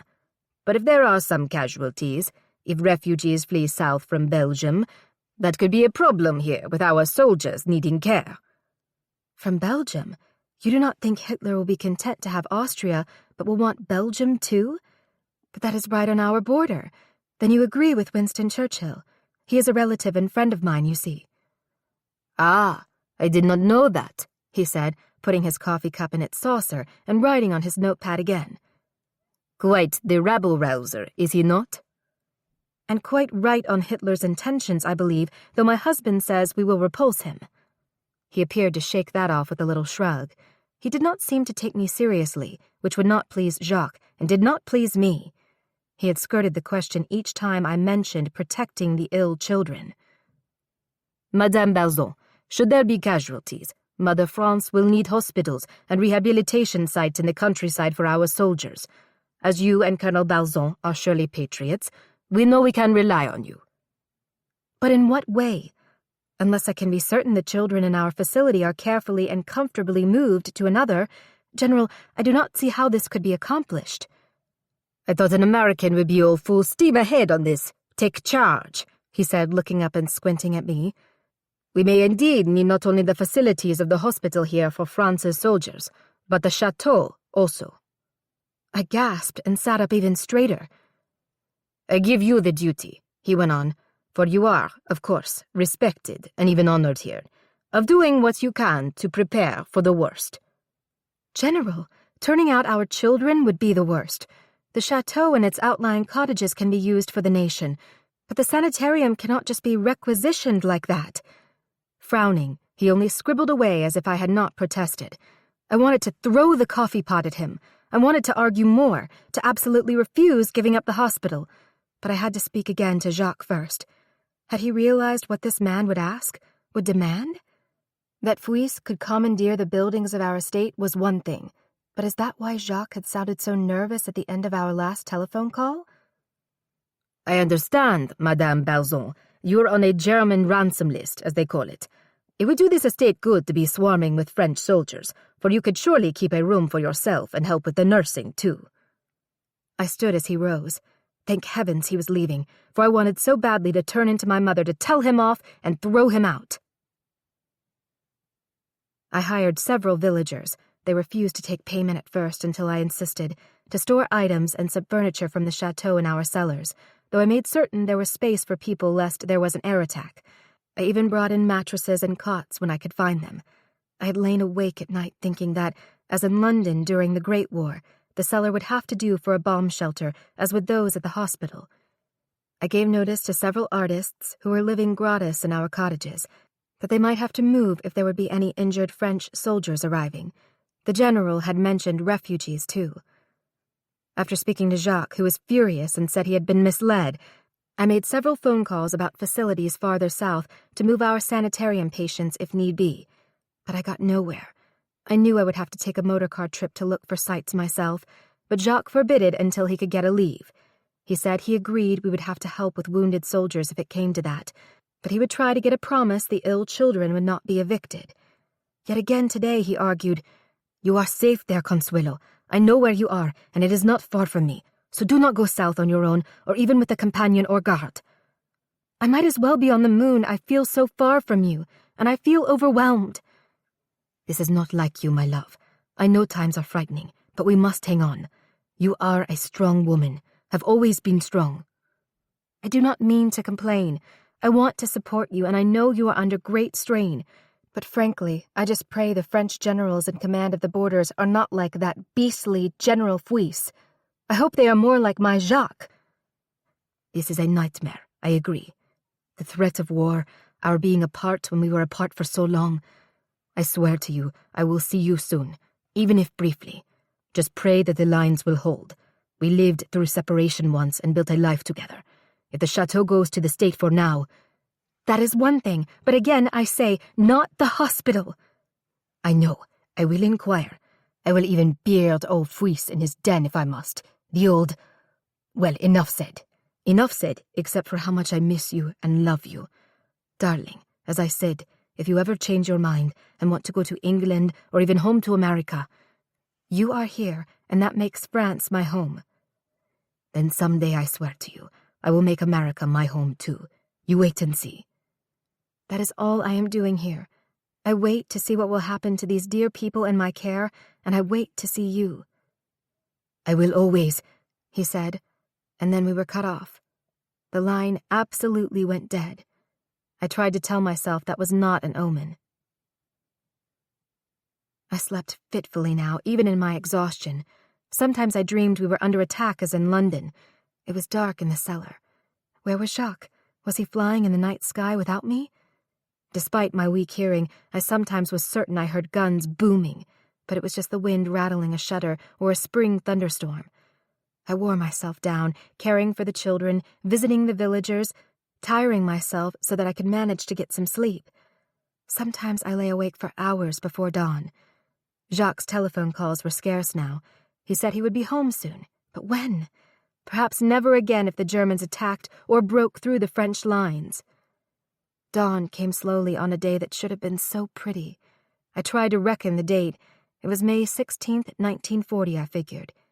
Yes, that is right, because Winston had been Prime Minister of England for just 6 days. I rolled over and curled into a ball on Jacques' side of the bed. I ached from lifting buckets and patients at the hospital. Winston had said that the French trench warfare would never stop the Germans and their Wehrmacht war machine this time. Now, finally, he had been given the power to try to stop them. Winston, like a third brother to me, one who had been closer than my real ones, had said England must be ready to fight, and I knew so must we all. I heard the door to my room open. A shaft of light leaped across my face. Half asleep at first, I instantly dreamed Jacques had come home to me. Then I feared the Germans had come for me. I sat bolt upright in bed. "Madame, news!" My maid's voice cut through my half-waking state. "The German invasion through Belgium is progressing with hardly a shot being fired. It is on the radio, and Catherine has come to tell you so. They will try to cross our French lines soon, madame. Oh, what shall we do? Will soldiers be here soon? Wounded ones, like you said, or the enemy?" "Or refugees, as Jacques and the general had said." "I am getting up to make some telephone calls," I told her, sounding quite in command as I threw off my mussed covers and swung my feet out of bed. I always had my clothes laid out nearby, and I scrambled into them. "Feed Catherine breakfast and send her back home," I ordered. "As soon as I can, I will pack a small suitcase of clothes and shoes in case I have to head south to find a place for the children. You should do the same. We may have to flee." "Flee, madame? But to where and how?" Exactly, I thought. Doom and disaster could soon be on our doorstep.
Chapter 34. The nightmare worsened. The Nazis' blitzkrieg of planes, tanks, and artillery had been mostly unopposed, and they'd quickly taken over Belgium, Luxembourg, and the Netherlands. A flood of refugees from Belgium and the French eastern provinces fled past our gates. First came the motorcars of the wealthy, then the wagons of rural folks, then bicyclists, then those walking. From the moment the farm families, traveling in wagons, began to arrive, and knowing that they'd left their crops and livestock behind, I had canteens set up along the road where people could get fresh water, eat bread with jam, and rest. "Merci, madame," I heard over and over as I gave orders to my chateau staff and some villagers who came to help. I knew I was making my 2 elderly bodyguards nervous as I moved quickly from person to person, but at least I was not worried for myself now. Seeing the plight of others made me temporarily forget my situation, though my prayers that Jacques would come home soon, at least for a visit, never ceased. "They are coming, the Huns, madame," one distraught, disheveled woman told me. "They take everything, even kill the animals and burn the crops, cut down trees in the orchards, too." I overheard a young man with a very pregnant wife and a young child in arms tell one of my guards, whom he thought was my father, "The Germans, they make everywhere they go a no man's land by setting explosive mines. One false step, boom! My brother lost a leg, then his life. We had to leave." A wagon drawn by 4 beautiful Percherons pulled up with household goods piled high. A bearded man drove with a woman in an old-fashioned bonnet sitting next to him. Perched atop bundles of clothing and what looked to be sacks of flour and grain sat an old woman wearing black, tied in a rocking chair that was secured to the sacks. No doubt her life as she knew it was over. I thought of Mrs. Prattley and of Jacques' great-aunt, who had presided over the Balzons' lovely home the day I first met the family. I had thought I had worries and problems then. "Madame," a young boy said, and tugged at the apron I wore over my dress. "My papa, he is so angry with me for bringing these pets of mine along. He says we cannot eat them, so I must let them go. But can I stay here, please? Does your house have a pond? I will come back for them later." He opened a battered cardboard box, and within were 4 soft golden ducklings. They made little chirping sounds and looked so frenzied, so trapped, like all of us now. "I have fountains and a moat, and I promise you I will put them there," I assured him with a squeeze of his shoulder. Like so many of the others, tears wet his cheeks. "I hope you do not like duck soup," he said. He gave me a little bow as if I were royalty. He thrust the box into my hands, sniffed hard, then hurried off to climb into a waiting wagon. At night, on the grass beside the road through the village, we put out lanterns and mattresses we hauled from the chateau. We had been waiting for wounded French soldiers who had not yet materialized. We had asked so many of the refugees for news of how our troops were doing, but they did not know. They only knew that there was no French border with Belgium anymore, and the Germans were coming. Before I went back to the chateau to try to sleep for several hours, I checked again on a young woman who had appeared on the road alone. At first I thought she was deaf or mute, for she just stared off into space, seeing something, or nothing. But this time, her eyes sought mine, so I sat on the grass next to her narrow mattress and took her hand in the wan lantern light. Her eyes looked hollow, haunted. For the first time I was certain she was neither mute nor retarded, perhaps just shattered by all this. "You are safe here tonight," I assured her. "Would you like some water or tea? In the morning you can go on. Do you have family somewhere?" "Did. 2 children." "And you were separated from them?" "Yes, forever." "Oh, I am so sorry. You lost them before you set out?" "On the road. The Germans, their planes strafing the road near the tracks, wanting to ruin the railroad line. Both killed my children. Rosette, she died in my arms, and people made me leave them. Leave them beside the road because the planes came back. Again! She gasped and screwed her eyes tight shut as if she were seeing it all again. I thought she would become hysterical. I wanted to, but she seemed beyond that, beyond everything. "Your husband?" I managed to choke out. "Gone to a soldier. Lost. Do not know. But nothing matters now." She closed her eyes and cried at last, tears squeezing out and running down into her hairline and her ears. I could not imagine the horror, and yet this was just one person, one horrid incident in this huge tragedy that had barely, I feared, begun. I sat there, chilled by the night air, holding her hand until I heard one of my guards call out, "Here she is, Colonel, sitting over here." I snapped alert. I had dozed off in my exhaustion. Had the Germans found me? No, for then I heard a voice I knew, glimpsed the silhouette of a familiar form. I lay the poor woman's hand carefully down. She slept heavily at last. I started to stand, but was swept off my feet and lifted in strong arms. Jacques! That poor woman had no one, but my Jacques had come home. "I should have known you would be in the thick of things, even here," Jacques told me as he bathed in the same tub of water he had insisted I wash in first. I am sure I had resembled a farm wife, someone he had never seen with my loose hair and dirty face.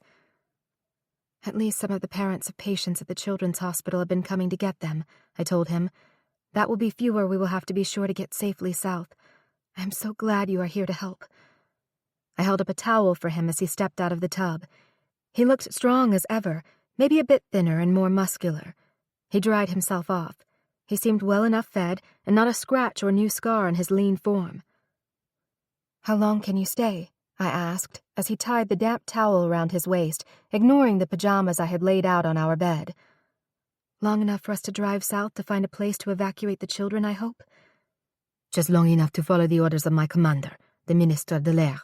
It took me hours to get here, as the traffic was nose to tail, and I kept stopping to pick up those who could not walk, if there was room." "But we need to go south as far as we can to find a haven for the patients, then return here to pack them up and evacuate them." "When we go south, you will need to stay south. I have received notice that the German High Command knows where you live, but I am hoping and believing our lines will hold. If not, this trickle of displaced and panicked people will become a deluge, and we cannot buck that, trying to come back up north after we flee south." "It already is a deluge. I have packed a suitcase for myself, so—" "Let me see what you have put in it," he interrupted, his voice stern as he followed me over to the settee where my suitcase sat open. "Too big, too much. Any designer case by Vuitton? No," he said without so much as touching it. "It needs to have plain clothes, work clothes. Does it?" he asked, lifting out some items. "This dress is too formal, too well made. We are not going to some party, but we are joining the refugees, so I will buy some things for us in the village." "And I thought I was done with people telling me what I must wear!" I exploded before I calmed myself. This was my Jacques, not my mother years ago or the Duke. "Sorry," I said, but I could tell he was not angry. "So," I went on, "you think my luggage will be examined and searched? I'm at least going to take one good black dress.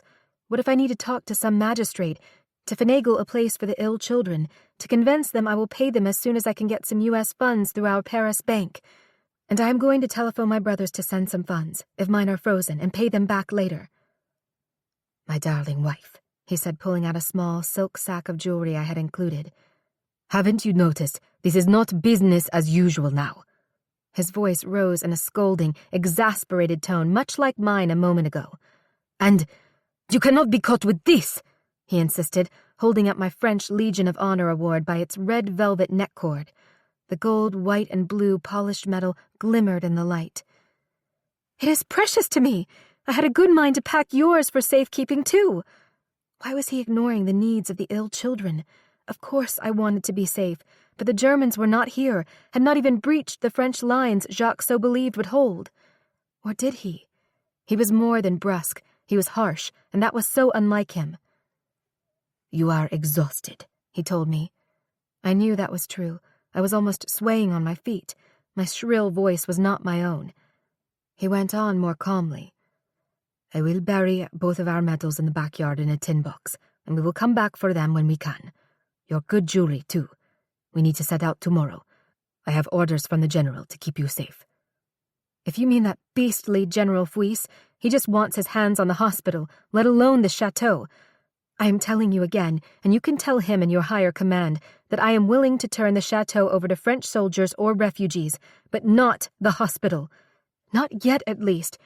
Jacques, you and I have made decisions together, so you can stop ordering me about like some new recruit. I'm afraid your French lines will not hold, or your plane stop that horrible Luftwaffe, so I will agree to go sometime soon, but I need to have people ready to evacuate here. You can argue and try to defy General Fuis, of course. Even me, but there is someone else who is weighing in. Winston was not sure this telegram would get to you here, so he sent it through the chain of French command, and it came to me. He went over to his battered valise and took out a much-folded, beige telegram. My hands trembled as I opened it and read, Colonel J. Balzon. Get Cons out of France. Stop. She is on high-level German capture ransom list. Stop. English Channel dangerous. Stop. Go south, then to U.S. Stop. W. Churchill. I stared at the words. My heart thudded. All I could manage was to nod.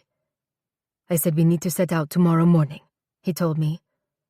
Listen to me as well as to Winston, Colonel Balzon. That young woman you saw me with, the Germans killed her children on the road when they were shooting at people from the air to ruin railroad tracks. I will go, but I need just a little more time here to prepare at least to save the children, especially if the French lines do not hold. He turned and seized me, grabbing my arms, hugging me against his chest. We have to hold the border. France cannot be crushed again, occupied, used, and ruined. I wrapped my arms around him. We must not fight each other. I do not know what to do without you. You have done splendidly on your own, and that is so hard, so very hard for me to know, to accept, however much I am proud of you, that you do not need me. I said, I do. He lifted me and carried me to the bed. He ripped his towel away and pulled back my robe. He was desperate, but I was too. Too strong, too fast, but we crested and clung together afterward, breathing hard. I did not mean to hurt you. Ever, he said. He pulled me tight against him. We must start south before all this turns worse. Fuis says we will have the wounded here soon, and he is sending someone to oversee that. Will that make the chateau or the village a target, even with strafing and bombs from their planes? I pray not. Consuelo, we will try to find a place for the children, perhaps at Pau, far south, almost on the Spanish border. But the mission of my heart is to get you away from the Nazis before they get you or us. Yes, you are in danger too, I said as that reality hit me. They would love to get their filthy hands on a rich Frenchman to ransom, but especially one who trained pilots to help defeat them in the Great War. And now.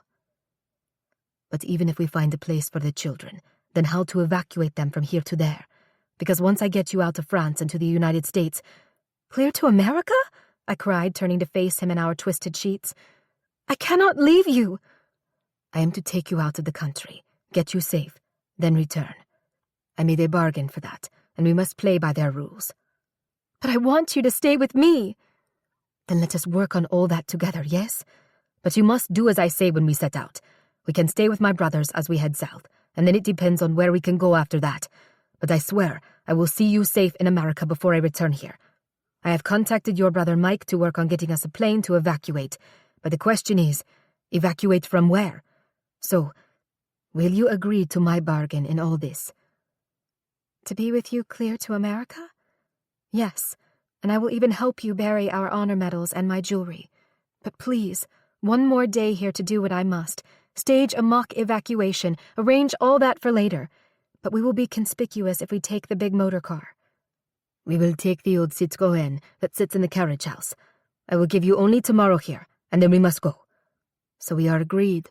A bargain. But my first concern must be you. That has been my own orders to myself for years. Only now, the odds are huge. I quickly arranged and staged, with the help of our staff, who did not know Jacques and I would soon be refugees too, a rehearsal for the evacuation of the hospital. On that last day, for the first time, I realized we were short of foodstuffs and medicines, which had stopped coming into the village. I had already been paying a pretty penny for black market milk, even canned milk, and medicines. Indeed, I was starting to feel like Mother Hubbard in that old Mother Goose nursery rhyme, where she went to the cupboard and it was bare. As I glanced at the refugee boys' ducklings swimming in the moat, I wondered if they would get through the war, or end up in some starving soul's stomach. We could hear the sound of distant guns from the north, like the rumbles of thunder. Ours, not theirs, I hope, Jacques muttered when he came back from filling the Citroën with petrol. Winston was right that trench warfare is passé. If we hear planes, it is really time to flee, rehearsal or not. I had commandeered a few ambulances, 2 trucks, several cars, and even some wagons for this mock evacuation. We lined them all up and timed, without actually disturbing the children, how long it would take to load them with mattresses, boxes of food, milk, and clothing. I entrusted petrol coupons I had saved to each of the drivers. Thank heavens the vehicles had pulled away to their various hiding places, because German planes circled the village that day. We watched from under a tree. I had already said a silent farewell to the hospital staff and children, and especially Catherine, because we did not want anyone but the chateau staff and my 2 old faithful guards to know that we were leaving, or why. "You are really scared today," Catherine had observed. "You are even shaking, and it is not cold. Do not worry for the chateau. I heard the Germans do not bomb nice houses they want to make their hindquarters." I almost laughed. "You mean headquarters, my dear." "Yes, that's it. So I will see you tomorrow after school. And that lady you made a bed for in your office, the one who lost her children, is she all right? I heard her screaming when those planes flew over." I was leaving so much undone behind, especially if I had to flee to America. How long would it be before Jacques and I could dig up the treasure of our Legion of Honor medals? How would the nameless woman whose dead daughter had been named Rosette do without me? Would this sweet child Catherine make it through the war? I had best go back to the chateau now, I told her, giving her one more hard hug and kissing her on both cheeks. I must see how Monsieur Barzon is doing. "Oh, he is waiting outside for you. I saw him talking to those 2 friends of yours who always follow you around. So I will see you tomorrow and help Madame Claire, too." Claire was the woman I had put in charge here, should I go away for a day. A day? How long would it be? How long the refugee road to the south of France, and then how to leave the country for America? But how far, how frightening had been my pathways before, and I had somehow come through. Even without my beloved Jacques, even fighting my mother sometimes, I had come through. But now Winston was right. Damn the German Huns, the Nazis.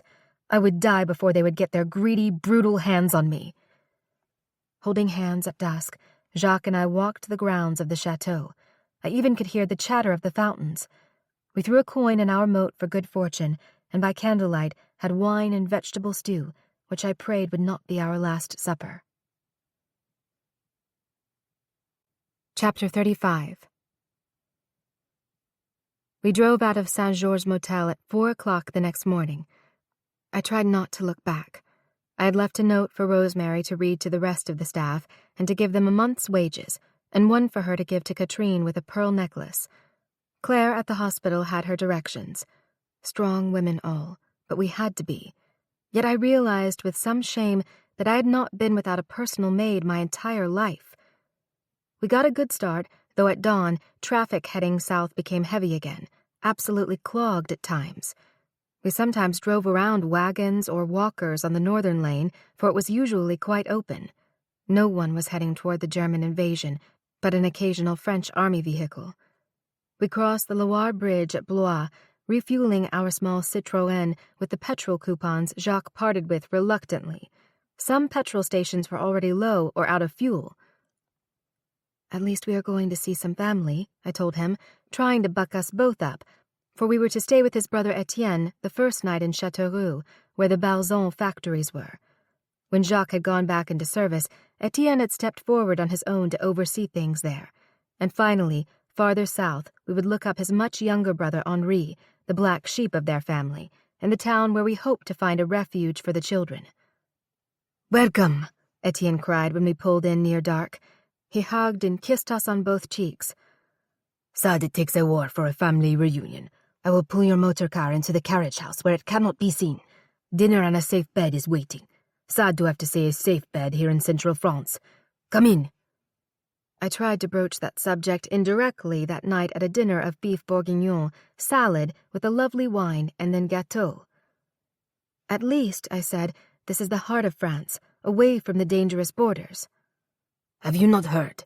Etienne said, putting his wine goblet down. Sorry to say, but our city has been strafed and bombed, and we are fearful the planes may be back. They just missed the factory. And have you not heard they have bombed the cities of Lyon and Nancy? Rumors, but not that, Jacques said. I feel guilty having such precious time with you and this lovely meal when so many are suffering. But vive la France. We must keep our spirits up, Marie, Etienne's wife, said. And the best way to do that is to be with family, eat a good meal. But then I must go to Mass again. You two have a good night's sleep now, if you can. The look that passed between her and Etienne was full of concern, if not fear. I hoped they were not just putting on a good front for us. How very brave, even stoic they had seemed, but I had picked up on the fact that she had been to Mass twice today already, and she kept fingering her rosary beads in her lap with one hand at dinner. Prayer was one way to stay sane in this madness. We did sleep well at first, exhausted, but were awakened by a crump, crump sound. I saw Jacques was already up. He had opened the curtains and was silhouetted by lightning in the dark sky beyond. A storm? I asked, getting up. A German storm of bombs, falling near our factories, and on the neighborhood a few miles away. Should we go to the cellar? I will ask Etienne. When he went out, I heard their voices in the hall while I watched, mesmerized and horrified, as the sky was lit by distant explosions. Jacques came back in. Etienne says this attack is like the one before, more a threat than a danger. The Germans want France's factories intact when they come here, and he says it was just on the radio that our motherland may make a bargain with Germany rather than be pounded to dust. A bargain with them? Such as what? They may call it an armistice, but it stinks of surrender. He closed the curtains and sat on the bed with his head in his hands. I had never seen him cry, but he did so silently, with his shoulders shaking. I went over and sat beside him. The mattress sagged to bump us together. For once, after all the times he had held me, I tried to comfort him. After an early breakfast and goodbye hugs, we set out again the next day. I am afraid to drive even near the factories, he told me as our headlights sliced through the pre-dawn darkness. The bastards! We French should have fought despite the cost. I hate giving in to evil. I was out of reassuring words. I had comforted so many, but fierce fear did more than nibble at me now. Jacques or not at my side, I fought hard to keep it from devouring me. When daylight came, we saw where traps for tanks had been dug on some roads and had to go around them. I could feel the Germans at our back with their blitzkrieg, their lightning war that moved so fast. Jacques, I will not be captured. That is the point of all this, my love. But if there is a checkpoint or something like that, if they take my passport and discover I'm on their wanted list, I would rather be shot. Do not talk like that. We will get to the border. Leave poor, sad France. His voice broke, and we drove on. Finally, after another grueling stretch on crowded roads, using our dwindling petrol coupons, we arrived in Périgueux, on our way to Pau and the Spanish border. We sought out two friends of Jacques I had never met. They took us down to a cafe near their building. It was on a side street, and for once quiet with no poor refugees. As hungry and grateful as I was for the tea and croissants, it was hard for me to enjoy them because I kept seeing in my mind the parade of people, the faces of the frightened and the lost. We must tell you something, but wanted to fortify you first, his friend Pierre said, while Estelle just kept frowning and nodding. On the radio, when they are not playing German music already, that horrible Deutschland über alles, they announced how far the occupation has come toward us. I regret to inform you that the Germans are in your village already. I gasped and clutched my throat with both hands. St. Georges Motel?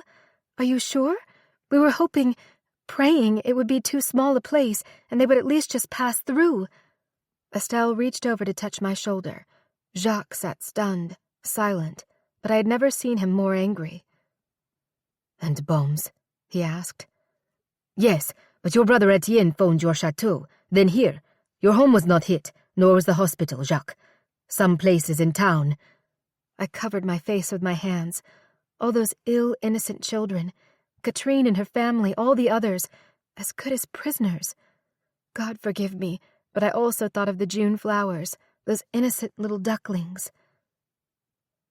We will go on tomorrow, toward Pau, where my youngest brother lives. Jacques spoke at last, his voice deadly calm.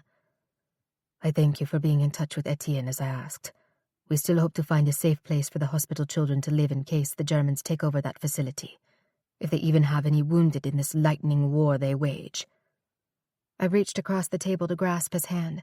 Mine was trembling, but his was too. Come stay with us the night, Pierre said.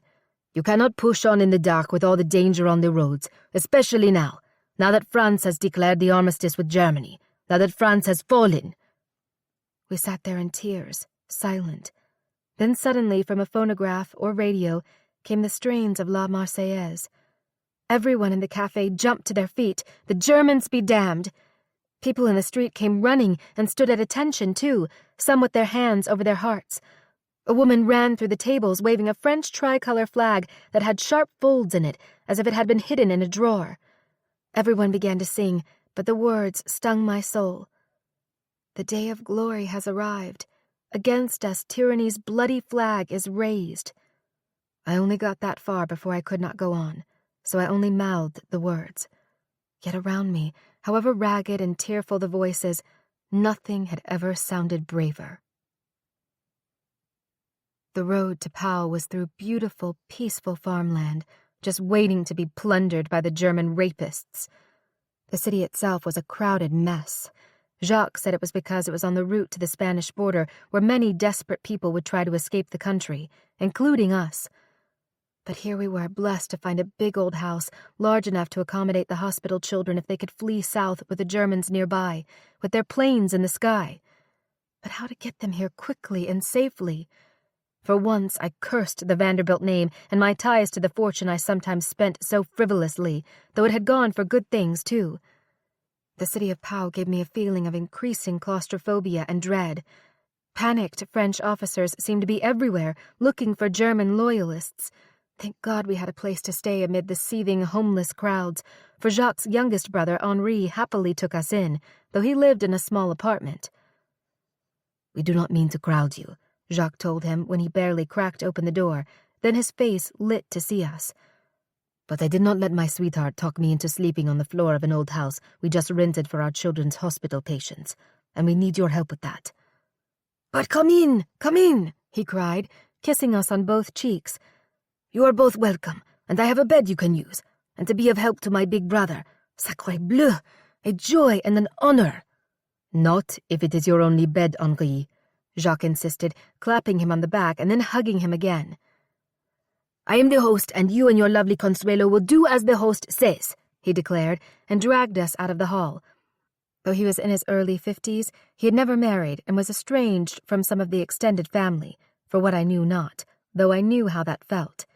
He reminded me of Ivor that way, a bit different, a bit of a loner. Bread, cheese, and hard cider had never tasted so good. As exhausted as we were, catching up on conversation had never been sweeter. Henri promised to phone Etienne, who would phone the hospital at St. Georges Motel to tell them where to bring the children if they could leave the village before the Germans totally took over. But this will give us a reason to work together, for you, my brother, and for my dear sister Consuelo's children, Henri insisted. Coffee, which usually kept me awake if I drank it late, had no effect, and I fell asleep against Jacques' shoulder in the very middle of his advising Henri how to patch things up with Etienne. Like a baby, I guess I was carried to the bed Henri loaned us, for I remember nothing after. It felt but a few hours when Jacques shook me awake. How I wished I would be here if the children came, but we had to press on. Henri seemed proud to be able to help, to be trusted with the task of waiting for the children. I hugged him a special goodbye, because as with leaving Etienne and Marie, who knew when or if we would see our French family, even our English or American ones, again. Chapter 36. After our 500-mile flight south, more shock and grief. Oh no, monsieur, the petrol station owner told Jacques at the fueling station where we used our next-to-last coupon. "You will not be able to pass through the southern border to Spain or elsewhere." "But my wife is an American citizen." "It's all best to learn the new rules, no?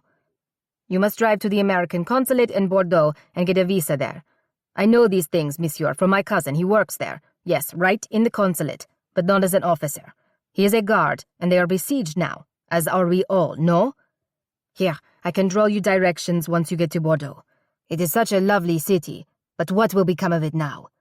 Besieged by people and panic." Besieged and panicked, indeed. I was distraught. "I do not think we have a choice but to go there," Jacques told me when we were back in the Citroën. "Our petrol coupons are running out. Our money." "Our patience, our courage," I added. He reached over to squeeze my thigh. "For now, this Citroën is our home and best friend. We're off to the lovely city of Bordeaux." It was a beautiful city, but the excellent directions to the American consulate took us to what looked like a mob scene. Motor cars in long lines, people packed around the building. The only comforting thing was that the American flag hung above the door, and it was so good to see it. My longing to escape, to be home safe, was a physical ache now. Or was that my exhaustion and fear gnawing at me again? We stood for 3 hours in a queue of panicked people waiting to see one of 7 officials. God forgive me for wishing I could pull some strings as Mother had more than once with the Vanderbilt name, but it was not on my French passport. "Yes," the mustached, chubby man said in a most harried tone when we were finally at the front of the line. "I must tell you at once that under these circumstances, we officers are struggling with requests and regulations the U.S. State Department keeps sending out and changing, and the border will close soon, hence all the panic, so I know you will be reasonable." Not a good beginning, I thought as I began to explain. We had decided not to try to mention our plight of needing to escape the Nazis.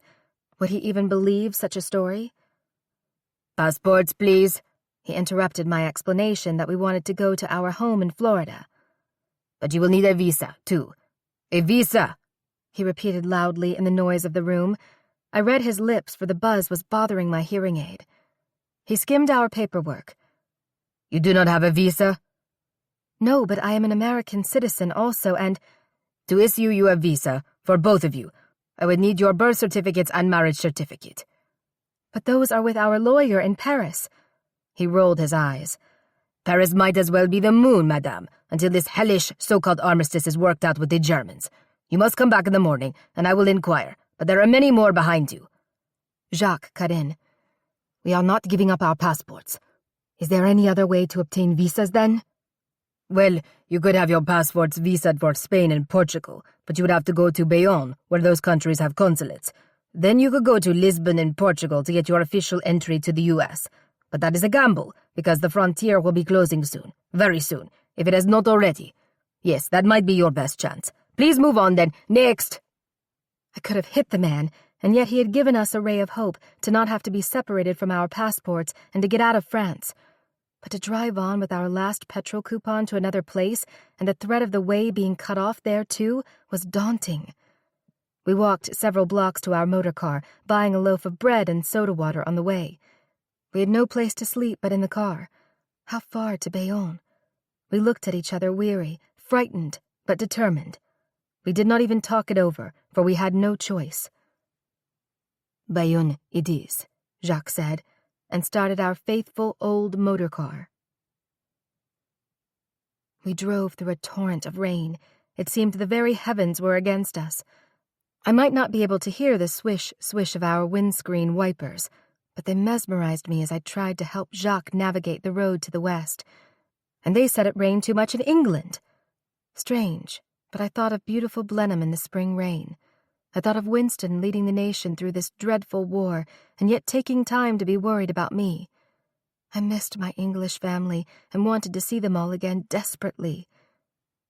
"I just thought of something," Jacques said, still squinting at the wet pavement and traffic splashing water at us. "My father was friends with the former Spanish ambassador to France. He lives now in Biarritz." "But we are almost to Bayonne. We will run out of petrol." "But you know how these things work. I swear we will find a mess again at the Spanish consulate. but with a paper to take us to the front of the line. Consuelo, you know I am not a betting man, but I think we should try. Coupons or not, we can find someone who wants French francs or that little bit of American cash you have." "I only brought those bills because my father gave them to me, told me to hold them for him one time, then never got them back, before—" "We are both exhausted and on edge." "And hunted." "Are you with me?" "I trust you, my love. Biarritz it is." We had to wait an endless day for the former ambassador, Baron Almeida, to return to his home, but we slept in our car and saved our money. Then, armed with a special letter from him and having turned down a night in a lovely home because we were terrified the border would close, we finally reached Bayonne and found another mob scene to face. Our hearts fell when we heard the Spanish consulate insisted on there being a visa with the passports, so we rushed on foot to the nearby Portuguese consulate. After all, we had decided to leave Europe via Lisbon, somehow. We were greeted by a crowd of people chanting over and over, "We want our passports! We want them now!" We looked at each other in dismay, but we plunged into the crowd. We slid and squeezed our way slowly ahead. My height helped me to navigate. My panic grew that we would be trapped, found, imprisoned. I saw a slight space in the crowd as people shifted, shouting. With Jacques right behind me, I pushed ahead, up the stairs, which were also packed. Would this wooden staircase even hold? I heard the man just ahead of us tell his younger male companion. "I know how to empty these stairs," he began to shout. "Look out! These stairs are giving way! Too much weight! They will crash!" Jacques grabbed my arm and turned to flee. "No," I told him, amazed I had heard the man in this din, a gift from God. "That is a lie this man tells. Up, we go up." We made it up right behind the shouting man. The first door in the hallway was closed, but there was a bell there, and we rang it while the other two men ran farther down the hall. We waved the ambassador's seal on our letter in the face of the first man at the door. He took us in. When we explained, we had our visas in 5 minutes. Outside, with the rain still pouring down, I sobbed in relief. But I should have known we were not home free, and certainly not even home yet. Once in Spain, where foreigners like us were frowned upon, we learned we must take a train to get to Lisbon where we could catch a plane. We realized we had not enough money for either, let alone food and a place to sleep before the train left. We sold the Citroën that day for a wretchedly low price, but what choice did we have? I hated to see it go, our deliverer this far. The travel bureau, now controlling the train station, asked an exorbitant price for our tickets. We could not afford a sleeper car, but sat in seats as, thank God, the train finally headed for Lisbon. But we were frightened each time the conductor asked to see our precious papers. Here we were, refugees on a train, and it had been trains that had made my family its fortune. How I missed my father, and yes, my mother too.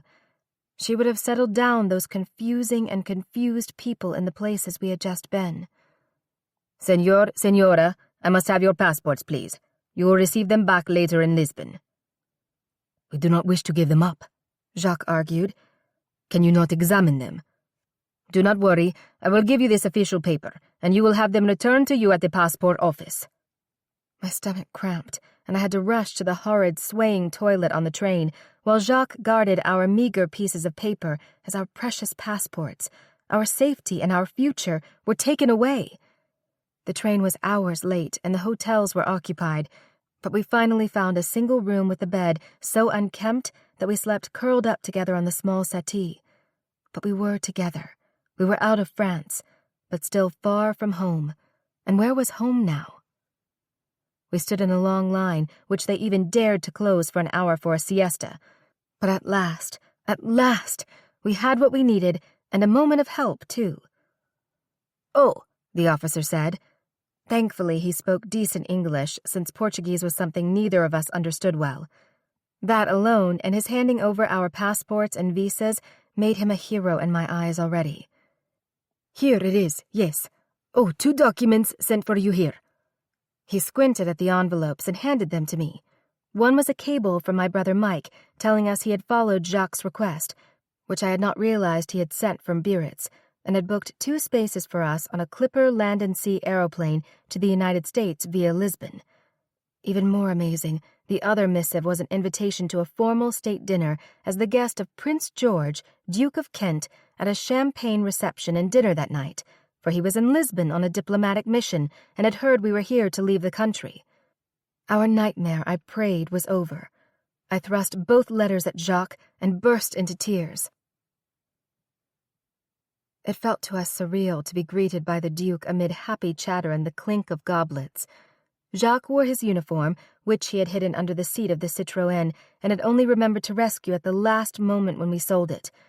But here I was at a formal dinner in a plain black day dress, and no jewelry but my wedding ring and the family heirloom pin my husband had given me long ago at dear Crowhurst. The Duke understood when we told him what we had been through, but I was the target of a narrow glance or two from the Portuguese guests. Imagine, I thought. Ordinarily, I would have laughed it off, but I still felt so delicate, nearly traumatized. Here was Consuelo Vanderbilt Balzon, once a duchess, hostess of charities and parties, not dressed for the ball. Such an adventure, the Duke told me. He had kindly seated me on one side and Jacques on his other. And I fear our beloved England is about to feel the upheaval too, but with your cousin Winston at the helm, steady as she goes. A shame his influence does not reach here with the visa and passport people, but I fear not. Still, we are hoping your America will help us out as before. I feel so out of touch with home, I told him, and I leave my family, on my side, not Jacques' side, in England. I know both my sons, the Duke of Marlborough and Lord Ivor Spencer Churchill, will serve to help protect their homeland. I, too, in disguise, if the Luftwaffe dares to visit us. Jacques, we could use your skills. I would fight them on the ground or in disguise. I pulled a few strings to find out about your village, the Duke said, as he slowly cut into his beef, which Jacques and I had tried not to gobble, for it was the best, heartiest food we had eaten in over a week. Still, I was so upset that nothing tasted quite right. Worry, guilt over those on the roads, those in endless lines, those in our village. I held my breath as the Duke went on. Ironically, the German general for the air command has taken over your chateau, but the hospital, which your butler Albert mentioned to my aide just before your house staff fled the village, is currently intact and operating, evidently to be left alone for now. I breathed out a sigh and clasped my hands to my chest. Thank you so much for that kindness, I told him, and for having us here. The least I could do for a French hero and an English and American Duchess, he said. I ignored the bejeweled woman across the table who alternately glared at or dramatically feigned looking away from me. Here I was in a plain dress with hardly any money to my name, no motor car, no plush hotel room, no maid, and only a settee on which to lay my head this last night before leaving. But I had my dear sons and family. I had my beloved hero, Jacques, and I had memories of people and places I had loved. In that moment, if I could take on Hitler himself, I would. I have never been on a seaplane before, I told Jacques as we boarded and strapped ourselves into our seats at the wharf along the Tagus River in Lisbon the next morning. And I have never flown the Atlantic in a plane. Just give me a ship for that. My love, you have not stopped talking. I know you are excited, but just happy, relieved. Oh, yes, and in love with a Frenchman. He smiled and exhaled inaudibly. I feel as if I am running, but I will come back, if I can help in any way. Winston said when he phoned to tell us he was PM months ago that he could use me. He finally told me what this means, I said, flashing him the 2-fingered V sign. When we were young, when I first knew him, I always thought of it as meaning vim and vigor. That was Winston. Still is. If anyone can best the bastard Führer, it is him. It is for victory, yes? He will use it. He will preach it and speak it. As the engine started, we held hands. I had made so many journeys, seen so much, met so many, loved many too, but the best was here beside me. I closed my eyes as we rocked a bit, moving away from the wharf. Then I looked out the window as we picked up speed and lifted from the water into the clear blue sky. I was heading home. Well, to one of the homes of my heart. Epilogue. November 1943. Casa Alva, Palm Beach, Florida. I sat alone in the winter sun on the patio, listening to a 2-month-old speech on the radio by Winston that had been recorded at the Royal Albert Hall in London. London, Blenheim, dear France, all seemed so far away and yet so near. I had heard this speech before, practically had it memorized. Although Winston was a great orator, I liked this speech especially since he had given it to a meeting of 6,000 British women. Mother would have approved.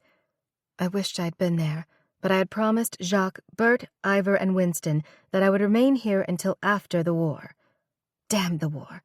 Damn Hitler. Just when we were finally safe, Jacques had driven me crazy by insisting on going back, not to France right away, but to England to speak out for the French cause. The man was 75, but then he was a man of honor, and I would have him no other way. I missed my husband terribly, and I prayed he would never discover what I had done. I had telegraphed Winston to please, somehow, send him home. I had also begged Winston not to tell him I had done so. I leaned toward the radio in the breeze and turned it up even louder as it came to my favorite part of this speech. I have no fear of the future. Let us go forward into its mysteries. Let us tear aside the veils which hide it from our eyes, and let us move onward with confidence and courage. Tears blurred my view of the palm trees, the beach, and the blue Atlantic beyond our pool and breakwater. But the future seemed frightening with Ivor and Bert serving with the British forces. Ivor had been ill off and on, and my brother Willie in New York had a serious heart condition that concerned me too. But, I told myself fiercely, I have a strong heart, for all I have yet to face. I was still working on charities here. I planned to at least visit our Paris home someday and see that it went for a good cause, for we had planned to make America our home base now, even if the war ended well. But poor France. Jacques had telegraphed that he heard the urban populations were close to starvation, as were people in many rural areas. I worried over friends I had left behind, even little Katrine. I too longed to go back and fight for my 2 beloved European nations, so I guess I had better accept that Jacques had been driven to return. I pulled on a jacket but kicked off my shoes and went to walk the beach. That helped, some sort of action. But I too often gazed out to the endless horizon and wished I were over there. I strode faster, kicking at the cool winter waves. Pretty shells speckled the sand, especially the tiny coquina that were washed in, but quickly upended themselves and dug in again to safety before the screeching seagulls could snatch them up, or before they were ripped away again by the tide. Yes, I would dig in too, but how I missed my man. I turned to walk back to the villa I had named for my mother, the bane of my early existence, and yet the woman who gave me my backbone. I smiled and shook my head, and Papa, so charming and so dear, had given me the gift of love, and the gift of my Jacques. The wind stung my eyes, but I imagined my husband as I did in dreams sometimes. Of course, this time, it was just a man I did not know down the beach in Salt Spray, built like him, when so much reminded me of my dear love. But this man was wearing shoes and striding right through in the lapping waves. He was in a uniform, though so many were these days, but not an American one. But as he strode forward, he waved. It was Jacques. I ran toward him as if I were 16 again. He was really, really here. Arms outstretched, I hit into him and almost took him down, but he lifted me off my feet and spun me. "May I have this dance?" he asked, but his voice broke with emotion. I swear, even with the wind and waves, I heard every word he said, felt we had gone back in time. We stood in the wash of water on hard-packed sand and held and kissed eternally. "Why didn't you tell me?" I demanded out of breath when we finally leaned back a bit to look at each other. "I came on a transport at the last minute. I have orders from Winston. You will love this, my darling. To work stateside with children's relief work. And I intend to make a case to Roosevelt's government that they must end their food blockade of France. Things are bad there." "I will help you, write articles to newspapers. put you in contact with New York and Washington people who can help." Despite the tears in his eyes, he broke into a smile as, holding hands, we walked back and turned up the sandy path toward Casa Alva. "I will help with all of that," I promised yet again. "You can help, and always have. The Allies must win this war together, and we shall be together in whatever we have to face, and not be afraid." I thought again of Winston's brave words. I have no fear of the future. With my hand held hard in my beloved husband's, I could finally say that too. This is Anne-Marie Gideon. We hope you have enjoyed this unabridged production of American Duchess, a novel of Consuelo Vanderbilt, by Karen Harper, presented by William Morrow and Harper Audio. This program was produced by B Audio Limited, executive producer Iris McElroy. Text copyright 2019 by Karen Harper. Production copyright 2019 by HarperCollins Publishers. All rights reserved. Thank you for listening.